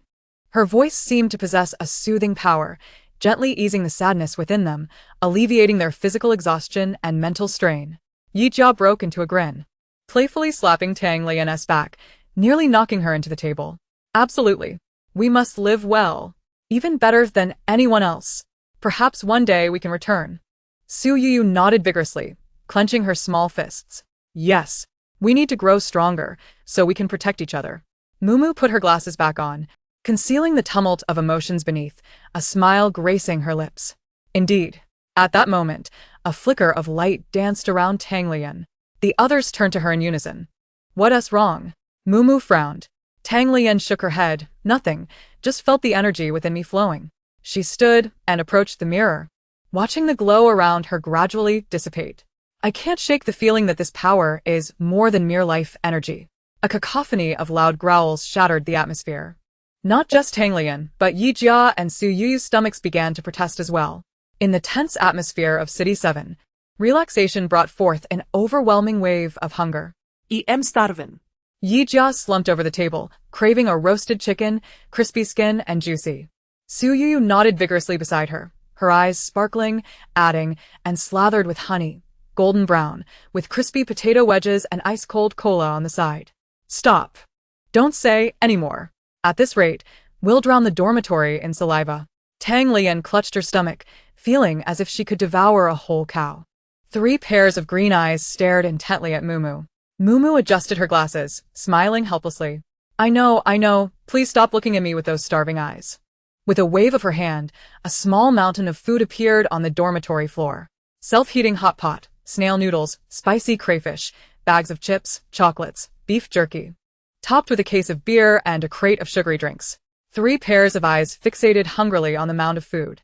Oh my god, Mumu, I love you. Yijia was the first to pounce, swiftly tearing open a box of spicy crayfish. Su Yu was equally relentless, grabbing a self-heating hot pot and methodically opening the packaging, pouring in the ingredients and adding water. Tang Lian cracked open a bottle of beer and took a hearty swig. Refreshing. Mumu watched her ravenous friends with a smirk, pouring herself a cup of yogurt and settling down nearby. Shadow stealthily crept up to Yijia's feet, nudging her. Meow. Boss. What about mine? I'm hungry too. You're not forgotten. Yijia tore open a bag of cat food, pouring it into Shadow's bowl. Oh, the crayfish is so flavorful. Yu, is your hot pot ready? Share a bite with me. Only one bite. Yu, you're the best. Love you. And she popped a piece of peeled shrimp into Su Yu's mouth. Chapter 66. Then, are we not the sought-after delicacies? The kind that could be deadly. The meal was devoured in a whirlwind, filling the dormitory with a sinful yet blissful aroma of hot pot, snail noodles, and spicy crayfish. Yijia slumped her chair, Rubbing her round belly and letting out a long, satisfied burp. I feel revived. It's as if every cell in my body is singing in gratitude. Me too. Su Yu sipped her cola, her cheeks flushed with satisfaction, her gaze slightly vacant. Mumu wiped her mouth with a tissue, surveying the chaos before her, glancing at Shadow, who was washing its paws, feeling a rare sense of relaxation. Only Tang Lian, holding a can of beer, had not taken another sip. She looked down at her palm, the warm, smooth touch of that crystal still lingering on her skin. Mumu. Tang Lian suddenly spoke, silencing the lively atmosphere in the dormitory. What will we do about the 8 Directions Chamber S mission? Yijia strektenet, her playful deme anorfading, her bror furuing. Right? The mission is to find the lost data samples of the ARC organization. How will we explain it?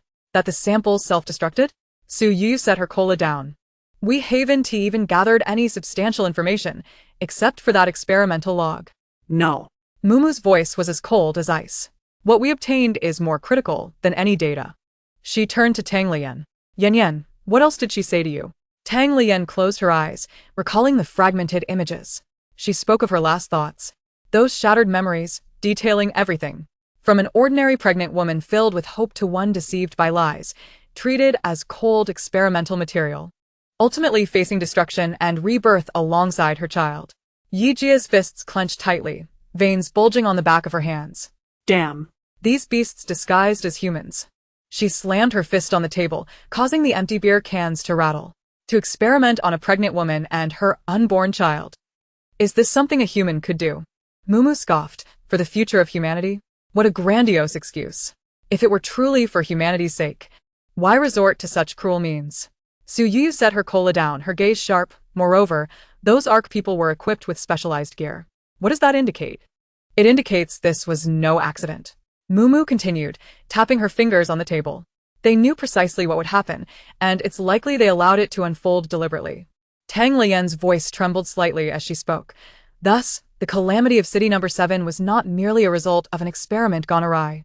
It was deliberately crafted into a hell on earth. The outbreak of the apocalypse is inextricably linked to the Arkansas.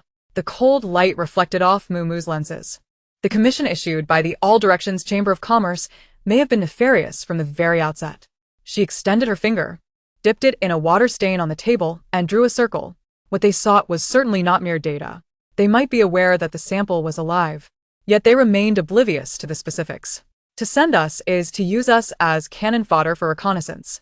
What shall we do now? Yi Jia, feeling exasperated, ran her fingers through her hair. Should we return and tell that white-haired manager that the sample self-destructed, leaving us with nothing? Would he believe us? What if he blames our failure on us and withholds our reward? The reward is a trivial matter. Mumu shook her head, drawing another beside the circle representing the All Directions Chamber of Commerce. Our true trouble lies not with the chamber itself. She gazed at everyone around her, her expression grave. It is the Arkansas. The mention of the Ark thickened the air with tension. They recalled the mysterious teams clad in black protective gear, wielding energy weapons. Their movements were synchronized, their equipment formidable, and their methods ruthless. They aimed to clear the area without regard for the lives of ordinary survivors. Did they perish in the building's collapse? The situation had been too chaotic at the time. The brilliance engulfed everything. And they had not witnessed the fate of the Ark teams. I do not know. Mumu's expression turned serious. We must prepare for the worst. Some of them may have survived. Moreover, even if that team was annihilated, the ARC organization remains intact. Their objective is to retrieve the X-001 experimental subject, Lin Hui. They have failed. Not only that, but the target also self-destructed right before their eyes.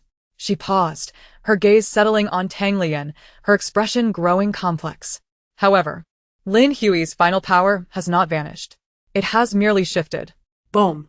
This statement caused Yi Jia and Su Yu to turn sharply to Tang Lian, their faces drained of color. No way. Yi Jia instantly leaped from her chair, rushing to envelop Tang Lian protectively. Her eyes scanning the surroundings as if expecting black-clad figures to emerge from the walls at any moment. Are you implying that Lian has now become that walking sample? Tang Lian herself was bewildered, staring blankly at her hands, feeling an intense heat in her palms. Damn. Yi Jia's face contorted in distress. So, after all our hard work, not only is our mission reward likely to evaporate, but we've also unwittingly become the ARC organization's #1 wanted criminals. That would be an accurate interpretation. Mumu calmly added, and we are unaware of how many of them there are, where their base is, or what level of technology they possess. Yet, judging by those energy weapons, their strength far exceeds any faction we have encountered. So, we have become quite the desirable target, one that is lethal. Tang Lian lamented. Her face a picture of despair. She had merely wished to lead a peaceful existence, singing, playing with cats, and lounging with her friends. Now, it seemed she had fast-forwarded to a scenario where she was being hunted by the ultimate antagonist globally. Who could withstand such pressure? After a lengthy silence, Mumu broke the quietude. We cannot remain passive. We must take immediate action. She rose, moving to the center of the dormitory, her eyes sweeping over each sister's solemn expression. We must return to the all things market. But not to report. We must probe. We need to ascertain how much they know about the samples and the Ark and what role they play in this game. Momo's gaze sharpened like a blade. Most importantly, we must grow stronger. Before the Ark comes knocking, we must ensure we are powerful enough. Powerful enough that they dare not approach. Powerful enough that should they come, they find no way back. Chapter 67. The Importance of Choosing the Dormitory Exit. Mumu. Lian. Please take a moment to sense if there is anything different within your body since absorbing that crystal. Or rather, have you acquired any new abilities? Tang Lian instinctively touched her forehead. There was nothing there, yet she could feel a gentle and profound life energy coursing through her mental core. Distinctly separate from her original psychic abilities, yet subtly merging with them. After closing her eyes and concentrating for a while, Tang Lian hesitantly spoke. I cannot quite articulate it, but it feels as though there is an added warmth of energy within me. She focused her mind, and a wave of energy radiated from her, instantly soothing the fatigue and mental tension the others had felt from their previous battle. Even the shadow in the corner, grooming itself, stretched luxuriously, emitting a contented purr as it settled comfortably. The tense atmosphere in the dormitory was palpably alleviated by this warmth. Is this a form of collective mental soothing? Mumu observed Tang Lian closely, her eyes filled with astonishment. I did nothing at all. Tang Lian ziplit, equalibui. I merely wished to make everyone feel a bit more comfortable, and that energy flowed forth on its own. Mumu vavet her hand dismissively. Enough, we are all exhausted. Let us discuss matters tomorrow. She stood and patted Tang Lian's shoulder. Get some rest and rejuvenate. Tomorrow, we shall set forth to the all things market. The next day, the 4 young women and 1 cat were awakened by hunger. After a simple breakfast, they gathered in the center of the dormitory. Are we all prepared? Mumu asked for final confirmation. Yejia clenched her fists. Yes. Su Yuyu adjusted her beret. Let us go. Tang Lian could hardly contain her excitement. Meow. The shadow leaped onto Yijia's shoulder, finding a cozy spot to settle. Off we go. As their thoughts aligned, the scenery before them twisted and transformed in an instant. The next moment, the familiar sensation of weightlessness struck them. The roaring wind howled past their ears, stinging their cheeks. Beneath them lay an expanse of emptiness hundreds of meters high. The ruins below rapidly magnified in their vision. Meow. The deathly silence lasted only a mere second. Damn it! Yijia's shout was obliterated by the howling wind. Ah. We're going to die. Why are we up in the air? Tang Lian screamed. Her voice piercing enough to rupture eardrums, her silver hair whipping furiously in the wind. Even Mumu, usually composed, could not suppress an expletive. Damn. I forgot we were in midair. The shadow, terrified, fluffed its fur, desperately pawing at the air with all 4 paws, emitting a series of frantic meows. The group had completely forgotten that prior to entering the dormitory, they were in the midst of the building's top floor collapsing. The rules of Dormitory 404 dictated that one exits from where one enters. Just as it seemed they were about to conclude their journey through the apocalypse in a dramatic free fall from the sky, at that critical moment, Su Yuyu's eyes widened in realization. She formed a grasping motion with her hands, her slender fingers tracing intricate trajectories in the air. Below, countless steel bars suddenly broke free from the rubble, soaring skyward with a rush. Crack, crack. They darted through the air, intertwining and weaving. In less than 2 seconds, a colossal net took form dozens of meters beneath them. Bang! Clang! The 4 young women and 1 cat crashed heavily onto the net, the immense impact causing it to sag downwards by several meters, producing a strained metallic sound. Oh my aching back. Ugh, I feel nauseous. Meow. The group was jostled, dazed and covered in dust, embedded within the net like a collection of fish pulled ashore, struggling to regain their senses. Yijia pounded her chest, her heart racing, her face devoid of color. I almost died. I could have turned into mush. Su Yuyu controlled the steel bar net, gradually lowering it to the ground. As soon as the net landed, she released her control, collapsing onto the ground, her face pale and gasping for breath. That last exertion had nearly drained her entire mental energy. Mumu rubbed her sore lower back, climbed down from the net, and helped Su Yuyu to her feet. You okay, Yuyu? Su Yuyu shook her head and softly replied, I'm fine, just a bit weak. Tang Lian was still hanging in the net, her eyes vacant, murmuring to herself, I feel like my soul is still floating up there. It probably thinks the ground is too dangerous to come down. The shadow leaped onto Yijia's shoulder and scratched at her hair. Meow. My hairstyle is all messed up. Yijia pulled it down from her shoulder and cradled it in her arms, surveying their surroundings. The once bustling biotech building had transformed into a massive tomb, with broken steel bars and concrete blocks piled high. The entire city number 7 was eerily silent. Those bizarre human-face flowers, the clusters of flesh, and the man-eating vines had all vanished. Mumu took a deep breath, approached Tang Lian, and gave her a firm smack on the rear. Get your soul back in place. Let's go. Tang Lian yelped as she sprang up from the net, rubbing her backside as she hurried to catch up with the group. Wait a second. She suddenly recalled. Did we forget someone? Who? Yijia wondered, confused, as everyone else was present. Tang Lian made a face. That person, the protagonists from the original story. Both Yijia and Su Yu paused in their actions. Right. Where are those two?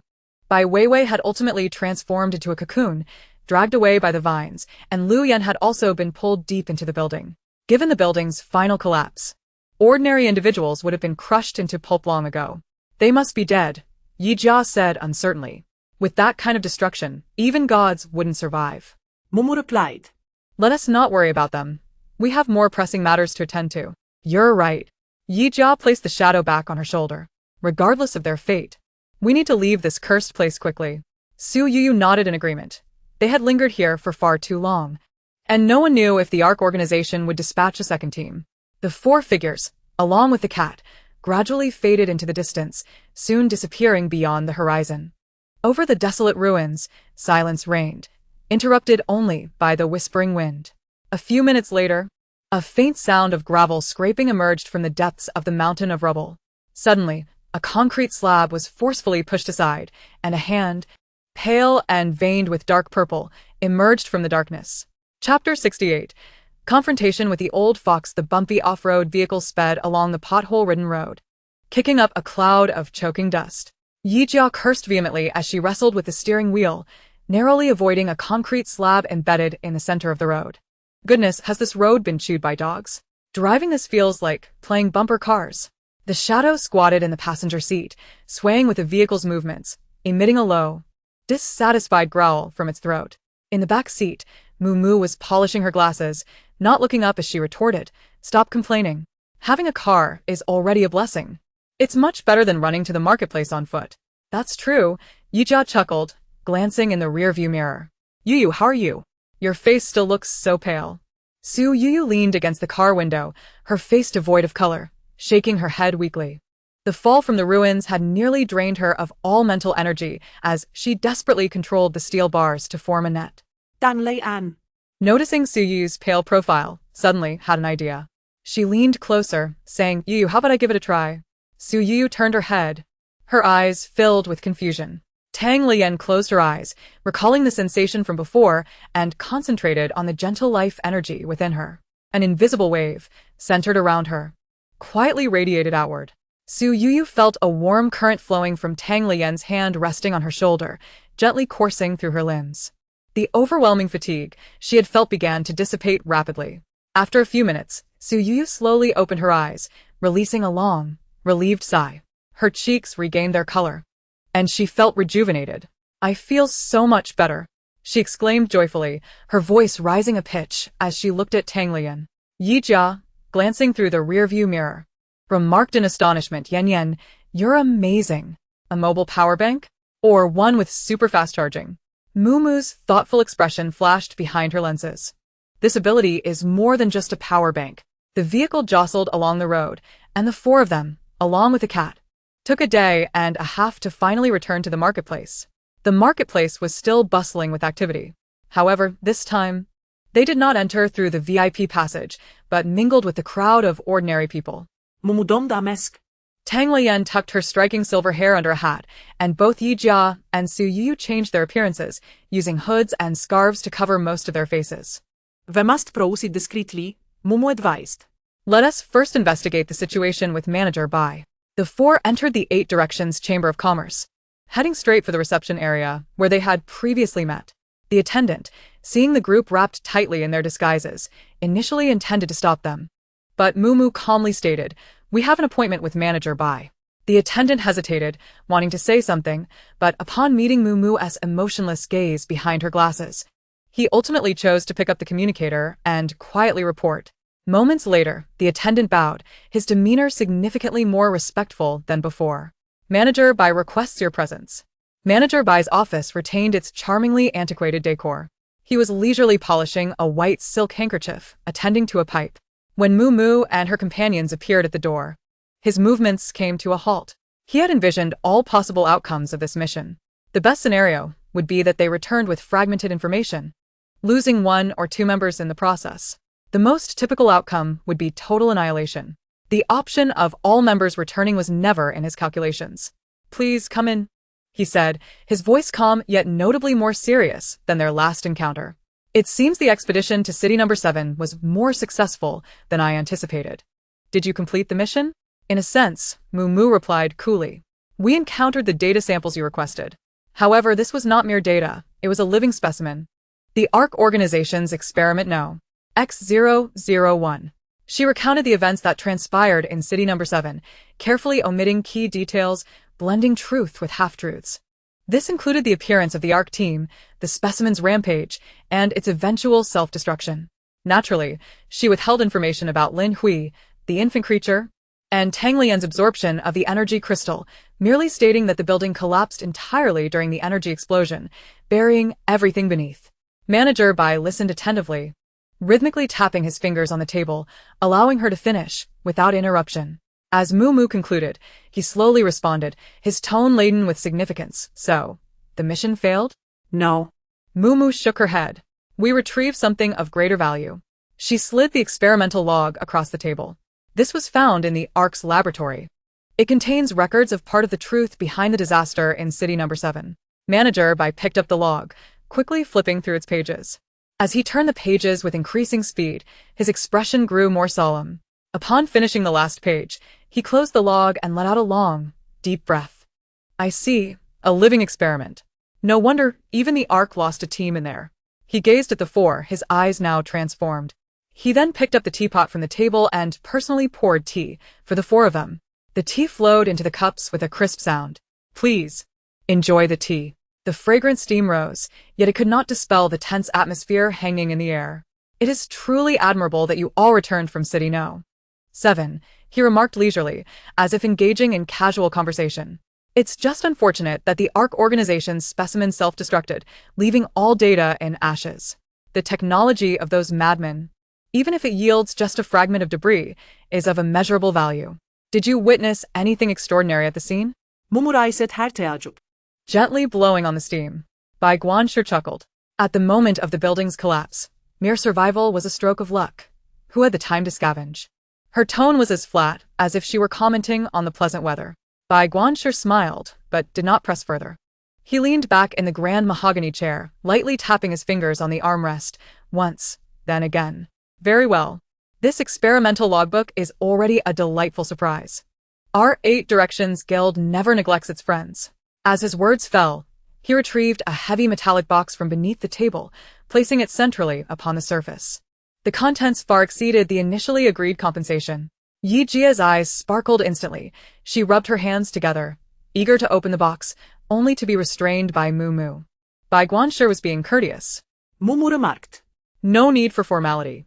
Bai Guanshi then produced a more exquisite small box made of black sandalwood from another drawer, opening its lid and pushing it forward.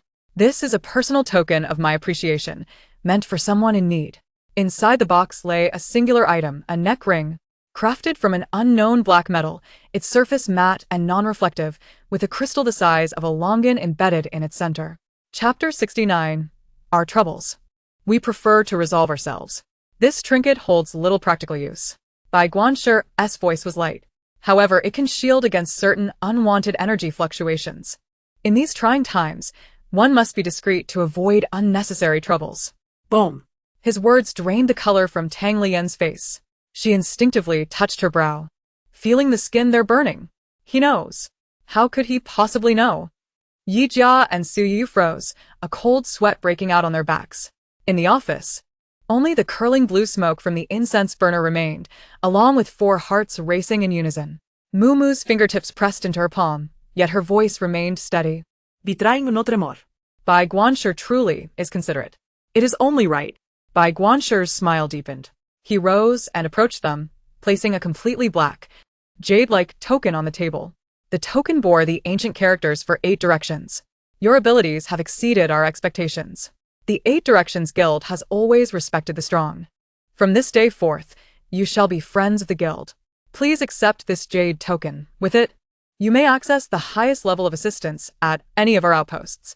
Mumu paused for a few seconds, gathering the metallic box, the black sandalwood box, and the jade token. We appreciate Bai Guanshi's goodwill. Should the need arise, we will not hesitate to reach out.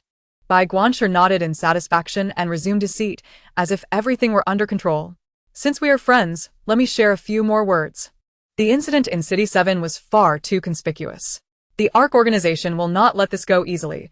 They will soon come knocking. He paused, then dropped another bombshell. Moreover, the Iron Dome base in the north has dispatched reconnaissance teams southward. They are likely drawn here as well. You are now a coveted prize. A powder keg ready to explode. He leisurely poured himself a cup of tea. The market of all things is an entirely safe haven. If you do not mind, you may temporarily stay here under our guild's protection. Mumu stood. Thank you for the warning, Bai Guanshi. However, we prefer to handle our own troubles. Her refusal was crisp and decisive. This only served to deepen Bai Guanshi's admiration.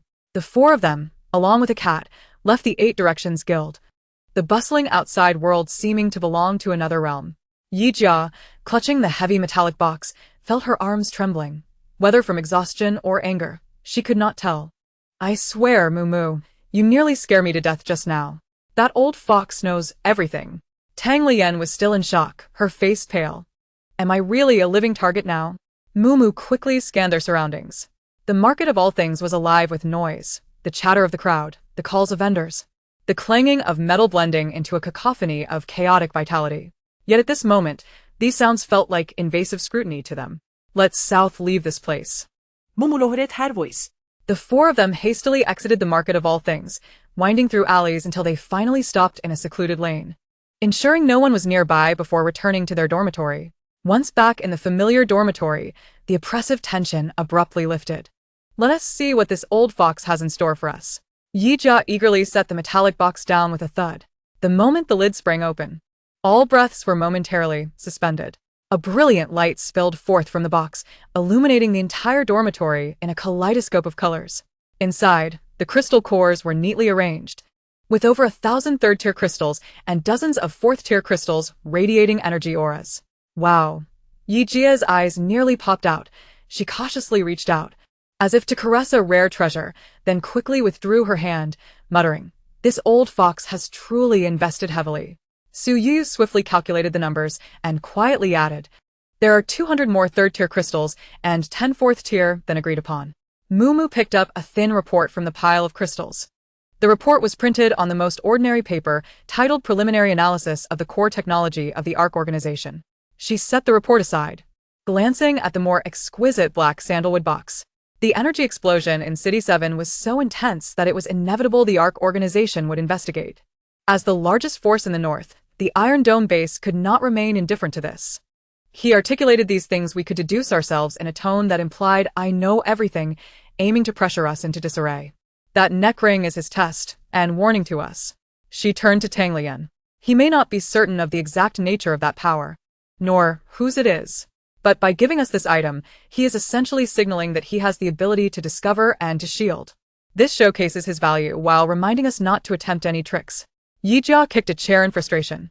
Damn. He is truly scheming.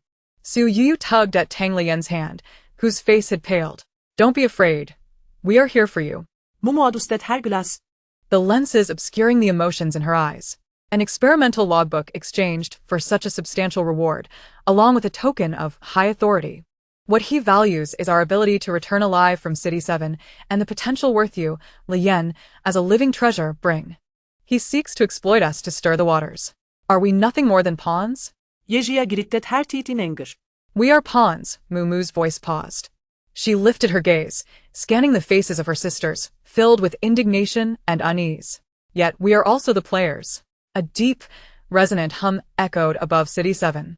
A completely black helicopter, devoid of any markings, hovered directly above the ruins of the biotech tower.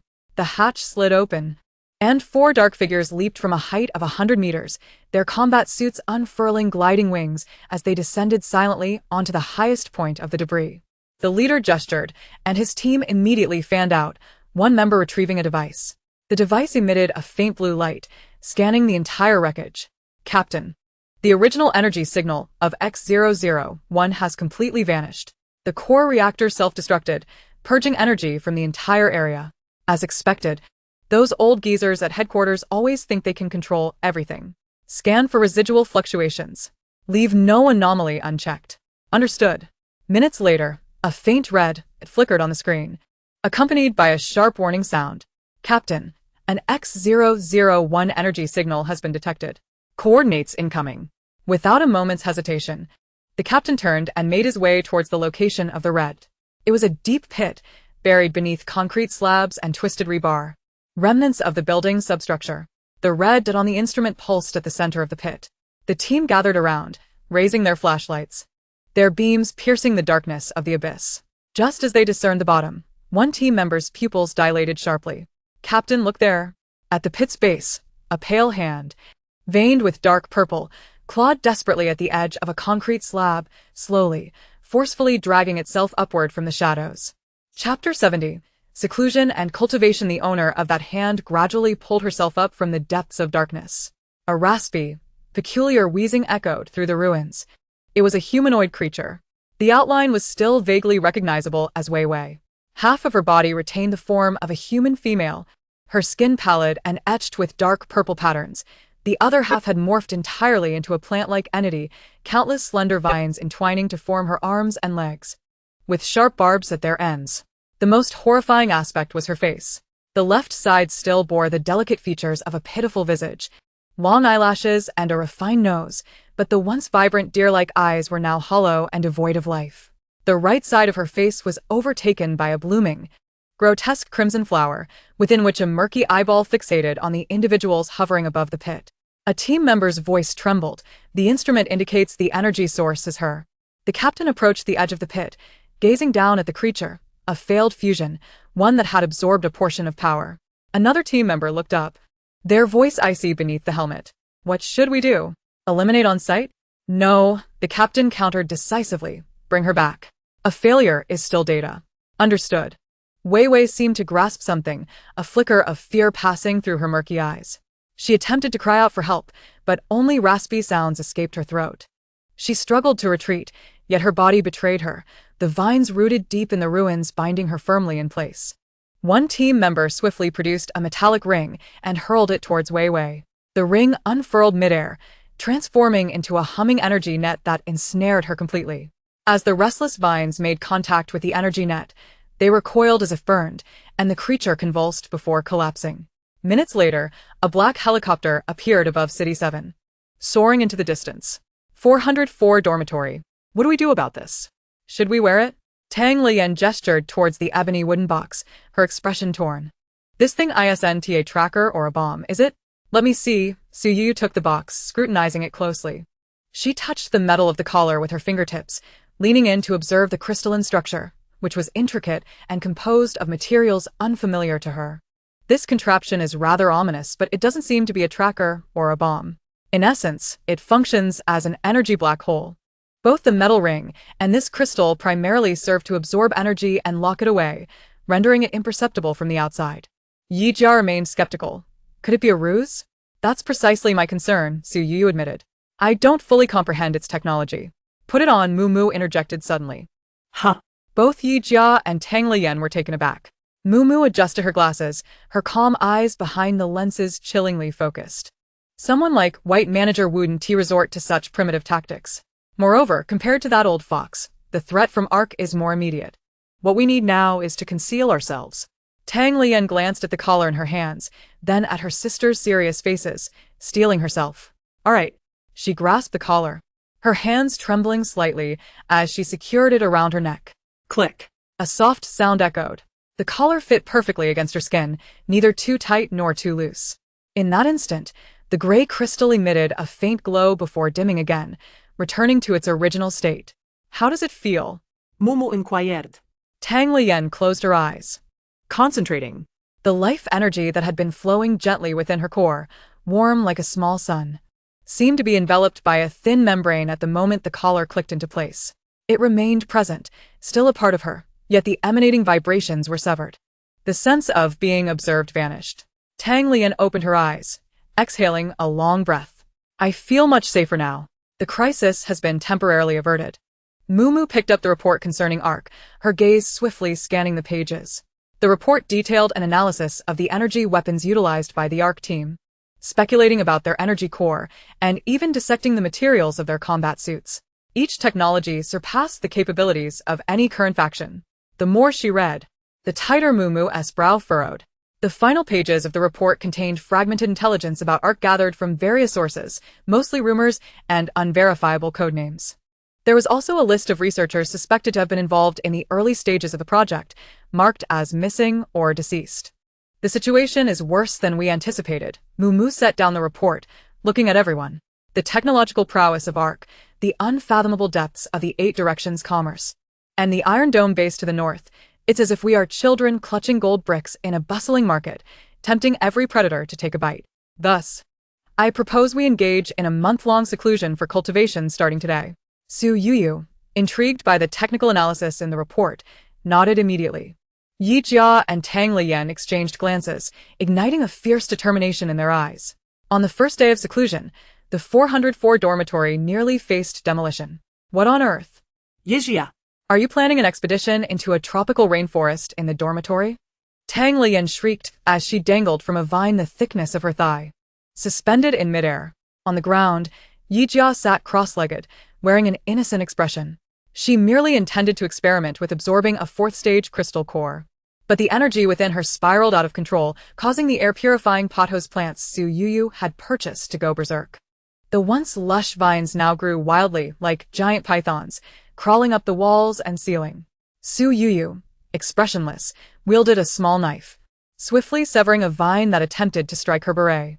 In the corner, the shadow was bound by 3 vines, resembling a cat-shaped dumpling, revealing only a pair of golden vertical pupils that emitted a plaintive meow. Mumu face-bombed, slicing through the vine that held Tang Lian aloft with a spatial blade, causing her to crash to the ground. It seems we need to devise a more systematic training plan. In the days that followed, the dormitory transformed into a battleground for supernatural experiments. The first week was a disaster movie. Su Yuyu practiced manipulating microscopic matter, but inadvertently disintegrated a freshly prepared bowl of snail noodles that Mumu had just made, reducing it to its most basic molecules, which dispersed into the air. Chapter 71 Prey? No, we are the hunters. The entire dormitory was permeated with an indescribable mix of scientific essence and aroma, nearly causing Tang Lian to faint on the spot. In the second week, the training ground shifted from the dormitory to an abandoned factory, and the group began engaging in practical combat drills. Mumu faced off against Yi Jia, accompanied by a shadow in its beast form. Roar!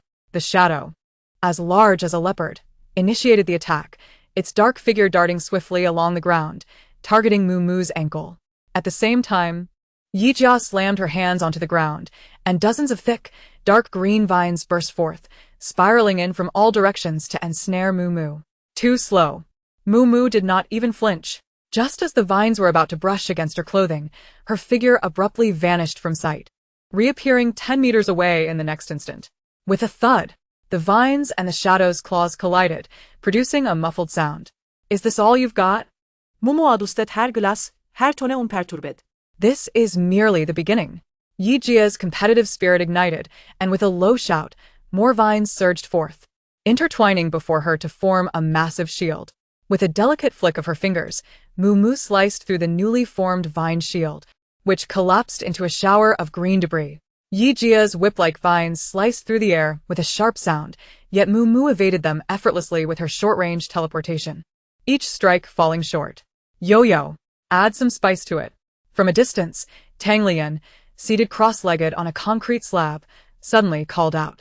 The previously silent Su Yo-yo lifted her head, her slender fingers twitching. Boom! The surrounding heaps of metallic refuse sprang to life. Countless rusty steel rods, twisted iron plates, and discarded car parts shot into the air, assembling into moving metallic walls that crashed down toward the two combatants. The scene transformed from a duel between two to a perilous, shifting maze. Holy cow. Yo-Yo, are you serious? Yijia clumsily maneuvered her vines to shatter a flying engine hood, cursing under her breath while a grin tugged at her lips. Mumu's teleportation became more frequent, darting about in the confined space to evade the dual onslaught of vines and metal. Meanwhile, Tang Liyan remained seated outside the fray, eyes closed, humming an off-key melody. A cascade of silvery light emanated from her, silently merging into the battling Mumu and Yijia. The stamina and abilities they expended began to visibly replenish at an astonishing rate. A moving fountain of energy, indeed, Yijia thought as she dodged.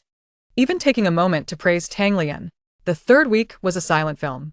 Everyone entered a deep state of absorption. The dormitory was eerily quiet, punctuated only by the sound of crystal cores turning to powder. Their bodies felt like bottomless pits, ravenously consuming the immense energy contained within the crystal cores. The third-tier crystal cores visibly diminished, followed by the fourth tier.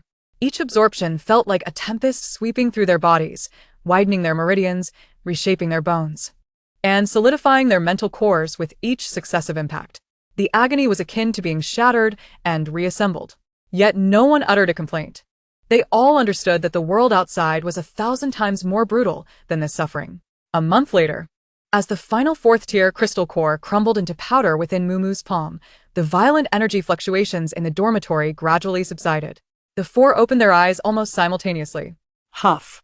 Yijia exhaled deeply, flexing her fists, the joints cracking with a series of sharp sounds. She could feel every cell in her body rejoicing, brimming with power. Su Yo-Yo raised her hand, and a spoon on the table flew to her, instantly disintegrating into countless gleaming metallic particles, which coalesced at her fingertips before reforming into an identical spoon, as though nothing had transpired. Tang Liyan casually brushed her silver hair, and a halo of light radiated outward, sweeping away any lingering fatigue from their training. The shadow emerged from beneath Yijia's table, now stabilizing at the size of a brown bear, its glossy black fur glistening, even reflecting a hint of metallic sheen under the light. It yawned, revealing razor-sharp fangs, and in its golden slit pupils sparkled an intelligence and coldness far surpassing that of a mere beast. Only Mumu remained still, quietly seated, adjusting her gold-rimmed glasses. At the moment her fingers brushed the frame, the air around her seemed to twist momentarily, as if space itself were yielding to her presence. All had undergone a transformation akin to rebirth. Sixth tier. A rank that would be revered as a top-tier powerhouse in any survivor base. Holy cow. Yijia felt the surge of power within her and couldn't help but exclaim, I feel like I could punch a cow to death. No, a herd of mutated cattle. Thus, Tang Liyan leapt from her bed, the lethargy in her eyes vanishing. Now, who is the prey and who is the hunter? She approached the table and picked up the black metallic collar, unhesitatingly fastening it around her neck. The nearly overflowing life energy was instantly concealed, disappearing without a trace. A month was sufficient for the world to undergo many changes. Had the Ark already found new leads? What schemes was that old fox from the Eight Directions chamber plotting? And what of the infamous Iron Dome base? All these unknowns posed a looming threat. Thus, Mumu surveyed her rejuvenated sisters, brimming with battle spirit, and thought it better to take the initiative rather than wait for others to approach them. I agree. Yijia was the first to raise her hand, cracking her knuckles. I've been cooped up for a month. My bones are itching for action. Perfect timing to test our skills on them. Where to? Su Yo-Yo inquired, her voice calm, though the metallic particles hovering at her fingertips betrayed her inner turmoil. Mumu spread a map across the table. The information provided by Guan mentioned a transit station of the Ark organization, located near the northern city. According to the intel, this was a crucial node for their transport of experimental materials. After their loss at City 7, the Ark would surely bolster their logistics and manpower.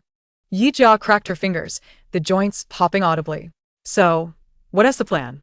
Just charge in and poke them? Poke them? A smell curved Mumu's lips. No. We will take them down entirely. Consider it a test of the results from our month of training. Chapter 72. Yongshu Town. On the road to the city lay a canyon area eroded by winds, riddled with deep ravines. The terrain here was complex and strewn with bizarre rocks. A natural hunting ground. Are we ready? Moo crouched behind a massive rock, observing the distant road through binoculars. Yi Jia was flexing her wrists, the joints cracking lightly. A grin of excitement gracing her lips. Rest assured, I'll ensure they are dealt with properly. Su Yoyo sat quietly beside them, her fingers unconsciously drawing circles in the sand, grains swirling with her movements. Tang Lian hummed a tune, somewhat bored, casually pulling a hood over her striking silver hair. The shadow lay silently beside Yi Jia, blending seamlessly with the shadows of the rock, its golden slit pupils glimmering coldly in the dim light. Their plan was simple: ambush a small ARC team to gather the latest intelligence. They're coming. Mumu's voice was soft. Through the binoculars, she spotted 2 trucks stirring up yellow dust as they approached the canyon entrance. Just as Mumu prepared to signal the attack, Tang Lian suddenly interrupted, frowning. Straining to listen to the wind, there were others in the canyon. As soon as she spoke, a deafening explosion erupted from the canyon's mouth. The lead truck was instantly hurled into the air, crashing down and engulfed in flames. Holy cow! Yi Jia nearly dropped her binoculars. Are they fighting for business? Bang! A muffled gunshot resonated, and the head of an ARC team member burst apart, showering the ground with crimson and white fragments. Immediately thereafter, a barrage of fire erupted from at least 5 distinct positions, a crossfire of bullets enveloping the ARC personnel in an instant. How intriguing! Mumulovret Herbinoculaars. Realizing that there were others seeking to trouble the Arkansas, the assailants numbered not many, perhaps 7 or 8, their equipment a hodgepodge of various weapons. Yet they displayed seasoned tactics and seamless coordination.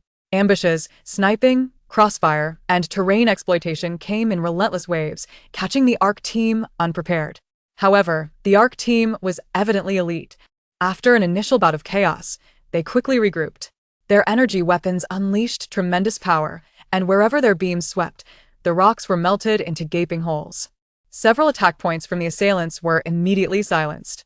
These individuals were ruthless, but their strength fell short. Yi Jia shook her head, realizing they were on the verge of being encircled. Tang Lian furrowed her brow slightly, her perception sharper than the others. No, their target is that box. Following her cue, everyone turned their gaze. On the second truck, a silver metallic box was secured, with 2 team members steadfastly guarding it even amidst the fierce gunfire. At least half of the assailants' firepower was directed towards that box. The situation evolved rapidly. Though the attackers were fearlessly aggressive, their equipment and ability levels were clearly not on par with the ARC team. Under the ARC team's methodical counterattack, they gradually found themselves at a disadvantage. Their operational space constricted. An assailant hurled explosives from behind a rock, only to be vaporized by an energy beam.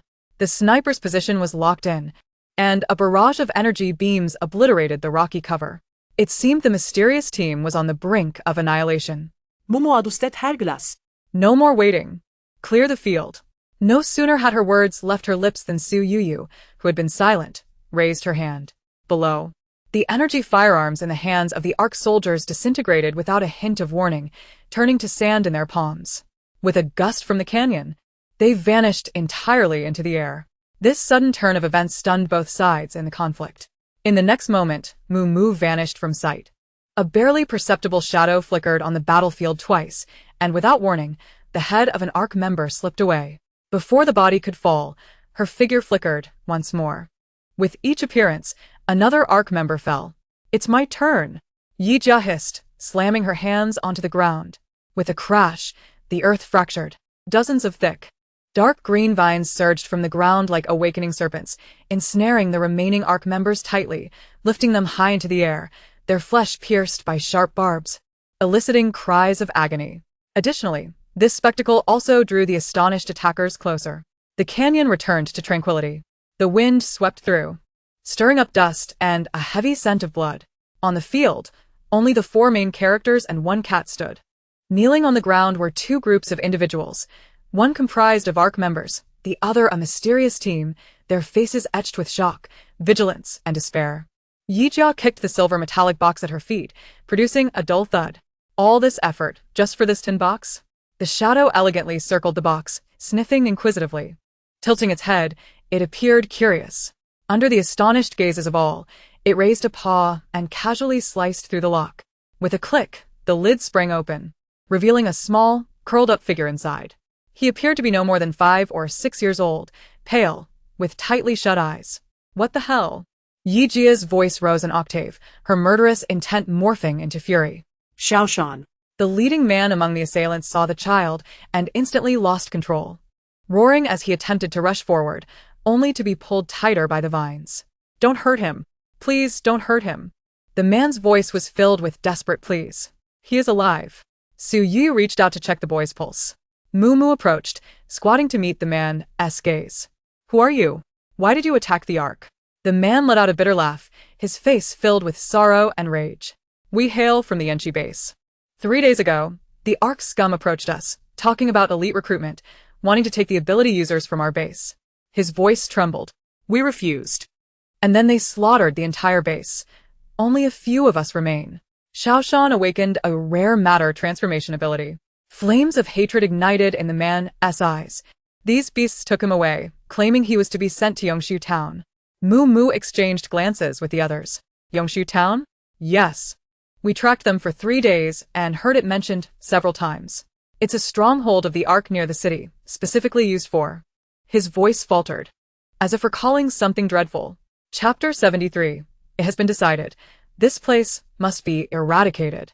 Tang Lian stepped before the leader of the Ark team, her silver hair dancing in the wind, her eyes glimmering with dangerous light. It's your turn. Her voice was light as a feather, yet it resonated in the ears of the man like a sinister incantation. What do you intend to do? I want to say anything, the Ark captain shouted, his bravado faltering. Tang Lian chuckled softly, a faint melody spilling from her lips, penetrating the captain's ears. The captain felt a sharp pain in his head. As reality around him began to warp, the anguished wails of countless vengeful spirits echoing in his mind, as though they were tearing him apart. Speak. Tang Lian's voice rang out again, imbued with an undeniable authority, as if it were the judgment of a deity. What exactly is Yongshu Town? Ah! The Ark captain let out a piercing scream, his eyes losing focus in an instant, his mouth beginning to speak uncontrollably. Yongshu Town is a place where the organization specifically screens talent and processes fuel. Fuel? Yejia. Those ordinary people without abilities are sent to the energy center to become the fuel that maintains the base's operations. Upon hearing this, Yijia's fists clenched tightly. You mean the Ark uses living people as fuel? Yes. Only the elite of the Ark deserve to survive. Everyone else is expendable resources. Su Yu's fingers trembled slightly. Besides Yongshu Town, how many other strongholds does the Ark have? I only know there is another main base to the north, but only core members know its exact location. Mumu asked, what is there? All high-level research projects, including the new humanity project. Having asked all that needed to be, Tang Lian withdrew her mental power. The Ark captain instantly collapsed unconscious. Mumu helped the man to his feet, and Yijia waved her hand, releasing the vines binding him and his team. Take the child, and let us go, Mumu instructed. The man hesitated, disbelief etched on his face, as he looked at Mumu. You. Our goals align. To survive is to seek revenge. The Yenchi team bowed deeply to her before stumbling away, disappearing into the other side of the canyon. Mumu turned to face the bound Ark team. Yongshu Town. She uttered the name as if pronouncing its death sentence. Tang Lian kicked a stone at her feet, her silver hair fluttering without wind. This place must vanish from the earth. The scent of blood in the canyon was soon obscured by the wind and sand. With a wave of her hand, Yijia summoned several robust vines from the earth, as if packaging refuse, to gather the bodies and remains of the Ark team, dragging them deep underground and smoothing over the surface. Su Yu raised her hand, causing the discarded trucks and metal fragments to silently twist and compress, ultimately transforming into a pile of unrecognizable scrap iron, which she casually buried into the nearby dune. The entire process took less than 5 seconds. The scene was left impeccably clean, with no traces of the previous struggle, save for the lingering scent of charred remains in the air. All done, time to wrap up. Yijia brushed off the dust from her hands. The shadow gracefully leaped atop the SUV, lazily yawning. The group of 4, accompanied by a cat, resumed their journey. After bumping along the desolate expanse for quite some time, just as the group began to feel drowsy from the jostling, a patch of green suddenly emerged on the horizon. It was a small town, starkly contrasting with the surrounding arid wasteland. Encircling the town were vast fields of flourishing crops, bordered by a neat white fence. The buildings within the town were meticulously planned, the streets astonishingly clean. Everything exuded an eerie sense of harmony. Yijia rubbed her eyes. Was it a mirage? No. Mumu lowered her binoculars. This was indeed Yongshu Town. The vehicle slowly approached the town's entrance, where two guards in matching white uniforms halted their passage. Their demeanor was courteous, adorned with standardized smiles. Welcome to Yongshu Town. Are you survivors merely passing through? Yes, we're just looking for a place to rest. Yijia replied nonchalantly. The guards' gazes swept over the group before settling on their SUV. Yongshu Town welcomes all capable individuals. As long as you are willing to contribute to the establishment of order, this place can be your home. Sounds promising, Mumusait. Opening the car door and stepping out. The others followed suit. Mumu flashed a smile at the guards, exuding an air of innocence. We wish to stay here. What procedures do we need to complete? The guards' smiles grew more enthusiastic. Of course. Please follow me. The mayor is eager to meet you. Under the guards' guidance, the four entered Yongshu Town. The streets were so immaculate that not a speck of dust could be seen. The houses on either side were freshly painted. The townsfolk donned identical gray attire, busily engaged in their respective tasks, reminiscent of programmed automatons. Each person kept their head down, hastily moving about, devoid of any superfluous expressions. The entire town exuded a chilling silence. This place feels ominous, Yijia whispered. It's suffocating, Tang Lian remarked, her brows furrowing. Su Yu adjusted her beret, sensing that everything was too pristine, almost unnaturally so. They were led to a white building at the town center, where a well-mannered middle-aged man stood at the entrance. Wearing a warm smile, "Welcome to Yongshu Town. I am the mayor. You may call me Mr. Wen." He extended his hand. Mumu shook it gently. We are a group of survivors passing through, seeking a stable place. Stability is the most luxurious commodity in this era, Mayor Wen mused, before swiftly shifting the conversation. However, order can create stability. What we uphold in Yongshu Town is absolute order. To maintain this hard-won order, we must ensure that every resource is utilized optimally. Thus, all who wish to settle here must undergo a brief potential assessment. Mayor Wen's smile became increasingly warm. This is merely to better understand each individual's abilities, allowing us to assign the most suitable roles to ensure eternal order.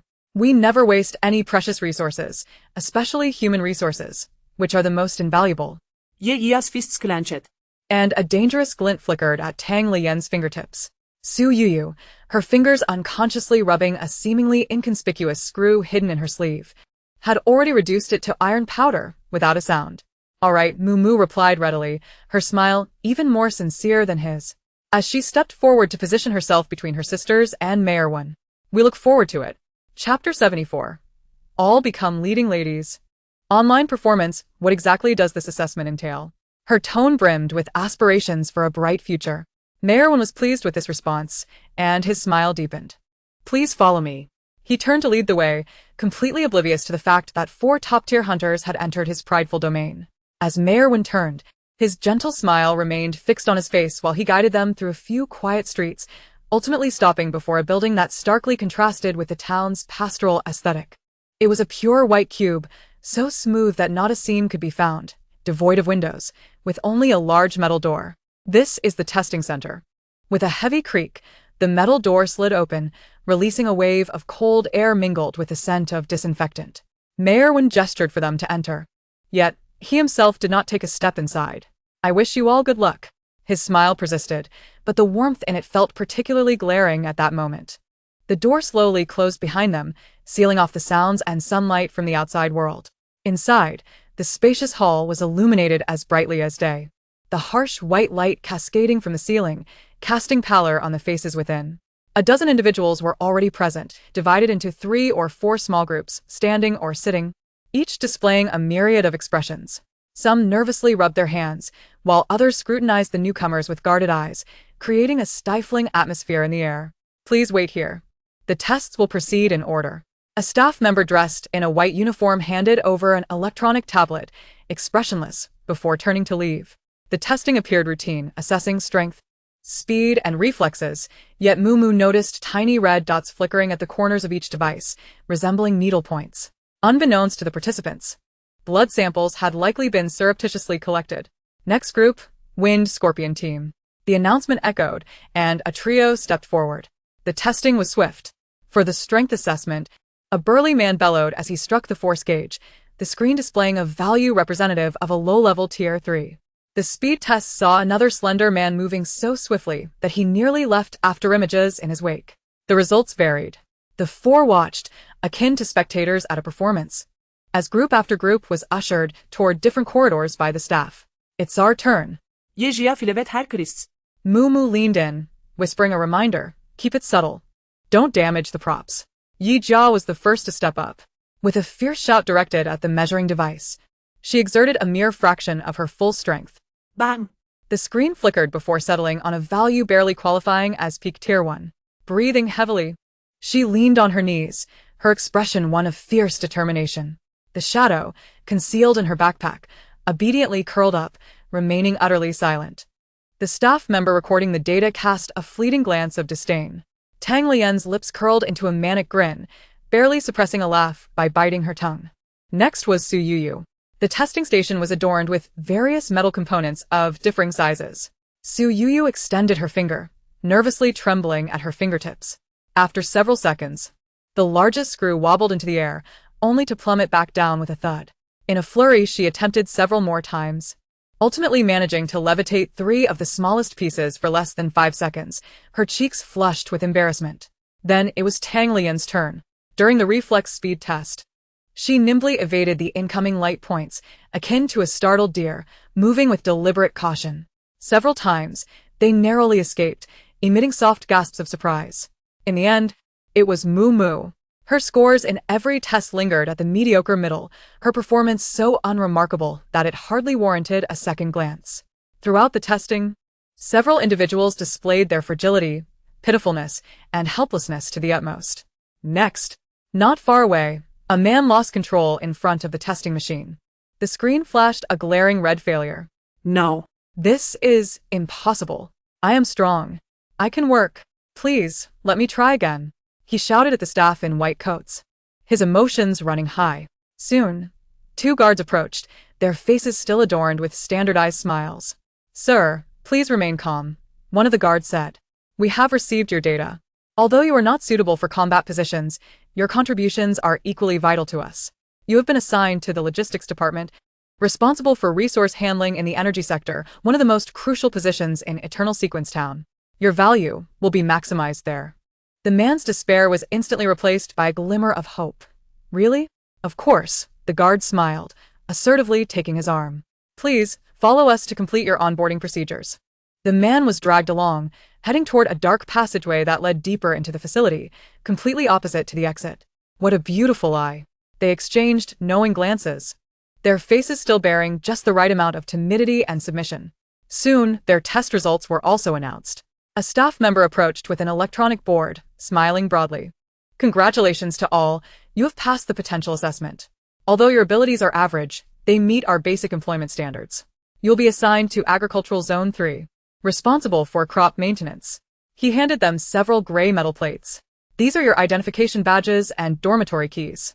During the observation period, for everyone's safety, please do not leave the designated areas to avoid any unnecessary misunderstandings. His gentle smile now sent chills down their spines. They were escorted by a guard to the so-called dormitory area. It was a cluster of low, dilapidated shanties, starkly contrasting with the gleaming buildings at the town center. As if they belonged to 2 entirely different worlds. The air was thick with an indistinct odor, a mixture of decay, chemical agents, and a hint of charred flesh. The source of the smell seemed to be a massive processing plant surrounded by tall barbed wire at the back of the dormitory area. Above the factory, 3 enormous chimneys tirelessly belched forth plumes of dark gray smoke. As night fell, Eternal Sequence Town plunged into silence. Not even the chirping of insects could be heard. Mumu withdrew her gaze from the window. We split up. Lu Yan and I will go to the mayor's office. You 2 head to the processing plant to gather information. Remember, safety first. Understood. Let's move. Chapter 75. No more pretense. Time to reveal. Behind the processing plant, beneath the tall barbed wire, Su Yuyu pressed her hand against the dry ground. The soil and gravel before her seemed to liquefy, silently parting to reveal a dark passage wide enough for 2. Without a word, Yi Jia was the first to dive in, with Su Yuyu swiftly following. The passage closed silently behind them, the ground returning to its original state as if nothing had occurred. The underground tunnel evaded the guards' patrol routes and ultimately halted beneath a massive exhaust vent. A gust of hot, acrid air mixed with a scent of blood poured down from above, making them feel nauseous. The two quietly infiltrated the interior of the processing plant. This was hell. The immense roar was deafening. Scalding steam permeated the air. Rows of emaciated townsfolk, their gazes vacant, mechanically repeated their strenuous labor. They transported heavy metal ores, tossing them into gigantic furnaces. Beside each furnace stood two heavily armed guards, their expressions devoid of emotion as they coldly monitored everything. Crash. A man in charge of transporting the ores faltered, collapsing to the ground along with the ore. He struggled to rise, but his body refused to obey. The surrounding townsfolk didn't even glance up, as if they were accustomed to such sights. The two guards immediately approached. One grabbed the man by the arm, while the other seized his leg, dragging him deeper into the factory like a discarded sack. There, a far larger incinerator burned with dark red flames. No. I can still work. I can still. The man's desperate wails were barely audible. Bang. The heavy furnace door swung open, and the guards unhesitatingly tossed the man inside. The door closed. The man's cries abruptly ceased. The indicator light of the incinerator flickered, seemingly growing brighter. These brutes. Yejiye giritte tertit. Meanwhile, in the administrative building, the figures of Mu Mu and Tang Luoyen flickered in the shadows of the corridor. Whenever the surveillance cameras were about to sweep past, their forms would abruptly vanish, reappearing in the next moment in the blind spots of the cameras. A ripple in space flickered in the shadowy corner of the mayor's office. Mu Mu and Tang Luoyen materialized silently. Two on the left corridor, one at the stairs, none on the third floor. Tang Luoyen closed her eyes, her ears twitching slightly as she absorbed all the sounds around her. Mu Mu nodded and headed straight for the desk. The safe was embedded in the wall. She raised her hand, palm facing the wall. The surface of the wall began to distort, and Mu Mu's hand effortlessly penetrated through, directly reaching inside the safe. Moments later, she withdrew her hand, a thick stack of documents appearing in her grasp. She quickly flipped through them. Mu Mu's expression darkened as she rapidly scanned the documents. Preliminary Screening Factory Material Transfer List. Page after page bore shocking records, turning lives into cold data.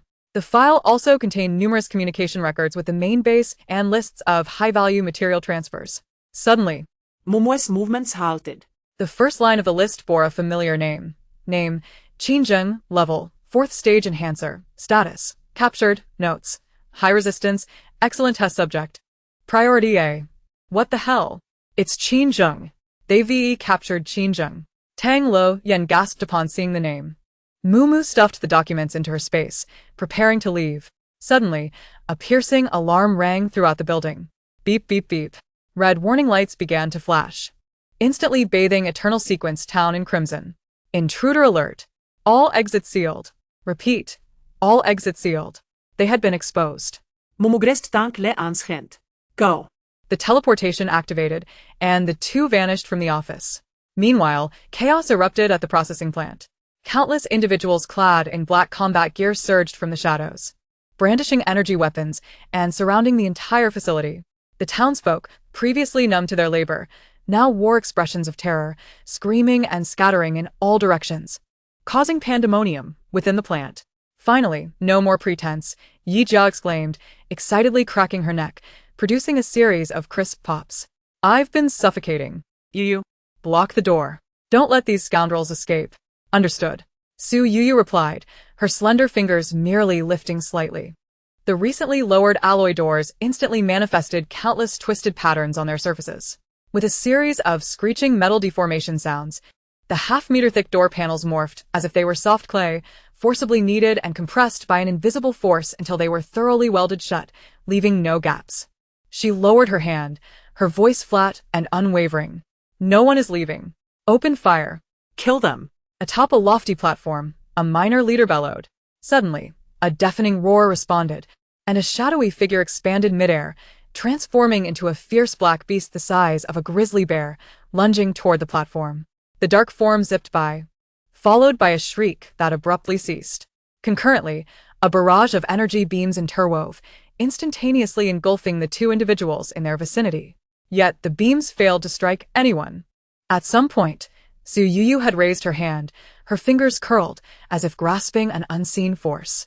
The concrete beneath them surged like a living entity, swiftly rising to form a wall that obstructed all incoming attacks.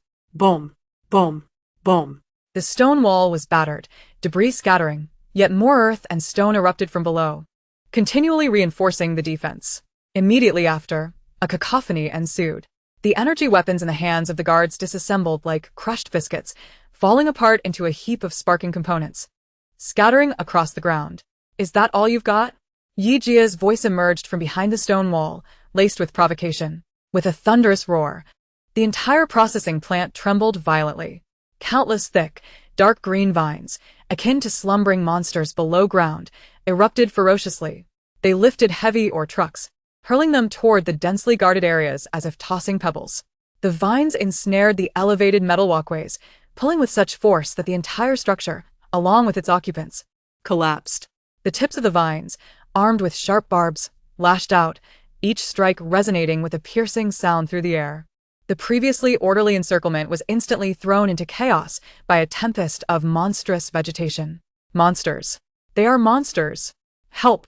Fear rapidly supplanted the prior indifference among the guards. Meanwhile, within the administrative building, as Mu Mu and Tang Lian appeared at the end of the corridor, they were met with the menacing barrels of numerous guns. Don't move, Barked the leading guard captain as Mayor Wen stepped out from the crowd, his face still adorned with a genteel smile, though lacking any warmth at that moment. I never anticipated such remarkable specimens among you, Mayor Wen remarked, clapping his hands in a tone of regret. Alas, unruly specimens, no matter how exceptional, are merely refuse that needs to be discarded. Is that so? Mu Mu adjusted her glasses, her eyes behind the lenses calm and undisturbed. Tang Lian, semingili that? Played with her silver curls and even yawned. I must say, old man, your security system is rather noisy, isn't it? As soon as she finished speaking, a strange yet melodious series of notes spilled from her lips, echoing through the enclosed corridor. Chapter 76, brandishing a great sword before Guangong, wielding a great axe before Liu Ban'er. The cold expressions on the guards' faces were replaced by agony and terror. Some dropped their weapons, clutching their ears in despair, emitting chilling screams as if witnessing some horrific apparition. Others knelt, frantically banging their heads on the ground, while some turned their guns on their comrades and fired wildly. Bang, bang, bang. The bullets flew chaotically in the narrow corridor, transforming what was once an orderly encirclement into a farcical bloodbath. Mayor Wen's complexion paled. He had not expected that among these seemingly ordinary specimens, there lurked such a formidable psychic ability user. Stop this nonsense, he grunted, a wave of psychic energy surging from him. The notes Tang Lian hummed suddenly faltered. Her mind was forcibly flooded with countless images. A blurred-faced man, speaking in a gentle voice, declared, "Order is everything. Obey me, and you shall attain eternal peace." The scene shifted, revealing Yi Jia and Su Yuyu bound to an experimental table, cold mechanical arms piercing their bodies to extract their life force. Meanwhile, Mu Mu observed her with a cool gaze, uttering, "Give up. We cannot fight this. It is our fate. Get away." Tang Lian's silver hair danced as if stirred by an unseen wind. With a furious shout, the implanted false vision shattered. "Do you think you can play mind control in my presence?" Tang Lian laughed, her once languid eyes now devoid of any lethargy. "Do you understand the meaning of brandishing a great sword before Guangong, or wielding a great axe before Liu Ban?" Mayor Wen grunted, feeling as though his psychic energy had collided with a searing iron mountain, causing his head to throb painfully. How is this possible? His proud pinnacle of fourth-tier psychic power felt as fragile as a mere sheet of paper before her. "Old man, you're quite loud." Tang Lian tilted her head, her smile innocent yet sinister. "Keep it up, and I'll twist your brain into a pretzel." With a gentle flick of her fingertip, a bizarre note sprang forth. Thud. Mayor Wen's legs buckled, and he knelt upright, the world around him warping as he saw himself cast into a blazing incinerator like the refuse he so despised. The searing pain shattered his will. "Is this all you can do?" At the moment Mayor Wen was overwhelmed by Tang Lian's song, Mu Mu vanished from her position. In the next instant, she appeared before Mayor Wen. "Let us have a chat. Devils, you are devils." Mayor Wen's pupils dilated, his mouth mumbling incoherently. "Sure, now." "You will answer my questions." Tang Lian crouched down, leaning closer to his ear. Where is Qinzheng? On the third level of the processing plant S experimental area. Where is the main base of the Ark? I don't know. Really, I don't know. I'm just the head of an outer outpost. Mayor Wen shook his head desperately. Mayor Wen let out a wail. I truly don't know. The Eternal Sequence Town is merely the lowest level of a filtering factory. I have no authority, but I know the Ark is offering a bounty for 4 individuals. He shouted intermittently. 4 women and a cat. One of them has silver hair. At this point, Mayor Wen's dilated pupils suddenly focused. His gaze locked onto Tang Lian's shimmering silver hair, still radiant under the dim light. Before entering Eternal Sequence Town, they had disguised themselves, and the shadow was hidden in a backpack. Tang Lian's disguise had long since dissipated. Silver hair. For women, it's you. It's you. The individuals on the bounty notice are you. It turned out that the trap he took pride in had been trodden upon by several formidable reapers from the very beginning. Tang Lian smiled sweetly, yet cruelly. You got it right, but unfortunately, there's no reward. A sharp edge swept through, and Mayor Wen's voice abruptly ceased as Moo decisively ended his life. Tang Lian looked at the chaos on the ground, pouting. How dull. I thought it would last longer. Ignoring her complaints, Moo walked straight to the control console of the office. The town's broadcasting system is here. She pointed to a button glowing red. Now that we're here, we ought to give the townsfolk an unconventional concert, don't you think? Tang Lian's eyes lit up, instantly comprehending Moo's intention. Oh, wow. I'm familiar with this. I'll make sure it's perfectly arranged. Rubbing her hands together, she approached the microphone, cleared her throat, and gently hummed. In the next moment, an ethereal yet somewhat sorrowful melody spread to every corner. The townsfolk, previously vacant-eyed and laboring like the living dead, heard this voice. The sound washed over their souls, obscured by mental control. Initially, there was confusion. Then, fragmented memories began to resurface. The innocent smiles of children, the warm embraces of loved ones, the despair of being dragged away by guards. The terror of witnessing companions thrown into the furnace, memories forcibly suppressed, emotions stripped away, and forgotten hatred awakened in an explosive eruption. First came a suppressed whimper. Then, a heart-wrenching scream. Then came a chorus of roars, infused with boundless rage and hatred. Ark. I have slain you all. Kill. Annihilate these beasts. Return my son. Give me back my son. A frail woman, summoning strength from an unknown source, raised a bloodied iron plate and, with every ounce of her being, brought it crashing down onto the head of a fallen guard. Bang! Blood and gore splattered everywhere. Her face was smeared with crimson, her expression twisted. Yet her eyes blazed with the delight of vengeance. More individuals surged forward, using hands and teeth, employing the most primal methods to rend apart those once exalted guardians of order. Some awakened townsfolk transformed their fury into tangible assaults. A man bellowed as sharp earthen spears erupted from the ground, impaling a guard attempting to flee against the wall. Fireballs, ice shards, and wind blades rained down chaotically, turning the entire processing plant into a scene of utter turmoil. When Moo and Tang Lian arrived at the processing plant, they were met with this purgatorial spectacle. Yi Jia and Su Yuyu had already concluded their battle, standing atop a high platform, observing the chaotic slaughter below. The guards of the Ark, in the face of the frenzied townsfolk, were utterly powerless, torn to shreds. Those townsfolk, newly liberated, had eyes that burned with bloodlust. Chapter 77. Your entrance remains as chaotic as ever. All the pent-up pain and hatred were unleashed upon the corpses of their enemies. Well done. These scoundrels deserve to die this way. Yi Jia clenched her fists, her sun-kissed face alight with satisfaction. Su Yuyu silently watched a limping guard attempt to crawl away. With a subtle movement of her finger, a metal plate beneath him suddenly tilted, tripping him amidst the vengeful crowd. How's my new single? Quite effective, right? Tang Lian leaned against the railing, a smug expression on her face, and I've even thought of a name. Awakening. Stop your banter. Moo's gaze swept over the hellscape below. In the underground experimental area of the processing plant, Qinzheng was imprisoned there. The 4 exchanged a knowing glance, disregarding the bloody frenzy that had already been decided below. The entrance leading to the underground laboratory was concealed beneath a massive waste disposal chute, its heavy alloy gate firmly shut. Creak. As the metal door swung open, a dozen black-clad guards armed with energy weapons had gathered. clearly the last elite force of Yongshu Town. A barrage of energy beams surged forth, but when the light dissipated, they found nothing before them. Where are they? The black-clad captain paused, bewildered. Behind him, Tang Lian's languid voice echoed. Looking for us? The captain whirled around, only to behold a smiling face. Too slow on the draw. Eliminate them. The captain snapped back to reality, howling hysterically. Click. Click-clack. The guns groaned under the strain, contorting towards them. The combat suits of all the guards began to constrict inward, choking them. Helmets pressed against their temples. Even their boots warped grotesquely, crushing their toes into a mass. Ah! The air was filled with muffled grunts and moans. Amidst the sickening sounds of distortion, the black-clad guards found themselves ensnared by their own equipment, contorted into bizarre poses, collapsing like abstract sculptures. Throughout this, Su Yuyu remained silent, finally lowering her hand that had been raised midair.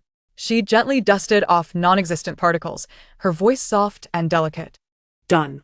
Yi Jia peeked over from behind, surveying the varied postures of the fallen sculptures, clicking her tongue. Is that it? She appeared unsatisfied. I still want to stretch my limbs. Yuyu, I give your performance art a perfect score. Tang Lian stepped forward, circling a sculpture in awe. Enough of this. Let us find the others. Mumu's voice interrupted their moment of appreciation. The four hastened deeper into the laboratory. Here, rows of stark white rooms lined the walls. Most vacant, the air thick with a nauseating mix of disinfectant and blood. While many of the cells were empty, some bore dark brown stains and claw marks of struggle. At the end of the corridor, the light dimmed further. They finally beheld the imprisoned souls. 7 cells in total, each containing individuals clad in identical gray prison garb, each adorned with a metallic collar that flickered with faint red light. In one cell, a bloodied woman was bound to a metal restraint chair, connected by numerous tubes. Her high ponytail was disheveled, her combat suit tattered, her body marred with wounds. Yet, those eyes remained sharp as blades. It was Qin Zheng. When she spotted the 4 figures appearing in the corridor, she froze in disbelief. Qin Zheng blinked rapidly, seemingly unable to trust her own vision. Am I hallucinating? Sister Zheng. Your entrance remains as chaotic as ever, Yi Jia said, stepping up to the glass wall and flashing a grin. Confirming it was not a mirage. Qin Zheng's tense body relaxed slightly, only to be overtaken by a surge of anger. Have you all gone mad? What is this place, and how dare you intrude? If we hadn't come, would you plan to stay here until the new year? Tang Lian replied lazily, arms crossed. With a click, Su Yuyu had already unlocked the cell door. Arriving a moment later would have meant sending you straight to the incinerator. Yi Jia scolded as she placed her hand on Qin Zheng's shoulder. A rich life force transformed into gentle green light, flooding into Qin Zheng's body. The torn flesh visibly healed at an astonishing pace, fractured bones clicking back into place. Qin Zheng emitted a soft grunt, her top body finally relaxing. Gasping for breath, she looked at Mumu and the others. I'll never be able to repay you for this in this lifetime. Enough, we shouldn't linger here. Mumu glanced at the other closed cells. Let us free everyone first. Suyo, not that. She raised her hand, fingers slowly spreading across the long corridor. Click, click, click. A series of crisp unlocking sounds echoed, and the imprisoned awakened beings emerged, all in tattered clothing, expressions vacant. However, rather than displaying relief, they pointed fearfully at their necks. The collars. One man spoke hoarsely. If we move more than 100 meters from here, they will explode. His words drained the hope from the faces of those who had just ignited a spark of optimism. How vicious, Tang Lian mused, stroking her chin. Su Yuyu tilted her head, gently touching the metal collar around the man's neck, its structure quite simple.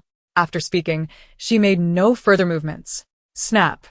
Amidst the uncertain gazes of everyone, the flickering red light of their collars extinguished. All the collar's locks simultaneously sprang open, falling to the ground. Done. Su Yuyu returned to Mumu's side, resuming her silent demeanor.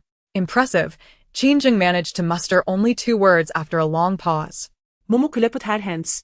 Breaking the silence, stop dawdling, follow us, and let us head this way. They did not retrace their steps, but instead had Su Yuyu carve out a sloped passage leading to the surface from the other end of the laboratory. When the group re-emerged on the surface, the chaos in Yongshu Town had nearly subsided. Fires and thick smoke surrounded them. The vengeful townsfolk had dispersed. Some slumped on the ground, laughing or crying. Sister Zheng. A joyful voice rang out as several core members of the wildfire mercenary team rushed from a corner. All bearing injuries, yet upon seeing Qin Zheng unharmed, their eyes brimmed with tears of excitement. Damn it, I knew you wouldn't die, Ollie exclaimed, delivering a punch to Qin Zheng's shoulder, his eyes glistening with unshed tears. Chapter 78. What was anticipated to be a fierce battle turned out to be over. Qin Zheng staggered from the blow and retaliated with a slap to Ollie's nape. Get lost. If I were to die, I'd be the first to claw my way out of the grave and break every one of your legs.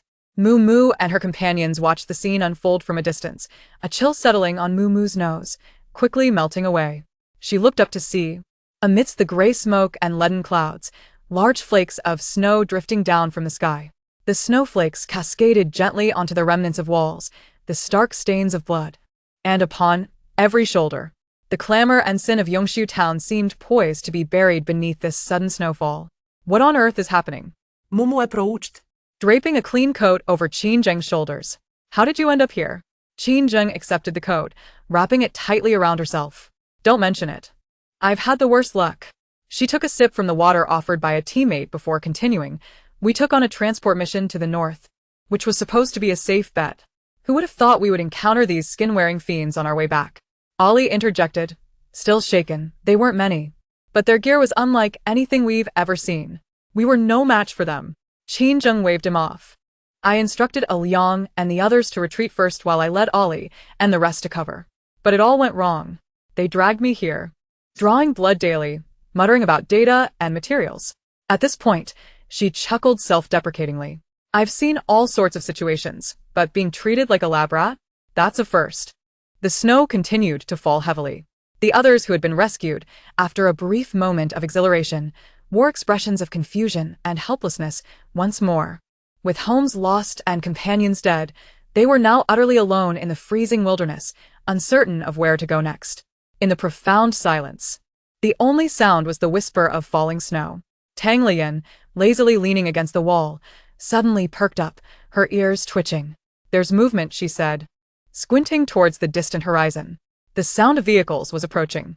Her words caused everyone to tense. Qin Zheng and her companions immediately grabbed their weapons, scanning the surroundings warily. Reinforcements from the Ark? Yezhia Frovnet, clenching her fists. Moo Moo pulled out binoculars, directing her gaze towards the horizon that Tang Lian had indicated. In the distance, amidst the snowy veil, a line of moving black dots emerged. As they drew closer, the outlines became clearer. The convoy led with several off-road vehicles, followed by a line of trucks, all painted in a uniform deep green camouflage, each emblazoned with a gray emblem of a sword and shield. They're not from the Ark.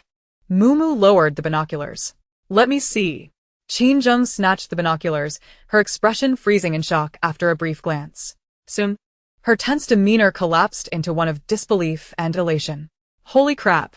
It's Liang. It's the Iron Dome base personnel. That kid really brought reinforcements. With a thunderous roar, the formidable convoy arrived at the entrance of Yongshu Town.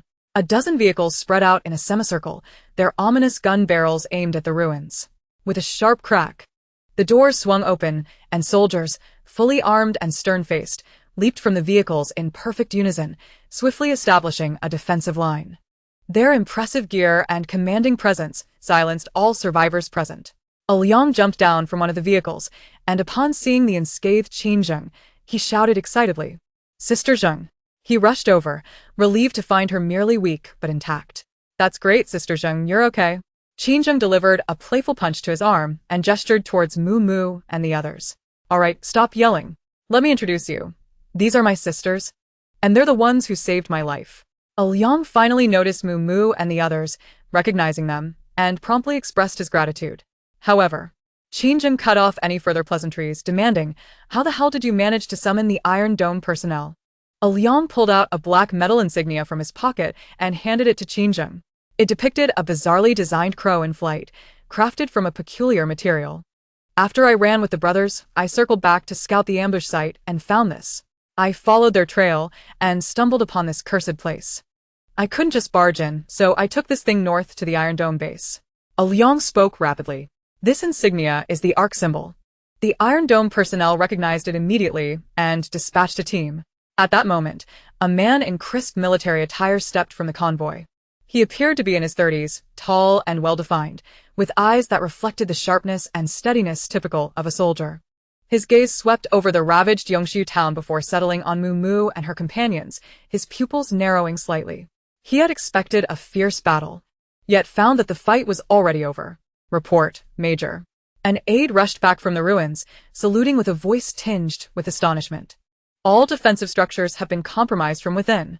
The enemy guards have been eliminated. The methods employed were unfathomable." The major of the Iron Dome base fell silent after the report. He turned his attention once more to the 4 distinctly styled women and the black cat lazily perched on a backpack. They stood or leaned, each exuding a relaxed demeanor that starkly contrasted with the surrounding tension. "Major Wang, enough looking," Qin Zheng stepped forward, casually patting Wang Hu's shoulder. "These are my sisters who saved lives here. They're the ones who leveled Yongxiu town. Major Wang, you wouldn't want to make things difficult for my benefactors, would you?"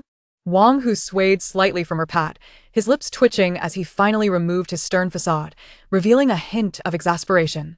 "Captain Qin, I knew that encountering you would bring trouble." "Hey, well said." She turned to introduce Mu and the others. "This is Major Wang Hu from the Iron Dome base. We've worked together before. He's a good guy, just a bit rigid." "Hello, everyone." Major Wang stepped forward. "I am the captain of the Iron Dome base's Hunter Blades Special Forces. I sincerely thank you for your noble actions in eradicating a malignant presence. We will ensure the survivors are properly settled, rest assured." Mu shook his hand lightly, responding, "It was a small effort. Gentlemen, if you don't mind, I extend a heartfelt invitation for you all to join us at the Iron Dome base." Chapter 79. Here, it resembles a normally functioning city. He paused, offering an irrefutable reason. The obliteration of Yongxiu town would undoubtedly alert the ARC organization, and this place would soon become a hotbed of conflict. The Iron Dome base is the safest location in the north. The ARC's plans are far more insane than we can imagine. We've been investigating but lack crucial intelligence. And you seem to know much more. We need your strength. In return, the Iron Dome base will provide you with the highest standard of treatment and all possible assistance. Mu and the others exchanged glances, silently holding an urgent meeting among themselves. To go or not to go?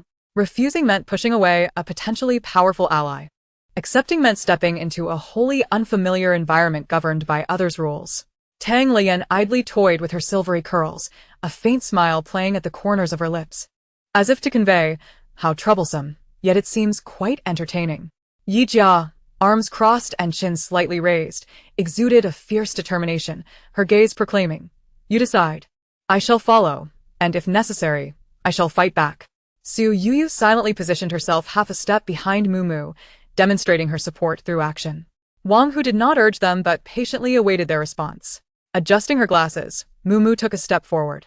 "Thank you, Major Wang, for your kind offer. My sisters and I are accustomed to freedom, which has often led to complications. We fear we may cause disturbances at your esteemed base." She paused, then shifted her tone. "However, our adversary happens to be the same. As temporary allies, we would be pleased to take refuge at your location for a period to exchange intelligence. Of course, we have our own principles and hope Major Wang and the Iron Dome base can understand. We never serve anyone. Allies, not subordinates. Resting, not fleeing. Cooperation, but with boundaries."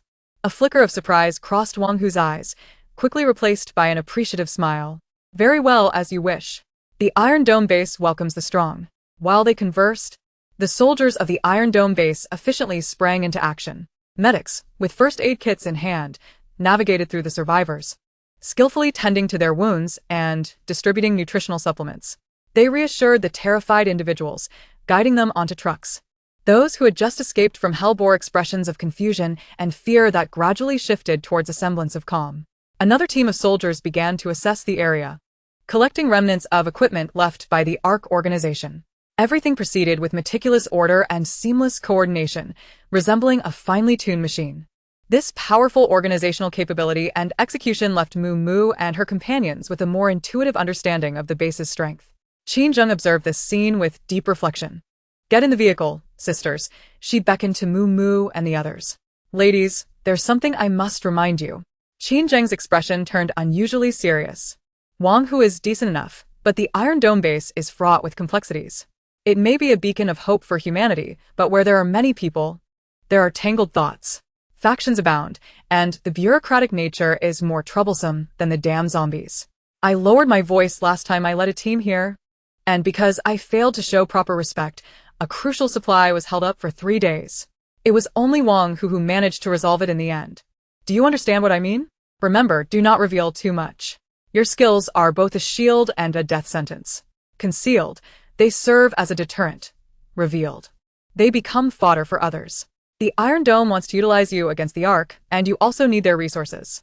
Mutual exploitation is acceptable, but do not ever consider yourselves to be their people.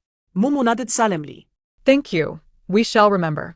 Qin finally sighed in relief, returning to her usual boisterous demeanor and slapped Yi Jia on the back. All right, we've arrived at the base. Drinks are on me. They boarded the military off-road vehicle prepared for them. Through the window, Mumu glanced back. The snow continued to swirl, and the remnants of Yongxiu town gradually blurred into a distant point on the horizon.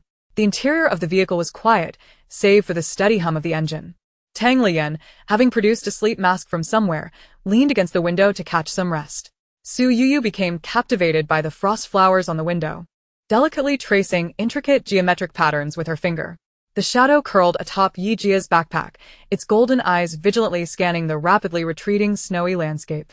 The convoy traveled north for a full 5 days, the air growing increasingly frigid, and the zombies they encountered became ever more ferocious. Yet all were swiftly eliminated by the convoy's firepower. We've arrived, Mumu announced, lifting her head to gaze through the windshield. Instantly, everyone inside held their breath. Before them stood a wall. A colossal wall whose magnificence defied description. The towering alloy barrier gleamed with a cold metallic sheen under the somber sky, seemingly endless. Every 100 meters, a massive searchlight tower and artillery battery loomed above. Countless soldiers patrolled the wall, their silhouettes dwarfed by the immense structure, resembling ants. Wow!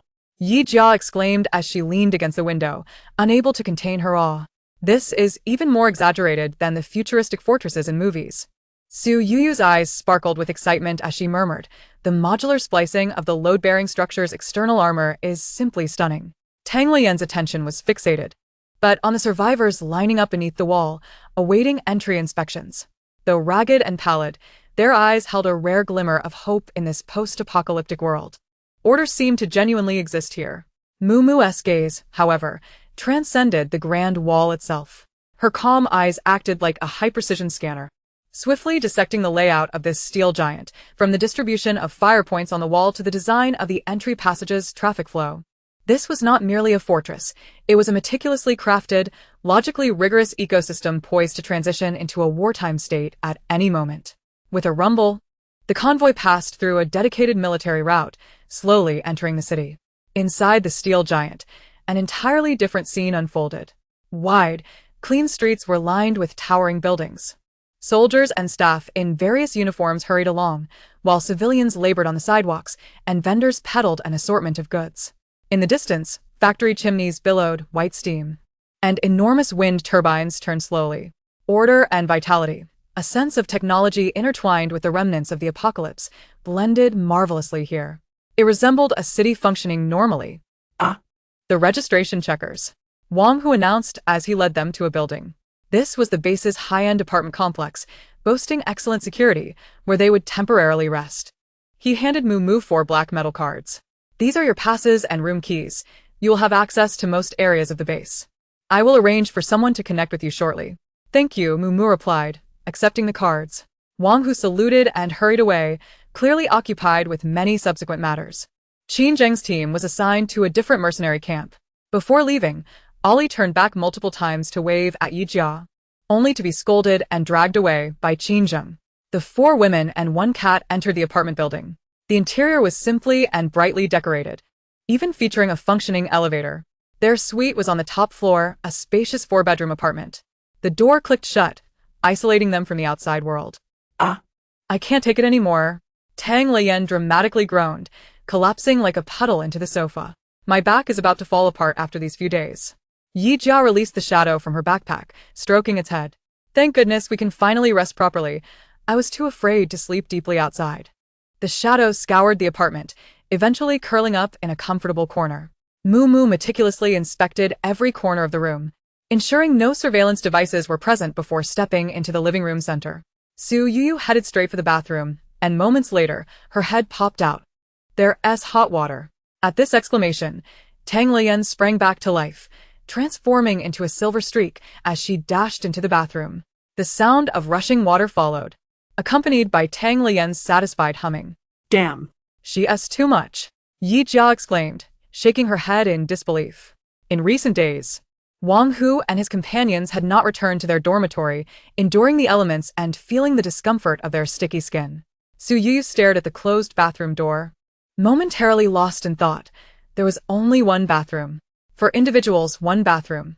By the time Tang Lian emerged from her lengthy bath, night would have fallen. It's all right, Yi Jia said, ruffling her disheveled hair and gesturing with her chin. Let us head back to our own place to wash up. The two then vanished into the living room. After some commotion, all four emerged revitalized. The rare tranquility amidst the apocalypse allowed everyone to relax. Suddenly, a series of knocks interrupted the serenity. Just as Tang Lian collapsed onto the sofa, still adjusting to her newfound comfort, she shot upright, exchanging glances with Yi Jia, who was about to rummage through the fridge. Su Yu paused her drinking, and the atmosphere in the room shifted from relaxation to vigilance. Mumu made a calming gesture, approached the door, and peered through the peephole. Standing outside was a young soldier, upright and pushing a meal cart. Mumu opened the door. Hello. The young soldier's face flushed upon seeing Mumu, and he stammered, I am here on the orders of Major Wang to deliver dinner. His gaze involuntarily flicked to the other three women on the sofa, and he fidgeted nervously, unsure where to place his hands. Rumors had spread in the camp. For women and a cat had silently taken down a stronghold of the Ark, employing ruthless methods with mysterious strength. He had expected to encounter 4 fearsome she-devils. Come in. Mumusait, stepping gasite. The young soldier entered, his movements stiff. He unveiled the cart, revealing a steaming array of dishes, glistening braised pork, vibrant stir-fried greens, a large bowl of fluffy white rice, and even a pot of milky fish soup. Wow.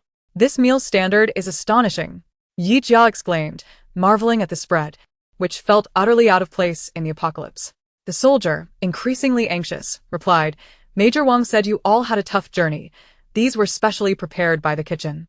He added, also, Major Wang asked me to inform you that he will personally come to escort you to meet the base's highest commander, General Chen, at 9 o'clock tomorrow morning. Please extend our thanks to Major Wang, Mu replied courteously.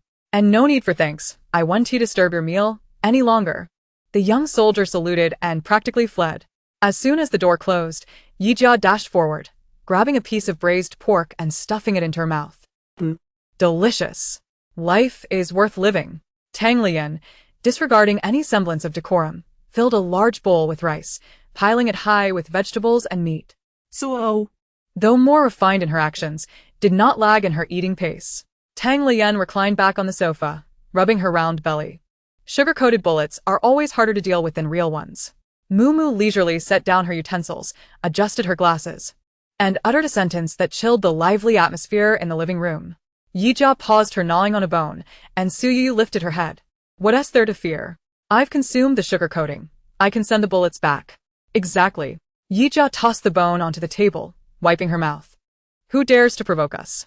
They'll be reduced to ashes. The night passed in silence. At exactly 9 the next morning, a knock echoed punctually. They're here. Tang Lian, donning slippers, lazily approached the door, surprised at Major Wang's punctuality. However, her smile froze upon opening the door. Instead of Wang Hu, a man in his 30s stood there, clad in a crisp uniform, his hair impeccably styled, wearing a mechanical smile that belied the shrewdness in his small eyes. Behind him trailed 4 armed guards. Greetings, the man said, his tone polite yet distant. I am Li, the head of the base's security department. According to base security protocols, all newly arrived ability users must undergo a comprehensive assessment and registration to ensure the safety of the base. His gaze swept over the occupants of the room, finally settling on Mumu. This is a regulation. I ask for your cooperation and request that you come with us. Oh, conducting a census? Tang Lian leaned against the door with a cheeky smile. Does this mean we'll also need a temporary residence permit? Li's smile faltered slightly.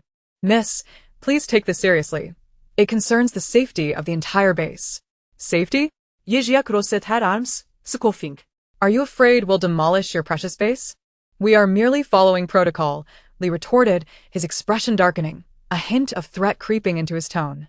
If you do not cooperate, we will have to take coercive measures. As his words hung in the air, the 4 guards abruptly raised their weapons, aiming them at the 4 women. Li, is it? The usually silent Mumu finally spoke. She calmly adjusted her gold-rimmed glasses, her gaze behind the lenses steady and unyielding, causing an inexplicable shiver down Li's spine. Major Wang invited us here as allies. Yet, it appears that the Iron Dome base is less welcoming to allies and more eager to intimidate us. We value our time and do not appreciate it wasted on unnecessary procedures. If there is something to discuss, let those with authority come. Now, take your people and leave. You. Li's temper flared at her authoritative demeanor. How audacious. Before he could finish, Su Yuyu, who had been quietly standing behind Mumu, raised her hand. A series of jarring metallic distortions echoed. Li abruptly looked down, realizing that the badge symbolizing his authority had shattered into 2 pieces. The guards behind him wore expressions of horror as their weapons twisted and entangled. Cold sweat broke out on Li's brow. When he looked up again, Su Yuyu had lowered her hand, as if nothing had transpired. The atmosphere had frozen to an icy stillness. Li, wielding your power quite grandly, aren't you? A cold voice resonated from outside as Wang Hu strode in, his military boots thudding heavily against the floor. He did not even glance at Li, walking straight to Mu and the others with an apologetic expression. I apologize for my tardiness. Turning sharply, he fixed a fierce gaze on the pale Li. Who gave you the audacity to disturb my guests? Major, I was merely executing my duties, Li stammered in defense. Duties? Wang Hu scoffed. General Chun is waiting for them. Is your duty to waste the general's time? Or do you wish to explain to him why his guests are being interrogated at gunpoint by security? I wouldn't dare. Li's face was drenched in sweat. Leave. Wang Hu uttered the word with finality. Li, as if granted a reprieve, fled with his men. Thoroughly humiliated. I apologize for the inconvenience, Wang Hu said again. The base is large and there are always some self-important pests. His words confirmed Qin Zheng's earlier warning. It's quite all right, Major Wang, Mumu replied, maintaining her composure. It was merely a misunderstanding. We are not petty. She paused, adding, however, we do not appreciate unwelcome intrusions. I hope there will not be a next time. I assure you, Wang Hu responded promptly. He observed the 4 composed women before him, silently astonished. The security team had grown accustomed to bullying others under the protection of higher-ups, but today they had encountered formidable resistance. Wang Hu gestured for them to follow. General Chun is already waiting for you. Please follow me. A group of individuals followed Wang Hu out of the apartment building. Yet the direction of their advance was unexpectedly divergent from their anticipations. Rather than proceeding towards the towering structures resembling administrative centers, they arrived at the edge of a square. Before an inconspicuous gray building, 2 fully armed soldiers verified Wang Hu's identity and the door slid open, revealing a vast lift platform. As the platform descended gradually, the external light was effectively cut off. What they perceived on the surface was merely the shell of the Iron Dome base, a buffer zone designed to sustain operations and accommodate survivors. Wang Hu elaborated, the true Iron Dome base lies beneath the ground. The platform descended swiftly, yet remarkably smoothly. The subterranean city comprises 9 layers, integrating military command, scientific research, energy production, storage, and core residential areas. Here, one can withstand all conceivable disasters. Then surely, the housing prices here must be exorbitant. Wang Hu was momentarily taken aback by her unconventional thought process, responding dryly. The residential rights in the underground core area are not open to the public. They are exclusively granted to individuals who have made significant contributions to the base. The platform halted on the 3rd underground level. Once the door opened, a gust of air tinged with metal and cold enveloped them. They found themselves in a spacious white corridor, the lighting excessively bright, with walls and floors made of seamless alloy.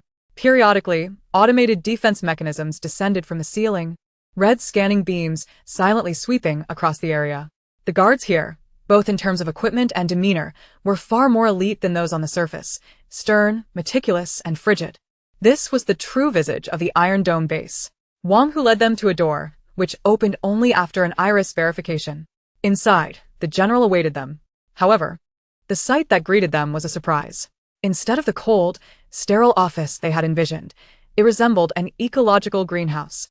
The room was filled with a variety of verdant plants, and the air was infused with the refreshing scent of earth and foliage. An elderly man, Dressed in regular attire with graying hair, was attentively watering an orchid with a small spray bottle. He was of modest stature, somewhat lean, his face etched with the wrinkles of time. Had it not been for Wang Hu's respectful salute, it would have been challenging to associate this seemingly amiable grandfatherly figure with the highest commander of the Iron Dome base. "General, we have brought them," Wang Hu announced. General Chen set down the spray bottle and wiped his hands with a towel hanging around his neck before turning to face them. His gaze was not piercing, instead. It bore a gentle weariness, as if he had seen through the world's tribulations.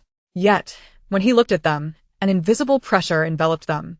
"For young friends, and this rather extraordinary feline companion," he smiled, his voice hoarse yet resonant. "Welcome to the Iron Dome base. I am aware of the situation in Yongxi Town. I thank you for eradicating this malignancy. It was merely a trivial effort. We also have some personal grievances with the ARC organization to settle," Mu replied. "Neither servile nor arrogant. Personal grievances?" General Chen's lips curled into a meaningful smile. "It is unlikely to be that simple." He gestured towards the nearby sofa. "Please, have a seat. No need to stand." He himself took a seat in the main position, casually lifting his teacup, though his gaze remained fixed on Tang Lian. Wang Hu stood straight behind him like a javelin. The room was enveloped in silence. General Chen blew on the steam rising from his cup, and the sound of the teacup being placed down shattered the stillness. "The S-class bounty within the Ark, one of the silver-haired individuals, refers to you, Miss Tang Lian." A sudden tension gripped Tang Lian's heart. Yi Jia instinctively grasped her hand, while Su Yuyu's expression turned cold.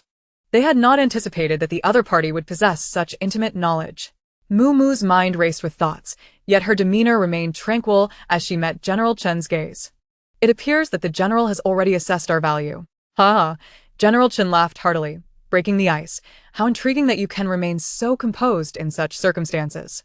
Wang Hu mentioned that you are not ordinary individuals. It seems he may have understated your capabilities."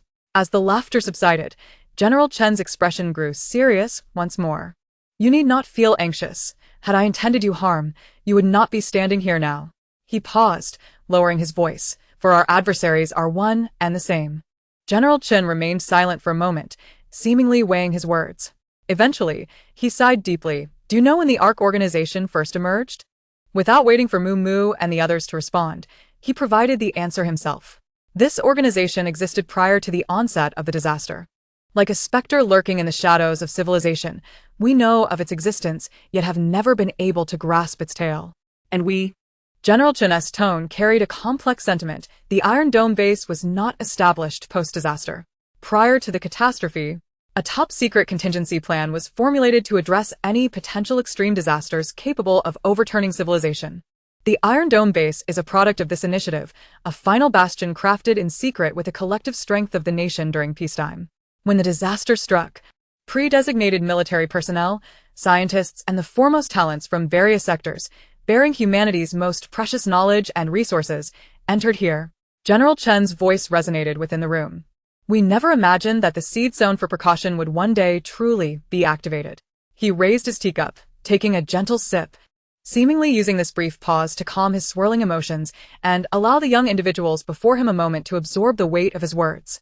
The silence in the room was profound, only broken by the occasional sound of water droplets falling from the leaves of the plants. Mu's mind was racing. No wonder. No wonder the Iron Dome base possesses such a vast scale and meticulous organization. No wonder they can maintain a social structure akin to that of a pre-disaster city. General Chen looked at Mu and her companions, his eyes reflecting a newfound sincerity.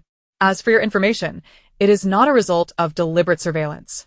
The Iron Dome has always had a department attempting to decipher and monitor internal communications of the ARC organization. That S-class bounty was an encrypted message we intercepted and decrypted 3 days ago. It contained an image of Miss Tang and profiles of each of your abilities. Of course, that profile was grossly inaccurate." General Chen added, "They assumed you were only rank 4. It seems they need to update their database." His words not only clarified the source of their intelligence, but also subtly praised them, showcasing the formidable foundation of the Iron Dome base. "So, General, you summoned us today to form an alliance?" Moo directly addressed the core of the matter. Indeed, an alliance, General Chun affirmed with a nod of approval. You are free. The Iron Dome will impose no coercive orders upon you. What we require is a powerful, agile ally who shares our animosity towards the Arkansas. We need your intelligence. Everything you see and hear outside may prove critical in analyzing the Ark's movements. Simultaneously, we hope to collaborate with you on certain operations targeting the Arkansas. In return, the Iron Dome can offer you the safest sanctuary, the most comprehensive logistical support, and all the intelligence we possess regarding this world, the Ark, and your abilities. The conditions were enticing, representing General Chen's utmost sincerity. Moo exchanged glances with her companions, and a nod sufficed to reach a consensus. Very well, Moo spoke, but we have conditions. Do tell. Cooperation is reciprocal. We share intelligence. And you must likewise be forthright with us. We reserve the right to decline any requests we deem unreasonable. Not a problem at all, General Chen replied succinctly. At this point in the conversation, the atmosphere had relaxed considerably. Tang Lian could no longer contain herself and playfully addressed General Chen. Hey, old man. After all that talk about state secrets and hidden bases, my head is spinning. To put it simply, does that mean we can indulge ourselves here? And you will cover everything? Wang Hu, who had been standing solemnly, twitched at the corners of his mouth. However, General Chen was amused by her jest, and the weariness in his eyes seemed to fade a little. That can be understood as such. As long as you wish. The kitchen of the base can serve you around the clock. Deal. Tang Lian exclaimed, slapping her thigh. Wang Hu, take them to familiarize themselves with the environment. General Chen waved his hand, immediately elevating their access level to 3. The database will be open to them, and their logistical needs will be met as long as they are reasonable. Yes, General. Wang Hu replied, standing at attention. Moo and the others followed Wang Hu out of the verdant greenhouse. How did I perform just now? Tang Lian leaned towards Moo, winking and whispering. Did I seize the initiative in the negotiations? That sugar-coated cannonball, I swallowed it whole, leaving him without any ammunition. Well, the initiative is all in your bowl of braised pork, Moo deadpanned. Wang Hu, leading the way, twitched his ears, but pretended not to hear. He took them back to the elevator, but this time they did not return to the surface directly. Instead, they stopped at the underground second level. This is the base's technology and intelligence center. Wang Hu led them into a spacious hall bustling with personnel, most of whom were clad in research outfits or civilian uniforms, all moving briskly and with focused expressions. The walls were adorned with numerous displays. As per the general's orders, we have prepared an independent terminal room for you, equipped with level 3 access. Wang Hu brought them to the door of a private room and opened it after verification. The room was modest but well-equipped, with a terminal connected to the main database at its center. This area is absolutely secure. You can access the vast majority of intelligence held by the Iron Dome at any time. If needed, you can also contact me directly through internal lines. After explaining, Wang Hu added, lunchtime is approaching. If you wish to dine, you can go to any cafeteria with your identity cards. He paused, seemingly contemplating something, then could not resist adding, the first floor premium cafeteria has the best dishes. With that, he saluted and turned to leave, granting them their private space. Chapter 83. I have only heard of Zhou Heiyu Premium Cafeteria. Tang Lian and Yi Jia exchanged glances, their eyes sparkling with excitement. Let's focus on business first. Moo interjected, pulling the two hungry wolves back to reality. She approached the terminal, where Su Yuyu was already adeptly seated, her fingers dancing across the keyboard. Let's first look up information regarding that bounty notice. Tang Lian's playful demeanor faded, her expression turning serious. Su Yu quickly retrieved the encrypted document intercepted by the Iron Dome. The decrypted information appeared on the screen, displaying not only Tang Lian's likeness, but also detailed descriptions of the 4 of them and their feline companion, albeit with an exaggerated assessment of their abilities. Moo's gaze fell on the end of the document, her pupils narrowing slightly. Target: Tang Lian ability, Psychic, mission level S, directive, capture alive at all costs. If capture is not possible, elimination is permitted, but the energy core must be recovered. Yi Jia's fists clenched, making cracking sounds. These scoundrels. Moo urged, calm down, let's not focus on that for now. Look up information about the Ark instead. Given the powerful intelligence database at their disposal, they must utilize it to its fullest potential. For the next 2 hours, they were nearly submerged in a sea of intelligence. The The scale and secrecy of the Ark organization exceeded their imagination. This organization resembled a colossal octopus, its tentacles reaching far and wide, infiltrating everything from weapon development to biological experiments and resource plundering.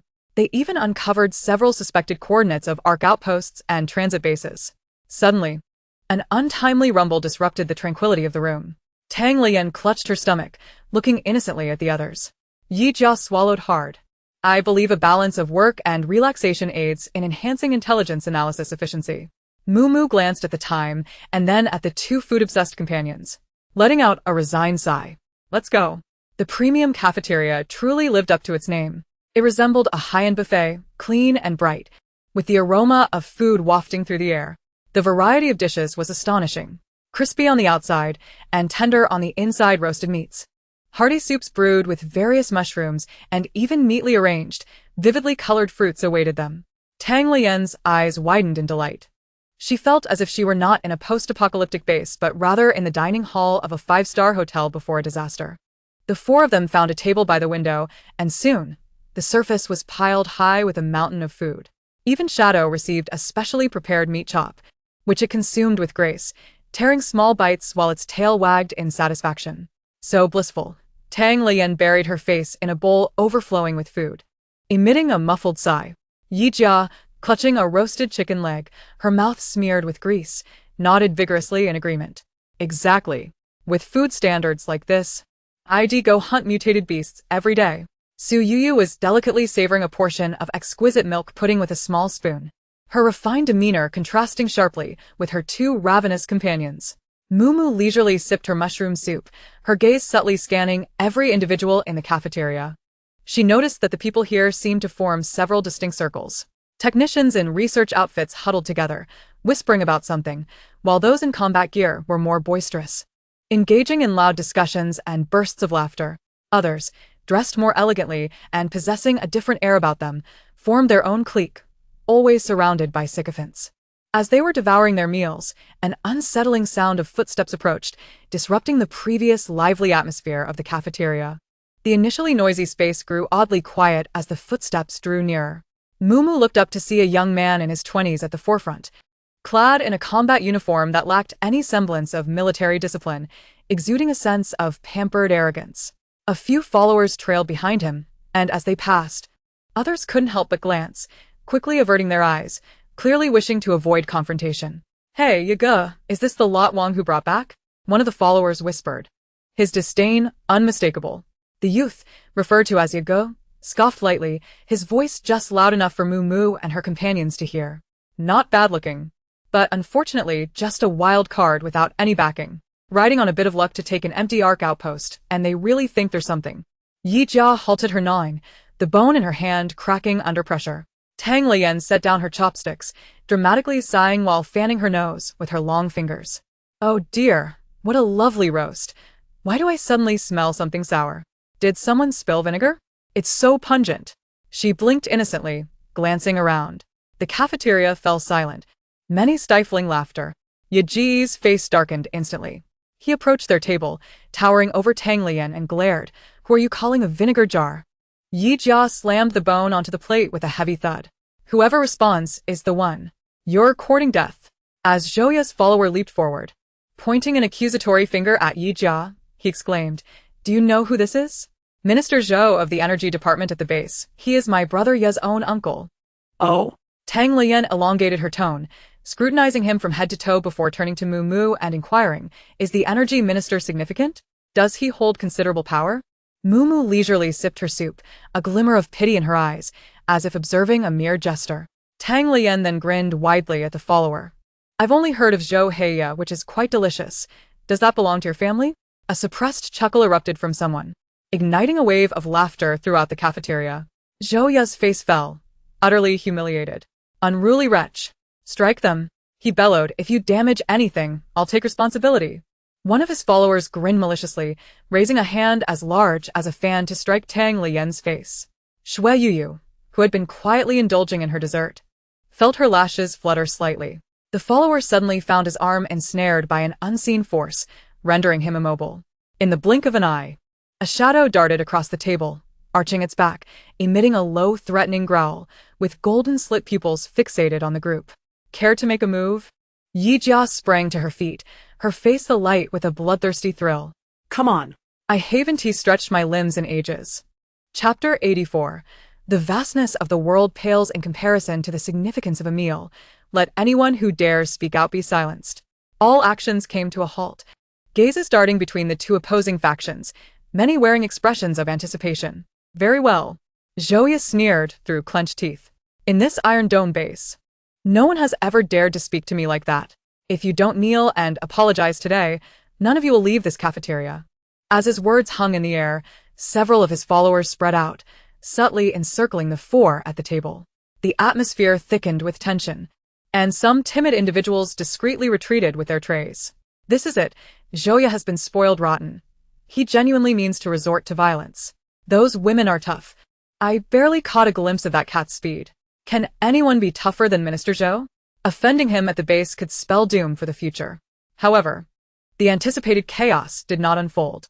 A resounding slap reverberated throughout the cafeteria. The struck follower stood in shock, clutching his face and shouting, "What the hell was that for?" The one who struck looked equally bewildered, staring at his own hand, confusion etched across his face. "I didn't mean to hit you." Before they could comprehend the situation, a bizarre series of events ensued. A burly man attempting to grab Yijia suddenly tripped, collapsing in a comically awkward manner while clutching the leg of a nearby table, his cheek rubbing affectionately against it. "Ouch! Who kicked me from behind?" The remaining followers found themselves ensnared in their own mishaps. One began spinning in place, as if chasing its tail, while another flailed about, movements stiff and exaggerated, resembling a marionette. Simultaneously, slender vines stealthily emerged from the ground, ensnaring the ankles of the few remaining followers still somewhat coherent, yanking them down with a resounding thud. The air filled with muffled groans and gasps as the once menacing circle devolved into chaos.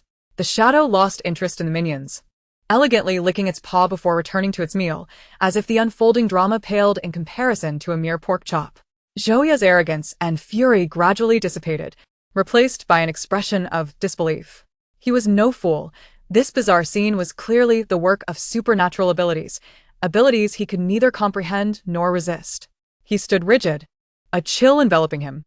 An icy sensation suddenly constricted around his neck. He saw no one move. Even the bespectacled woman maintained her stance, soup bowl unmoving. Yet, he felt as if the air beside his throat had been sliced by a razor, a tingling pain prickling his skin. He had no doubt that if his opponent wished, his head could part from his body in an instant. In that moment, a languid, amused voice echoed in Zhouya's mind, like a dream whispering, "Still want to fight? Next time, it won't just be skin that gets cut." Zhouya's mental defenses crumbled, fear overwhelming his anger and humiliation. His lips trembled, unable to utter a single word as he yearned to flee from this place, to distance himself from these demons.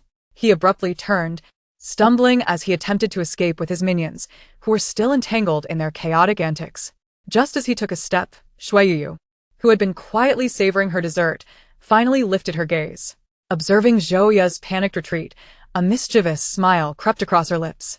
With a soft snap, the buckle of Zhouya's belt broke. The once restrained waistband slid smoothly down to his ankles, revealing cartoonishly printed boxers adorned with little yellow ducks for all to see. A moment of stunned silence enveloped the cafeteria. Uffed. Ha ha ha. My heavens! Little yellow ducks. Ha ha ha, save me. Brother Ya has exquisite taste. Truly a child at heart. Laughter erupted uncontrollably. Some pounded the table while others choked on their food. Even the usually stern soldiers turned crimson with mirth. Zhouya's face transformed from pale to a shade of deep purple as he scrambled to pull up his pants. However, his subordinates remained ensnared by the vines and psychic force, either colliding with him or clinging to his legs, making it impossible for him to bend down. The scene had become utterly ludicrous. Thus, this farce reached its conclusion. Mumu set down her bowl, wiping her mouth with a napkin, as though nothing had transpired. "All right. The flies have been shooed away. Let us continue eating." Tang Lian and Yi Jia exchanged knowing smiles, diving back into their culinary battle. The laughter gradually subsided, but the glances directed towards their table now carried a markedly different connotation, one of awe, curiosity, and trepidation. This incident, though minor, spread rapidly. By the time Moo and her companions had satisfied their appetites and strolled back to the terminal room, the expressions of the base members they encountered had become quite complex. Mission accomplished, Tang Lian exclaimed with a satisfied burp, languidly collapsing onto a chair. With a meal devoured and a bully confronted, it was time to attend to more pressing matters. Rubbing her hands together, she eagerly typed new humanity project into the terminal. However, the results that appeared on the screen were scant, revealing only a few lines of public description.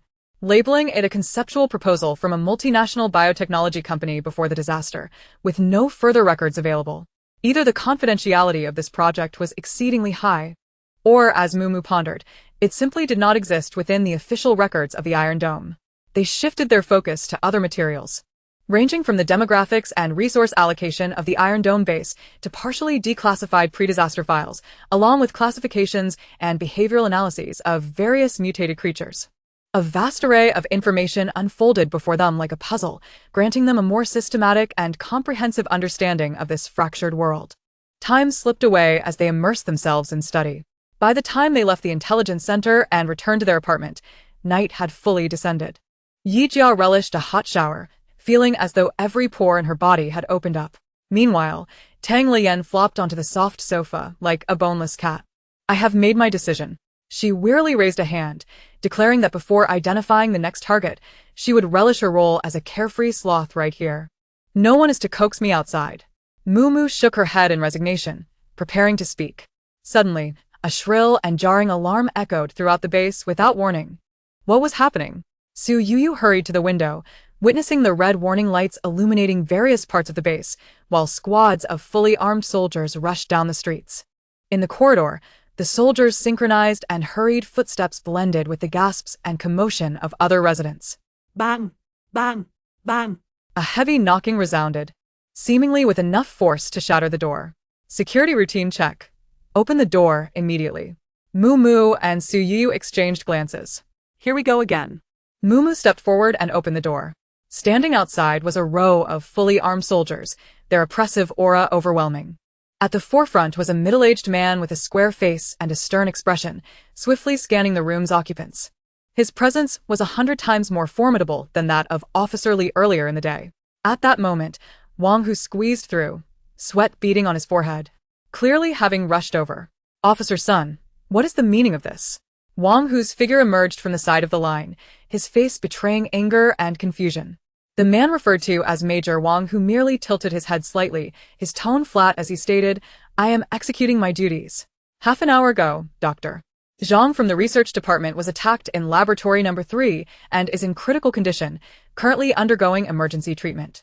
We need to conduct a thorough investigation of all high-level ability users within the base. An investigation? Wang Hu's voice rose slightly.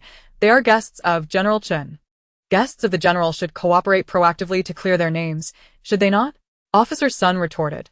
He raised his hand, and a soldier behind him presented a tablet terminal. This is the surveillance footage we intercepted from the passage near the crime scene. On the screen, a highly blurred image played. The shaky footage only captured a fleeting silhouette of a silver-haired figure, resembling Tang Lian to a considerable extent.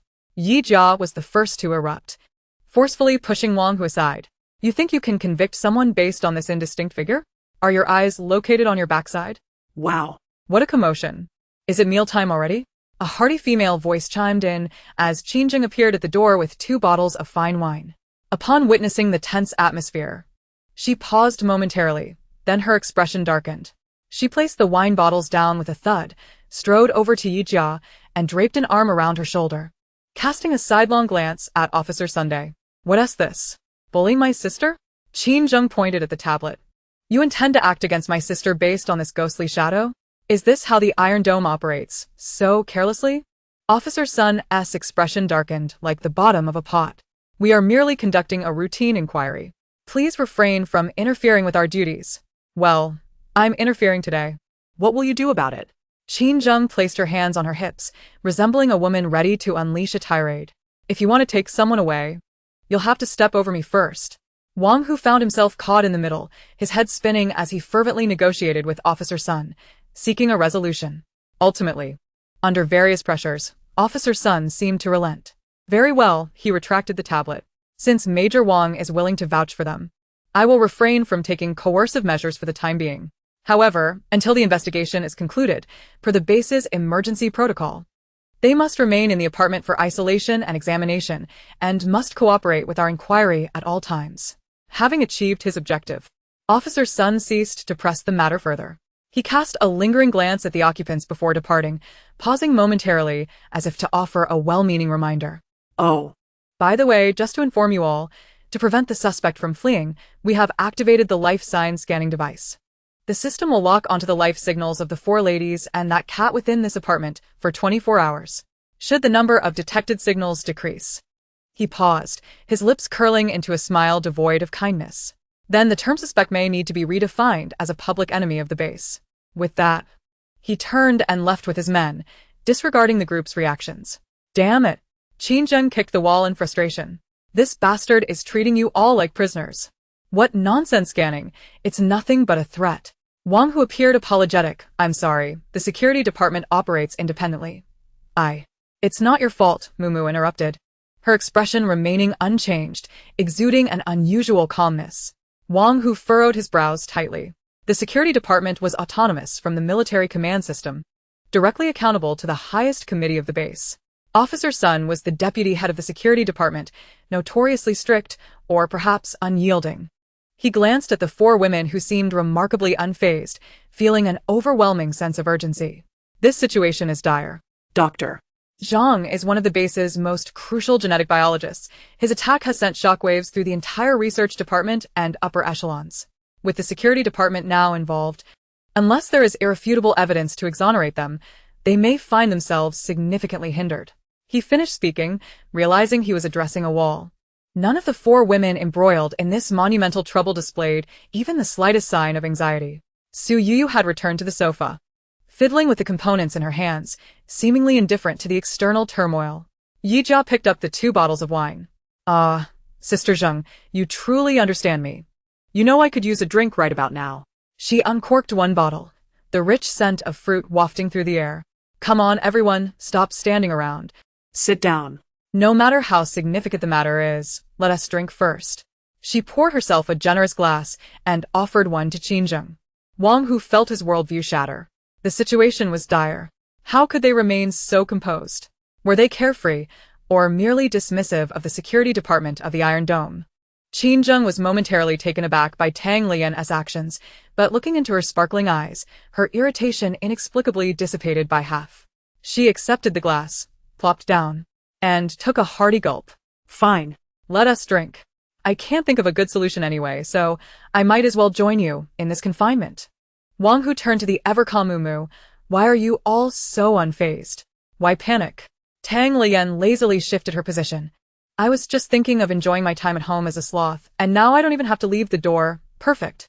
Major Wang. You need not be anxious. Mumu's voice was cool, possessing a calming power. Their methods may appear impeccable, yet they are riddled with flaws. Both Wang Hu and Qin looked at her simultaneously. She approached the window, observing the soldiers below as they established defensive positions. This is an obvious trap. From the moment they identified us to the moment they locked onto us, barely half an hour elapsed. Unless they had prepared that evidence beforehand, such speed would be impossible. Are you suggesting this is a premeditated scheme? Qin eyes sparkled with realization.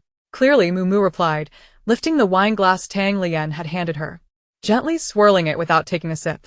Thus, the most critical element is motive. We are newcomers here, aside from that fellow in the cafeteria, and perhaps Officer Lee. We have not offended anyone. The effort taken to frame us, are we truly the target? Or are we merely collateral? With each word, Wang Hu and Qin expressions grew more solemn. They realized that their previous anger and anxiety had entirely fallen into the trap set by their adversaries. So, what should we do now? Wang Hu's voice was hoarse, for the first time feeling intellectually outmatched by a girl much younger than himself. It's quite simple.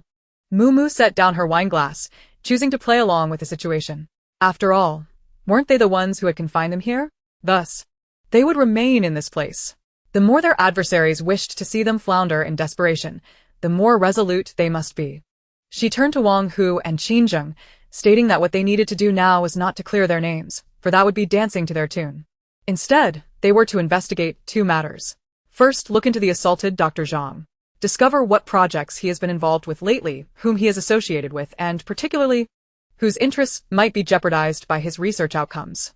Secondly, investigate Director Sunday, regardless of whether he himself is implicated. There is certainly someone behind him. Find out who he has been in frequent contact with, and what activities he has undertaken recently. I am confident that clues will emerge. Wang Hu stared blankly at Moo, his mind racing to process this information. The chaotic situation had been dissected with remarkable clarity by her succinct words, even providing direction for their investigation. Her intellect was formidable. Qin Zheng also wore a look of admiration, downing her drink in one gulp before slamming the glass onto the table. Understood. I will begin my inquiries immediately. I intend to uncover who is orchestrating this mischief. Keep me posted. Wang Hu, regaining his composure, saluted Moo and the others earnestly. I understand. Thank you all. Rest assured, I will ensure the truth comes to light. With that, the two hurriedly departed. The door clicked shut, isolating them from the outside clamor. Yijia shook the remaining bottle of wine in her hand and approached the sofa, giving a gentle kick to Tang Lian, who was sprawled on it. I say, Yen, has your mouth been blessed in some temple? Tang Lian lazily opened one eye. Su Yuyu, who had been engrossed in fiddling with components, chimed in without looking up. She called you a jinx. Exactly. That's the word. You wanted to be a carefree sloth. And they have promptly upgraded you to a VIP prisoner package, complete with meals, lodging, and 24-hour security. Such attentive service. Tang Lian shot up, indignantly retorting. Who said prisoner? This is a vacation. Do you not understand? Someone is eagerly bringing us food and water, even deploying guards to ensure we don't get hurt. This treatment is fit for a head of state. Moo leaned against the window, her voice calm and unhurried. Next time, remember to use qualifying terms such as, when enjoying personal freedom and maintaining a pristine reputation, I wish to be a happy sloth. Otherwise, I fear you might end up wishing for sudden wealth, only to find the bounty on our heads doubled. Su Yuyu thoughtfully proposed a solution. Tape. To seal your mouth. Hey. You two are ganging up on me. Tang Lian grabbed a pillow and tossed it at them, insisting she was the victim, innocent and vulnerable. Is there no sisterly love left for me? The apartment erupted into laughter. As night deepened, a rustling sound came from behind the vent's grill. Suddenly, a shadow darted across the room. The figure silently materialized in the center of the living room, proudly dropping a struggling, plump gray mouse at Yijia's feet. Look, boss. I caught a big one. SNT it fat? Praise me, hurry. It nudged against her pant leg, purring like a tractor. Oh my gosh. Tang Lian leapt from the sofa, pointing at the mouse. Take it away. Su Yuyu wrinkled her brows and quietly moved her toolbox aside. Yet, Yijia did not shun it. She reached down to scratch the shadow's chin, lifting the trembling mouse by its tail. Please don't eat me. My flesh is sour. Yijia gazed at the frightened creature, a thought suddenly sprouting in her mind. She paused, slowly raising her head to meet Moo's eyes, who was also observing the mouse. Their gazes locked, and a plan silently took shape. Moo's lips curved into a knowing smile. Sho. Yijia cradled the mouse in her palms, softly stroking its rigid back. A gentle energy enveloped the little creature. It gradually calmed in her hands, its small, dark eyes filled with confusion. Huh? You're not going to eat me? You smell so good. Yijia's face broke into a smile that could be deemed endearing, yet to others, it resembled the wolf in Little Red Riding Hood's tale. Hey, little mouse, would you like to change your way of life? The mouse tilted its head, squeaking curiously. A way of life? Just being alive is good enough.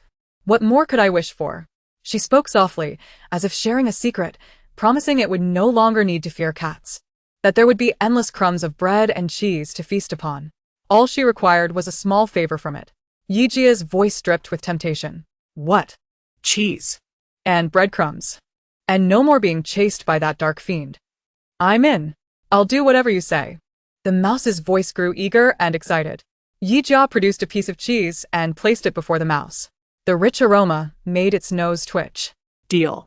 Yijia nodded in satisfaction, grasping the mouse and lifting it to her face. From now on, you will be our first intelligence officer in the Mouse Underground Plan. Your mission is to recruit all your relatives and friends into our network. The mouse grabbed the cheese, nodding vigorously, its eyes sparkling with a hint of human cunning. I promise to complete the task. And with a swift motion, It darted into the vent, disappearing from sight. Chapter 87. 3 birds with 1 stone at the Iron Dome base, in the trading area, a corner of a bar. Qin Zheng slid a glass of strong liquor toward a wiry man nicknamed Nail. Nail, spare me your useless chatter. I want to know who Director Sun has been associating with lately, where he has dined, and any trivial details. The man known as Nail rubbed his hands together, grinning to reveal a set of yellowed teeth. Sister Zheng, that's a big shot from the security department. Finding out about him one tea come cheap. Without uttering a word, Qin Zheng toyed with her glass, tapping the table lightly. The sound, though soft, froze the smile on Nail's face. Your buddies, who were previously surrounded by the corrupt wolves outside the city, were rescued by my people. And about that batch of goods you pocketed. Nail broke into a cold sweat, hastily waving his hands. Sister, I was only joking. Whatever you want to know, I swear I'll tell you everything. Only then did Qin Zheng return her gaze, leaning back against the chair. Speak. Nail lowered his voice, leaning in. Director Sun appears as clean as a blank sheet of paper, no faults to find. However, he has a peculiar habit. Every Wednesday evening, without fail, he spends an hour at the Lu Bai tea room. It's a tranquil place. Not somewhere a man like him would frequent. And? Moreover, there are several warehouses under the energy department. The security department has conducted 2 surprise inspections recently, both led by him, yet each time concluded without any results. In the underground second level, the archives center was illuminated by cold lights, revealing rows of filing cabinets. Wang Hu presented his military officer's identification and a special authorization document stamped by General Chen to the archivist. I wish to access all project reports and experimental records from the Biological Research Department regarding Dr. Zhang from the past 3 months. The archivist, an elderly man with thick glasses, meticulously verified the documents, glanced at the impassive Wang Hu, and without further inquiry, turned to retrieve the files. Soon, a dossier was brought forth. Wang Hu sat in the reading room, swiftly flipping through the pages. Dr. Zhang's research project was intricate, primarily involving the genetic mapping of mutated organisms. However, when Wang Hu stumbled upon a recently marked top-secret project file, his actions came to an abrupt halt. Project codename: Purification.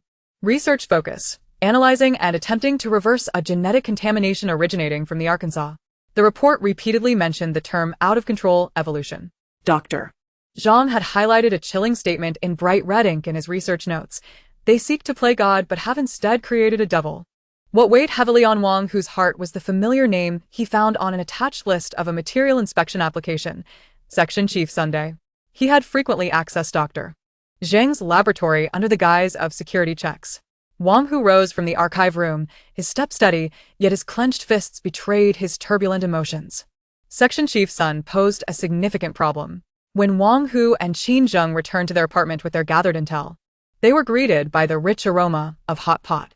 In the living room, a low table bore an electric stove, steam bubbling vigorously from the pot. With crimson oil swirling, Tang Lian was wielding chopsticks, attempting to snatch a piece of freshly cooked tripe from Yi Jia's bowl. Let go. I picked that piece first. What do you mean you picked it first? I had my eye on it while it was still in the pot. It's meant for me. Meanwhile, Su Yuyu, seizing the opportunity during their playful skirmish, calmly finished off all the remaining tripe in her plate. By the time Yi Jia and Tang Lian declared a victor, gasping for breath as they turned to replenish their supplies, they were met with a pristine, empty platter. Su, nippon delicati, had her cheeks puffed up like a little hamster, looking utterly innocent. Wang Hu and Qin Zheng observed this leisurely scene, momentarily at a loss for words. You're back? Mumu emerged from the kitchen with a plate of sliced meat, beckoning them to sit and suggesting they discuss matters over dinner. Qin Zheng shrugged off her coat and sat down confidently, unceremoniously picking up a pair of chopsticks. I must say, you all have quite the audacity, she remarked, placing a slice of fatty beef into the pot. While Wang Major and I were running around, you all are here feasting on hot pot. Wang Hu took his seat, his expression grave. We have uncovered some information. Qin Zheng swallowed her food and wiped the playful expression from her face. She relayed the intel she had gathered from Dingzi, emphasizing the significance of the tea house and the energy department's warehouse. Going to the tea house every Wednesday reeks of oddity, Qin Zheng analyzed. I've been there. A cup of mediocre tea costs an exorbitant price, catering only to the pretentious or those engaging in shady dealings. What would a section chief from the security department be doing there? Surely, he is meeting someone. Wang Hu's face grew even more serious as he shared his findings from the archives. I examined Dr. Zhang's files. He is currently working on a project codenamed Purification that studies a genetic contamination from the Arkansas. I reiterated the terms out-of-control evolution and the alarming warning. Moreover, Section Chief Sun had repeatedly accessed Dr. Zhang's laboratory under the pretext of security checks. Purification, genetic contamination, out-of-control evolution, Mumu pondered. Placing a freshly cooked slice of beef into Su Yuyu's bowl, which she obediently devoured. The tea house every Wednesday and the lackluster warehouse inspections, when viewed together, it becomes intriguing. The adversary aims for a trifecta. First, Dr. Zhang's research evidently threatens a certain plan of the Ark, necessitating his removal. The assailants are likely either Ark personnel or insiders they have bribed. Second, the Ark has been on the lookout for us. By casting aspersions on us, they can confine us with Iron Dome's assistance, potentially forcing us to vacate the base, making their task easier. Third, they aim to sow discord, inciting conflict within the Iron Dome base, breeding mistrust between the military and security departments, leaving the higher-ups in a state of paranoia. Wang Hu's fists tightened. He had never anticipated that the Iron Dome base, which he took pride in, had been infiltrated and corroded to such an extent. Qin Zheng gasped in shock. Struggling to contain her words, these bastards are truly heartless. Tang Lian finally wrested a slice of luncheon meat from Yi Jia, contentedly shoving it into her mouth and mumbling. I've seen this plot before. Next, are they going to kill someone to silence them and pin all the blame on us? Just as her words fell, a piercing alarm echoed throughout the base, sharper and more jarring than the last. The individuals in the room froze momentarily. Tang Lian's expression stiffened as she slowly turned to face everyone. I was just joking. Chapter 88. Now it's my turn, isn't it? Wang Hu's communicator vibrated violently. He pressed the answer button, and an anxious voice erupted from the device. Major Wang, there's been an incident. Deputy Minister Liu from the Energy Department has been murdered. Right in his office. Wang Hu's countenance shifted dramatically. The voice on the other end continued to report in a frenzy. At the scene, we found this. After a crackle of static, 2 images were transmitted. One depicted the deceased's wrist entwined with dark green vines, while the other was a close-up of a red hair strand scattered across the collar of the corpse. Tang Lian covered her mouth, glancing at Yi Jia. No way.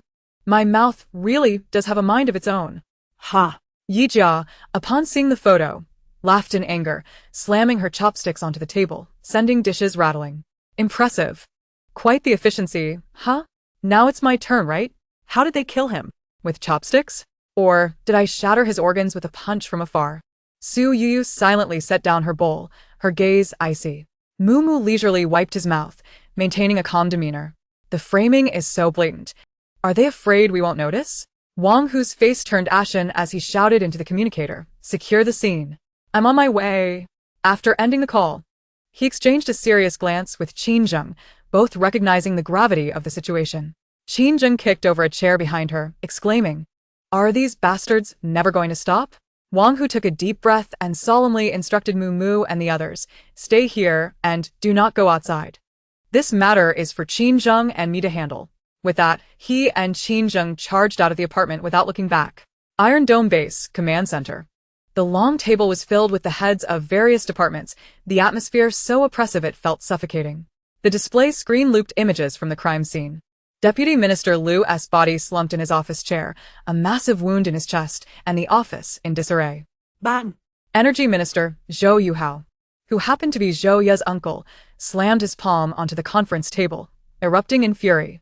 What are we still investigating? The evidence is irrefutable. It's those women. Since they arrived at the base, they stirred up trouble, and now they resorted to murder. This is a direct provocation against our entire Iron Dome base. His bloodshot eyes scanned everyone present as he roared, I demand their immediate arrest. Execute them on the spot to serve as a warning. Section Chief Sun from the Security Department, with an impassive expression, concurred. Minister Zhou is right. The suspect's methods are ruthless, posing a severe threat to the base's safety. Prolonging this will only result in greater casualties. A blatant farce. The military's fierce warrior, Ma Dongkai, sneered, unreservedly countering. The killer is clearly afraid we won't figure out who did it, leaving such obvious evidence at the scene. Chief Sun, do you perceive us in the military department as fools, or do you believe that the intelligence of those present is questionable? Ma Dongkai, what do you mean by that? Zhou Yuhao immediately directed his ire at him. The evidence is right here. Do you still wish to exonerate the murderer? I see you as complicit with those few. How absurd. Ma Dongkai, known for his fiery temper, retorted vehemently. This is nothing but a trap. Step by step, all the blame is being cast upon those individuals. The intent is to incite discord among us. Is your brain filled with mush? Do you dare to insult me? What of it? I would relish the opportunity to strike you. As the conference room threatened to devolve into a battleground, a meek official responsible for technical support timidly raised his hand. Gentlemen, there is a situation. The cacophony of arguments ceased, all eyes turning toward him. The technical officer swallowed hard and bravely spoke, in accordance with Chief Sun's orders. We have utilized a life sign detection device to monitor that apartment continuously for 24 hours. The scan records indicate that the life signals of the 4 ladies and a cat have never left the premises since the first alarm sounded. Upon uttering this, the room fell into silence. This was irrefutable proof. If they had remained in the apartment, how could they have ventured to the energy department to commit murder? A smug smile crept across Ma Dongzai's face as he resumed his seat, arms crossed, wearing an expression that seemed to challenge their reasoning. Chief Sun then shattered the quietude. The life sign detection can only confirm that their physical bodies have not moved. But who can assure us that their extraordinary abilities cannot strike from a distance? A vine may only require a single seed to grow lethal from 100 meters away. A thread of psychic energy might manipulate another to commit a crime. The methods of these advanced superhumans exceed the monitoring capabilities of our current instruments. Is this not common knowledge? He paused, delivering a final blow. Alternatively, they may have accomplices of whom we are unaware. The individuals in the apartment could be distracting us while their confederates act outside. Shouldn't this possibility take precedence? His words, though light, dragged the recently clarified situation back into a deeper quagmire. Zhou Yuhao, like a drowning man grasping at a lifeline, immediately shouted, Exactly. They must have accomplices. We must apprehend them at once and unearth their allies. If we delay any further, one of us will be the next victim. Such fallacious reasoning. Utter nonsense. Ma Dongkai trembled with rage, yet found himself momentarily at a loss for words to counter this inflammatory rhetoric. The argument erupted once more, turning the command center into chaos. Are we done arguing? At the head of the long conference table stood a man, clad in a sharp gray uniform, wearing rimless glasses, and exuding an air more scholarly than martial. Yet, upon his appearance, both Zhou Yuhao and Ma Dongkai, who had been at each other's throats, instinctively fell silent. From the highest council, it was Fong Zemin, a figure rarely seen at the pinnacle of the Iron Dome base's power hierarchy. The committee is uninterested in the process. We focus solely on results. He lifted his gaze, surveying all present. 72 hours. Identify the true culprit and provide an explanation to the base. Otherwise, all of you may prepare a performance report to justify why you remain unfit for your current positions. Zhou Yuhao's face turned a shade of deep crimson. Yet he dared not utter another word. Ma Dongkai also abandoned his bravado, his expression grave. General Chen, who had remained silent until now, finally spoke. Councilman Fong is correct. He scanned the room, finally fixing his gaze on Zhou Yuhao and Chief Sunday. The enemy must be rooted out. Yet, our allies must not be wrongfully accused.